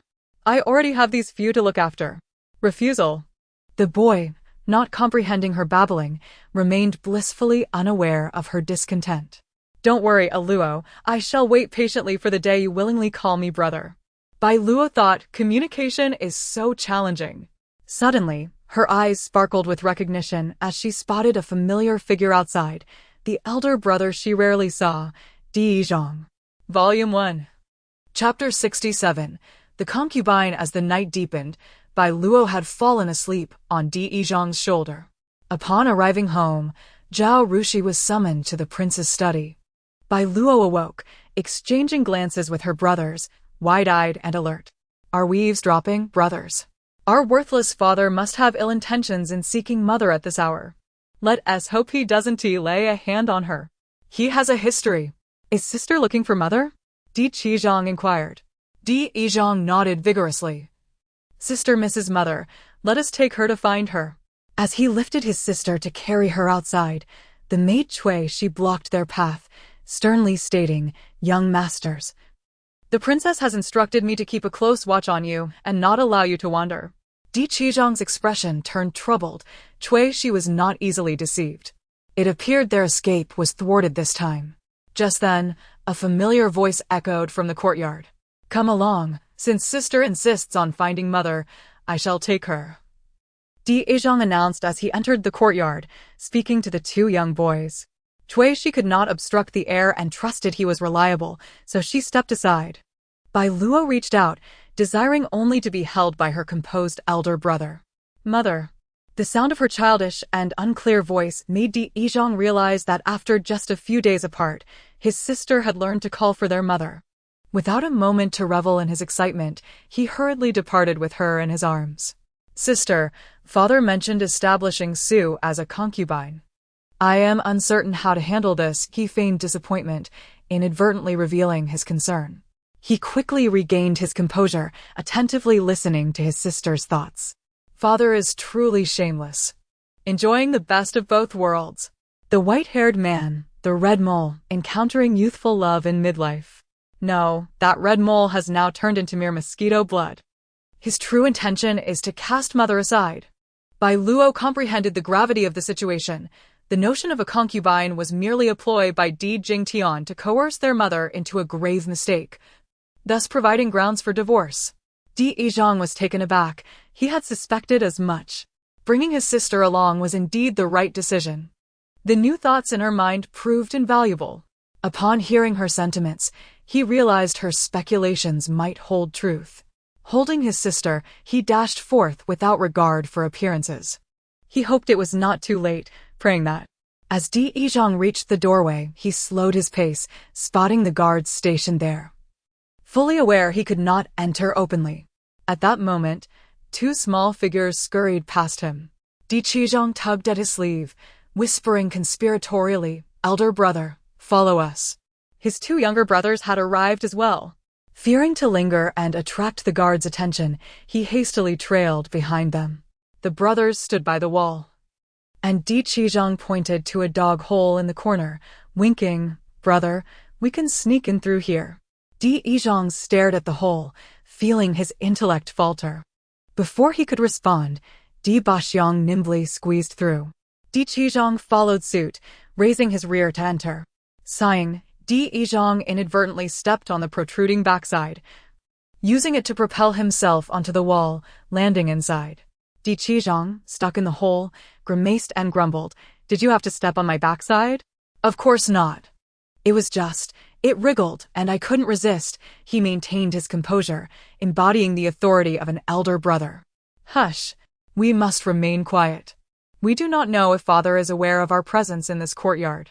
With a huff, Di Qizhong begrudgingly crawled inside. Once in the courtyard, even Di Yizhong slowed his pace. Biluó, instinctively wanting to coo, controlled herself and remained silent, gazing at the youth holding her. The youth halted before a window, while the two boys crouched in the corner. The furious voice of Di Jingtian reverberated from within. "Zhao Rushi, I am merely informing you of the decision regarding the concubine. There is no room for choice." "Di Jingtian," Zhao Rushi called, suppressing her fury. "After enduring countless trials to bear our daughter, I will not allow her to be relegated to the status of a mere concubine. She deserves rightful affection." Clearly, Zhao Rushi had successfully provoked him, goading, "Di Jingtian, is the child truly yours? Have you forgotten the men who perished at the Su residence?" Di Jingtian scoffed. "Zhao Rushi, do not think I am unaware that you are responsible for their deaths. You will stop at nothing to undermine Biluó. Consider yourself fortunate that you have the general support. Otherwise, I would have already imprisoned you." Hearing her father's words, Biluó's eyes widened. The protagonist is indeed worthy of her title. In the narrative, the heroine employs various insinuations and manipulations to convince her father that the child is his. Father has unwavering faith in her. Even upon discovering her past with those men, he only seeks to compete for her affection, unconcerned with her previous actions. Di Yizhong remained impassive. He had long been disillusioned with his father, now firmly standing by his mother's side, feeling a chill for her plight. Fortunately, their mother still had them. Inside the room, Zhao Rushi, initially infuriated, found calm upon hearing her daughter's sentiments. It would not be easy for Di Jingtian to marry a concubine. However, should she act rashly in anger and utter words or commit deeds that could provide him with an excuse to divorce her, it would be disastrous. "Ah, so you were waiting for me all along." "Your Highness, you do possess a point," Di Jingtian replied, momentarily taken aback. "What do you mean?" "The deaths of those men at the Su residence are indeed suspicious. Nearly a year has passed without capturing the true culprit. Considering the safety of the concubine, this matter should be investigated thoroughly. We must not wrong the innocent nor allow the wicked to escape. If you believe this incident involves me, then send me to the authorities. The innocent will clear their names, and the guilty will be punished." "Do you truly believe the Emperor would allow me to be wronged?" Her composed demeanor and unyielding words surprised him. If it were as simple as she claimed, why was he wasting breath? "This matter will not be pursued.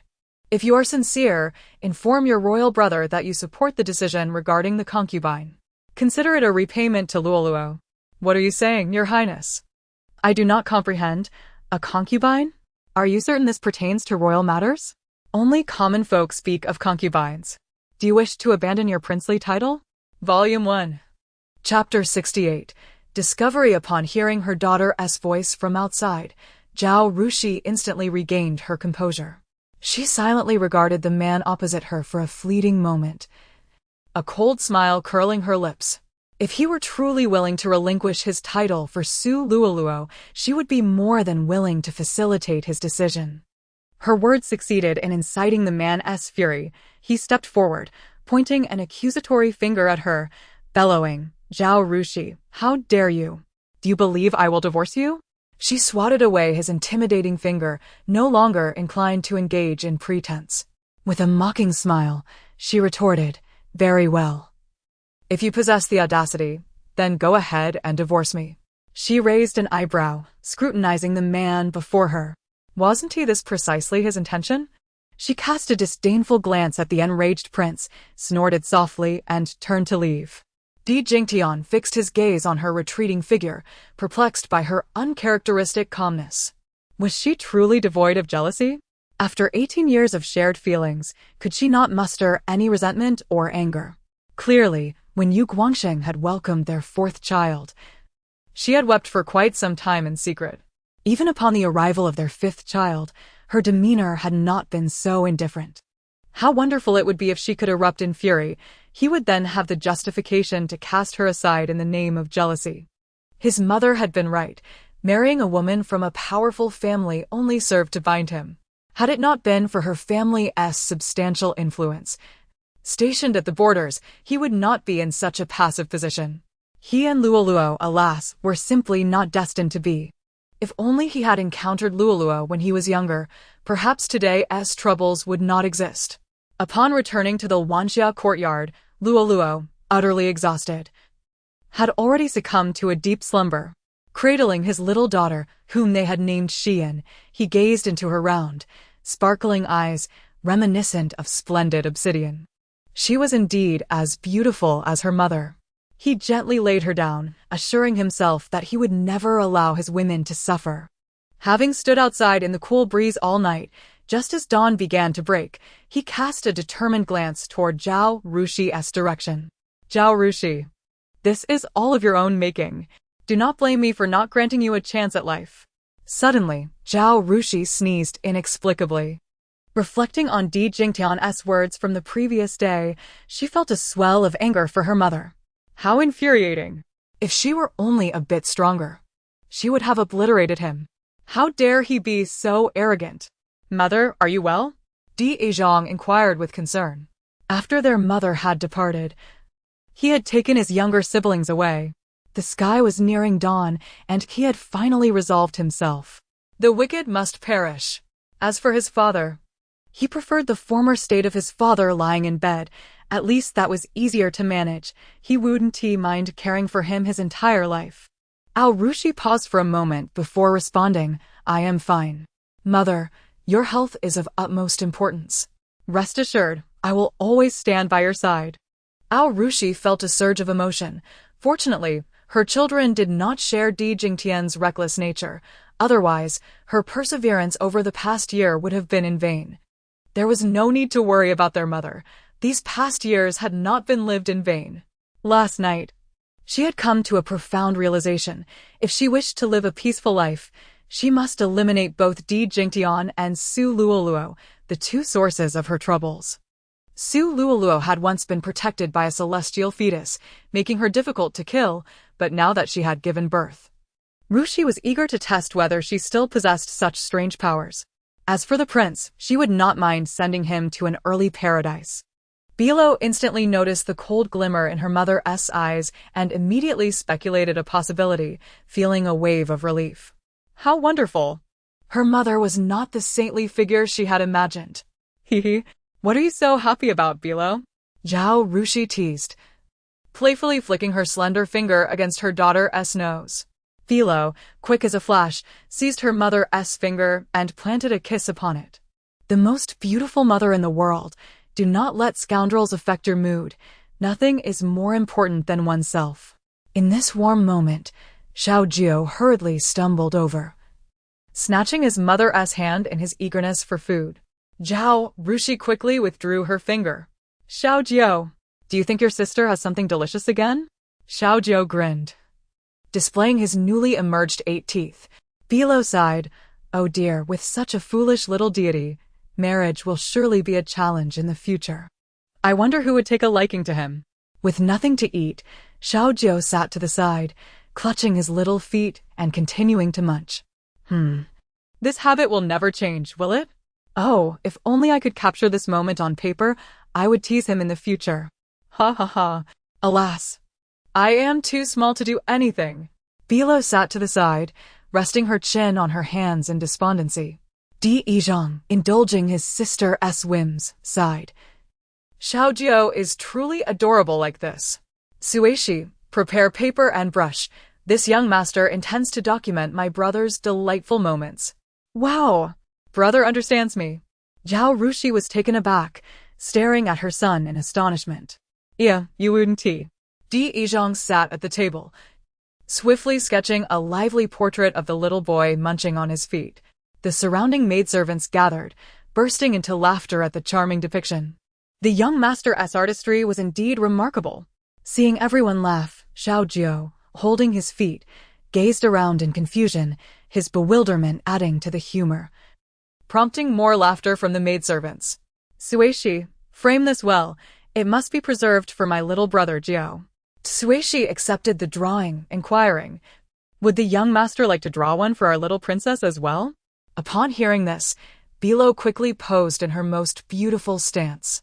She pondered momentarily, thinking humans must believe that a girl who smiles is the most beautiful. She then settled into position, beaming a wide smile. Hee.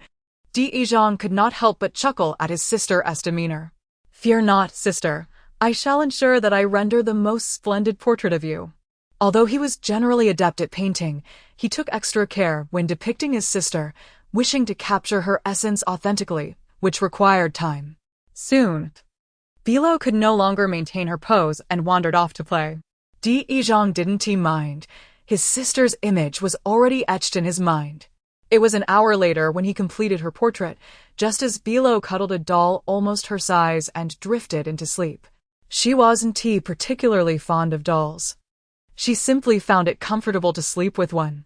Unlike Xiaojiao, who clung to a small tiger devoid of any semblance of a doll, he still insisted on sleeping with it every night, making any attempts to replace it futile. Chuckling to himself, he hadn't noticed when his mother approached him. Yeah. Come here. I have something to discuss with you. Volume 1, Chapter 69. The Great Fire. Without a moment's hesitation, Di Yizhong accompanied his mother to the adjacent, unoccupied room. The Empress mother scrutinized his expression, inquiring, Yeah, do you hear any strange sounds? Di Yizhong's dark pupils constricted sharply. Mother, you can truly hear it? Their gazes collided, and within each other's eyes, they discerned mutual astonishment. A tumult of thoughts surged within Di Yizhong, prompting him to retort, Mother, are you saying that you can also hear it? The implication was unmistakable. Zhao Rushi, suddenly enlightened, recognized that her son's peculiar behavior had always hinted at something unusual. When did this begin? Di Yizhong, naturally unwilling to deceive his mother, confessed that he had noticed it since the first time he encountered his younger sister. Both understood each other's sentiments, yet Bao Rushi remained somewhat apprehensive. Fixing her gaze upon her eldest son, she asked, Do you believe your sister has a problem?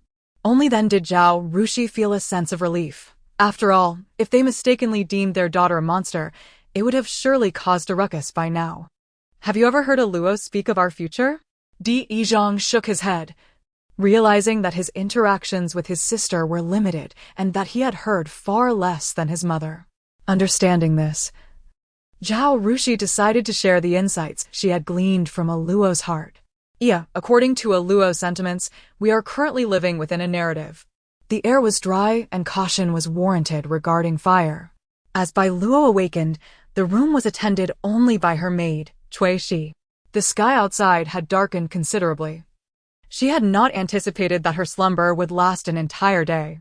Upon noticing her awakening, Cui Shi methodically prepared warm milk, placing it in a small bottle and presenting it to her. Xiaojiao attempted to snatch it, but Cui Shi promptly handed him a freshly washed apple. Young master, you have already had your share. You cannot take your sister's. Disregarding the admonition, Xiaojiao clutched the apple, his large eyes wide as he began to nibble. Biluó gulped her milk eagerly, and shortly thereafter, another maid, Cui Hua, entered. Has the fire in the prince's courtyard been extinguished? Cui Shi quickly inquired. Not yet. We do not know who poured the oil, but it shows no signs of being quelled. Cui Hua sighed. The prince is likely in grave danger. What? Biluó paused mid-gulp, incredulous. Who set the fire? It couldn't have been my mother. A wicked smile crept across her face. How delightful. I hope that wretched father cannot be saved. With the bottle still in her mouth, she resumed drinking, indifferent to the fate of the man. Cui Huan lingered for a moment before rushing outside to ascertain the situation. These maids had long been disillusioned with the prince, and with such an incident transpiring, they felt little sorrow. Cui Huan quietly observed the pair. Before long, her mother entered, supported by others, weeping profusely. Zhao Rushi was inconsolable, her eyes red.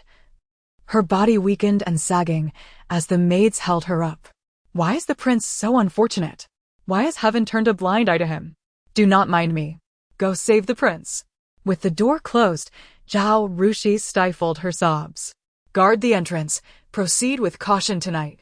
Yes, approaching her daughter, who was blissfully drinking her milk. She wiped her tears and suddenly asked, Biluó, would you be sad if your father were gone? Of course not. Zhao Rushi gazed into her daughter's dark eyes. Biluó Xiaojiao, your father is likely in great peril tonight. I do not know what enemies he has made, but someone has poured a courtyard full of oil, and the flames are overwhelming. Much of the house has already been consumed. Biluó observed the perplexity and confusion in her mother's eyes. It doesn't seem like mother would do this. Who could it be? Never mind.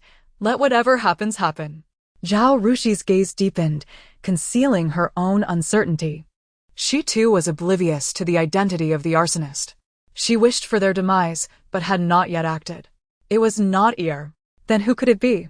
Could it be the one behind the deaths of Yan Yang and his associates? Regardless, as her daughter's heart suggested, let fate take its course. Ultimately, the night passed without rescue. The following morning, the Empress Dowager and the Emperor arrived early at the palace. The wet nurse, Lu, fainted amidst the chaos. Biluó was cradled by her elder brother, watching their mother, who seemed on the verge of unconsciousness. She heard the Empress Dowager dab at her tear-streaked face with a handkerchief, sighing, Princess, I have heard that you did not sleep last night. Given the circumstances, you should focus on your health, as there are 2 young ones who need your care. The wet nurse, having regained consciousness, collapsed at the feet of the Empress Dowager, pleading, Your Highness, you must take charge for the prince. His death is unjust. She turned, filled with resentment, pointing at Zhao Rushi. It was her. Just the other day, she had a fierce argument with the prince. I heard it was because the prince wanted to recognize Biluó as a legitimate wife, but this woman refused. It must be her. She killed the prince to protect her status. Just as Zhao Rushi was about to respond, a matron beside the Empress Dowager struck Lu across the face. Who are you to speak so insolently before the Empress Dowager? Lu recoiled, her tone softening. Your Highness. Do you not remember me? I am the prince's wet nurse. The Empress Dowager's expression darkened as she waved her sleeve dismissively. Nonsense. What place is this for your insolence? Guards, take this unruly servant away and teach her some manners. Lu's countenance shifted abruptly, sensing the impending doom. Before she could protest, she was silenced and dragged away. Unbeknownst to anyone, a pair of eyes lurked in the darkness, observing the wet nurse being taken away. A cold smile gracing the lips of Lu Yueguang as she twisted the handkerchief in her hands and turned to leave. Outside, 2 screams echoed before a royal guard rushed in. Your Highness, Lu's health was poor. She succumbed after 2 slaps. Amitabha, the Empress Dowager murmured with closed eyes. Upon opening them, a fleeting smirk crossed her face. If that is the case, take her out for burial. Yes, Your Highness. The Empress Dowager turned to her eldest son. The Emperor.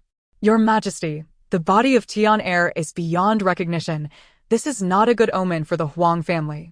Once the matter is clarified, we shall invite a high monk for the rites.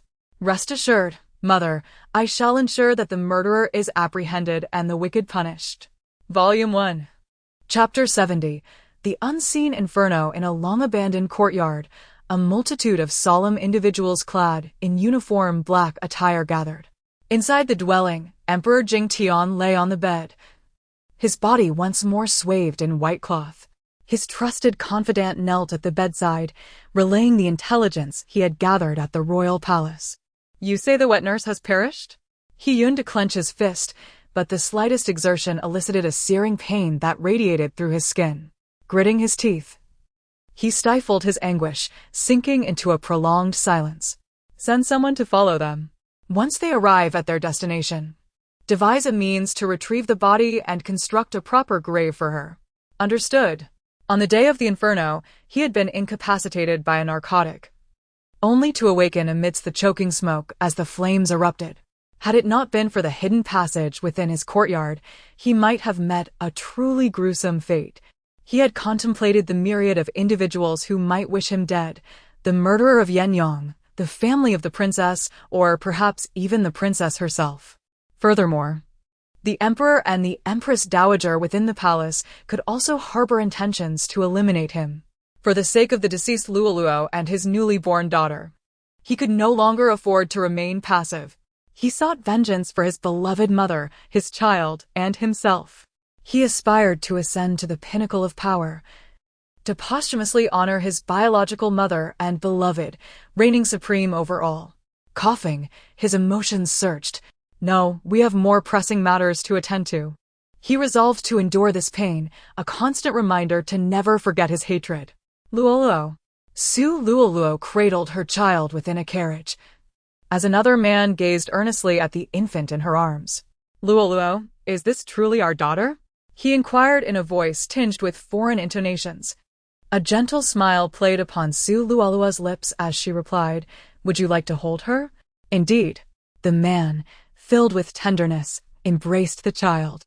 She bears an uncanny resemblance to me. Thank you, Biluó, for choosing to leave with me.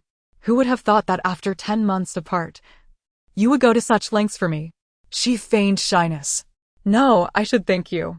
Were it not for you, I might have perished in the flames. The man pondered. I merely missed you and fortuitously came to see you, yet I remain unaware of who ignited the fire that sought to end the prince's life. She shook her head. I do not know. No, the fire was clearly aimed at me. Thankfully, I survived, but alas, Emperor Jingtian. He may not even be able to gather his ashes. Not far off, Yenshin observed the departing carriage and inquired of the man beside him. Have you discovered who set the fire? The man, sword in hand, replied, My lord, I have yet to ascertain this. Just as I intended to act. The courtyard was engulfed in flames, and all I could see was that man protecting Su Biluó as they fled. He raised his gaze and continued, Are you certain we should not capture them now? The man trailing behind him murmured, You? Do you still require lessons? The young boy's lips curled into a playful smile as he nimbly leaped from branch to branch. At the royal palace, Zhao Rushi donned a simple garment, her hair adorned with a white flower, standing amidst the ruins with Zhao Qiansun. Miss, the secret passage lies beneath here, and my subordinate has also discovered this. Zhao Qiansun presented a jade pendant with both hands.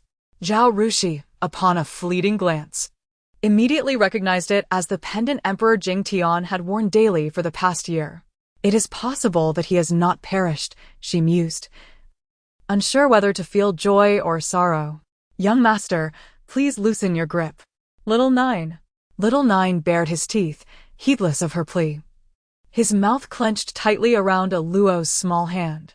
The child's sharp teeth drew blood, and the maids were hesitant to pull him away, their faces tinged with urgency. She dashed over, attempting to lift Little Nine, but he refused to release his hold. It was only when she pinched him sharply that he finally relented, leaving traces of blood on his tiny teeth. Initially feeling guilty about the incident, her anger ignited. Had it not been for her son, she would have cast him aside long ago. Glancing down, she noticed 4 bleeding bite marks on Biluó's arm. Biluó sat there, fuming and panting, glaring at the boy opposite her.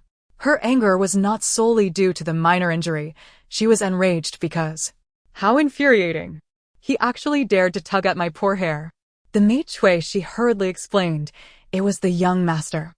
He ran to the young princess and yanked a handful of her hair before fleeing. In retaliation for her anger, the young princess saw him eating and snatched his food away. Little Nine mumbled indistinctly, uttering a garbled insult. So infuriating. Even more intolerable. I shall never forgive him. Zhao Rushi furrowed her brow.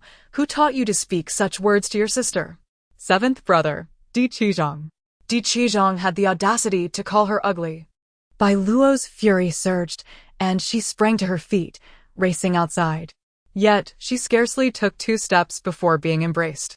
"Do not worry, Biluó. Your mother will surely advocate for you."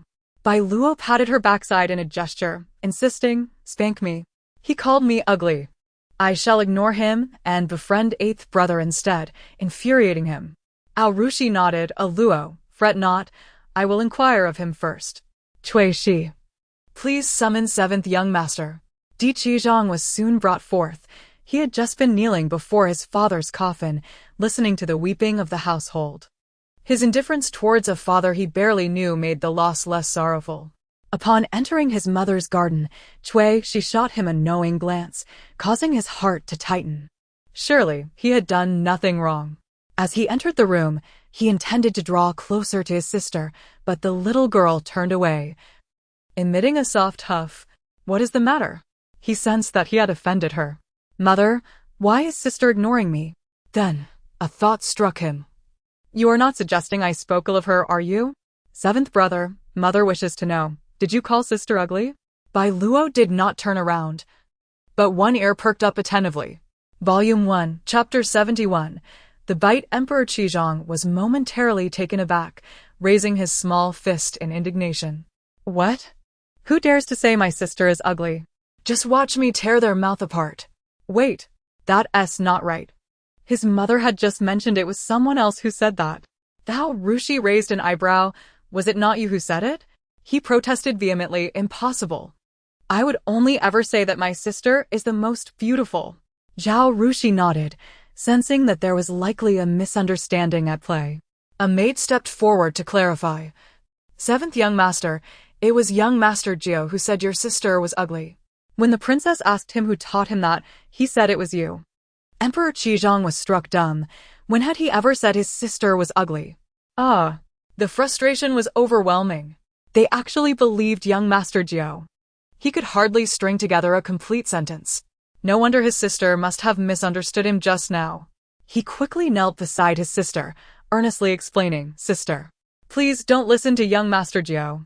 7th brother loves you the most. How could I ever say you are ugly? Young Master Jiao is merely trying to sow discord between us." Seeing his sister still turned away from him, his fury swiftly shifted to young Master Jiao. When did I ever say that Biluó was ugly?" Ugly, young Master Jiao could only repeat, enunciating it clearly. Emperor Qizhong was beside himself with rage, both at young Master Jiao's nonsensical words and at the fact that his beloved sister did not believe him. Accustomed to being pampered, he burst into tears, sobbing. "You would rather believe a toddler who can barely speak than me.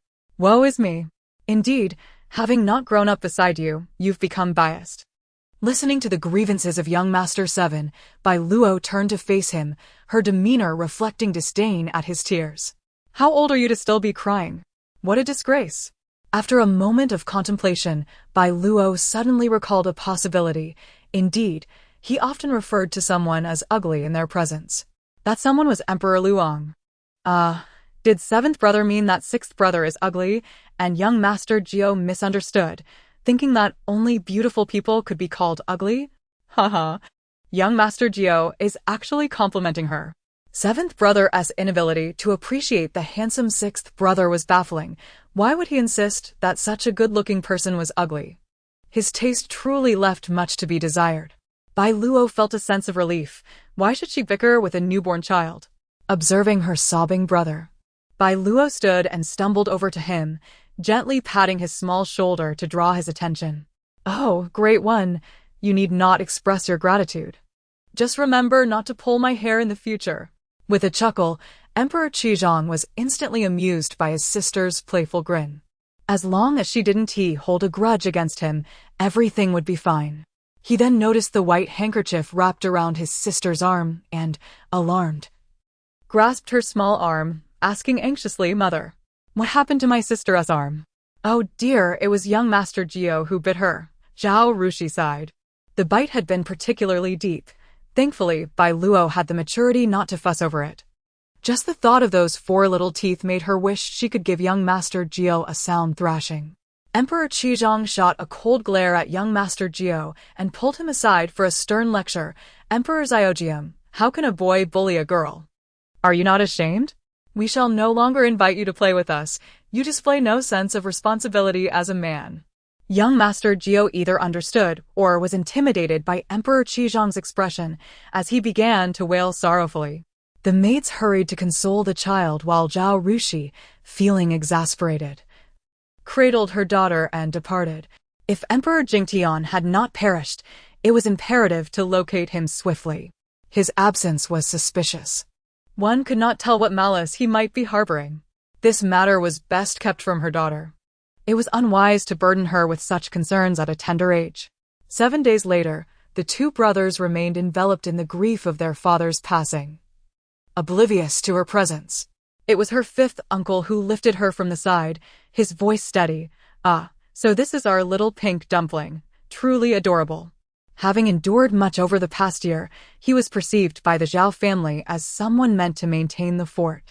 Yet, having witnessed the brutality of battle, he seemed to have awakened a certain instinct, maturing overnight. In the capital, his previous reckless behavior had earned him a significant position, thanks to his brothers and nephews fighting valiantly on the battlefield. Compared to the rowdy bunch of nephews, he found his soft and endearing niece irresistibly charming. It appeared he too needed to quicken his steps, aspiring to marry and start a family by the following year. The little pink dumpling recoiled a couple of steps. "No, fifth uncle. You're just a sycophant for the female lead. You wouldn't be another man to torment my mother after the scoundrel father is gone, would you?" Biluó suddenly contemplated a far graver possibility. Surely not. The female lead in the tales never meets her end. How could someone so favored by fortune simply perish? Oh no, I must investigate. I need to see if there are any clues amidst the ruins.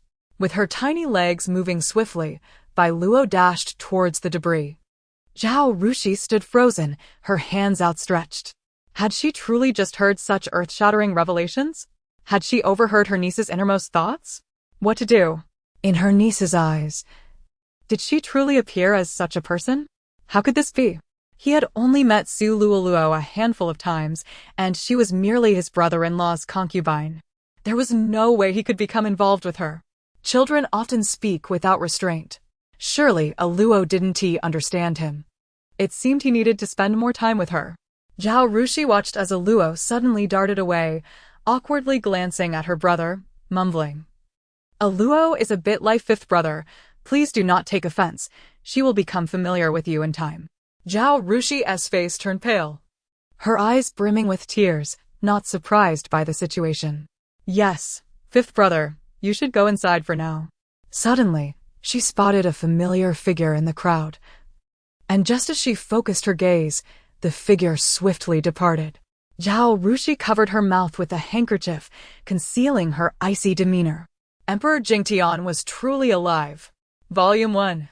Chapter 72. The Academy Biluó arrived near the ruins, taking a seat beside the flower bed opposite the debris, lost in deep contemplation. The maids surrounding her whispered amongst themselves, expressing their sentiments. The young princess must be missing the prince dearly, lingering here to accompany him on his final journey. Let us not disturb her. After a considerable period of analysis, an epiphany struck her. With her eyes closed, she ventured into her consciousness.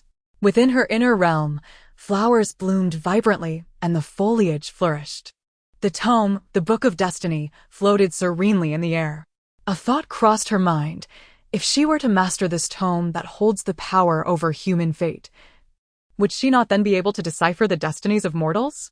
Time is abundant, and idleness in the mortal realm seems unwise. Thus, she resolved to delve into her studies earnestly. Turning the pages once more, she found the content perplexing and ultimately closed the book, realizing she had not comprehended it fully. However, she was certain that this path was indeed viable, albeit requiring further research. After a month of diligent study, she had grasped some fundamentals. She hazily discerned that Su Luoluo was not fated to die young. If her calculations were accurate, Su Luoluo resided in the southern regions. What a farcical decree of heaven! Deliberately misleading, Biluó thought, feeling quite triumphant. To Zhao Rushi, however, the sight of her little ones standing up for justice was utterly adorable, a blend of charm and innocence. With no one around, Biluó spoke in a considerably improved baby talk. Mother, Su Luo is not dead. She hesitated to voice such thoughts in front of too many people, fearing her mother might perceive her as a creature of the supernatural. Oh dear, if mother thinks I am a monster, I might just run away from home. She cautiously observed her mother's reaction. Bao Rushi appeared taken aback, her lips twitching before she lifted her beloved daughter into her arms. Allo, mother understands. Biluó's eyes sparkled with joy, and she nodded vigorously. Indeed, mother is the best, not finding me strange at all. Yet a new worry crept into her heart. She anxiously scrutinized her mother's every subtle expression. Oh no, mother wouldn't doubt me, would she? Zhao Rushi held her daughter close, a gentle smile gracing her lips. Allo, tell me, where is concubine Su now? Mother will certainly find her. N. Biluó clenched her teeth in frustration. How vexing. Why could she not articulate the word south? Zhao Rushi extended her finger toward the southern direction, deducing, Allo must be referring to the south. Biluó nodded emphatically. Mother is so perceptive. Perhaps mother already has an inkling of concubine Su's whereabouts. Previously, regarding the matter of the Prime Minister's residence, mother found it suspicious and undertook an investigation, inadvertently discovering that a relative of Su Luoluo hailed from the southern tribes. Zhao Rushi smiled, knowing that this relative was none other than Su Luoluo's father. Moreover, she had recently come across an intriguing piece of gossip. It was said that concubine Su had a mysterious paramour, a general from the southern tribes. At first, she dismissed it as mere rumors spun by the common folk, believing that a woman of such capability could not have entangled herself with someone from the south in such a short time. Now, however, she began to suspect that someone had deliberately leaked this information to her. Su Luoluo was indeed quite formidable. Nevertheless, dealing with Su Luoluo, who was currently beyond her reach, presented a challenge. Reflecting further, she realized that even had Su Luoluo been within her territory, it would have been equally troublesome. Quite a difficult adversary to eliminate. Biluó, now over a year old, had yet to resolve this matter. The little bundle in her arms stirred, standing on her legs and locking eyes with her. In a child's innocent voice, she declared, Mother, Allo will protect you. Then, displaying her 6 newly emerged teeth, she giggled. Rushi couldn't help but join in the laughter. Allo is truly the source of joy for her mother. After a moment of reflection, Zhao Rushi remembered her 2 sons had long been asking about something. She inquired, Allo, would you like to go to school with your brothers? Biluó did not hesitate, exclaiming, yes. Being cooped up in such a small place is so boring. Since her enthusiasm was clear, Zhao Rushi ordered a place reserved for her at the academy. Our little Allo will be the youngest student in the capital. Zhao Rushi felt no apprehension. The academy was a private institution of their royal household, staffed with carefully selected teachers, certainly no less qualified than those who educated the princes. Over a month had passed since the prince's death, and the gossip surrounding the royal household had diminished considerably. The children were gradually recovering from their father's demise. The emperor's remains had been laid to rest in the royal cemetery. The following day, Biluó was followed closely by a little shadow, her round, chubby brother, Zhou Xiaozhou. This child was currently extraordinarily clingy, especially towards her, with whom he had grown up. They were still in the phase of weaning, and soon their brothers arrived to escort them to school. Biluó's treatment was quite favorable, with several brothers vying to carry her.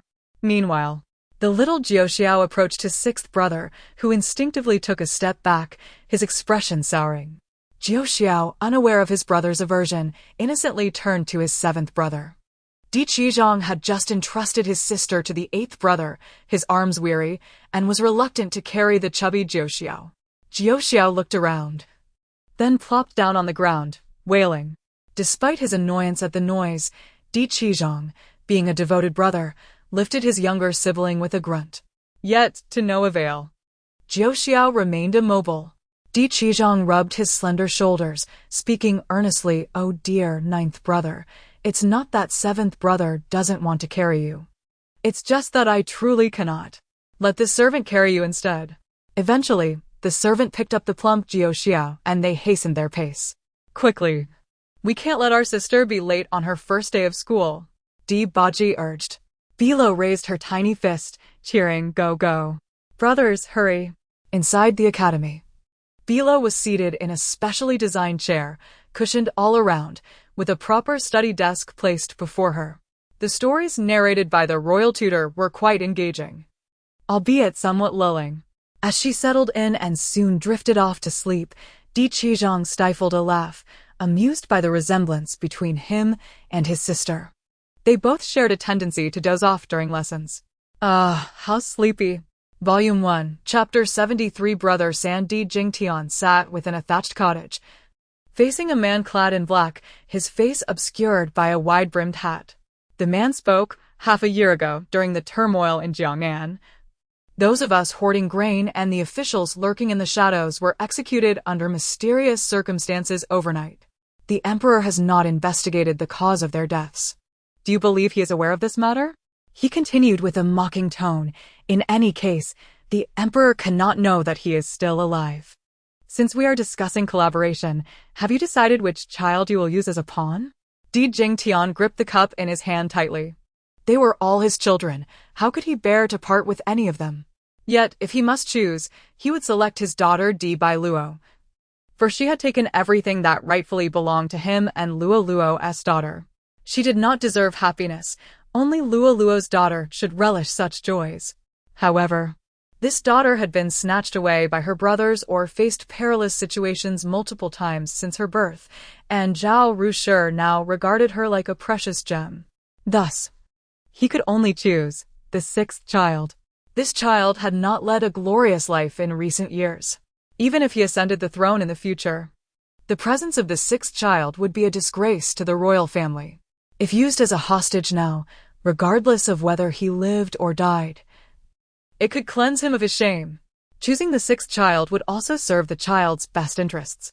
Since perusing the book of Xianzi, Biluó had begun to discern certain truths. For instance, her sixth brother was shrouded in a dark mist, an ominous sign indeed. Upon meticulously reviewing the text, she vaguely suspected that her sixth brother might be embroiled in a kidnapping or face a grim fate. There were even hints suggesting an early demise. She grasped her brother's hand, intending to warn him, but her words emerged as a muddled, childish sound. Be careful, the pot, don't, Enia. Upon uttering this, she felt a headache coming on. Would her brother understand her? Anxious, she thought, oh dear, sixth sister must be cautious. You might be kidnapped soon. How frustrating it is to finally be able to speak yet struggle with my words. Her thoughts tumbled out in a jumble, transforming into incoherent babble. Feeling slightly embarrassed, she smiled brightly. It seemed she would have to protect him diligently. She held onto Di Luzhong's hand, looking up at him with a tender smile. Rest assured. Sixth sister, I will protect you. Di Luzhong observed his sister, her mischievous smile irresistible, and couldn't help but chuckle. At that moment, Biluó felt as though she were basking in a warm spring breeze, the youthful glow from her brother illuminating her darkness. Just then, a young boy leaped through the window, striking a dashing pose. What do you think, sister? Am I handsome? Biluó's lips twitched, and she stammered, you scared me. Bewildered, she could hardly comprehend the situation. Without waiting for a response, the boy scooped her up, lifting her under her arms, beaming, Sister. Guess if I'm Brother Air or Brother San. How boring. So childish. It was easy to guess Brother San. He was far more lively and cheerful than Brother Air. Di Sanjiang grinned widely, placing her gently on the bed and playfully tapping her nose. Sister, you're so clever. I have good news to share. Did we win the battle? Di Sanjiang's eyes sparkled with excitement as he exclaimed, Sister, Naman has surrendered. Biluó bit her little finger, pondering the implications. ISNT a defeat? Why surrender? Yes. Why does it feel so conspiratorial? Naman is the territory of Su Luo's father. Could Su Luo be up to some trickery again? Di Sanjiang was taken aback. Hadn't Su Luo died? His sister claimed she was alive and had ties to Naman. The matter concerned national security, demanding his utmost attention, especially since his family was at the border. If there were a plot, his family would be the first to suffer. He must consult with the emperor at once. Seeing his sister had grown significantly, his resolve strengthened. Bringing his sister along was undoubtedly the right choice. No, I want to stay home and watch Sixth Brother. Biluó immediately rejected the idea in her heart. While the palace was intriguing, her focus was on being with Di Luzhong. Di Sanjiang responded hesitantly, well, you have yet to meet the emperor. Have you? Bringing you to the palace will also allow us to care for sister together. What do you think? Di Luzhong looked at the unfamiliar boy in front of him, a bad feeling creeping in. This brother San seemed to hear his sister's thoughts. But he was not well acquainted with this awkwardly smiling youth and didn't know how to inquire. His sister refused, and he wished to echo her sentiments, but hadn't spoken before her childish voice chimed in. How did I not think of that? If Sixth Brother goes to the palace, wouldn't that be much safer? I want to go.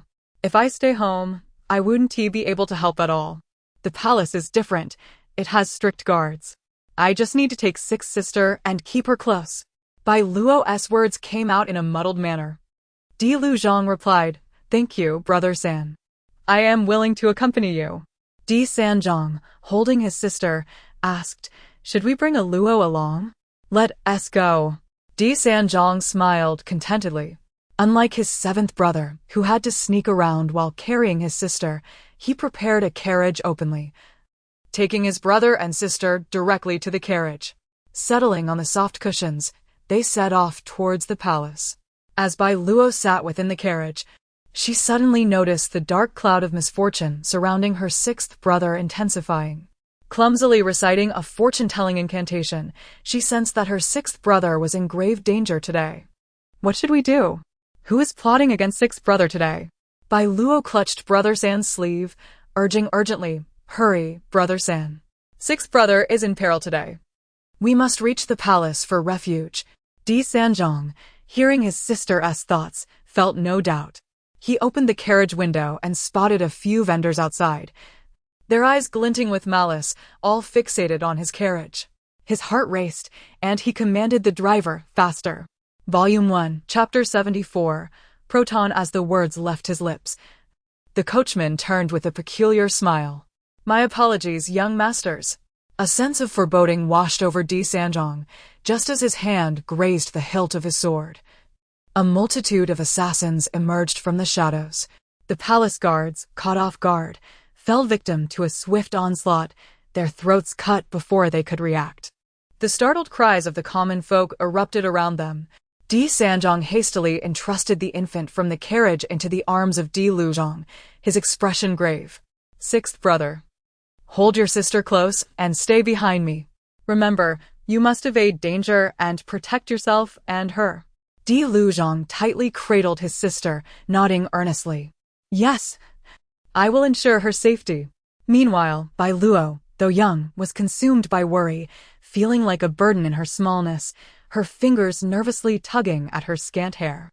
As the clash of weapons echoed around them, she focused on the assailants, suddenly realizing something unsettling.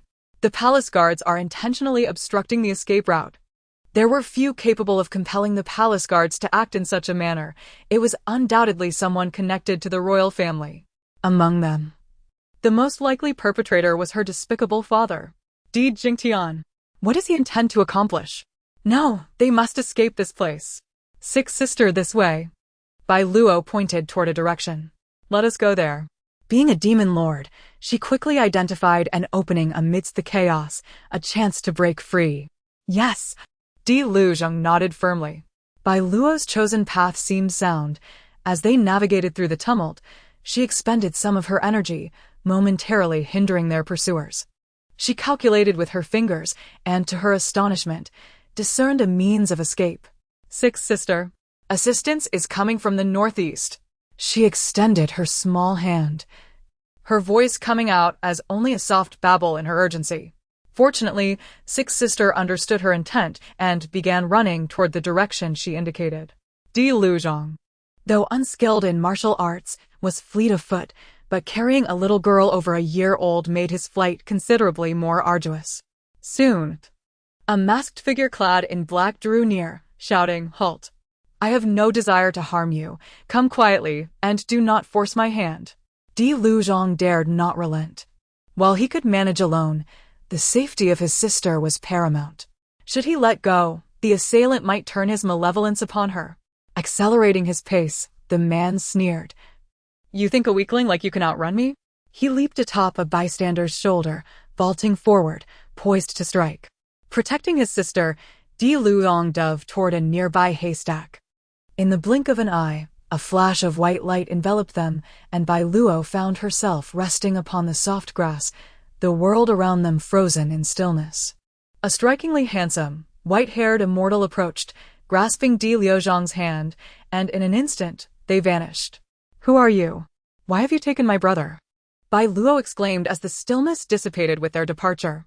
While she was not well acquainted with the celestial beings of her realm, the ability to manipulate time was a clear indication of the immortal's formidable power. The black-clad figure who had leapt so high lost his balance and crashed heavily to the ground, his head striking a sharp stone, rendering him unconscious. Lying amidst the soft grass, Biluó frantically calculated.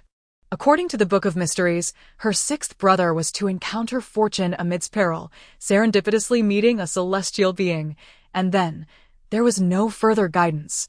A sense of dread washed over her as she recalibrated her calculations for the day. The result was alarming. What? The abduction has shifted to third brother. This is dire. What on earth was her despicable father plotting? Regrettably, she lacked knowledge of his birth details. Otherwise, she could have challenged fate to discern his intentions. After mulling over these thoughts, Biluó came to a painful realization. No one was looking after her. She was nestled within the haystack, and the sudden arrival of the immortal, coupled with the time-stopping spell, had gone unnoticed by those around her. She could escape if she chose to, but if she encountered adversaries, her meager abilities would be insufficient. What if she waited a little longer? Surely, her mother would arrive soon. Overwhelmed by exhaustion, she decided to close her eyes for a brief respite. When she opened her eyes once more, she found herself gazing up at a starry sky. It seemed she had overslept. "Oh, whose adorable little one are you? How utterly delightful!" A youth descended from the wall and unceremoniously scooped her up. His dark eyes and striking features bore a resemblance to her fifth brother. Biluó's eyes widened in recognition as she clung to the boy's neck. Four pots. Just as she spoke, her stomach let out a loud growl. Being so young, she felt no embarrassment. The boy laughed warmly. "A little one, are you hungry? Let us return home." She had a keen sense of people. Despite his prior misdeeds, the tales revealed that he ultimately became a eunuch and had protected her character. With a beaming smile, revealing a few tiny white teeth, her eyes sparkled with innocence. In her travels, she had never encountered a child as endearing as this one. Having someone to accompany him in his wanderings seemed rather pleasant. Examining the little girl's attire, it was clear she hailed from a prestigious family. The thought crossed his mind. Could he provide for her? His gaze dimmed slightly. Surely, he could manage for a few days. Yet, which noble family did she belong to? With a charming smile, he inquired, "Little sister, do you remember where your home is?" Biluó eagerly pointed in a direction, the royal residence. A broad smile spread across her face. She had successfully articulated those two words. The youth, taken aback, realized it was the very royal house from which he had stolen the wooden plaque. Volume 1. Chapter 75. Fourth brother. As the youth gazed down at the little girl cradled in his arms, an inexplicable sense of familiarity washed over him. How fortuitous. He furrowed his brow, scrutinizing the cherubic infant closely. Indeed, she was the princess of the royal mansion, the highest-ranking family in the entire capital, second only to the emperor himself. Offending her was not an option. Perhaps it was best to play the Good Samaritan and return this adorable little bundle to the vicinity of the royal residence. using his agility to make a swift escape. Surely, that would pose no significant challenge. Be a good girl, little sister, he admonished gently. I shall take you home. But you mustn't disclose my whereabouts. Upon hearing this, Biluó could not help but face-palm. Alas, this fellow truly did not comprehend that the royal mansion was his own home. What a conundrum. She uttered her name slowly, syllable by syllable, and found that her speech flowed more easily. Seizing the moment, she continued, You are my dear brother, fourth brother. Biluó tightened her embrace around the young boy's neck, exclaiming, My dear brother, fourth brother. The young lad simply smiled, choosing not to respond. At present he was fortunate. Once a beggar, had he not encountered his master, he might have perished from hunger long ago. Children, it seems, possess an affinity for nonsensical chatter. So endearing.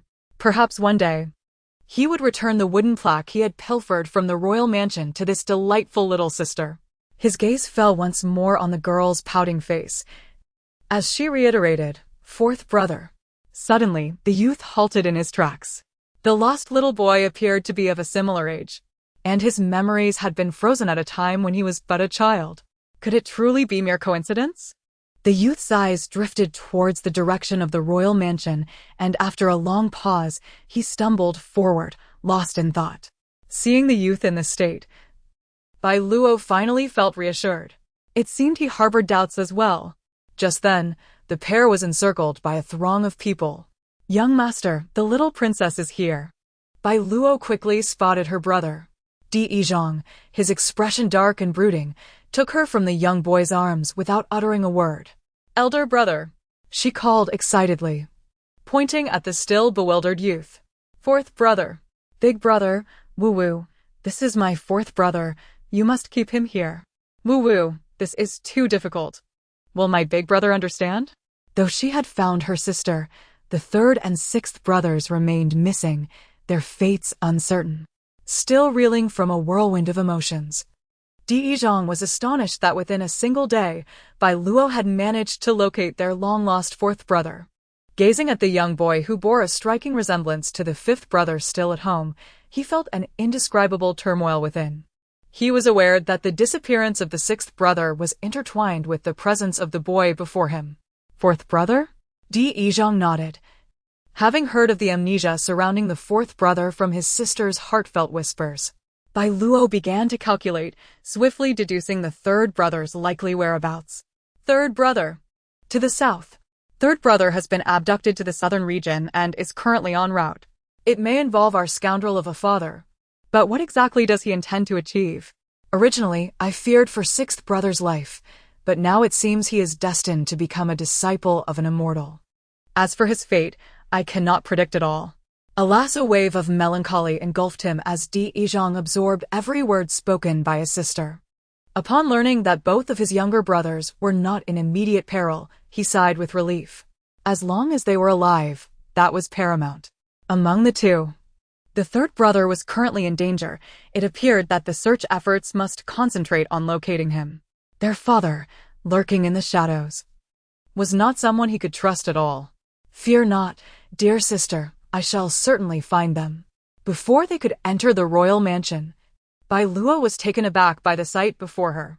The grand estate was surrounded by the royal guards, impenetrable as a fortress.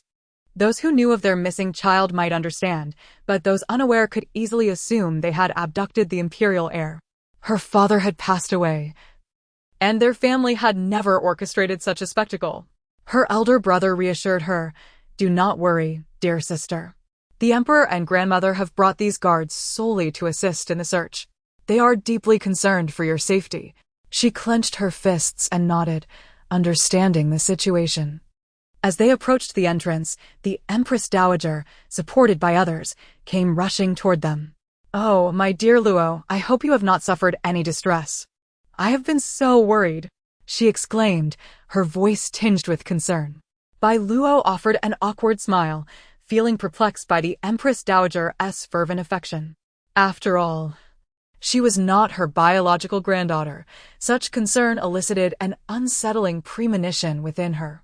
Come, there are many mosquitoes outside. Let us speak indoors. Upon stepping through the grand entrance, Biluó finally spotted her mother racing toward her. Luo, mother! Her mother stumbled, only to be caught by the emperor, who encircled her waist and steadied her. Once her mother regained her balance, she hurried over. The tall emperor remained stationary, waiting for them to approach. Her mother took Biluó from the Empress Dowager's arms and exhaled a long breath.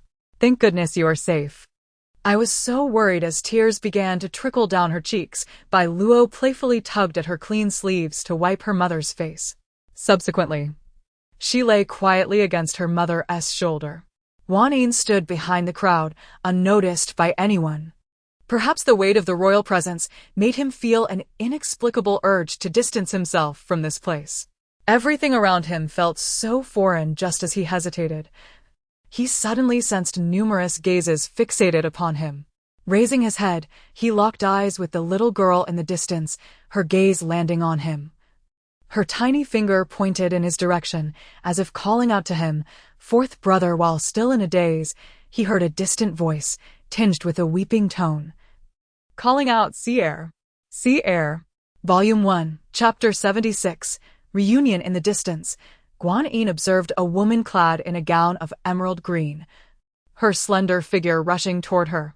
Although she had some knowledge of the Wang residence's circumstances, the visage of the woman before her was unrecognizable from her memories. Yet, she surmised that this woman must be the lost mother of the fourth young master, or perhaps his biological mother. The entire situation was overwhelming and utterly unexpected for her.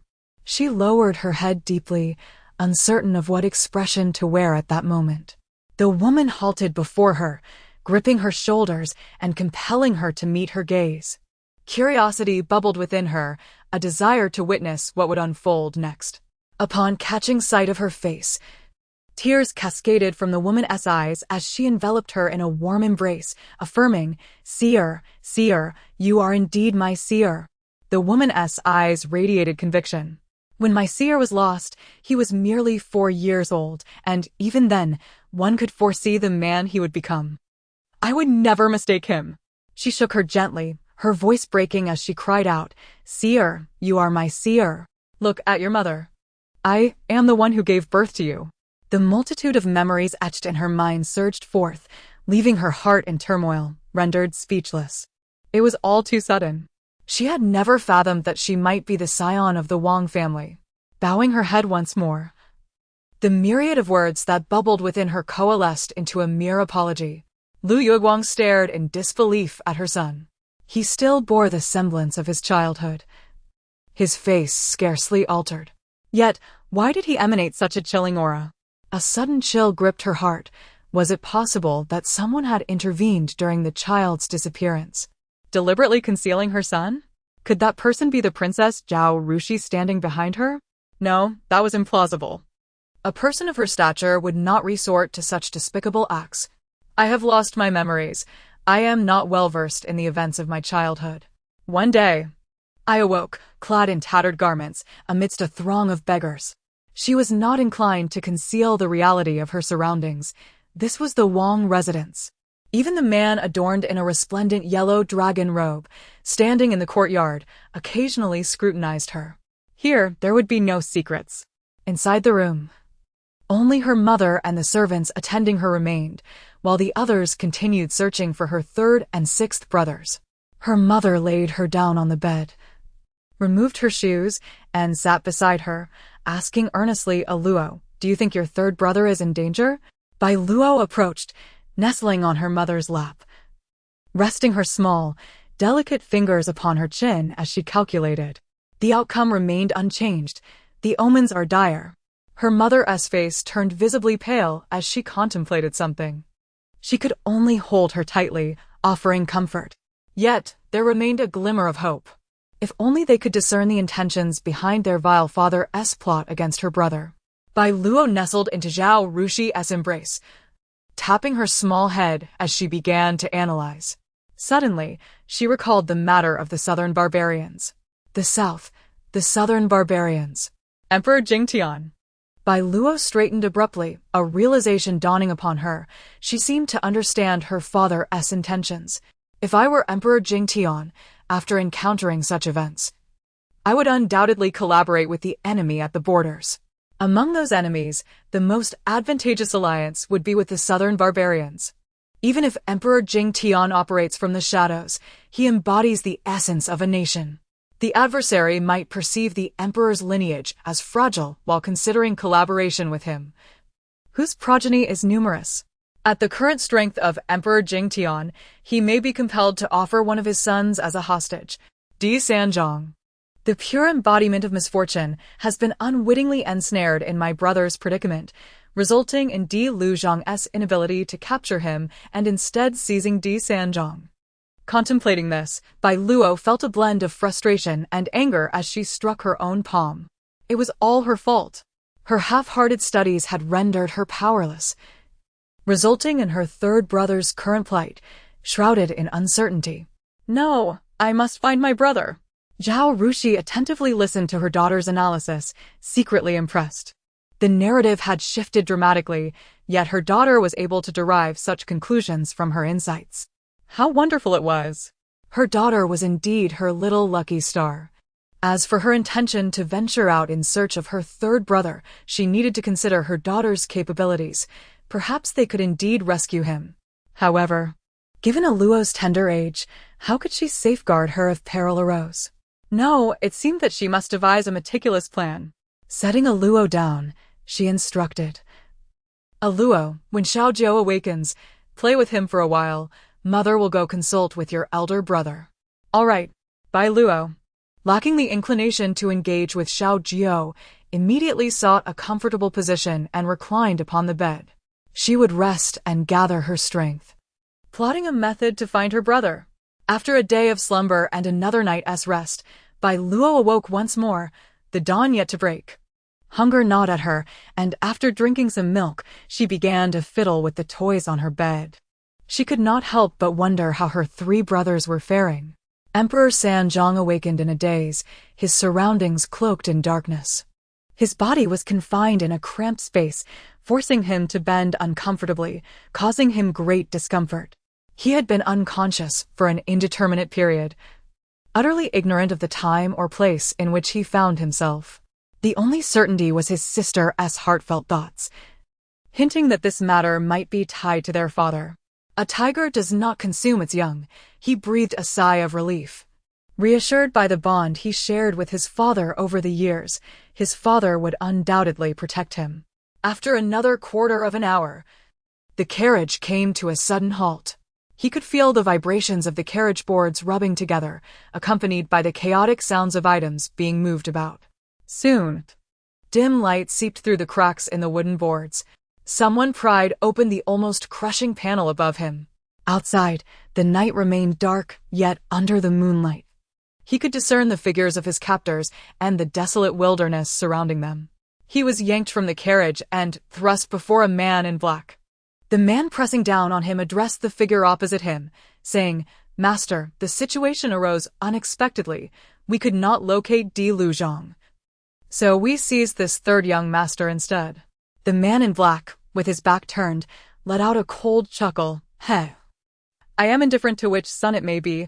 I merely wonder if that man will care." Volume 1. Chapter 77.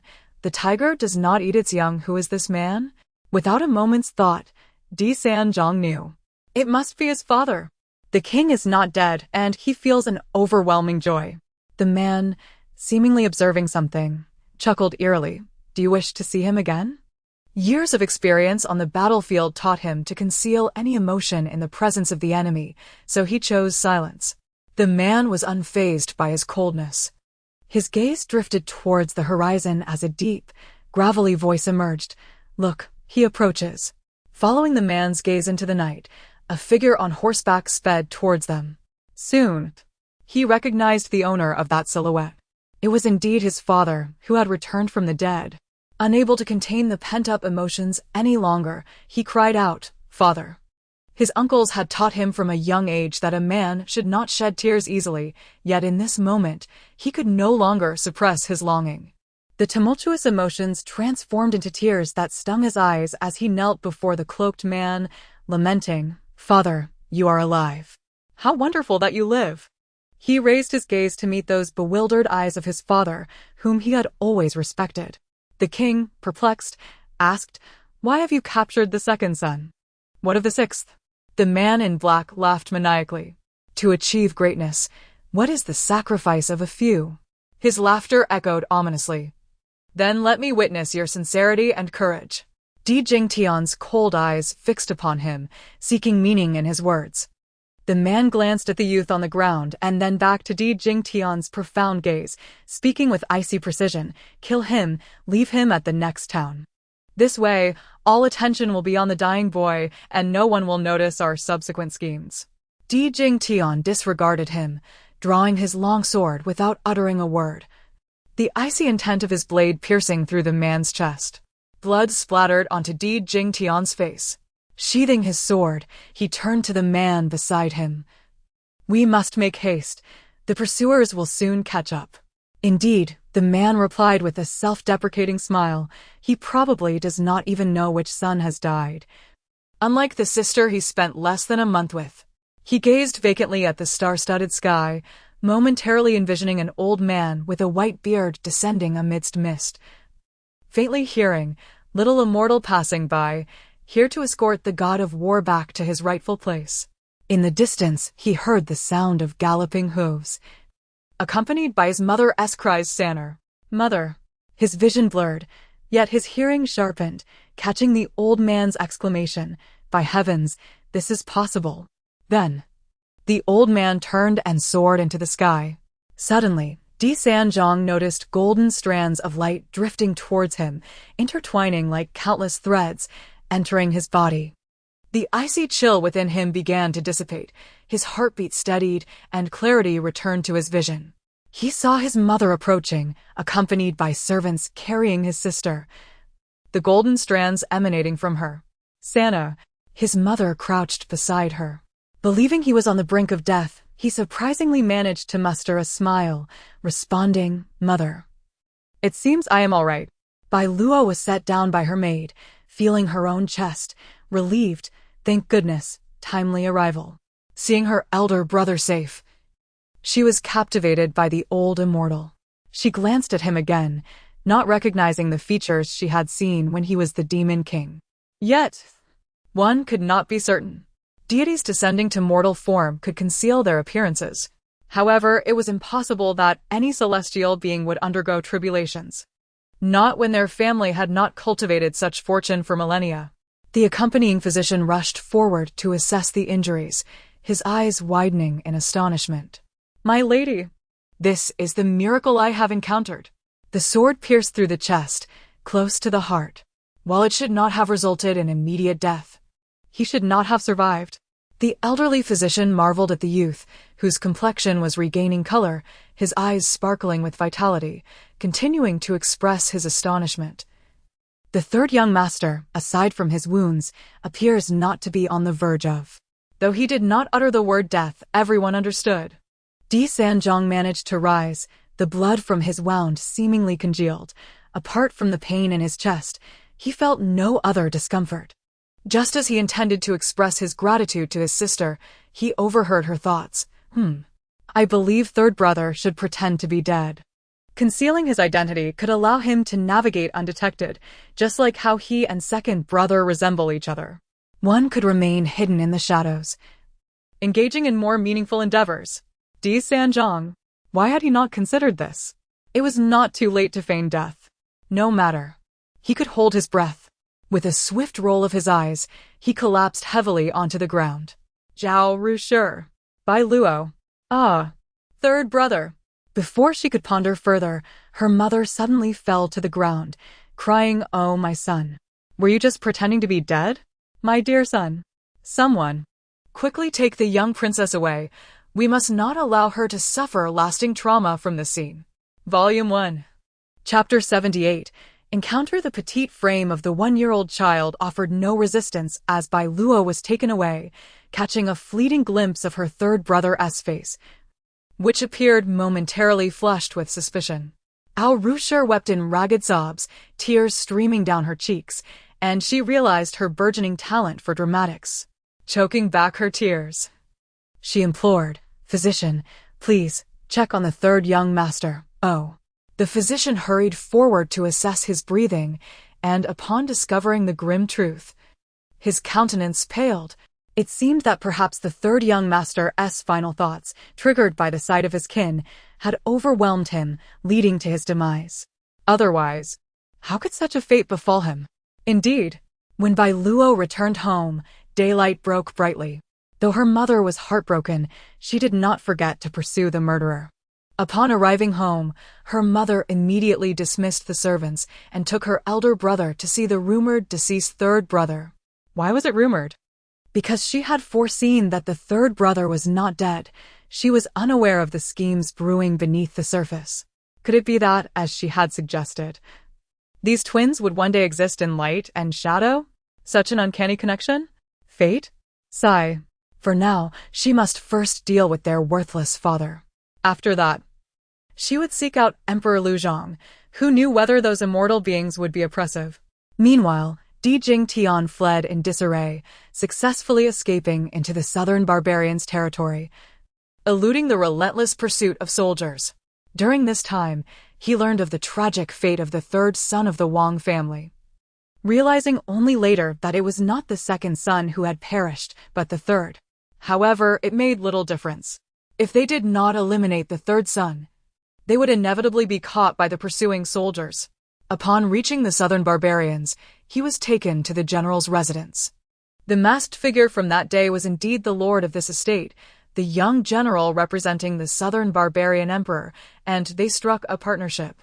Though he was not mistreated, his movements were severely restricted, confined solely to the courtyard. As days passed, he found a measure of peace within. If the southern barbarians wished to expand their territory, they had no choice but to collaborate with him. The courtyard was modest, and the southern barbarians had no winter. He sat beneath a great tree, listening to the guards outside gossiping in hushed tones. "Have you heard? The young lady of our house is the biological daughter of our lord." "I heard that too. She carries that child everywhere. And they say she will speak within 3 months. Everyone claims this little girl is the reincarnation of a celestial being." The notion of a celestial being's reincarnation reminded him of his own daughter who had passed away too soon. Luo had mentioned that their child was also a reincarnation of a fairy. "I heard our young lady met the general in the great Qian kingdom, and that child was conceived at that time." Di Jingtian could not help but furrow his brow.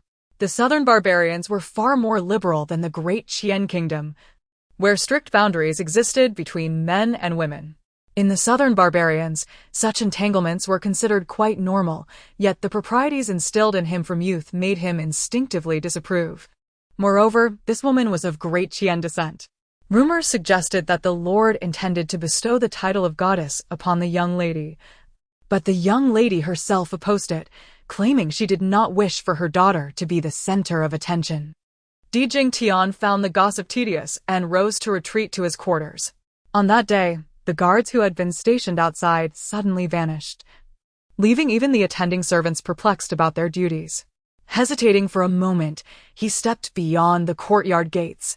He found himself in a lush expanse, a place where flowers bloomed abundantly. Such a vibrant scene was seldom witnessed even in the imperial gardens of the great Qian kingdom. This was the allure of the southern barbarians. As he admired the exotic flora, he took a few steps deeper, where he discerned 2 figures intertwined among the blooms. Out of propriety, he turned to leave.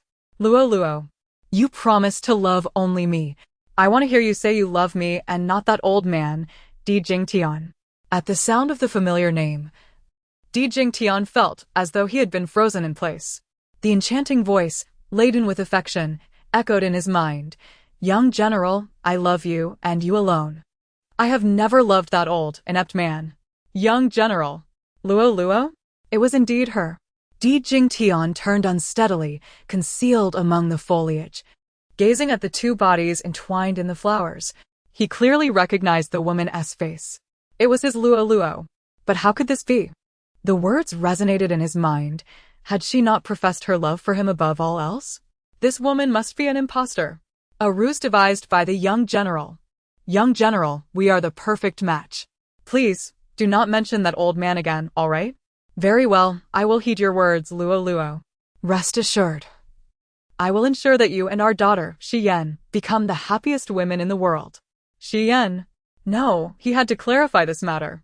Ignoring his dignity, he strode towards the pair. The woman's face paled at the sight of him, and she let out a startled scream, "Ah, noble one." The man beside her appeared unfazed, wrapping her in a garment with a smile. Luo, do you not recognize this person? At that moment, Su Luo also grasped the situation. No matter how audacious she was, she could not bear to be exposed before two men. Hastily, she covered herself with the garment. Startled by the unexpected encounter, Di Jingtian's scarred visage, while frightening, was most alarming due to its untimely appearance. Di Jingtian had not perished. She only now realized it. Overcome with shock, she felt an urgent curiosity rise within her. Jingtian, you are alive. Why do the people of Great Qian say you are dead? What brings you to the southern barbarian general's residence? Are you here merely to find me? Upon recalling the recent event, her face paled once more.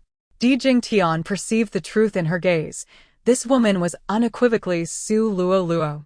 Today, he learned that the rumors circulating were indeed accurate. He had once placed such faith in her. With rage boiling within him, he longed to strangle the woman who had betrayed him. Su Luo, I have treated you with kindness, adored you. Why then do you betray me? Instinctively, Su Luo felt the urge to shed a few delicate tears, feigning innocence, but upon realizing her new ally stood before her, she was compelled to choose a side. Di Jingtian, do not be overly masculine, nor self-important. I am myself, and have never belonged to you. Volume 1, Chapter 79, Unidentified Identity. The man seemed to recoil, stimulated by the chilling prophecy. Tragically, he still believed she harbored some hidden grievances. Upon discerning the unmistakable disdain and mockery concealed within her gaze, Di Jingtian realized he was only now beginning to comprehend the woman before him. Undeterred, he inquired, "Have you ever truly loved me?" The woman shook her head and replied frankly, "In truth, the men surrounding me are far superior to you. How could I ever find you appealing? Rest assured, the general, shall not target you merely because you are Luo's former husband." Ha ha.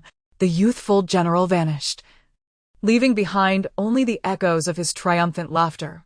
He collapsed helplessly onto the ground, the bitterness within him surging forth.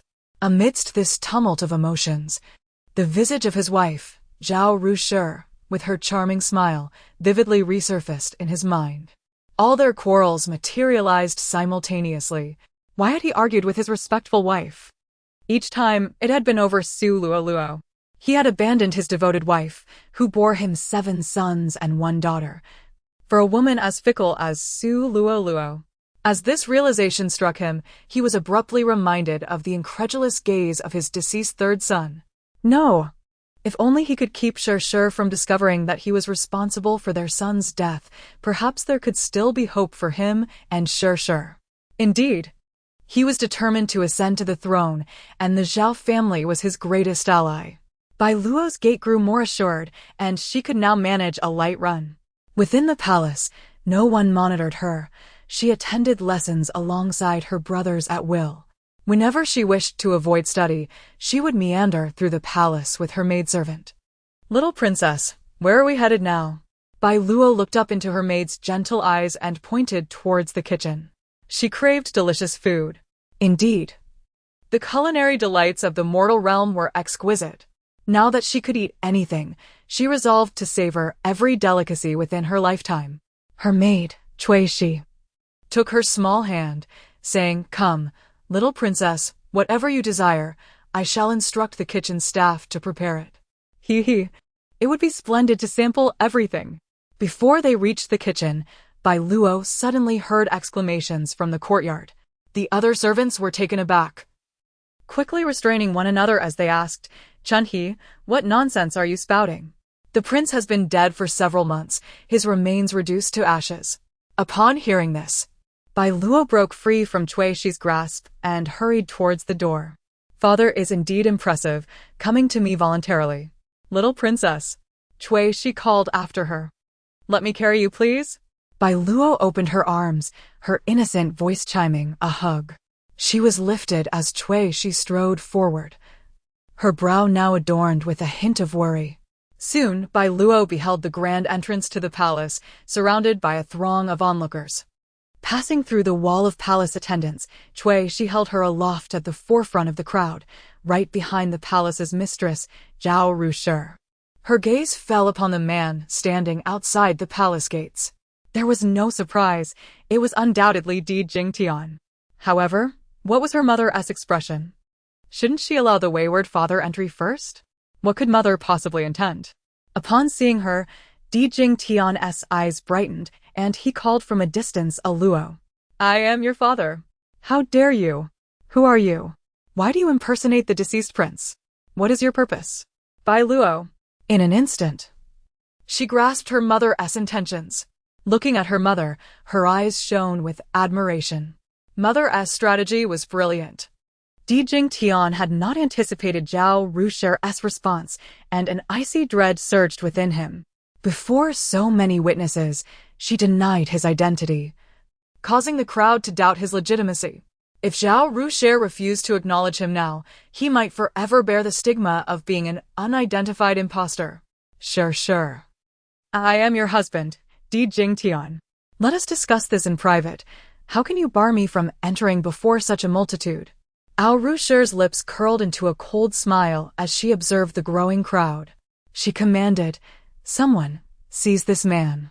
Today, I shall publicly interrogate him to unveil who dares to impersonate the late prince. What is his intent? A group of palace guards surrounded Di Jingtian, with 2 guards forcing him to kneel. Di Jingtian had never endured such humiliation, glaring at the guards restraining him. Open your eyes and recognize your prince. How dare you treat me in this manner? Do you wish to perish? Zhao Rushi's expression hardened further. Our prince has always been benevolent, never resorting to violence. Your words reveal that you are merely fantasizing about power while disregarding the lives of ordinary people. The surrounding citizens nodded in agreement. This person must be a fraud, daring to claim to be the prince based on mere resemblance to the late ruler. Indeed, the prince had a warm demeanor, always smiling. How could this man exude such malice? Everyone knows the deep affection between the prince and princess. How could she mistake her own husband? Zhao Rushi observed the man, relishing the terror reflected in his eyes as he absorbed the citizens' remarks. Di Jingtian had always maintained a respectable reputation, even feigning humility before the palace servants. He could not fathom why Zhao Rushi treated him thus, yet at this moment, he was desperate to grasp the woman before him. Unlike before, he faced Zhao Rushi's aggression with patience, speaking softly, Sure, summon the children. Let them see for themselves whether I am their father. Children. He could still recall his own son whom he had killed with his own hands. Before she could respond, Di Jingtian's eyes lit up as he turned to the direction behind him, shouting, Yu Guang, come forth and loudly declare to everyone who I truly am. Volume 1. Chapter 80. Denial. Emperor Jingtian gazed with eager anticipation as his concubine approached. They had 2 sons together. Surely she would recognize him. If concubine Lu acknowledged Emperor Jingtian, it would undoubtedly lead to considerable trouble. She remained silent, observing the woman standing before the kneeling man. After scrutinizing him for a long while, even the surrounding populace fell silent, all eyes fixed on the pair at the door. Lu Yuguang shook her head, her eyes betraying no emotion as she addressed the man on the ground. Who are you, and how dare you impersonate a prince? Everyone was taken aback. Not only was Emperor Jingtian astonished, but so too were Zhao Rushi and the onlookers, including Biluó, who found it hard to believe. Biluó, seated on the steps, rested her chin on her hand, pondering how Lu Yuguang's acting prowess surpassed that of her own mother. Humanity is indeed a perplexing creature. Emperor Jingtian displayed none of the patience he had just shown to Zhao Rushi as he struggled to rise. Lu Yuguang, he declared, I have treated you well, granting you the title of concubine and a life of luxury. Why would you betray me? Biluó, intrigued, wondered what could possibly be the reason. Lu Yuguang took a fearful step back, her voice trembling. You impersonate a prince, not for the riches of the palace, or you do not intend to use the palace's power for rebellion, do you? Upon hearing the word rebellion, Emperor Jingtian froze, realizing she wished for his demise. I must see heir. He had always invested the most in his eldest son. Now only Emperor Yizhong could validate his identity. As soon as the words left his lips, the crowd murmured, the heir has arrived. Look, there he is. The throng parted, allowing Emperor Yizhong to pass, accompanied by the cross-dressing young lord, Yu Xiaowen. Someone in the crowd shouted, Heir, come quickly. This man claims to be your father. Whispers circulated, speculating that if this man were indeed the prince, one could easily burn themselves and claim to be Emperor Jingtian, sacrificing their looks for wealth and status. What a bargain. You should try it. If successful, I might give it a go as well. Then who could tell the difference? The princess will have to support us. They laughed. Emperor Jingtian, exasperated and breathless, looked at his eldest son standing before him, feeling a sudden unease. Surely, heir wouldn't he hold a grudge for that slap he had received long ago. Heir, I am your father. I was saved by my subordinates after being injured. I have been hiding in the shadows to recover, unsure if there is a traitor within the palace. Who are you? Emperor Yizhong interjected, stepping forward to confront the man, interrupting his plea. Emperor Jingtian was taken aback. Heir, do you not recognize me either? His expression darkened. Yizhong, have you truly forgotten me? Do you think that if I die, you will inherit the throne? Yizhong remained unfazed by the accusation. Rising coldly, the young lord, Yu Xiaowen, currently serving in the Dali temple, glanced at the man on the ground and then back at Yizhong. Your Highness, given the royal implications, it would be prudent to leave this matter to the Dali temple. Yizhong looked up at his mother, who nodded and spoke. An investigation is indeed warranted. My brother has sent word that the southern barbarians have been making moves, rumored to be planning an incursion into the royal family. We must ensure no spies from other nations are involved. Yu Xiaowen replied with a respectful bow. Then, the palace guards silenced Emperor Jingtian and escorted him away behind Yu Xiaowen. Biluó watched her brother gaze longingly at Yu Xiaowen's retreating figure, covering her mouth to stifle a giggle. Who would have thought that this year, this pair of adversaries would find mutual admiration? Yet, my brother must tread carefully. Yu Xiaowen's identity as a woman is not something to be disclosed lightly. Ao Rucher observed her daughter's mischievous grin, her gaze shifting to her eldest son. The thought of marriage weighed heavily on her mind. She wished for him to settle down soon, especially since the younger siblings were growing older. She squatted down to embrace her daughter seated on the steps, thinking that Biluó was the most obedient, unlike the troublesome boys who constantly demanded her attention. Liu Guang followed closely behind, lost in thought. This man bore a striking resemblance to their prince, though his gaze lacked the condescension typical of royalty. Ao Rucher cast a meaningful glance at Liu Guang, increasingly perplexed by the woman before her. Was Liu Guang's confusion deliberate? Liu Guang's gaze fell upon the young girl scrutinizing her. Biluó gnawed on her tiny hands, which were tenderly taken by the woman, who smiled. Little Princess Luo, you must be careful. Your hands are dirty, and it would not be good for your tummy. Biluó did not resist and let her hand rest on her mother's shoulder, listening as the woman continued, Thank you, little princess. You are my savior. Without you, I fear I would never have found your fourth brother nor learned of the dangers he faced. Little did they know, the fourth son, renowned for his remarkable agility, was none other than the infamous thief, Guanyin. Children possess a unique charm. A mere smile can resolve countless troubles. As they neared the princess's courtyard, Liu Guang feigned illness to excuse herself. Upon returning to her own willow-draped courtyard, her two sons, having caught wind of the events, looked on with curiosity. Her fourth son had long forgotten the appearance of his father, while the youngest remained intrigued by the only prince he had never met. Mother, is that man really my father? The youngest inquired, his eyes sparkling with excitement. Volume 1. Chapter 81. Complexity. Di Wuzhong had always been sheltered in the depths of the manor. Although he felt somewhat perplexed, he did not dwell on it and habitually nodded in response. Do not worry, mother. I shall heed your wishes. Lu Yuguang embraced her son. A surge of intricate emotions flooding her heart. The princess had treated her with great kindness, even refraining from interfering in the upbringing of her child, allowing her to educate him personally and permitting him to call her mother. But was she not? No. She had been tainted by Di Jingtian, and her connection to Zhao Rushi was profound.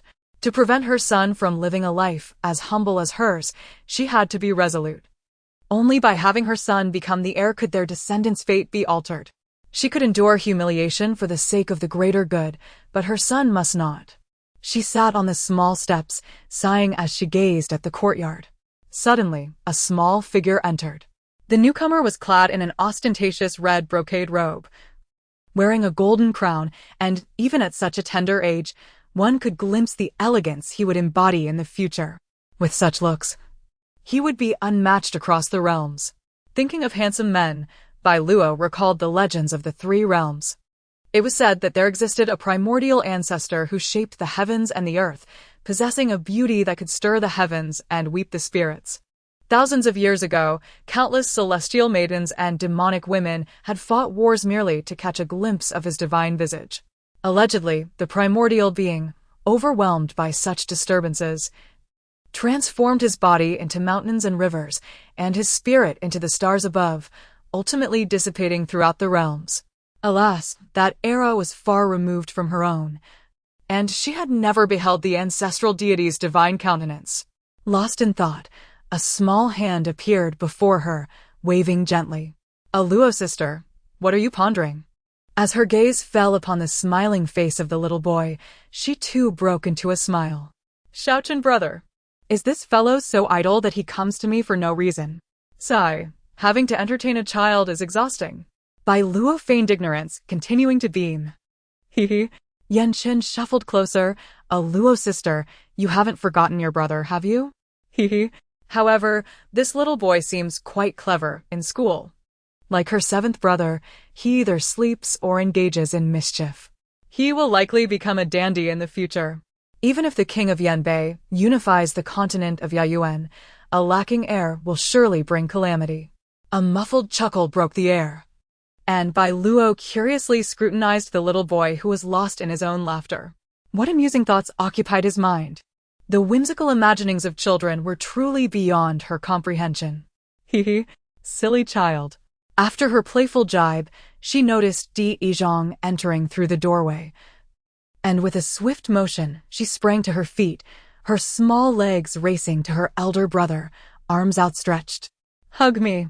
Di Yizhong lifted his sister, gazing at her radiant smile that resembled a sunflower, casually inquiring, what is it that makes you so joyous?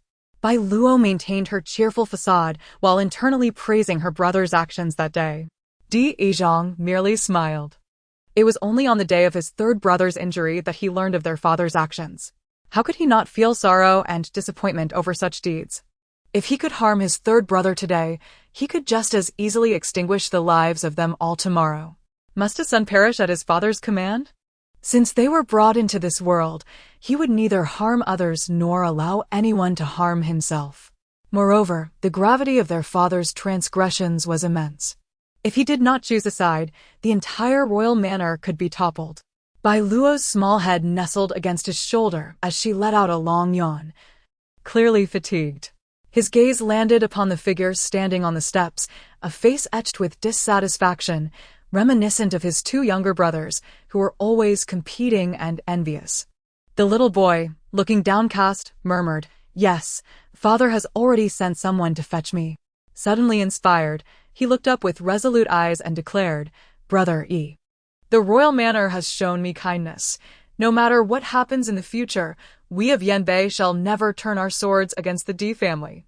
Di Yizhong chuckled lightly, ruffling the boy's hair, responding with a gentle, Perhaps the boy had heard some rumors in Deqian, perceiving his father as some fearsome beast. Nevertheless, Yanbei had indeed grown formidable in recent years, should there be any treachery. He affectionately tousled the boy's hair, reassuring him, "Do not dwell on such thoughts. The royal manor shall always welcome you." "Yes, brother E. Biluó's sister is sleepy. I shall take my leave for now. When she awakens, I will return to play." The boy reluctantly departed. In an instant, Biluó was wide awake. She had no desire to play with children. How childish.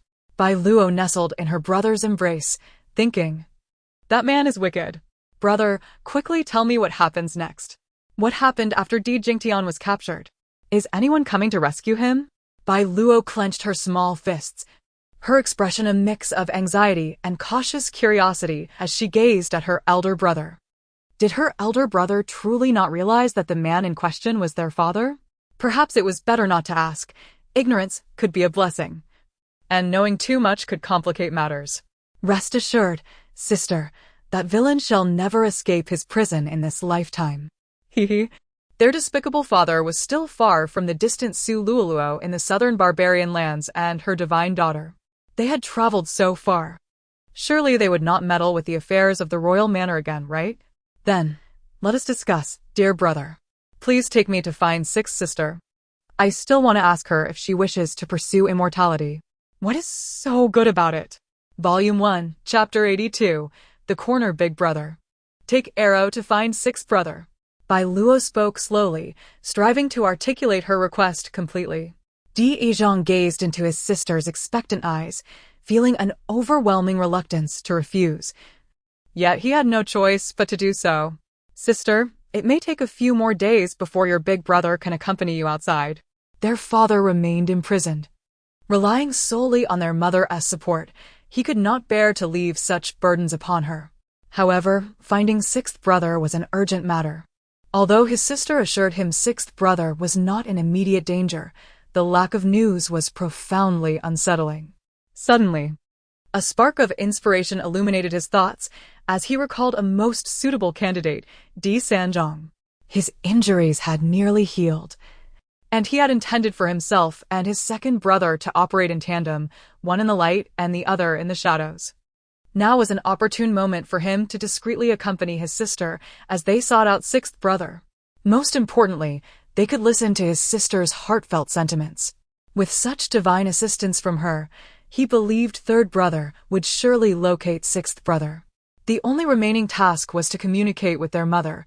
This situation was indeed different. As his sister was about to step into uncharted territories, the Fairy Mountain, Biluó nodded, somewhat disheartened. Once again, she lamented her status as a mere child. Di Yizhang set her down and proceeded to seek out their mother. Alone, she found herself once more engulfed in boredom. Seeing her in this state, she approached and inquired, "Little princess, would you like me to take you to the academy to play with young Master Jiao?" The maids, lacking understanding of her true feelings, assumed she required companions of her own age. Yet she did not desire that, on the contrary. Having to entertain such ignorant children only made her feel more burdensome. Young Master Jiao was indeed remarkable, a reincarnation of a celestial deity, with a thirst for knowledge that was unparalleled in the academy. Despite his tender age, he was the fastest learner among them. Even the teacher marveled, proclaiming him a reincarnation of the star of literature, a prodigy sent from the heavens. With such a comparison, her reluctance to attend the academy only deepened. If she did not go, she would not find Di Xiaojiao, and to hinder the studies of this young prodigy would be nothing short of a sin. "Where would you like to go, little princess?" "I shall accompany you," she persisted, unable to bear the sight of her young mistress's despondent demeanor. "Just a stroll for exercise." Knowing her destination, Biluó broke into a light run, while she leisurely followed at a distance. Upon reaching the garden, Biluó, glancing back at she felt a sudden urge to play and dashed into the flower bushes. Naturally, some maids spotted her entering the foliage, but they only smiled knowingly and did not expose her. Biluó, being quite small, disappeared among the flowers, inching towards the direction of the artificial mountain. Hiding behind the mound, she stifled a giggle. "Today, I think I saw Concubine Sue." Suddenly, a maid's voice came from the other side of the mound. "Really? But Concubine Sue perished in that great fire, didn't she?" Another maid replied skeptically. "Yes, but I cannot be certain if that person was indeed Concubine Sue. However, She bore a striking resemblance and was cradling a 5-month-old infant. What? If it truly is concubine Su, does that mean the man causing a ruckus at the gate is really our prince? Our prince is alive? Well, now that you mention it, it is quite possible. The prince has always been a man of passion. He might very well forsake his title for love, simply to be with concubine Su. Biluó. What an imaginative maid! Wait, if that person is indeed the prince, how could the princess and the young master not recognize him? Hush, the first maid whispered. Let us not speak of this. If we uncover the truth, our lives could be forfeit. We, as servants, should simply focus on our duties. The more we know, the sooner we meet our demise. Indeed, you have a point. Let us depart. Your words give me an uneasy feeling that someone may be eavesdropping. Ah? The other maid exclaimed, and their voices faded away. Biluó, how perceptive they are. Suddenly, a shadow loomed over her. A familiar voice rang above her head. Little princess? Hee hee. The two maids looked at her with silly smiles, not thinking much of it, and crouched down. Little princess, what are you doing here? Hush. Like a cat. Biluó chuckled, and the maid laughed in return. Little princess, I shall not disturb you any longer. The two maids turned to leave, one of them expressing concern. The little princess must have overheard. What is there to fear? She is so young. She understands nothing. Such complex matters would be beyond her comprehension. True enough, but if it were young Master Jiao, that could be a different story. Biluó. Another day of being compared to Di Xiaojiao. Biluó calculated in her mind, realizing she could not glean any information regarding that woman, Su Luoluo. Perhaps she had encountered some fortuitous circumstance. Thankfully, she had overheard those two maids. No, she must hurry and inform her mother. Little princess, there you are. I finally found you. Cui, she exclaimed, catching up with a smile. Find mother. Our little princess is longing for her mother. I shall take you there at once. Biluó allowed Cui to lift her, and they hastened towards the front courtyard. She also recognized that Arrow was indeed growing restless. Taking the child out for a stroll to experience the world was beneficial. Di Yizhang stood up. Very well, mother, I shall speak with third brother. Not long after Di Yizhang departed, Cui entered with Arrow in her arms. Mother. A crisp, childlike voice seemed to disperse the gloom that had settled in Zhao Rushi's heart. Oh dear, why does Arrow miss her mother? She bent down to embrace Arrow, who nodded heavily. Mother. Su Luoluo is. Biluó struggled to articulate a coherent statement, pausing momentarily before continuing. In the capital. Zhao Rushi was taken aback. Very well, mother understands. Almost instantly, she dismissed another matter from her mind. Arrow could not go out for the time being. Outside, they must travel light. And the current heavy guard surrounding the palace could not be underestimated. Knowing this, mother would send someone to investigate. It was also time to settle the chaotic accounts between them. Volume 1, Chapter 83. Entering the palace with my elder brother Su Luoluo glanced at the newly born infant, wrinkling her nose in distaste as she stepped aside to observe the maidservants who approached to clear the ensuing mess. Even celestial beings have their urgent needs. Regardless of the divine nature of the girl reborn as a baby, she could not escape the realities of the situation. Soon, the maidservants finished their task and exited, closing the door behind them. The goddess Xian rose helplessly from the bed. Her voice, though tender, was articulated with clarity. The human body is indeed so feeble. Her gaze turned complex as it fell upon Su Luoluo, a hint of gloom lacing her childish tone. Do you disdain me? Su Luoluo found herself particularly vexed by Xian's lofty demeanor. What difference did it make that she was a goddess? She was still born into her womb. A chill fluttered within her heart as she emphasized, Xian, I am your mother. I risked my life to bring you into this world. Xian's small face clearly showed her displeasure, yet she refrained from arguing. Now a mortal with no divine powers, she had to bow her head beneath the eaves of humanity. Despite her understanding, Su Luoluo could not suppress her curiosity. Why the urgency? The goddess Xian was indeed anxious, but she could not voice her concerns. Somehow, she had become embroiled in a celestial trial. regardless of who they were. If they did not navigate this life well and could not dispel the heart's demons tainted by the mortal realm, there would be no next life, only a complete dissolution into the cosmos. On that day, she had sought out the god of purple thunder, hoping to strike down the reincarnation of that female demon, thereby freeing herself from her burdensome mission and allowing her to pursue her affections for the young god without reservation. To her surprise, within the royal palace, there was yet another divine reincarnation, protected by a golden light, safeguarding the little demon beside the great deity. How unfortunate and infuriating. It seemed her only recourse would be to seek another opportunity to deal with the female demon. For now, her immediate priority was to find the young god, to remain by his side, preventing any unscrupulous women from approaching, thus averting the possibility of him undergoing a tribulation of love, while also ensuring he would remember her in the future. Xian on the bed revealed a mysterious smile. Biluó followed Di Yizhong into the palace. Given the extraordinary nature of Su Luoluo, it seemed only the true dragon prince could hold sway over her. But why had she come to the imperial palace? Before long, upon hearing of their arrival, the emperor rushed in, reproaching Di Yizhong for not informing him in advance that he was bringing a Luo along. Di Yizhong observed the emperor's fondness for his sister, surpassing that of the sole prince in the palace. His cousin had fully recovered, yet curiously, he had taken several women this year, none of whom had conceived. Perhaps for this reason, His Majesty had withheld the crown prince title from Di Ming. However, even if Di Ming was lacking in some aspects, the emperor had but one son. Surely he would not be so irrational as to pass the throne to him.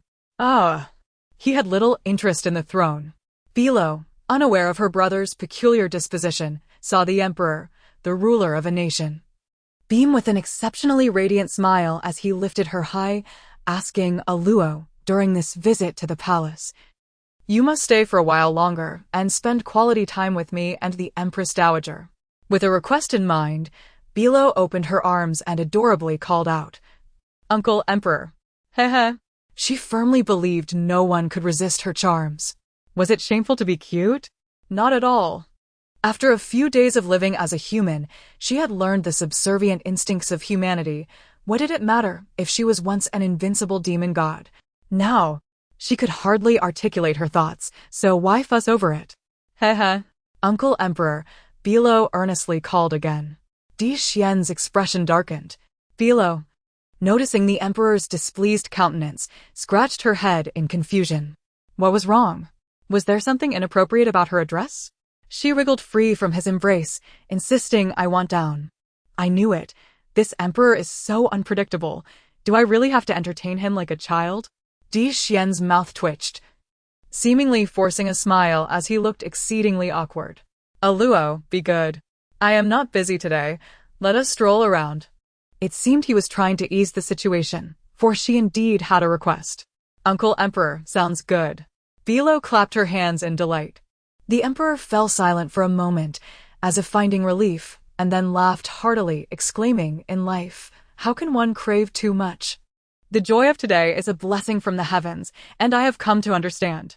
As Di Xian gazed at her, his eyes held an emotion Biluó could not comprehend, sparking within her a rare sense of curiosity about humanity. She could not understand. It appeared there was still much for her to explore. With a relaxed demeanor, Di Xian asked, "A Luo, would you like to ride and take flight?" What does that mean? Riding to take flight? She understood none of it. Di Xian lifted her high above his head, finally placing her on his shoulders. As her balance wavered, Biluó worried about falling and injuring herself. Instinctively, she clutched his golden crown. Just as she settled, Di Xian inquired, "Are you ready? We are about to take off." In the astonished gazes of all, the emperor of the Grand Qian Kingdom, typically stern and wielding the power of life and death, allowed a little girl to ride upon his nose, cradling her as a common father would, leaping and bounding with her in joyous abandon. Di Yizhong stood frozen, and the grand eunuch beside the emperor quickly reacted, his face flushing as he explained, "Young master, you must understand. There has not been a royal bloodline born female in the palace for centuries. Not even a collateral branch has produced a girl. It has only been in the residence of the young prince that a girl has been born in a century. Young master, surely you comprehend. His Majesty is treating the little princess as his own daughter. Di Yizhong felt as if he had overlooked some significant issue. When he finally caught up to the emperor, who was frolicking with the little infant, that man casually asked, "Ego, what do you think if we were to adopt the twin Luo into my name? But I won't compete with you for their upbringing. Nor will I require them to address me differently. They may continue to call me Uncle Emperor. I would merely record their names in the royal family tree under my name. They would receive all the privileges of princes and princesses. Do you think your mother and concubine would agree?" Volume 1, Chapter 84. Enlightenment. Di Yizhong felt as though he had grasped the emperor's intentions, yet he remained somewhat perplexed.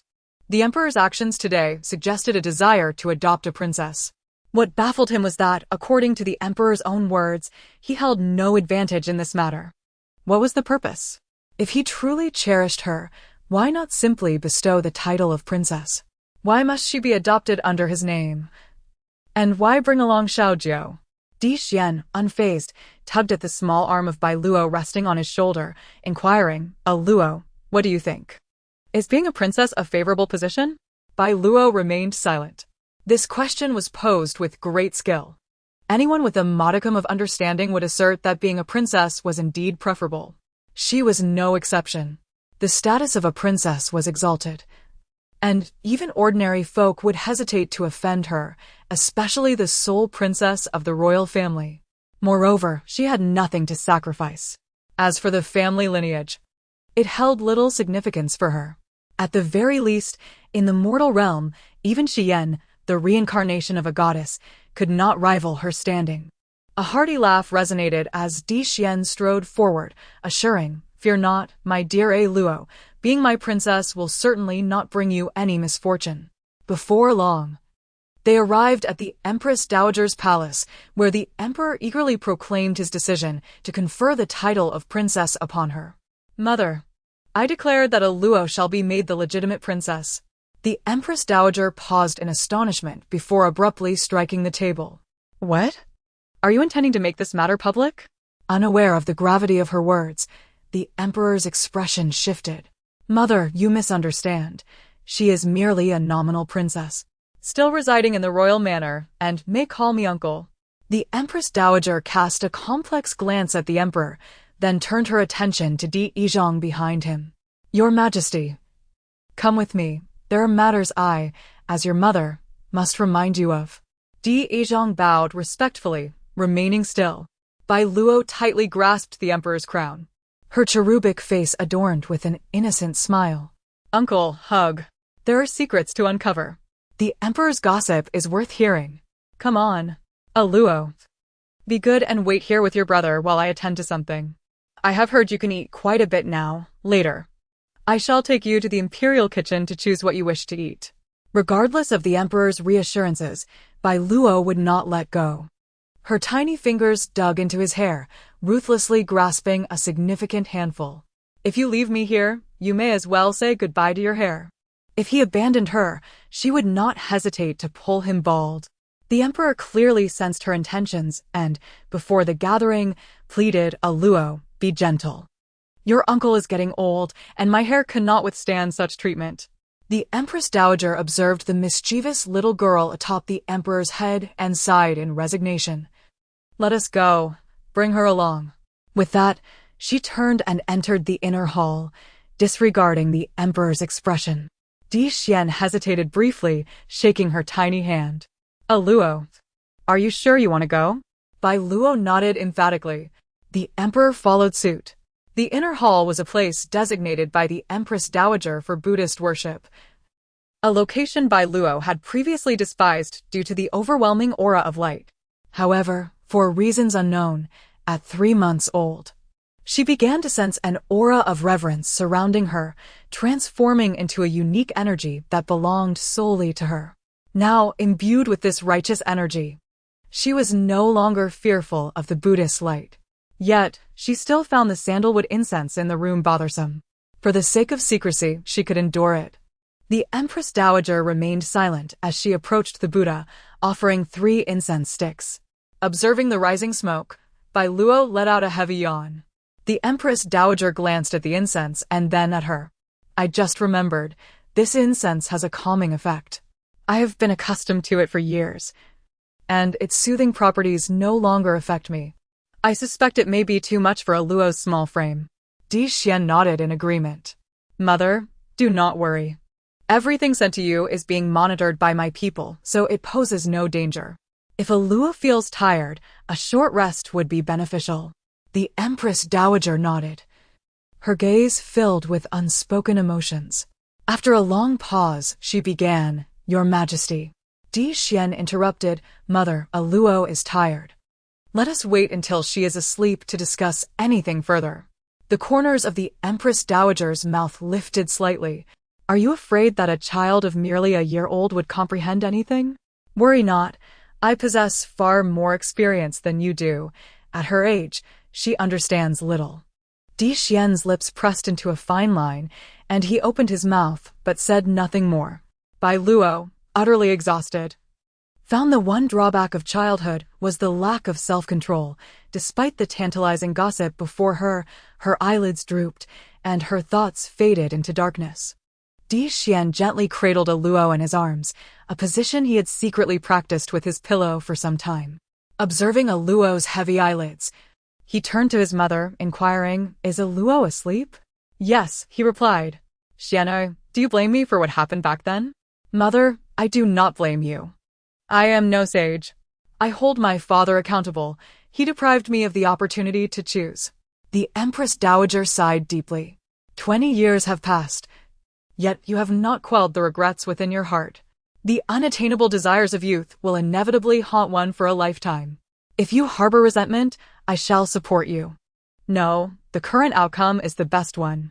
Di Xian gazed intently at his mother, asserting, "Mother, that matter has passed 2 years ago. You need not feel guilty. This is a secret known only to you and me. No third party shall learn of it in this lifetime." The Empress Dowager turned away and closed her eyes, kneeling before the Buddha. She was uncertain whether her decisions were right or wrong. She did not wish to leave her Xian'er without heirs, thus resorting to this desperate measure. If the Buddha were to assign blame, let it fall upon her. Her Xian'er was both a good emperor and a good son.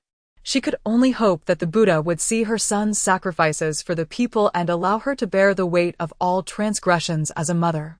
Moreover, she wished for the Buddha to grant her son a measure of happiness in the future. At the very least, she hoped he would not feel so isolated. Biluó awakened in the emperor's embrace. She had heard not a word of the secrets discussed. Upon opening her eyes, she was greeted by the emperor's taut jawline, his gaze hollow as it stared out the window. In short, he appeared utterly dejected. This expression on the emperor conveyed an impulse to abandon the throne and flee at any moment. Alas, the emperor was indeed a pitiable figure.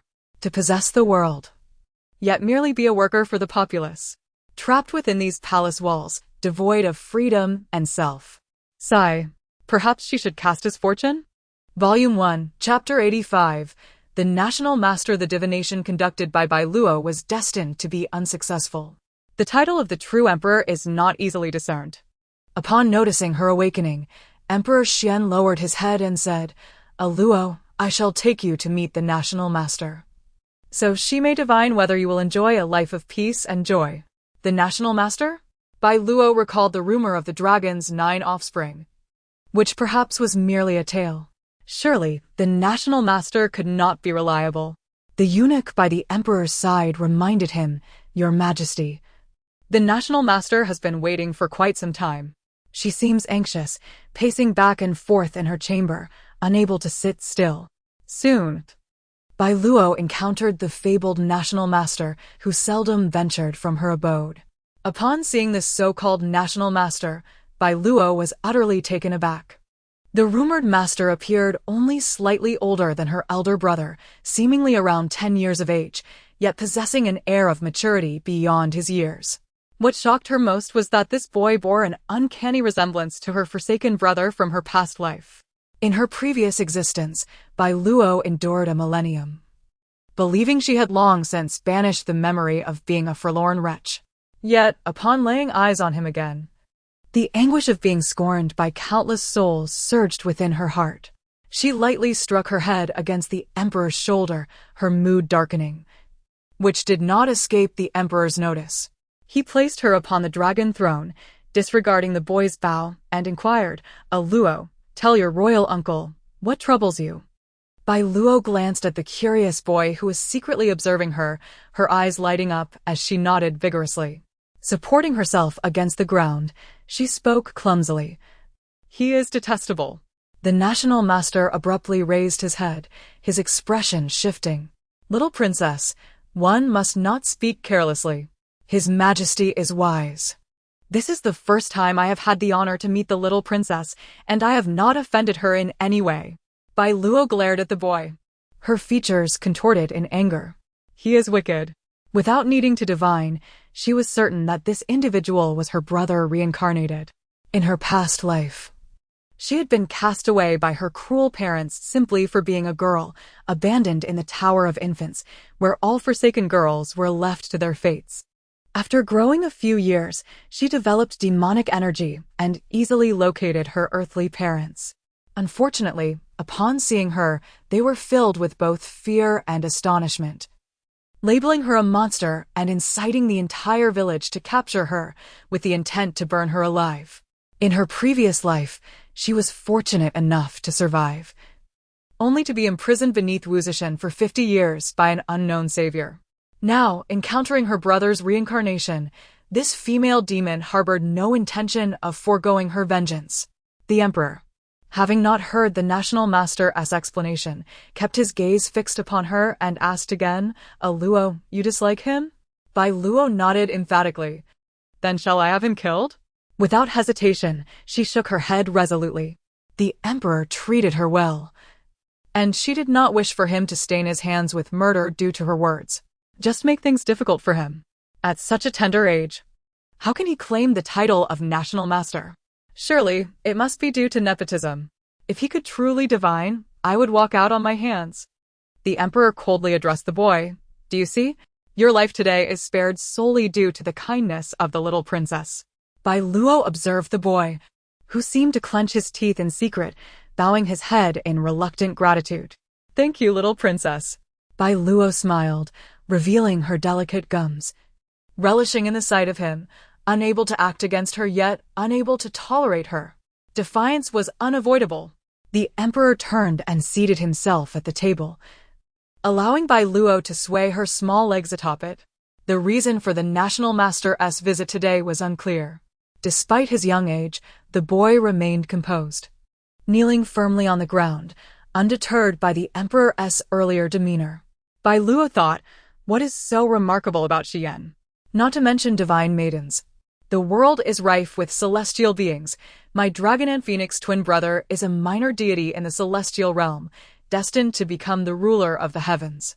And my great-grandfather, if I am not mistaken, is the reincarnation of the god of wealth, possessing skills in finance that would surely elevate him to prominence, even if he were not the god of wealth. The emperor furrowed his brows in deep contemplation before asking, "What of the divine maiden?" The national master regarded the emperor earnestly, his voice steady. "The arrival of the divine maiden shall bless our great Qian." "Oh! My great Qian has fared well without a divine maiden for so many years. If she were the reincarnation of a war god, perhaps she could assist me in unifying the continent of Yuan, then I might regard her with respect." The national master fell silent. For the first time, a look of confusion appeared in the boy's eyes. He, who had been extraordinary since birth and was adopted by his master, had become the only national master in history capable of opening the heavenly eye to glimpse the past and future at the tender age of 3. Surely, he expected the emperor to value his abilities? "Your Majesty, the existence of the divine maiden will elevate our great Qian to new heights." Biluó shook her head, recognizing that the boy was still too young to grasp the emperor's desires. "If it were me, I would say that consuming the flesh of a divine maiden grants eternal life. There is nothing remarkable about the divine maiden. She is merely one who knows only love and romance." Seeing the emperor lost in thought, The national master pondered briefly before continuing. Your Majesty, trust me. The divine maiden is favored by heaven, and the blessings she bestows are beyond your imagination. With her presence, the nation will flourish, and you shall be remembered in history. Emperor Xian's profound gaze turned toward Tianwen. Remembered in history? You expect me to rely on her? He chuckled softly, observing the boy with his head bowed, perhaps unwilling to burden a child further. Softening his tone, he said, National Master, you need not concern yourself with the divine maiden. Today, it is fortuitous that you are here. Look into your heavenly eye and see if the little princess from the young prince's household has any calamities or misfortunes in her life. As a rare daughter of the royal family, I simply wish for her to live a life of peace and joy. Tianwen did not refuse. He indeed possessed the ability. And although there were limits to using the heavenly eye, the emperor's request would certainly compel him to forego this opportunity. Volume 1. Chapter 86. The Celestial Eye. The young boy, Tianwen, performed a spell to open the celestial eye, the ethereal third eye manifesting on his forehead. This eye granted him the ability to glimpse both past and future. Since the emperor sought knowledge of the little girl's future, there was no necessity to delve into the past. Suddenly, his world was engulfed in darkness. No, it was not mere darkness.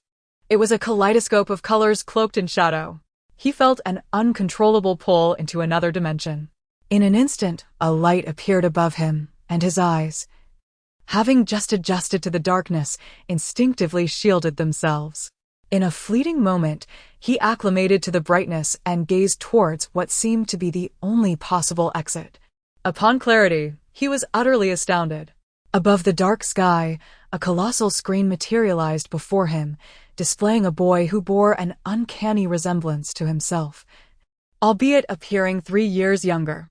The voice grew increasingly distinct, resounding within the confines of his mind amidst the darkness. A woman's voice echoed with fury.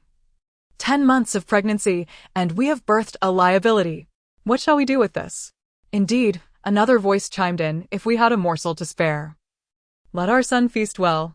He will grow, marry, and bear children, thus providing us with a worthy legacy. The man concurred, the girl is useless. Without hesitation, the woman continued, let us cast her away. Very well, I shall ascend the mountain and cast her to the beasts. They are robust, and I can trade their hides for coin. Wait, that would be unwise. Let us abandon the girl at the Tower of Infants, suppress her there. Should another girl be born, let them witness the fate that awaits those born into our family. The man nodded approvingly. That is a splendid idea. As the words faded, the screen revealed a man casually gripping the leg of a slick, newborn girl. The boy on the screen, upon seeing this, rushed forward, inquiring, Father, is this my brother? The child, still innocent of death's meaning, gazed at the bloodied infant, the umbilical cord trailing from her belly, and curiously asked, but she is still alive. Where are you taking her, father? The man halted, crouching to pat the boy's frail shoulder. My son, this little girl is a harbinger of misfortune. She must be discarded.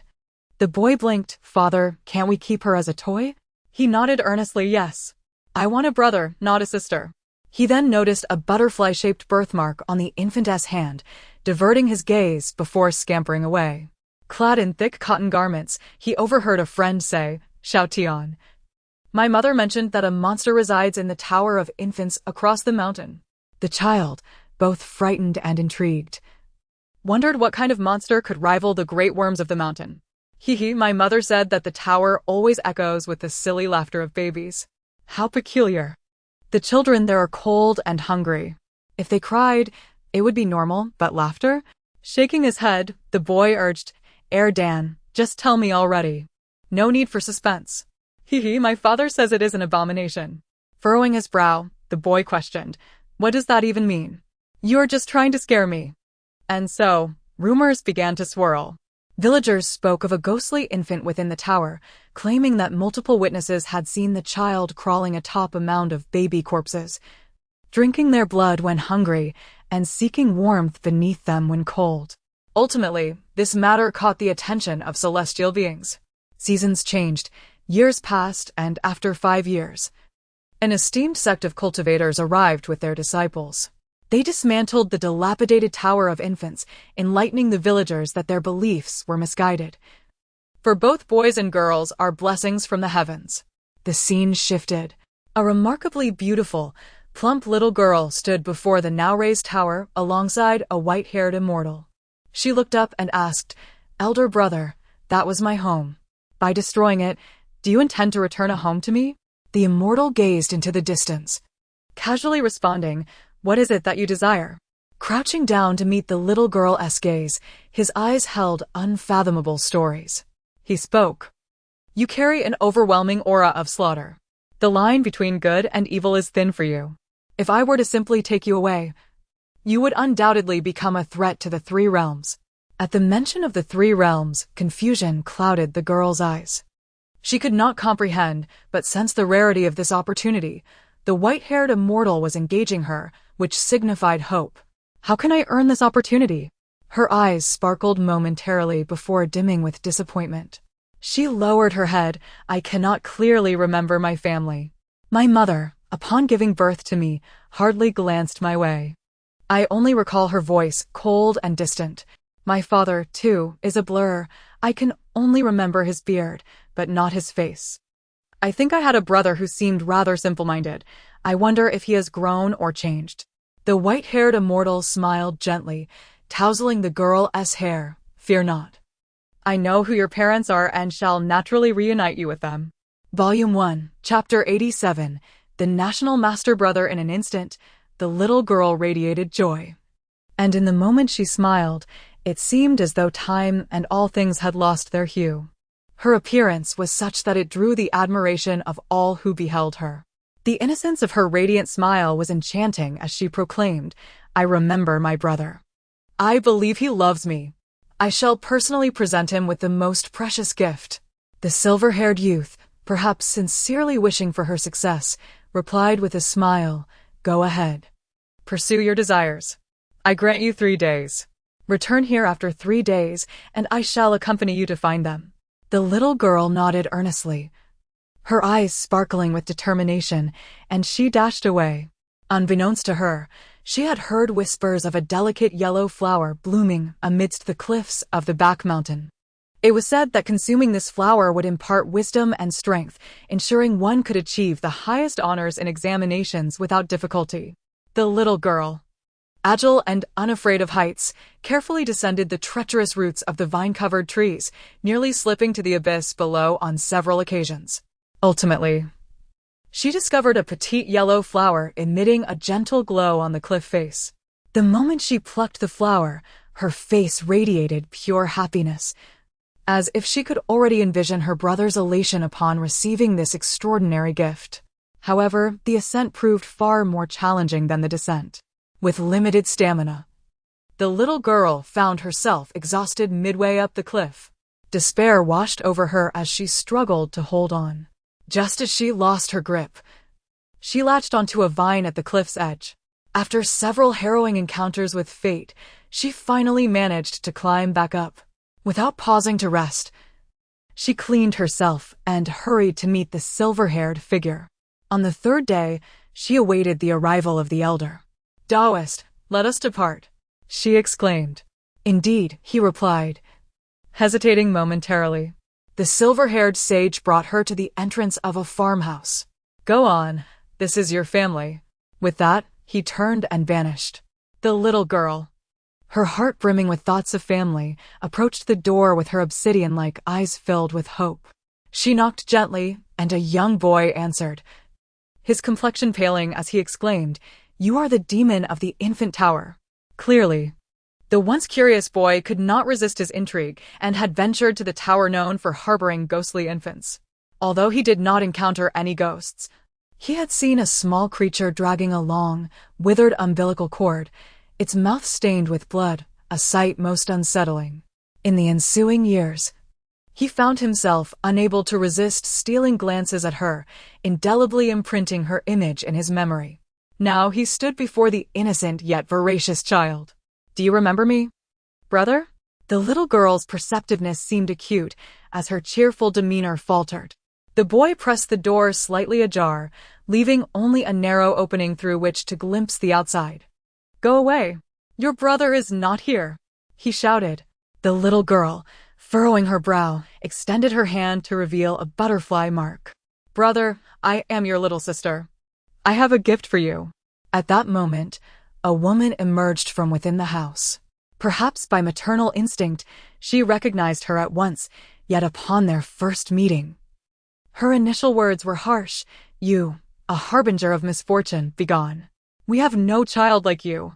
The little girl, bewildered, looked from the woman to the boy and asked, "Why? I am your child too."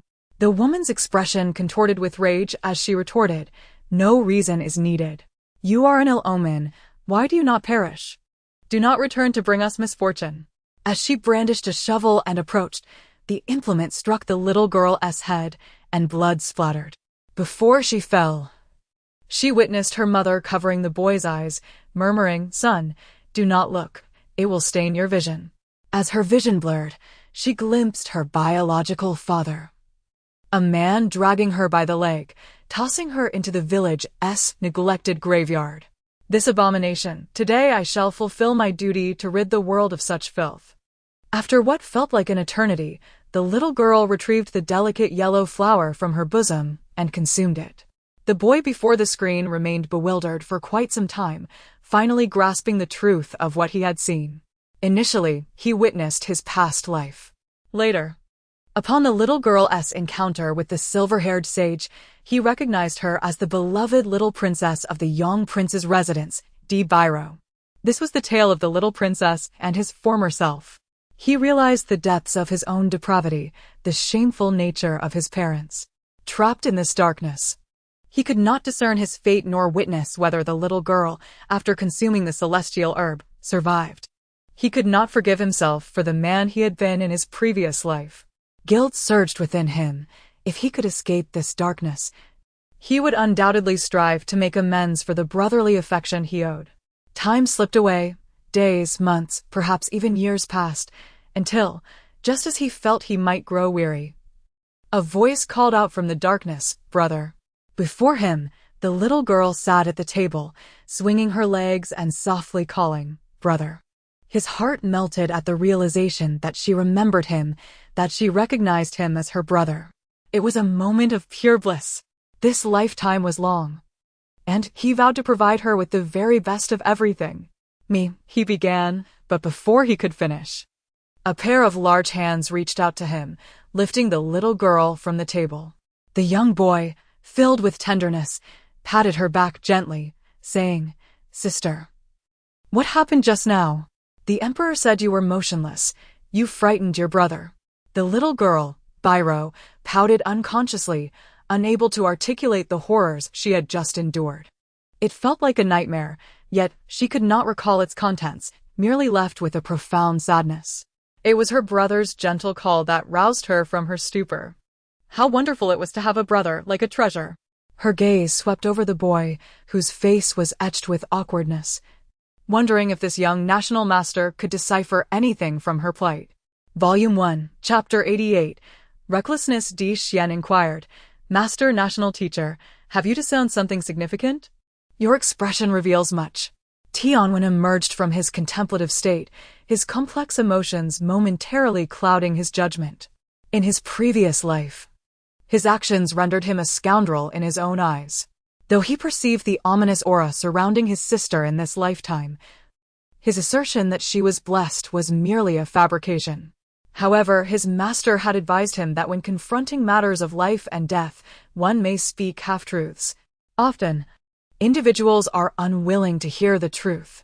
Tianwen adhered to his master's counsel, even if he did not witness the intertwining of past and present today. He would still weave his deceptions. As anticipated, the emperor greeted his words about the sister's fortune with a smile.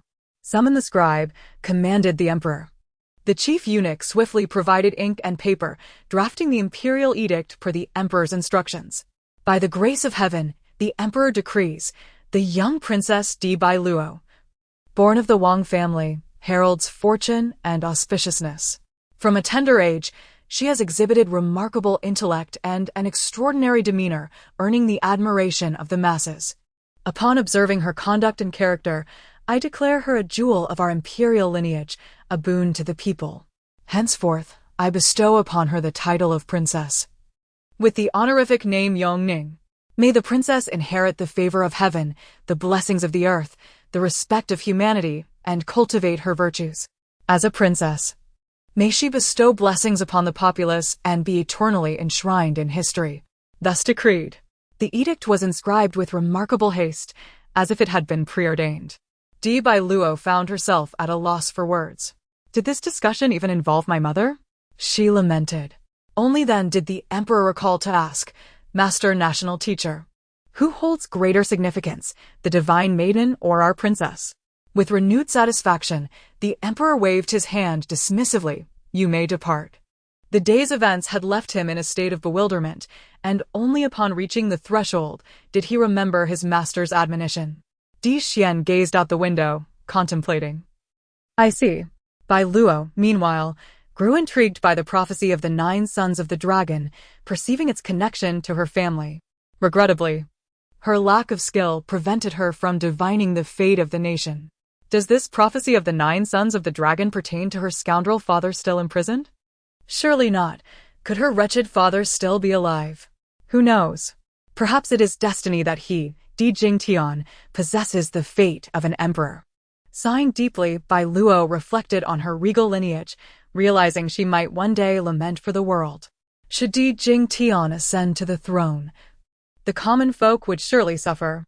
After relaying his message, Tianwen bowed and took his leave, dispatching the edict from the palace and announcing it widely. In an inn, Su Luoluo, upon hearing this news, furiously shattered the cup in her hand. Rising to confront her daughter, still sprawled on the bed, she demanded, Xian, did you not claim that this Tianwen, national teacher, possesses heavenly sight to perceive past and future? I followed your advice and twirled before him with you in my arms. Witnessing his astonished expression, yet the emperor did not confer upon you the title of princess. Instead, he honored that little demon, Biluó. Xian gazed at the enraged mortal before her, regretting her decision to enlist this woman's help for her mission. Not only had she chosen such a foolish individual, but she was also ambitious, presuming herself to be the mother of a divine being, exuding an air of authority that few in the 3 realms would dare challenge.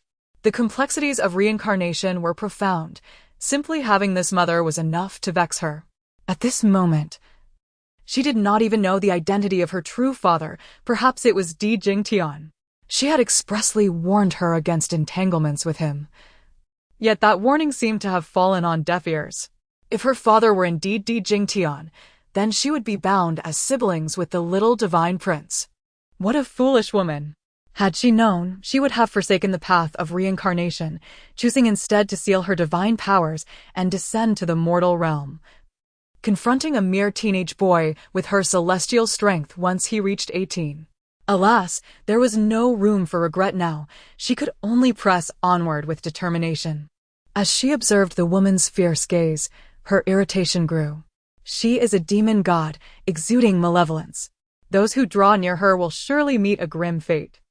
Should rumors arise, the ignorant populace will undoubtedly believe her to be an evil star. Su Luoluo furrowed her brow, questioning, Are you certain of your claims? Nearly 2 years have passed. What calamities have befallen her? All I see are astonishing fortunes. The 4th and 6th sons of the Wang family have sought her out, and several individuals have returned from death. She seems to be quite blessed. Do not be naive. She is undoubtedly the reincarnation of an evil star.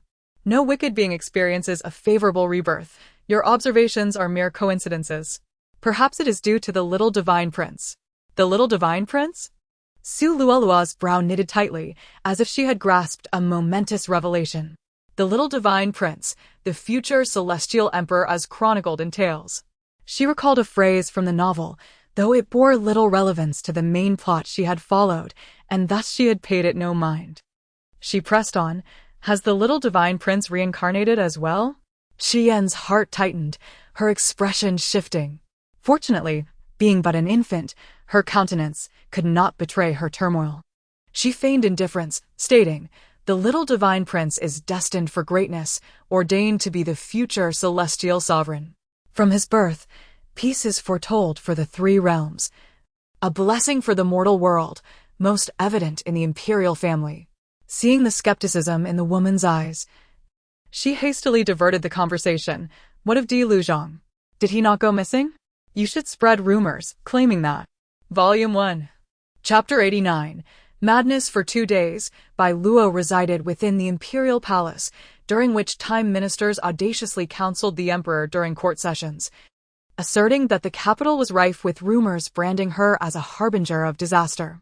They urged that she be distanced from His Majesty, the palace, and the city itself. Some officials even proposed sending her to her uncle at the borders, suggesting he might escort her to a foreign land to wreak havoc elsewhere. Biluó found this quite amusing, genuinely impressed by the audacity of the ministers. However, the current emperor held a different perspective. He swiftly exiled the entire family of the minister who dared to suggest such a thing, vowing that the minister would regain his position only when the enemy state surrendered. Thus, the emperor's decisive actions silenced those who would dare to speak ill of her in public, leaving them to whisper only in shadows.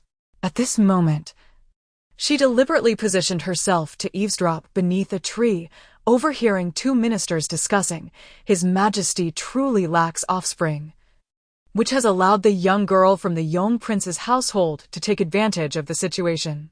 "His Majesty dotes on her immensely, even promoting her to a princess without any merit. Indeed, to bestow the royal jade butterfly upon her is to elevate her to the status of a grand princess." Another minister chimed in. "And yet, His Majesty does not believe in this calamity. This disaster was foretold at the time of the young princess's birth. If there were no truth to it, why would such rumors arise? Who would seek to harm a mere child?" The young girl, Biluó, felt a twinge of displeasure at their words.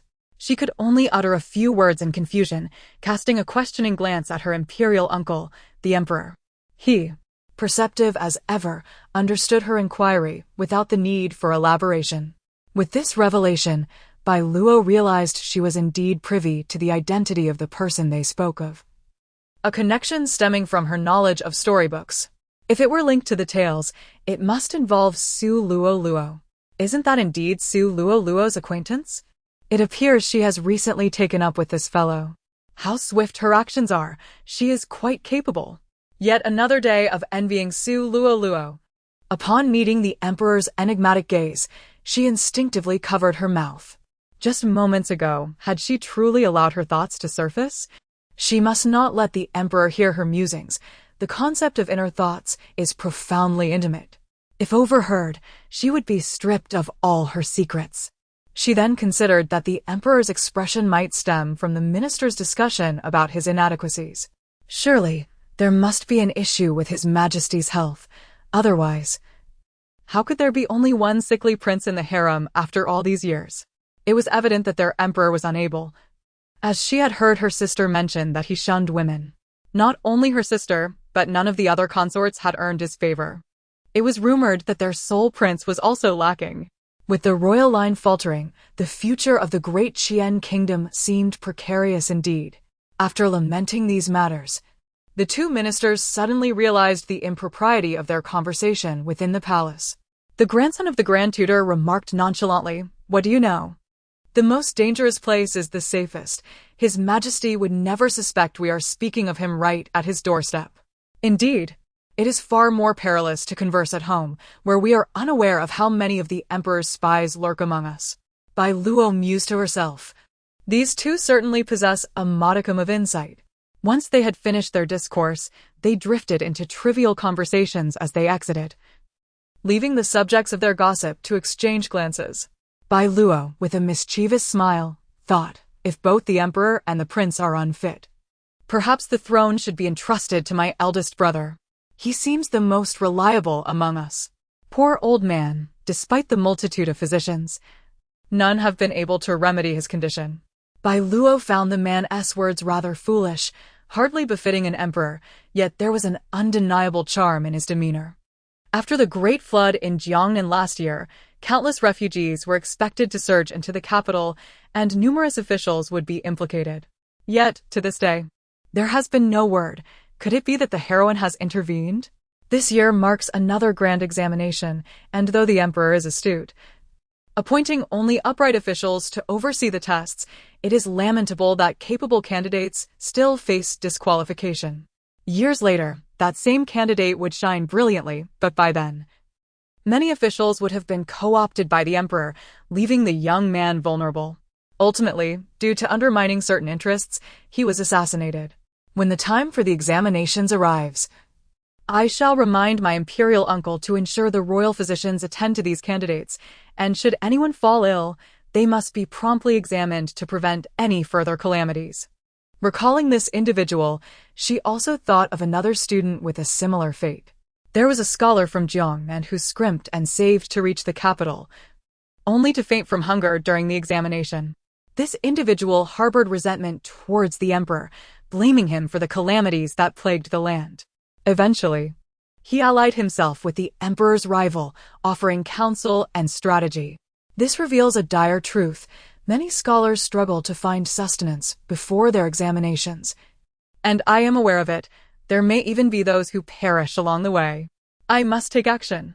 In the 2 months leading up to the examinations, I will implore my great-grandfather to provide financial assistance to these scholars. As Biluó contemplated this, she was struck by a profound realization. After merely 2 years as a human, she found herself concerned for the welfare of humanity. She was unsure of the reasoning behind this transformation. Regardless, her desire to bring about the world's destruction had vanished entirely. After spending several more days in the palace, the emperor apprehended Su Luoluo, confining her alongside the man who impersonated Emperor Jingtian. The rumors crumbled as it became clear that Su Luoluo was the original source of the gossip. Su Luoluo appeared somewhat deranged, insisting she was the chosen one, demanding that all bow before her. The divine maiden, Shi Yan, had vanished without a trace, and despite the emperor dispatching numerous individuals in search of her, no sign could be found. Volume 1. Chapter 90. A sudden decision to kill as the year draws to a close. Biluó donned a splendid and festive red attire. Her mother draped a red fox fur cloak over her shoulders and adorned her head with a tiger hat. Looking at her, her mother said, "Luo, do you know where I am taking you?" Biluó nodded and smiled broadly. Zhao Rusher playfully tapped her daughter's petite nose with her finger, prompting her to reflect on the precious moments she had almost forgotten. Biluó, observing her mother's mischievous grin, was puzzled about what had stirred her mother's fierce spirit the previous day. Nevertheless, she was more than willing to indulge her mother's whims. Today, she was to meet none other than the man, Di Jingtian, who had been imprisoned in the dungeons for months, nearly forgotten in her thoughts. Once dressed, she admired her reflection in the mirror, the vibrant colors enhancing her youthful beauty. Biluó couldn't help but marvel at her current mortal form, which was strikingly beautiful compared to her appearance as the demon sovereign. In her past life, due to various circumstances, she had suffered from malnutrition, appearing gaunt and skeletal. There was no comparison to the rosy, plump face she now possessed, where even her features seemed delicately sculpted. Behind her, her twin brother, Di Shaojiu, had also donned a matching outfit, standing with crossed arms, visibly displeased. He expressed his dissatisfaction, claiming their mother favored Biluó, who wore a silk flower in her hair while he did not. Biluó was at a loss for words. Di Shaojiu was indeed a little envious, always wanting to compare himself to her. Ever since he began to speak, he insisted on wearing identical clothes. Even the slightest embellishment on her attire would send him into a fit of tears, causing quite the commotion. Zhao Rusher found herself in a precarious position.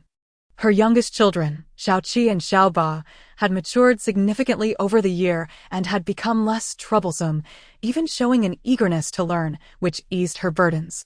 Yet, Xiaojiu had once again become a source of worry. She tried to explain, "Sister can wear pretty hairpins because she is a girl, but you, being a boy, cannot wear such feminine accessories." Di Xiaojiu, however, was having none of it. The more she explained, the more he felt unfairly treated. I don't care. I want it. I want to be just like my sister, he insisted stubbornly. As such, Zhao Rushi resigned herself to the idea of raising another daughter, delighting in the playful thought of dressing the two children alike. When Di Xiaojiu saw the hairpin, a smile broke across his face. His hair was impressively thick, and with the help of two maids, they quickly fashioned two small hair buns for him, placing a hairpin on his head to stand alongside Biluó.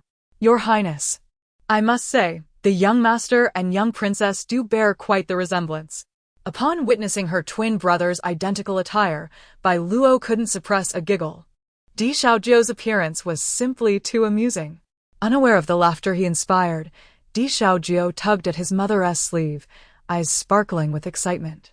Mother, shall we go out? No child can resist the allure of exploring the world, and Di Xiaojiu was no exception. He eagerly anticipated every outing. The little dog raised by Cui Huan had grown impressively, now standing half the height of a man. However, with a jealous little prince by her side, they could only allow the dog to follow at a distance, fearing Xiaojiu would feel envious if he saw what she had and he did not. Finding another identical dog for him proved to be quite the challenge. Once prepared, they set off for their destination, the prison. The princess of the Yongqing Wangfu intended to reform the prisoners, bringing her children along to offer them one last chance at life. Whether they would succeed in touching the hearts of the inmates remained to be seen. Biluó soon laid eyes on Di Jingtian, whose identity was shrouded in mystery. Imprisoned in the innermost depths of the Dali Temple's dungeon due to his rebellious intentions, Ao Rushi was escorted in by the suave Yuxiuan, who then retreated to allow them to confront Di Jingtian. At first glance, Biluó noticed the woman next door, Su Luoluo, who appeared to be in a state of madness, jumping around the cell. Biluó quickly discerned the issue. The soul from her previous life had vanished. What remained was merely a fragment of the original spirit lingering within. This was the true Su Luoluo. Suddenly, compassion surged within Biluó for the original owner of the body. She gently tugged at her mother's arm and said, "Mother, grant her a swift release." Though the original Su Luoluo was not entirely innocent, after the protagonist seized her body, her soul became lost, unable to reincarnate, and slowly dissipated. Now, it seemed that the fragmented soul lingered nearby. If she were to pass away now, her spirit could venture through the gates of the underworld and perhaps reunite her essence across several lifetimes. Biluó meant well, but she feared her words might be too shocking for her mother to comprehend. Ao Rushi nodded in understanding. "Luo, you have done nothing wrong. Sometimes, to take a life is to save another." The two discussed the fate of a single person with stoic expressions, while the brothers behind them, including Xiaojiu, remained indifferent. Only the man across from them, severely burned, initially felt a glimmer of hope upon their arrival, but instinctively recoiled at the chilling words from the child. At such a young age, to speak of killing, this was nothing short of monstrous. It seemed Su Luoluo had not been entirely mistaken. After a moment of terror, he gradually found solace. This woman, who wailed incessantly day and night, had driven him to the brink of insanity, filling his dreams with nightmares of her. Perhaps death would be a relief. With her gone, Zhao Rushi might reconsider their long-lost bond, especially since she had brought the children to visit him. He stepped forward, grasping the thick iron bars of the cell, trying to infuse his gaze with longing. "Poetry, have you come to take me away?" Volume 1. Chapter 91. Release this prince, do not call me Shirshir. Please recognize your own identity. Zhao Rushi's expression betrayed no discernible emotion as her gaze fell upon the woman beside her, a hint of relief gracing her lips. "Do not overthink it. I have come primarily to see her." Emperor Jingtian's countenance instantly turned icy, his mouth opening to reprimand her, to warn her not to overstep. Yet he abruptly became aware of his current predicament. "Biluó, do not be afraid. Your mother is soft-hearted." She hastily clung to her mother's leg. "Mother, this man is terrifying. Let us leave this place at once." Emperor Jingtian felt a tumult of emotions within him. He dared not provoke conflict nor utter angry words. A forced smile tugged at his scarred visage, rendering it all the more fearsome. Behind him, Di Xiaojio clutched his elder brother's leg in fright, stifling sobs while furtively glancing at the man before them, fear unmistakably etched upon his face. With a strained smile, Emperor Jingtian addressed his now considerably taller son, Ir. Do you remember riding on your father's shoulders when you were little, much like Xiaojio? I took you out with me. You are my pride, and I would boast of you wherever I go. He gazed at his eldest son with eager anticipation. Although his other sons were less attentive, he believed he had done well by his eldest. He considered himself a competent father. Now that his eldest had matured, he no longer needed to fear the Zhao family's scrutiny. If this son were willing to rescue him, Di Yizhong could certainly speak on his behalf before the emperor. Even if his majesty were reluctant to acknowledge him, the royal family had diminished, and his son's ambitions might be stirred, potentially turning him into an ally. Upon hearing his father's words, Di Yizhong smiled softly. My father perished in that great fire. This heir does not know your intentions, repeatedly demanding acknowledgement of your identity as Di Jingtian. Do you not fear that his majesty might suspect you of treachery, feigning death to usurp power? Emperor Jingtian staggered back, incredulous as he stared into the boy's eyes. The youth's gaze was innocent, devoid of hesitation or malice intended to ensnare him. The look he received felt as though he were a stranger. He could not comprehend what he had done to deserve such treatment from his own son. What an ungrateful wretch! Had he known earlier, he would have passed the title of heir to his fifth son to his child with Liu Yueguang, and would not now have to face these ungrateful brats. His gaze shifted to his second son. Recalling that lifeless face, a fleeting panic gripped him. Fortunately, he had witnessed many storms over the years, and no one would know of that incident. Even the young general from the southern territories would keep silent, for he would not wish to create another formidable enemy for himself. As the second son noticed his gaze, a strange smile crept across his face as he stepped forward. Since you claim to be our father, you must not mistake your own sons. It is well known that our family has twins, and those unfamiliar with us cannot tell who is older. If you dare impersonate our father, can you guess which one of us I am? Emperor Jingtian was taken aback, recalling the day he had mistaken Di Sanchong for Dier. He only learned who had been killed when he heard news of the third son's demise.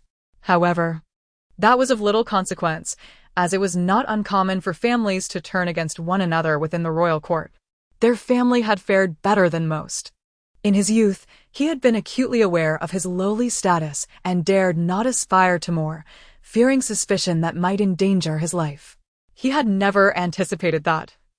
After more than a decade, the emperor would have only one frail heir destined for an early demise. Emperor Jingtian fixed his gaze on the youth for a moment. The inability to distinguish between his two sons could not be laid at his feet. These sons had followed their uncles into battles since childhood, and he barely saw them throughout the year. Given their identical appearances, it was remarkable that he could recognize either of them at all. Yet, now that the third son was deceased, why would he still pose such a question? Second son, I am your father. What nonsense are you spouting?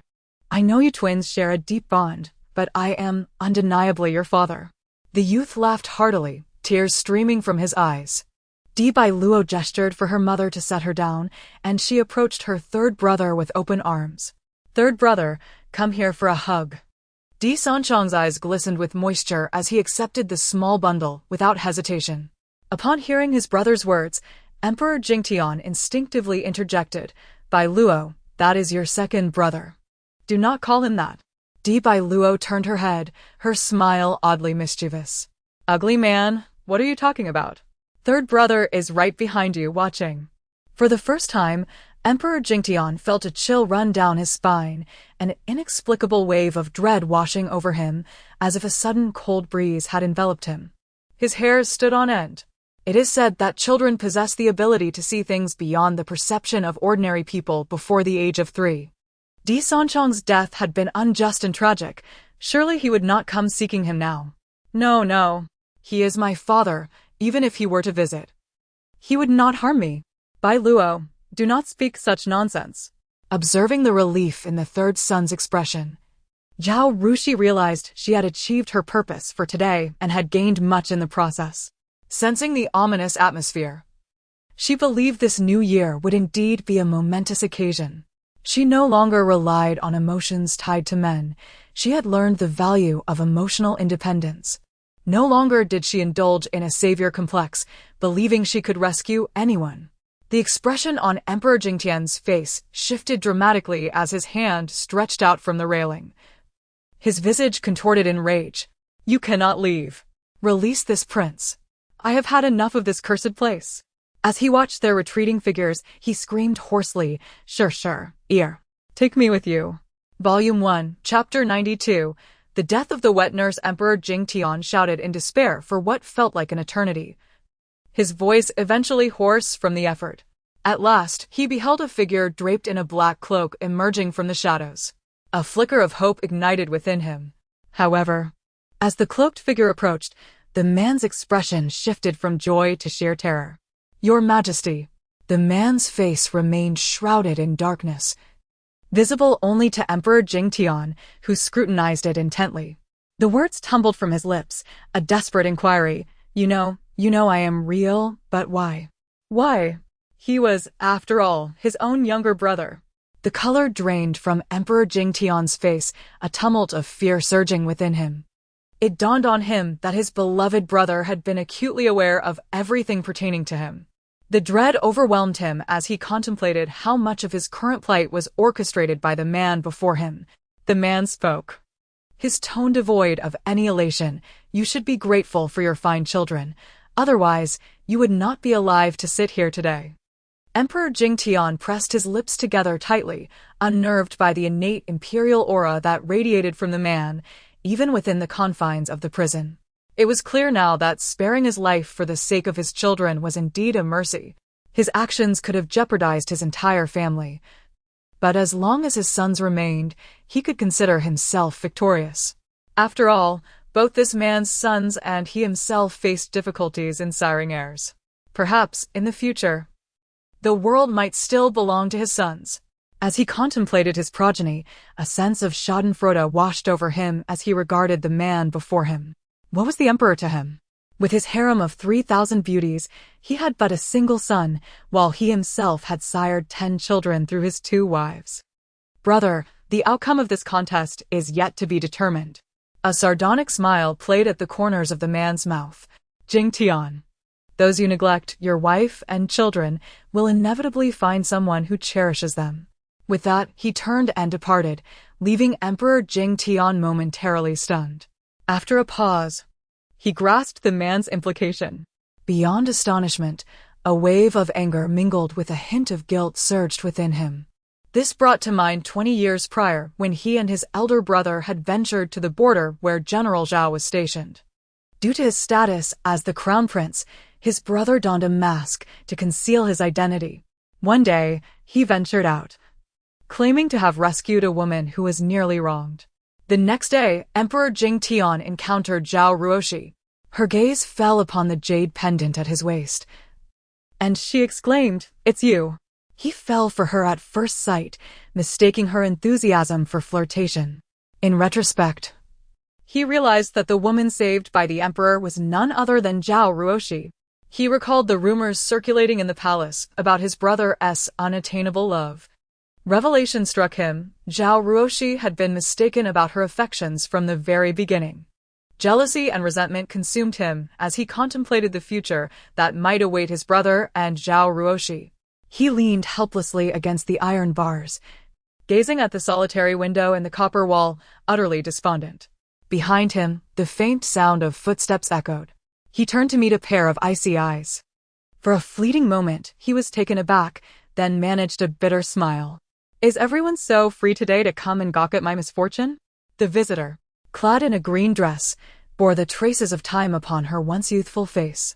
He recalled the moments when he had been stirred by this woman, but their differing stations had rendered her unwilling to accept him as a concubine.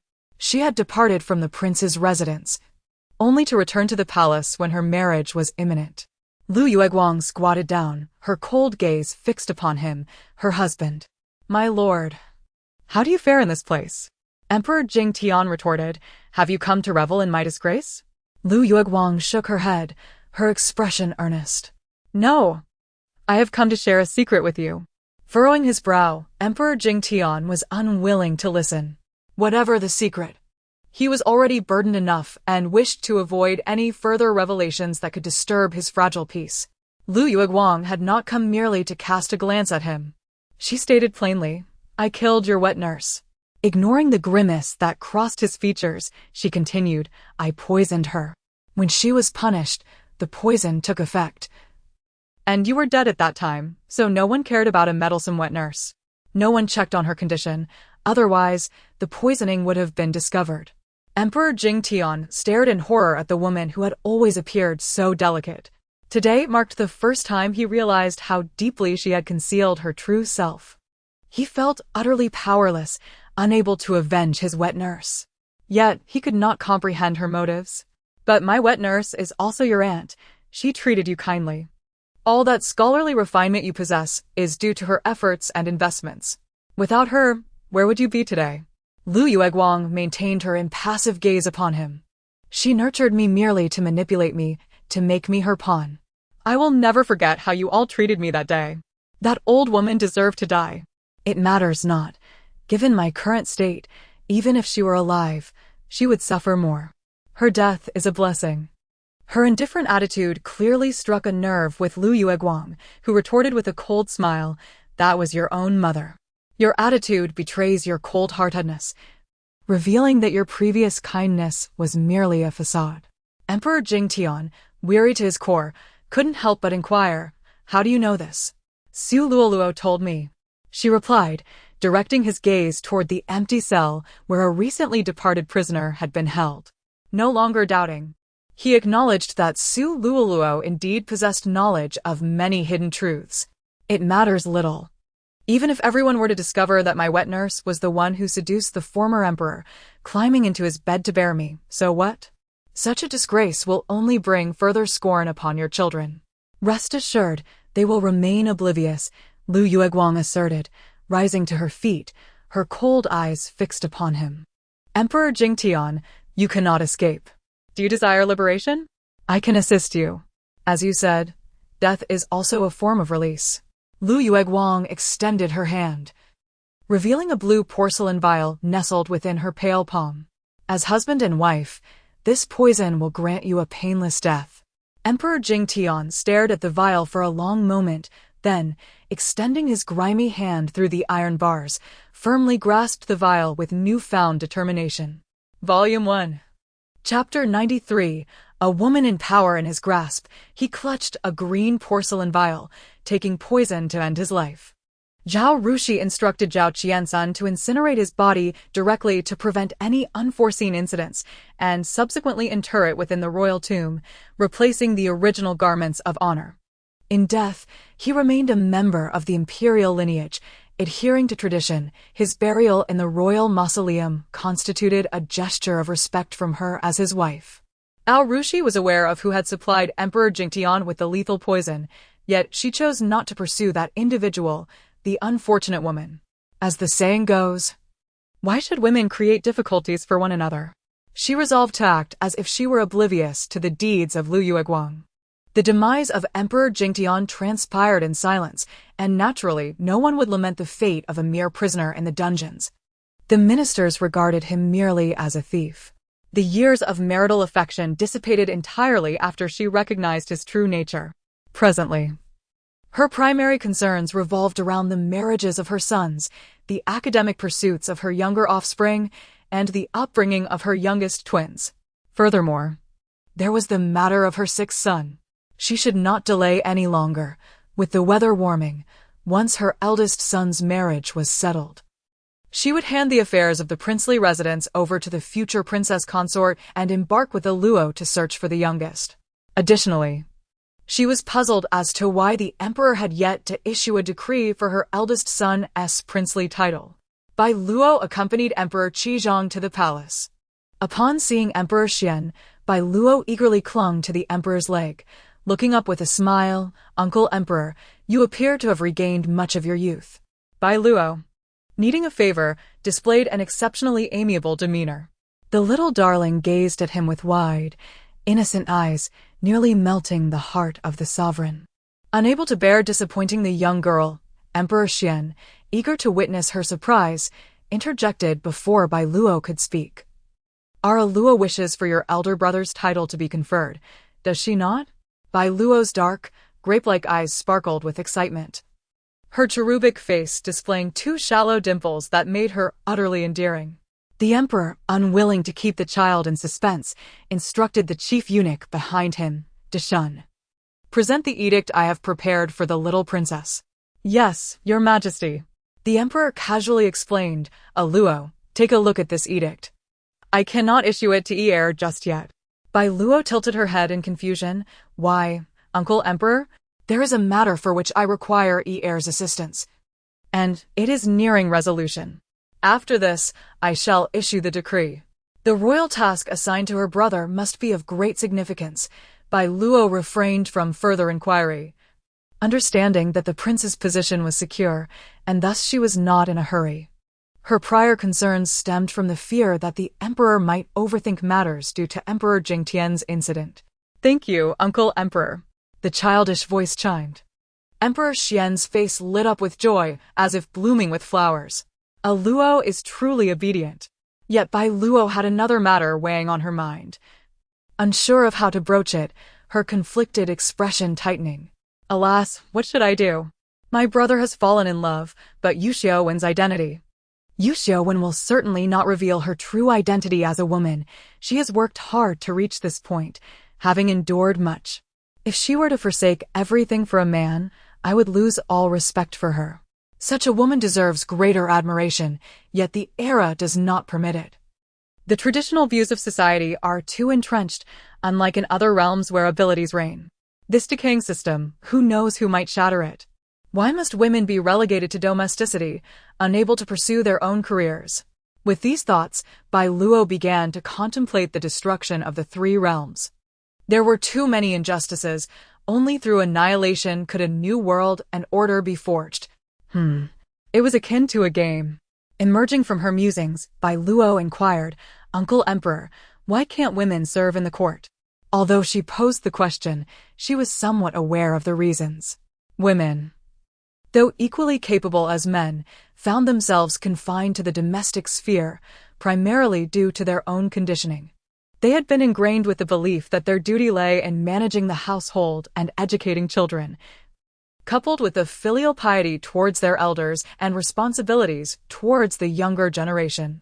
This mindset led them to willingly accept the role of homemaker. Men, free from the burdens of pregnancy and childbirth, pursued their careers without hesitation. They feared women's capabilities, for acknowledgement of such would render their own inadequacies glaringly apparent. These thoughts were influenced by her readings, particularly the reflections of the protagonist Su Luoluo from a certain tale. Thus, she held an admiration for Su Luoluo, who was fortunate enough to be born in a more enlightened era. The man's gaze was resolute, no matter the difficulty.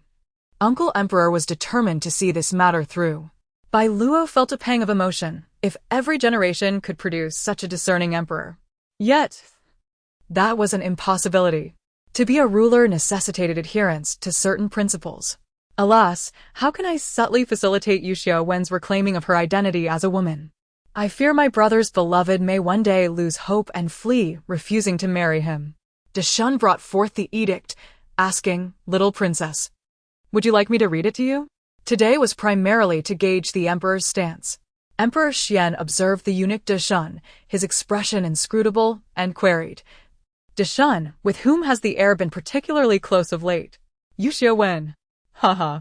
The emperor laughed heartily. Yuxiaowen, this young lady, has adeptly donned male attire for many years, indeed solving several major cases. This little girl has limitless potential ahead of her. Volume 1. Chapter 94. The Marriage. Listening to the two converse, Biluó realized that the emperor was indeed aware of Yuxiaowen's true identity as a woman. It was only natural.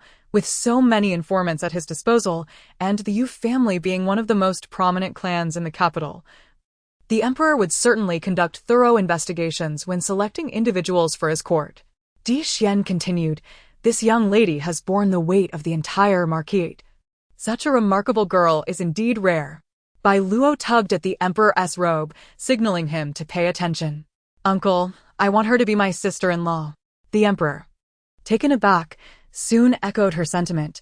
How did I not consider this? Their recent closeness, could it be that there is something more between them? As long as there are feelings involved, if Biluó wishes for the young marquis of the Yu family to be her sister-in-law, I must lend my support. Deshan, go summon the young marquis to the palace. Let her accompany the little princess in the imperial garden.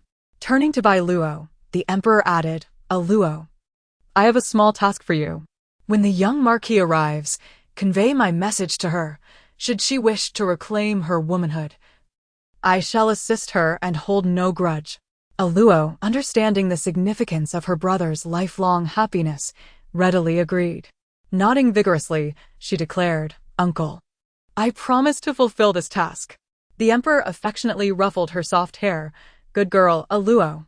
Yu Xiaowen arrived promptly, feeling exceedingly anxious. In the garden, she spotted the little princess but noticed that there were no palace attendants nearby. Upon glancing around, she realized that all the servants kept their distance, yet they all watched the little princess from afar. This little princess, who happened to be Di Yizhang's sister, was undoubtedly the most cherished individual in the entire Deqian country, and Yu Xiaowen held a fondness for her. Crouching down, she spoke gently, fearful that her typically rough voice might frighten the child. "Little Princess Biluó, did you summon me to play with you?" Biluó reached out her small hand to grasp Yu Xiaowen's somewhat coarse palm, saying, "Sister, come with me." Yu Xiaowen was momentarily stunned by being called sister. By the time she regained her composure, she found herself seated beside the little princess in a nearby pavilion. Perhaps it was mere coincidence. Children often cannot distinguish gender and might accidentally misname someone. Furthermore, she had heard Di Yizhang mention that his sister referred to their sixth brother as sixth sister at home. It might simply be a child's innocent misunderstanding of gender.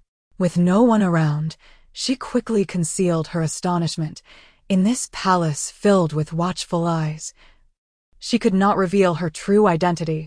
Biluó pushed a stool closer to Yu Xiaowen and, short of stature, began to climb up onto it. Naturally, Yu Xiaowen wished to assist her, but the little princess declined the help. Confused, she wondered what this young child was trying to accomplish and why it was her. "Little princess, did you summon me for a reason?" Biluó, now settled, gazed into Yu Xiaowen's beautiful light-colored eyes, a gentle smile gracing her lips. "Sister Yu, you are so lovely. Wearing women's clothing must make you even more beautiful." Yu Xiaowen tightly clutched the jade pendant at her waist, forcing a shy smile. "Please do not frighten me, little princess. I am a man. Wearing women's clothing would be utterly inappropriate and subject me to ridicule." Biluó, eager to get to the point, did not wish to scare her future sister-in-law.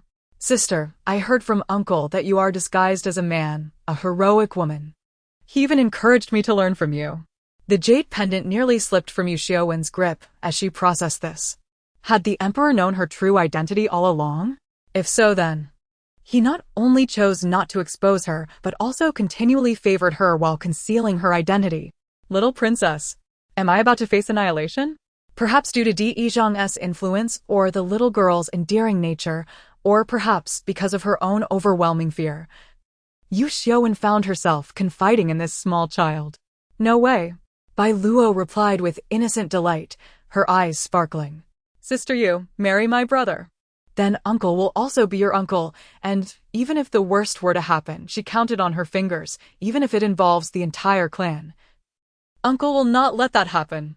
With a silly grin, Biluó reveled in her cleverness. Though it was said in jest, she sensed that the emperor had tacitly approved of this matter. Could it be that the emperor had perceived their connection and was intentionally bringing her and Di Yizhang together? In this vast capital, she initially believed she was the first to recognize her own identity. ever since Di Zhang had revealed it a year ago. Their interactions had shifted from playful banter to a more peculiar atmosphere. Following a drunken encounter, their relationship had grown closer. She had always harbored feelings for Di Zhang, and soon she sensed that he felt the same. However, her identity was entangled with numerous complications, and she feared. But if the emperor chose not to pursue the matter, it would greatly simplify things. Uncertain, she pressed again, "Little Princess Luo. Are you certain that the emperor will truly not blame me?" "Definitely not." Biluó beamed, her smile radiant. Hearing this from the little princess, Yu Xiaowen felt no doubt. She knew the little princess was wise beyond her years and would not jest about matters of life and death. Given the emperor's fondness for the princess, if she claimed to be unharmed, then surely she would be safe. Biluó extended her tiny finger, stealthily pointing toward a distant corner where a bright yellow figure stood. Following her gaze, Yu Xiaowen spotted the usually stern man wearing a faint smile. Observing the small girl in front of her, she felt a wave of relief wash over her, raised as a boy since childhood.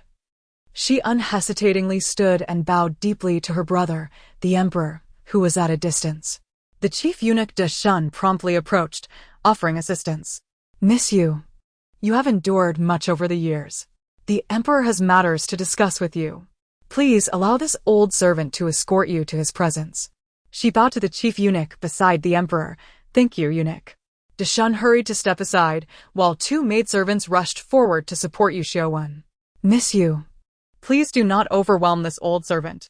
Our little princess has determined that you are to be her sister-in-law. Thus, you are destined to be the future princess consort of Yang." Volume 1, Chapter 95, New Year. On the eve of the New Year at the Prince Yang's residence, the atmosphere remained vibrant and jubilant, untouched by the recent death of the emperor. Crimson lanterns hung high, casting a warm glow that illuminated the grandeur and festivity of the palace.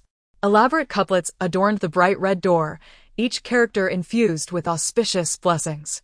In the courtyard, a group of young children laughed and played, dressed in newly tailored garments of red and green, resembling blossoms thriving in a spring breeze. Their laughter rang out, bright and clear, like the delicate chime of silver bells. When Yanqin arrived at the residence to extend his New Year greetings, his attention was immediately captured by a small girl dressed in a vibrant red outfit. She wore a beautifully embroidered qipao featuring golden phoenixes, symbols of prosperity and good fortune. A delicate jade hairpin adorned her small bun, intricately carved and glistening softly. Her eyes sparkled like stars, and her cherubic smile lent her an exquisite porcelain doll-like appearance. Regrettably, she seemed oblivious to his presence, her gaze fixed on her boisterous brothers. Yanqin felt a pang of dissatisfaction. After all, he was her brother too. Approaching her, he presented a carefully prepared gift. "Arrow, Happy New Year." For the first time in countless rebirths, he experienced a flutter of nervousness, attentively observing the young girl, eager not to miss any subtle change in her expressions. With such haste in sending their son, did they not fear that he might be taken hostage? It had been over half a year since they last met, and Yanqin had grown significantly taller. Shedding his childishness, he now possessed the demeanor of a young gentleman.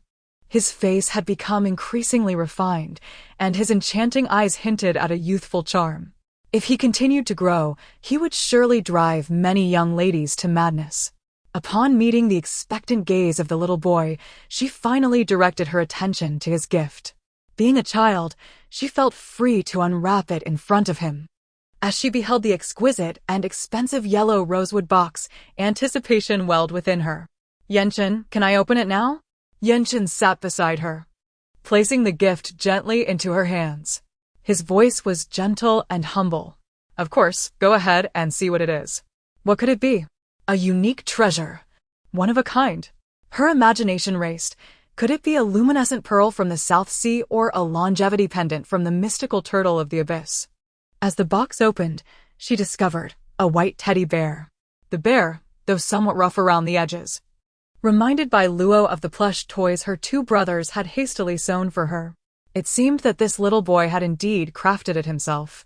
The bear's eyes were made of two glistening black agates, rare and precious, resembling the depths of a starry night. Its nose was a small piece of red jade, reminiscent of the rising sun.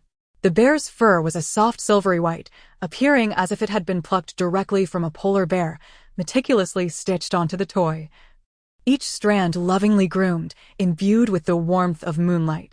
Chen had even sewn a golden cape for the bear, adorned with a pattern of twinkling stars, reminiscent of the dazzling constellations in the sky. The boy had truly put thought into this gift. It was evident he regarded her as his sister. Biluó felt genuinely touched. The gift was filled with affection and significance, equally as precious as the luminescent pearl or the longevity pendant. The boy extended his hand. Arrow. The New Year bell is about to toll. Let us go outside to watch the fireworks. Biluó paid little heed to why the boy was not celebrating the New Year with his father. She preferred his company for the celebration. The solitary Yanbei Wang could remain alone in Yanbei, preoccupied with matters of state. Outside, snowflakes danced in the air. As the New Year bell tolled, fireworks erupted within the palace, painting the night sky with a riot of colors. The young girl gazed upward, her eyes sparkling with dreams and hopes for the future. In that fleeting moment of firework brilliance, she seemed to glimpse the beautiful wishes of the new year, shining like meteors. Now, she too experienced her most anticipated moment. The new year at the palace had become the highlight of her existence. In this lifetime, she felt the warmth and happiness of family. To others, she appeared as a charming figure in her red attire, her smile radiating joy. She had transformed into the most vivid brushstroke in the New Year's tapestry. Surrounded by well-wishers, voices rang out in unison. Happy New Year, Arrow! Wishing our little Arrow eternal happiness, health, and joy. Biluó, enveloped in the warmth of their good wishes, felt her eyes moisten. She cherished every moment, no longer the cold and solitary being she once was. She was a person, not merely a stone cast aside. She had parents and brothers. In the blink of an eye, Xiaojiao had somehow climbed onto the roof. The onlookers were taken aback, for he stood at the highest point, pointing to a star in the sky, exclaiming, "Mother, that is our home." The maids exchanged puzzled glances. None had witnessed his ascent. Cui Huan remarked, "Young master, he was just in the courtyard." In an instant, while everyone was distracted by the fireworks, he climbed to the roof. This incident faded into obscurity, and the maids dismissed his whimsical declaration as mere childish fantasy. However, Biluó perceived a deeper issue. Her gaze lingered thoughtfully on the laughing Xiaojiao, unsure if he too remembered the events of their past life. Moreover, she feared he might have ascended to the heavens. Regardless of the celestial path one traversed, upon reincarnation, one's powers would be lost. Even a powerful demon like herself was not exempt. Why should this unknown deity retain any memory? Biluó felt a surge of discontent and indignation. If he possessed memories, it meant she had been deceived, or perhaps intentionally misled. Yet, she could not help but wonder if the chubby little boy, who had once so carelessly soiled himself and had a penchant for holding his feet, could truly possess recollections of a past life. Volume 1. Chapter 96. Roasting Rabbit. Biluó approached Xiaojiao, taking his small hand in hers. "Brother Jiao, shall I take you to see the fireworks?" Xiaojiao nodded enthusiastically, eager to go. The others remained at a distance, stealing glances at the pair. Biluó led Xiaojiao to a secluded corner by the wall and crouched down. Xiaojiao, can you tell me how you managed to get onto the roof just now? This question seemed to puzzle Xiaojiao, who bit his finger and pondered for a moment. I can't remember, hehe. Biluó felt a sense of suspicion. He seemed to be feigning ignorance, yet his expression did not convey much cleverness. Regardless, she decided to confront whatever intentions he harbored. Time was slipping away, and her steed emerged from the shadows, barking twice. Ah, the new year had passed. The imperial decree had arrived. By the mandate of heaven, the emperor proclaimed, the heir of Prince Yang, Yizhong, is intelligent and decisive. In matters of the imperial examinations, he diligently investigates, reveals the truth, selects talented individuals for the court, and upholds justice. His outstanding achievements render him a pillar of our dynasty. Henceforth, he shall inherit the title of Prince Yang and be granted the fief of 13 cities in the southern domain, enjoying a stipend of 1,000 stones. It is hoped that he will continue to serve faithfully and contribute to the prosperity of our dynasty. Thus decreed. The entire family bowed in gratitude to the emperor's grace. With the fief established, the officials realized that the emperor had no intention of declaring a crown prince. They could discern that although Di Jingtian had passed, the emperor still favored the Prince Yang's household, having conferred titles upon 2 individuals within a year, an extraordinary honor. After the decree was read, Deshan did not depart. Instead, he retrieved another edict from the eunuch behind him. Esteemed guests, please wait a moment. I have another decree to announce, and after this, I must attend to another matter.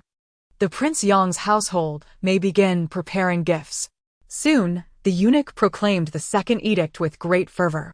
By the mandate of heaven, the emperor decrees, there exists a young lord who, disguised as a male, exhibits bravery and remarkable talent, repeatedly achieving extraordinary feats for our dynasty's strength. Her aspirations as a woman have deeply won my favor. Upon learning the truth of her identity, I am further impressed by her steadfast resolve and noble spirit. After careful consideration, I hereby decree her marriage to the valiant and honorable Di Yizhang of the Prince Yang's household. This is my intention and a celebrated tale for our dynasty. May the 2 unite in matrimony, grow old together, and create a prosperous era. This decree shall be proclaimed throughout the realm, and I wish for all to bless this union. Thus decreed, in the emperor's own hand. Although Di Yizhang had long anticipated this, hearing the marriage decree must have stirred great excitement within him. He knew he owed this to his sister. Biluó was undoubtedly sent by the heavens to save him. He desired no trials in life, only a smooth journey, and it was Biluó who had assisted him countless times. After reviewing the edict once more, he returned it to Deshan along with a generous purse. Eunuch, once the date is set, please come to our residence for a celebratory banquet. After bidding farewell to Deshan, Di Yizhang could hardly contain his joy. Di Sanjiang could barely hold back his disbelief. Brother, I have never seen you like this before. Di Yizhang cast a glance at him. You shall also have your day. I'm in no rush. Among outsiders, I'm considered a ghost. My royal uncle has instructed that I cannot reclaim my identity for 2 years, as he wishes to assign his shadow guards to me. My marriage will take at least 2 years. You should be more concerned about our second brother. He is stationed at the border, with no company but mosquitoes. If he stays there much longer, he may end up a bachelor. Zhao Rushi was not anxious. Their second and third sons were merely 18. Some fates arrive late. She was not in a hurry for grandchildren. Her son's happiness was paramount. With a new mistress soon to join the household, she intended to ask Yuxiuan if she would come over earlier so that she could hand over the responsibilities of managing the estate. Biluó took her large white dog out to play, and Xiao Jiao insisted on following. With many brothers at home, they all took care of the youngest sister, and he had grown accustomed to looking after her.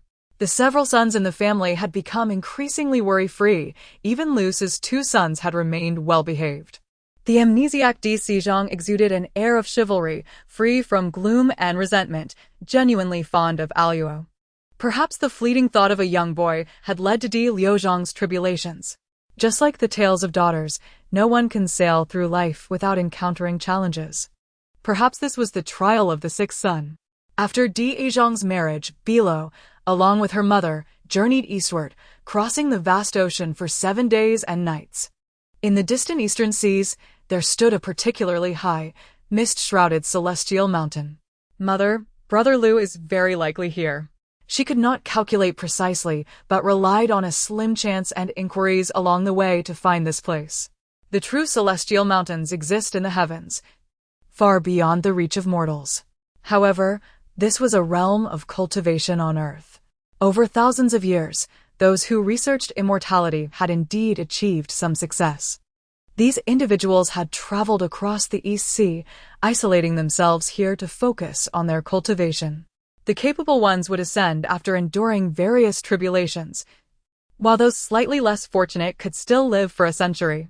Biluó, her mother, and third brother disembarked, witnessing mortals soaring on swords above the mountain. She momentarily reminisced about the powers she once possessed.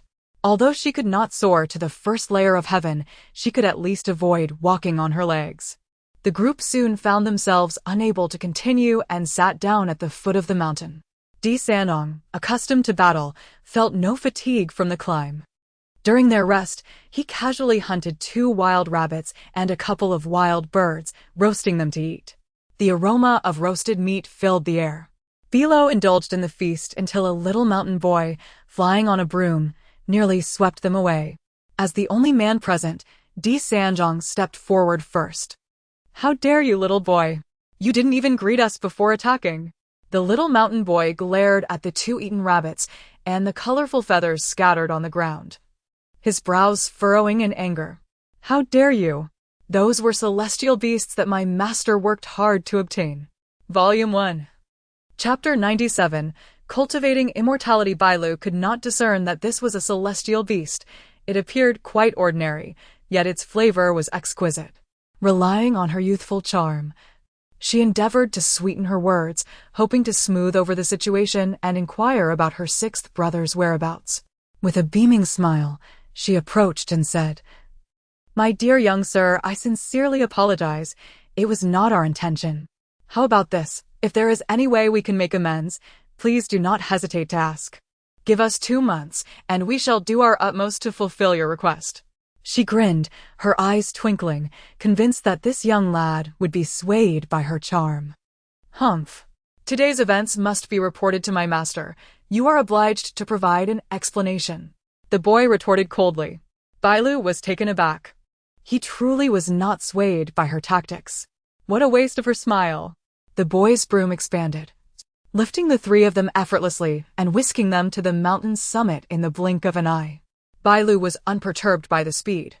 Her concern lay with her mother and 3rd brother, fearing they might not cope with it.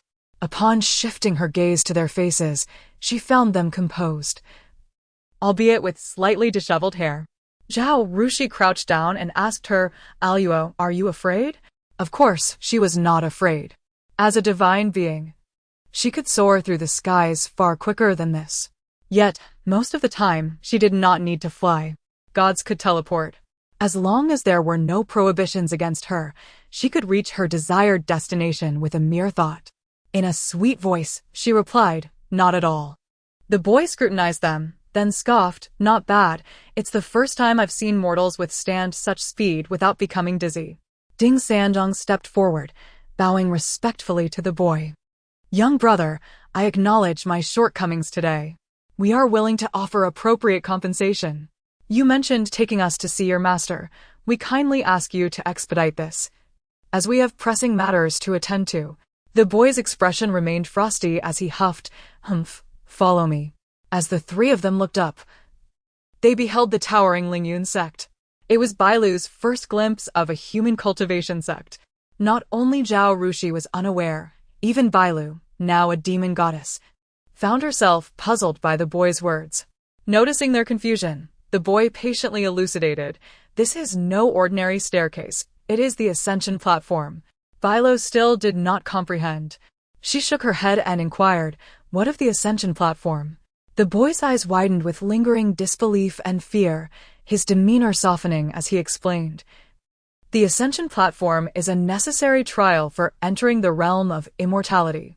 If a mortal can traverse even 10 steps, they will be subject to the immense pressure of the platform and struggle to rise.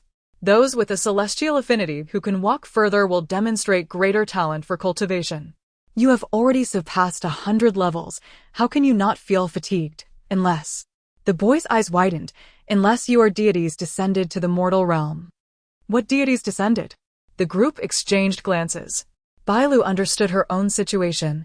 Disregarding her previous divine lineage, such a trivial staircase posed no challenge to her. She merely found herself curious as to how her mother and brother managed to ascend so effortlessly. Surely, they could not also be reincarnated deities? It seemed implausible. How could so many deities be reborn into her family? Zhao Rushi, too, was perplexed. Typically, she would be exhausted after climbing just 30 steps, panting for breath. As the years advanced, her health had waned, often requiring rest along the way. Yet today, after ascending such heights, she felt invigorated rather than fatigued. She wondered if perhaps the ethereal energy of the mountain was empowering her. Could it be related to her daughter? Not wishing to dwell further on it, she gestured to her third son. Let us proceed. Perhaps those residing at the summit possess knowledge. Moreover, they were not here to cultivate immortality.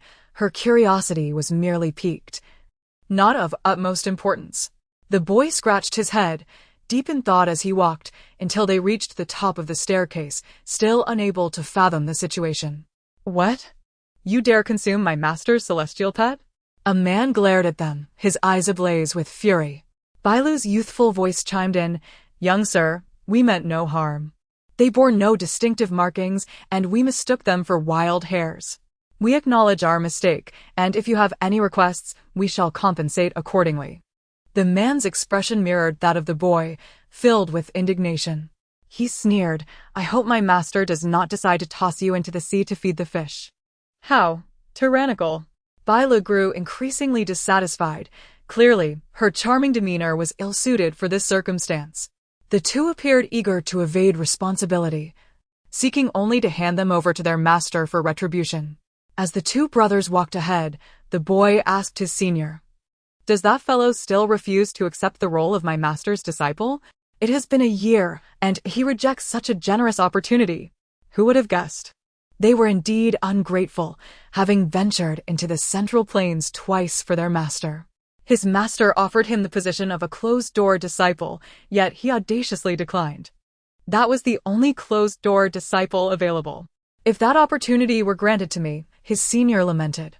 Their conversation was unguarded, and upon hearing it, Biluó felt a surge of seriousness. Perhaps influenced by her quest for her sixth brother, she sensed they were speaking of him. Before long, she encountered a white-haired, immortal cultivator. The immortal, with eyes closed and a tone tinged with peculiarity, inquired, Did you ascend here by yourselves? The boy, fearing repercussions, hurriedly replied, Master. It was they who carried your beloved pet. The white-haired Taoist nodded, eyes still shut, and waved his hand. You may leave. I am already aware of the situation. Only Biluó's family of 3 and the white-haired immortal remained in the room. At this moment, the immortal finally opened his eyes, his expression impassive as he asked, You possess significant celestial affinities. Do you wish to cultivate immortality with me? Ding Biluó. Ding Sanjiang. Zhao Rushi. Volume 1. Chapter 98. The grand finale. Emperor Sanjiang was taken aback, bewildered. What was this?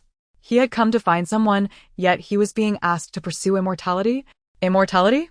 That was something he needed to ponder further. Zhao Rushi, her mind flooded with questions, thought to herself, Immortality? At my age, what need do I have for that? She surmised that this opportunity was brought forth by her daughter. If her daughter wished to pursue immortality, she would follow suit. Should her daughter decline, then she would too. The joys of nurturing a child far outweighed the pursuit of immortality.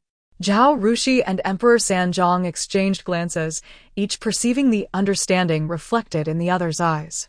Ultimately, their gaze settled upon Lady Biluó. In an instant, Biluó comprehended their intentions. Such a daunting task entrusted to her? Naturally. It was to eliminate this white-haired immortal. As for achieving immortality, did she require his guidance? If she were to rely on him, she would likely never attain her celestial aspirations. If one could not trust her, who else could be trusted? As long as they desired it, she would find a way to fulfill their wishes. Without hesitation, Biluó chose to refuse. Apologies, but we have many matters to attend to in the mortal realm. We cannot engage in your cultivation. The man seated upon the dais suddenly grew cold, incredulous that mere mortals would dare to reject him. It was truly laughable. He was the mightiest of the leisure immortals atop this mountain, mere steps away from achieving immortality. They hesitated over something that others sought desperately, even allowing a little girl to dictate their choices. Biluó could no longer contain her indignation. The petite figure standing below swelled with confidence. What benefits does immortality confer? The immortals above cultivate the ruthless path, each devoid of empathy. The world of mortals is vibrant. We possess both power and wealth. Even if you were to attain immortality, with your qualifications, you would merely serve in the heavenly courts, subordinate to many who outrank you. Do you still wish to pursue this elusive immortality? Her words struck a chord with the white-haired immortal, leaving him momentarily speechless. In disbelief, he inquired, "These truths you speak, I have never before encountered. From whence do you draw this knowledge?" Biluó pointed towards the heavens, a mysterious smile gracing her lips.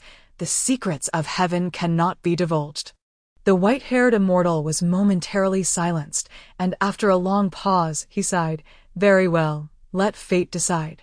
Since you do not wish to be my disciples, let us discuss compensation for my celestial pet that you have slain. What do you desire?" Emperor Sanjong stepped forward, inquiring, "What do you wish?" The white-haired immortal pondered briefly, then suddenly grinned with a peculiar expression. "I possess another mortal, one who shares your affinity for the celestial but harbors no desire for immortality. If you can persuade him, I shall allow you to leave. Should you fail, prepare to meet Yama." Emperor Sanjong, about to vehemently condemn the man's shamelessness, was halted by his sister tugging at his sleeve. He looked down to see her shake her head. Though perplexed, he acquiesced to the immortal's request. "Very well." Soon, the individual who shared their disinterest in immortality made his appearance. Biluó beamed upon seeing the young man clad in white and immediately leaped into his embrace. The youth, taken aback, finally responded, "Biluó?" His gaze shifted to the other two, calling out, "Mother, second brother, Sen brother?" He was uncertain, having crossed paths with them only a handful of times. "Sixth sister," Biluó exclaimed excitedly. Indeed, they had traversed great distances only to find him without the slightest effort. She had a premonition that the person they spoke of was Emperor Luzhong. Her expectations were thoroughly met. "Biluó, have you come to find me?" Biluó nodded vigorously, yes. The man upon the dais was growing increasingly displeased. He stood and, in the blink of an eye, was before them, surveying the four of them. "So, you are indeed a family?" Biluó did not conceal the truth. "This is my sixth brother, whom you have captured," prompting our arduous journey to find him. It seemed evident that they were indeed a family, a fact not lost on the white-haired immortal. He waved his hand dismissively. "Do not rejoice too soon. Since you are a family, you ought to deliberate on who shall remain as my sole disciple, destined to oversee the celestial mountain." Biluó thought to herself, truth be told, she had already discerned his intentions since he proposed taking them as disciples. Though he claimed to seek students, it was clear that according to the hints from the Immortal Inquiry platform, their celestial fates far surpassed that of this white-haired man. He merely sought to bask in their eventual glory. Observing the troubled expressions on their faces, Biluó took several steps forward, standing before the white-haired immortal. She tugged at his robe and said, "Immortal, could you crouch down? I have an idea." "You?" The white-haired immortal frowned. Biluó spoke candidly, "They will heed my words." Given her diminutive stature, barely reaching his knee, he found it somewhat taxing to regard her from above, and so he crouched down. Now, he scrutinized the little girl before him, and his expression shifted. Until now, his attention had been fixated on the adults, hardly noticing the small child.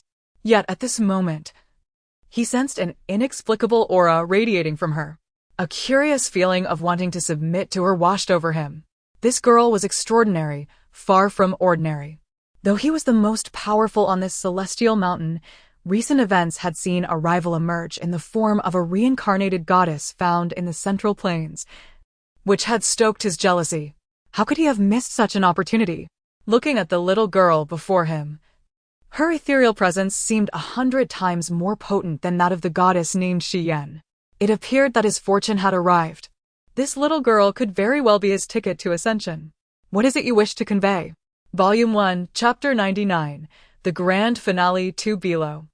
Pointing at herself and a few others, smiled and said, "Immortal, it would not do to point at us. I have an even better candidate." The journey home was swift. Flying with swords took merely a day. It was only on the second day of knowing the white-haired man that Biluó learned his name, Jinzi, the Immortal. At this moment, he accompanied them to the Prince Yong's residence and stood at the entrance, uncertainly asking, "Little girl, are you certain there exists a person here with deeper celestial affinities? Rest assured, with just a glance, given your cultivation level, even without questioning the immortal platform, you will be able to recognize such a being." "Very well, I believe you." As Biluó stepped through the door, several older brothers, each exuding an extraordinary demeanor, approached them. Jinzi, in awe, noted one small boy, nearly the same size as the little girl, whose countenance brightened at the sight. The dense celestial aura emanating from him was no ordinary sign of celestial affinity. He was undoubtedly a reincarnation of a divine being. If he could attach himself to such a powerful reincarnation, what worries could he have about his standing in the heavenly court once he ascended to immortality? However, before he could revel in this thought, a taller, strikingly handsome boy dashed in from the main entrance and stood before the little girl, asking with concern, "Sister Arrow, how was your journey? Why didn't you inform Brother Chen before you left? I wanted to accompany you." Jinzi rubbed his eyes in disbelief, noticing the golden light shining deep within the boy's soul. This was indeed a reincarnation of a formidable being. "What is your name?" he inquired, pulling the boy closer. Forcing a smile, Yan Chen, visibly impatient, replied, "Who are you?" "Young man, come with me to cultivate immortality. I assure you, you will ascend before you turn 20. Jinzi urged. "Just think, as an immortal, young, handsome, and capable, everything you desire will become effortlessly attainable." Yan Qin remained unmoved, decisively rejecting the offer. "I'm sorry, but I have no interest in cultivating immortality." His disinterest did not deter Jinzi, who insisted, "It's perfectly fine to be uninterested for now. You only need to follow my lead in cultivation." The man, now furious, directed his ire at Biluó, accusing, "You promised that I would definitely take away a person with a clear path to immortality. I don't care, one of these two must come with me today." He pointed at Yan Qin and then at Di Xiaozhou. Biluó remained unfazed, not intimidated by the aura emanating from the white-haired man. "Jinzi, you might want to ask them who is willing to accompany you?" Before he could inquire, both boys shook their heads in unison. Enraged, the man exclaimed, "Are you mocking me?" With that, fierce winds began to rage around them. "I will destroy your prince's residence." Biluó, standing close, though blinded by the winds, tugged at the man's sleeve and called out, "Who says no one will go with you?" The wind ceased abruptly as the man looked at her, questioning, "Who do you mean?" Biluó pointed at a white shadow hiding behind a pillar, exclaiming, "That one." As the crowd focused on the figure, they gasped in surprise. The white figure seemed to sense something and swiftly darted out, barking excitedly. The white-haired man glared at her, his expression darkening. "Are you toying with me? How do you know that the one you wish to claim is not undergoing tribulation?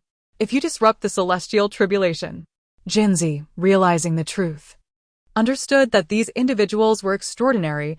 Even this little girl was remarkable, and the others might indeed hold significant backgrounds. "As for the dog, you cannot use a mere dog to deceive me." Biluó patted the dog's head. "It has completed its tribulation. Now, it merely needs to be in areas rich in celestial energy to transform into human form. Just think about it." "Very well. Having something is better than having nothing." The white-haired man, along with his former steed, turned to leave. She had not lied. The dog had undergone tribulation no less than a human. Now it too would possess a life akin to that of humanity. Biluó believed her words and actions were nothing short of explosive, wondering how her family would perceive her. To her surprise, they regarded her with warm smiles, seemingly unfazed by her peculiarities. Unable to comprehend this, she ultimately attributed the strangeness to familial affection, for in love, everything she did was deemed right. Reunited as a family, they welcomed the persistent Yan Chen. The following day, Lu Yueguang sought out Zhao Rushi. Observing Zhao Rushi, who appeared rejuvenated after several days, she steeled herself to speak. "Sister Princess, I know there are matters you are aware of. I have come today to express my gratitude for your past tolerance towards me."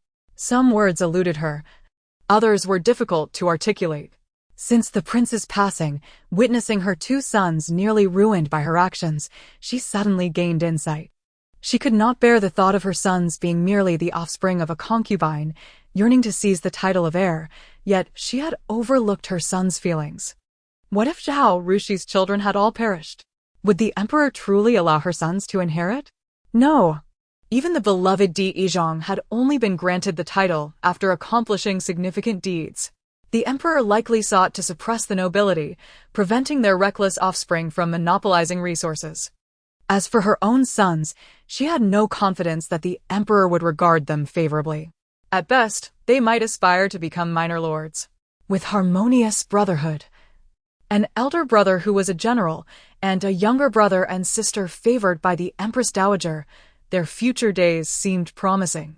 The insults from Di Jingtian had faded into the past. It was time for her to emerge and behold the vast world. Sister, I wish to go out for a while. Zhao Rushi agreed. Biluó did not delve into the rights and wrongs of the woman's actions. Had she been in the same position, she too might have succumbed to darkness. Fortunately, they were now together as a family, living a happy yet ordinary life. In this lifetime, Biluó felt deeply satisfied. The end of the text. Volume 1, Chapter 100, An Extravaganza of Celestial Chaos. It is merely an epilogue. And happiness is all that matters. In the epilogue featuring Zhao Rushi, when Biluó turned 18, Zhao Rushi could no longer hear her daughter's innermost thoughts. Yet, it mattered little. The past 18 years had been filled with incomparable joy. Among her 8 sons, apart from the 6th and the youngest, who had yet to marry, the others had established their families and lived blissfully. As for the 6th son, she felt a sense of urgency, not for him to wed, but because it seemed he had developed an affection for a mysterious man. Upon further inquiry, she discovered this was the very person who had gifted him the wooden plaque and had escorted him to the immortal mountains. Biluó advised her to refrain from intervening, having taken considerable time herself to let go of earlier entanglements. Regarding the youngest, the Grand Prince of the palace remained childless and since childhood. The youngest had displayed remarkable intelligence, prompting the ministers to recommend him as the crown prince, which the emperor approved. Now, as the crown prince, his marriage was no longer a matter for them to decide. Mentioning the youngest brought to mind the celestial maiden Xian, who fervently pursued him, claiming she would lead him to cultivate immortality and boldly declaring before the populace that they were fated lovers from a previous life destined to reunite in this one. Xian was strikingly beautiful and adept in the arts of immortality, yet her son held not a whit of affection for her. She was quite relieved and allowed Xian to cause her mischief. Presently, her primary concern lay with her daughter's marriage. Among all the suitors, Biluó was closest to Yan Qin, the heir of the king of Yanbei, who dominated the northern territories. This young man possessed an extraordinary handsomeness, inciting both admiration and envy, and he treated her daughter with utmost care, shunning other women and surrounding himself solely with attendants. Their family held him in high regard, for it was evident that the heir was infatuated with Princess Di Biluó. Yet, Biluó regarded him merely as an older brother. Brother. Epilogue of Yan Qin at 24. Yan Qin found himself in a position where the king of Yanbei had amassed significant power over the years, even hinting at aspirations to secede from the Dutch Qian Empire. However, contrary to expectations, despite the king's ambitions, his son remained ensnared by love, adamantly refusing to unite the continent of Yuan. His reason was simple. The object of his affection was none other than the princess of the Dutch Qian Empire. Throughout both the Dutch Qian and Yanbei, no one was oblivious to this ardor. Upon entering the capital of Yanbei, Yan Qin was met with tales of his unrequited love. He openly admitted to his affection for Princess Di Biluó. Over time, he could not pinpoint when this deep love had first blossomed within him. It was intense and beautiful. Merely gazing upon her brought him immeasurable joy. Soon, he encountered his father, the still heroic king. The king, filled with exasperation, lamented, "Had I known you would be so resistant to the idea of marriage, I would have insisted on having another child back then. Look at you. preferring to remain single for the sake of one person. Without marriage, how will you have offspring? Without heirs, who will govern Yanbei in the future? Yan Chun shrugged. Let whoever can do so take the reins. His father, enraged, clutched his chest and declared, "This time, you must ensure you leave behind descendants. This matter is known to heaven and earth, you and I, but that young lady will remain oblivious. Once you have children, do as you please. I shall say I found them, and you need not concern yourself with them." Even if Biluó never married, he would remain by her side for eternity.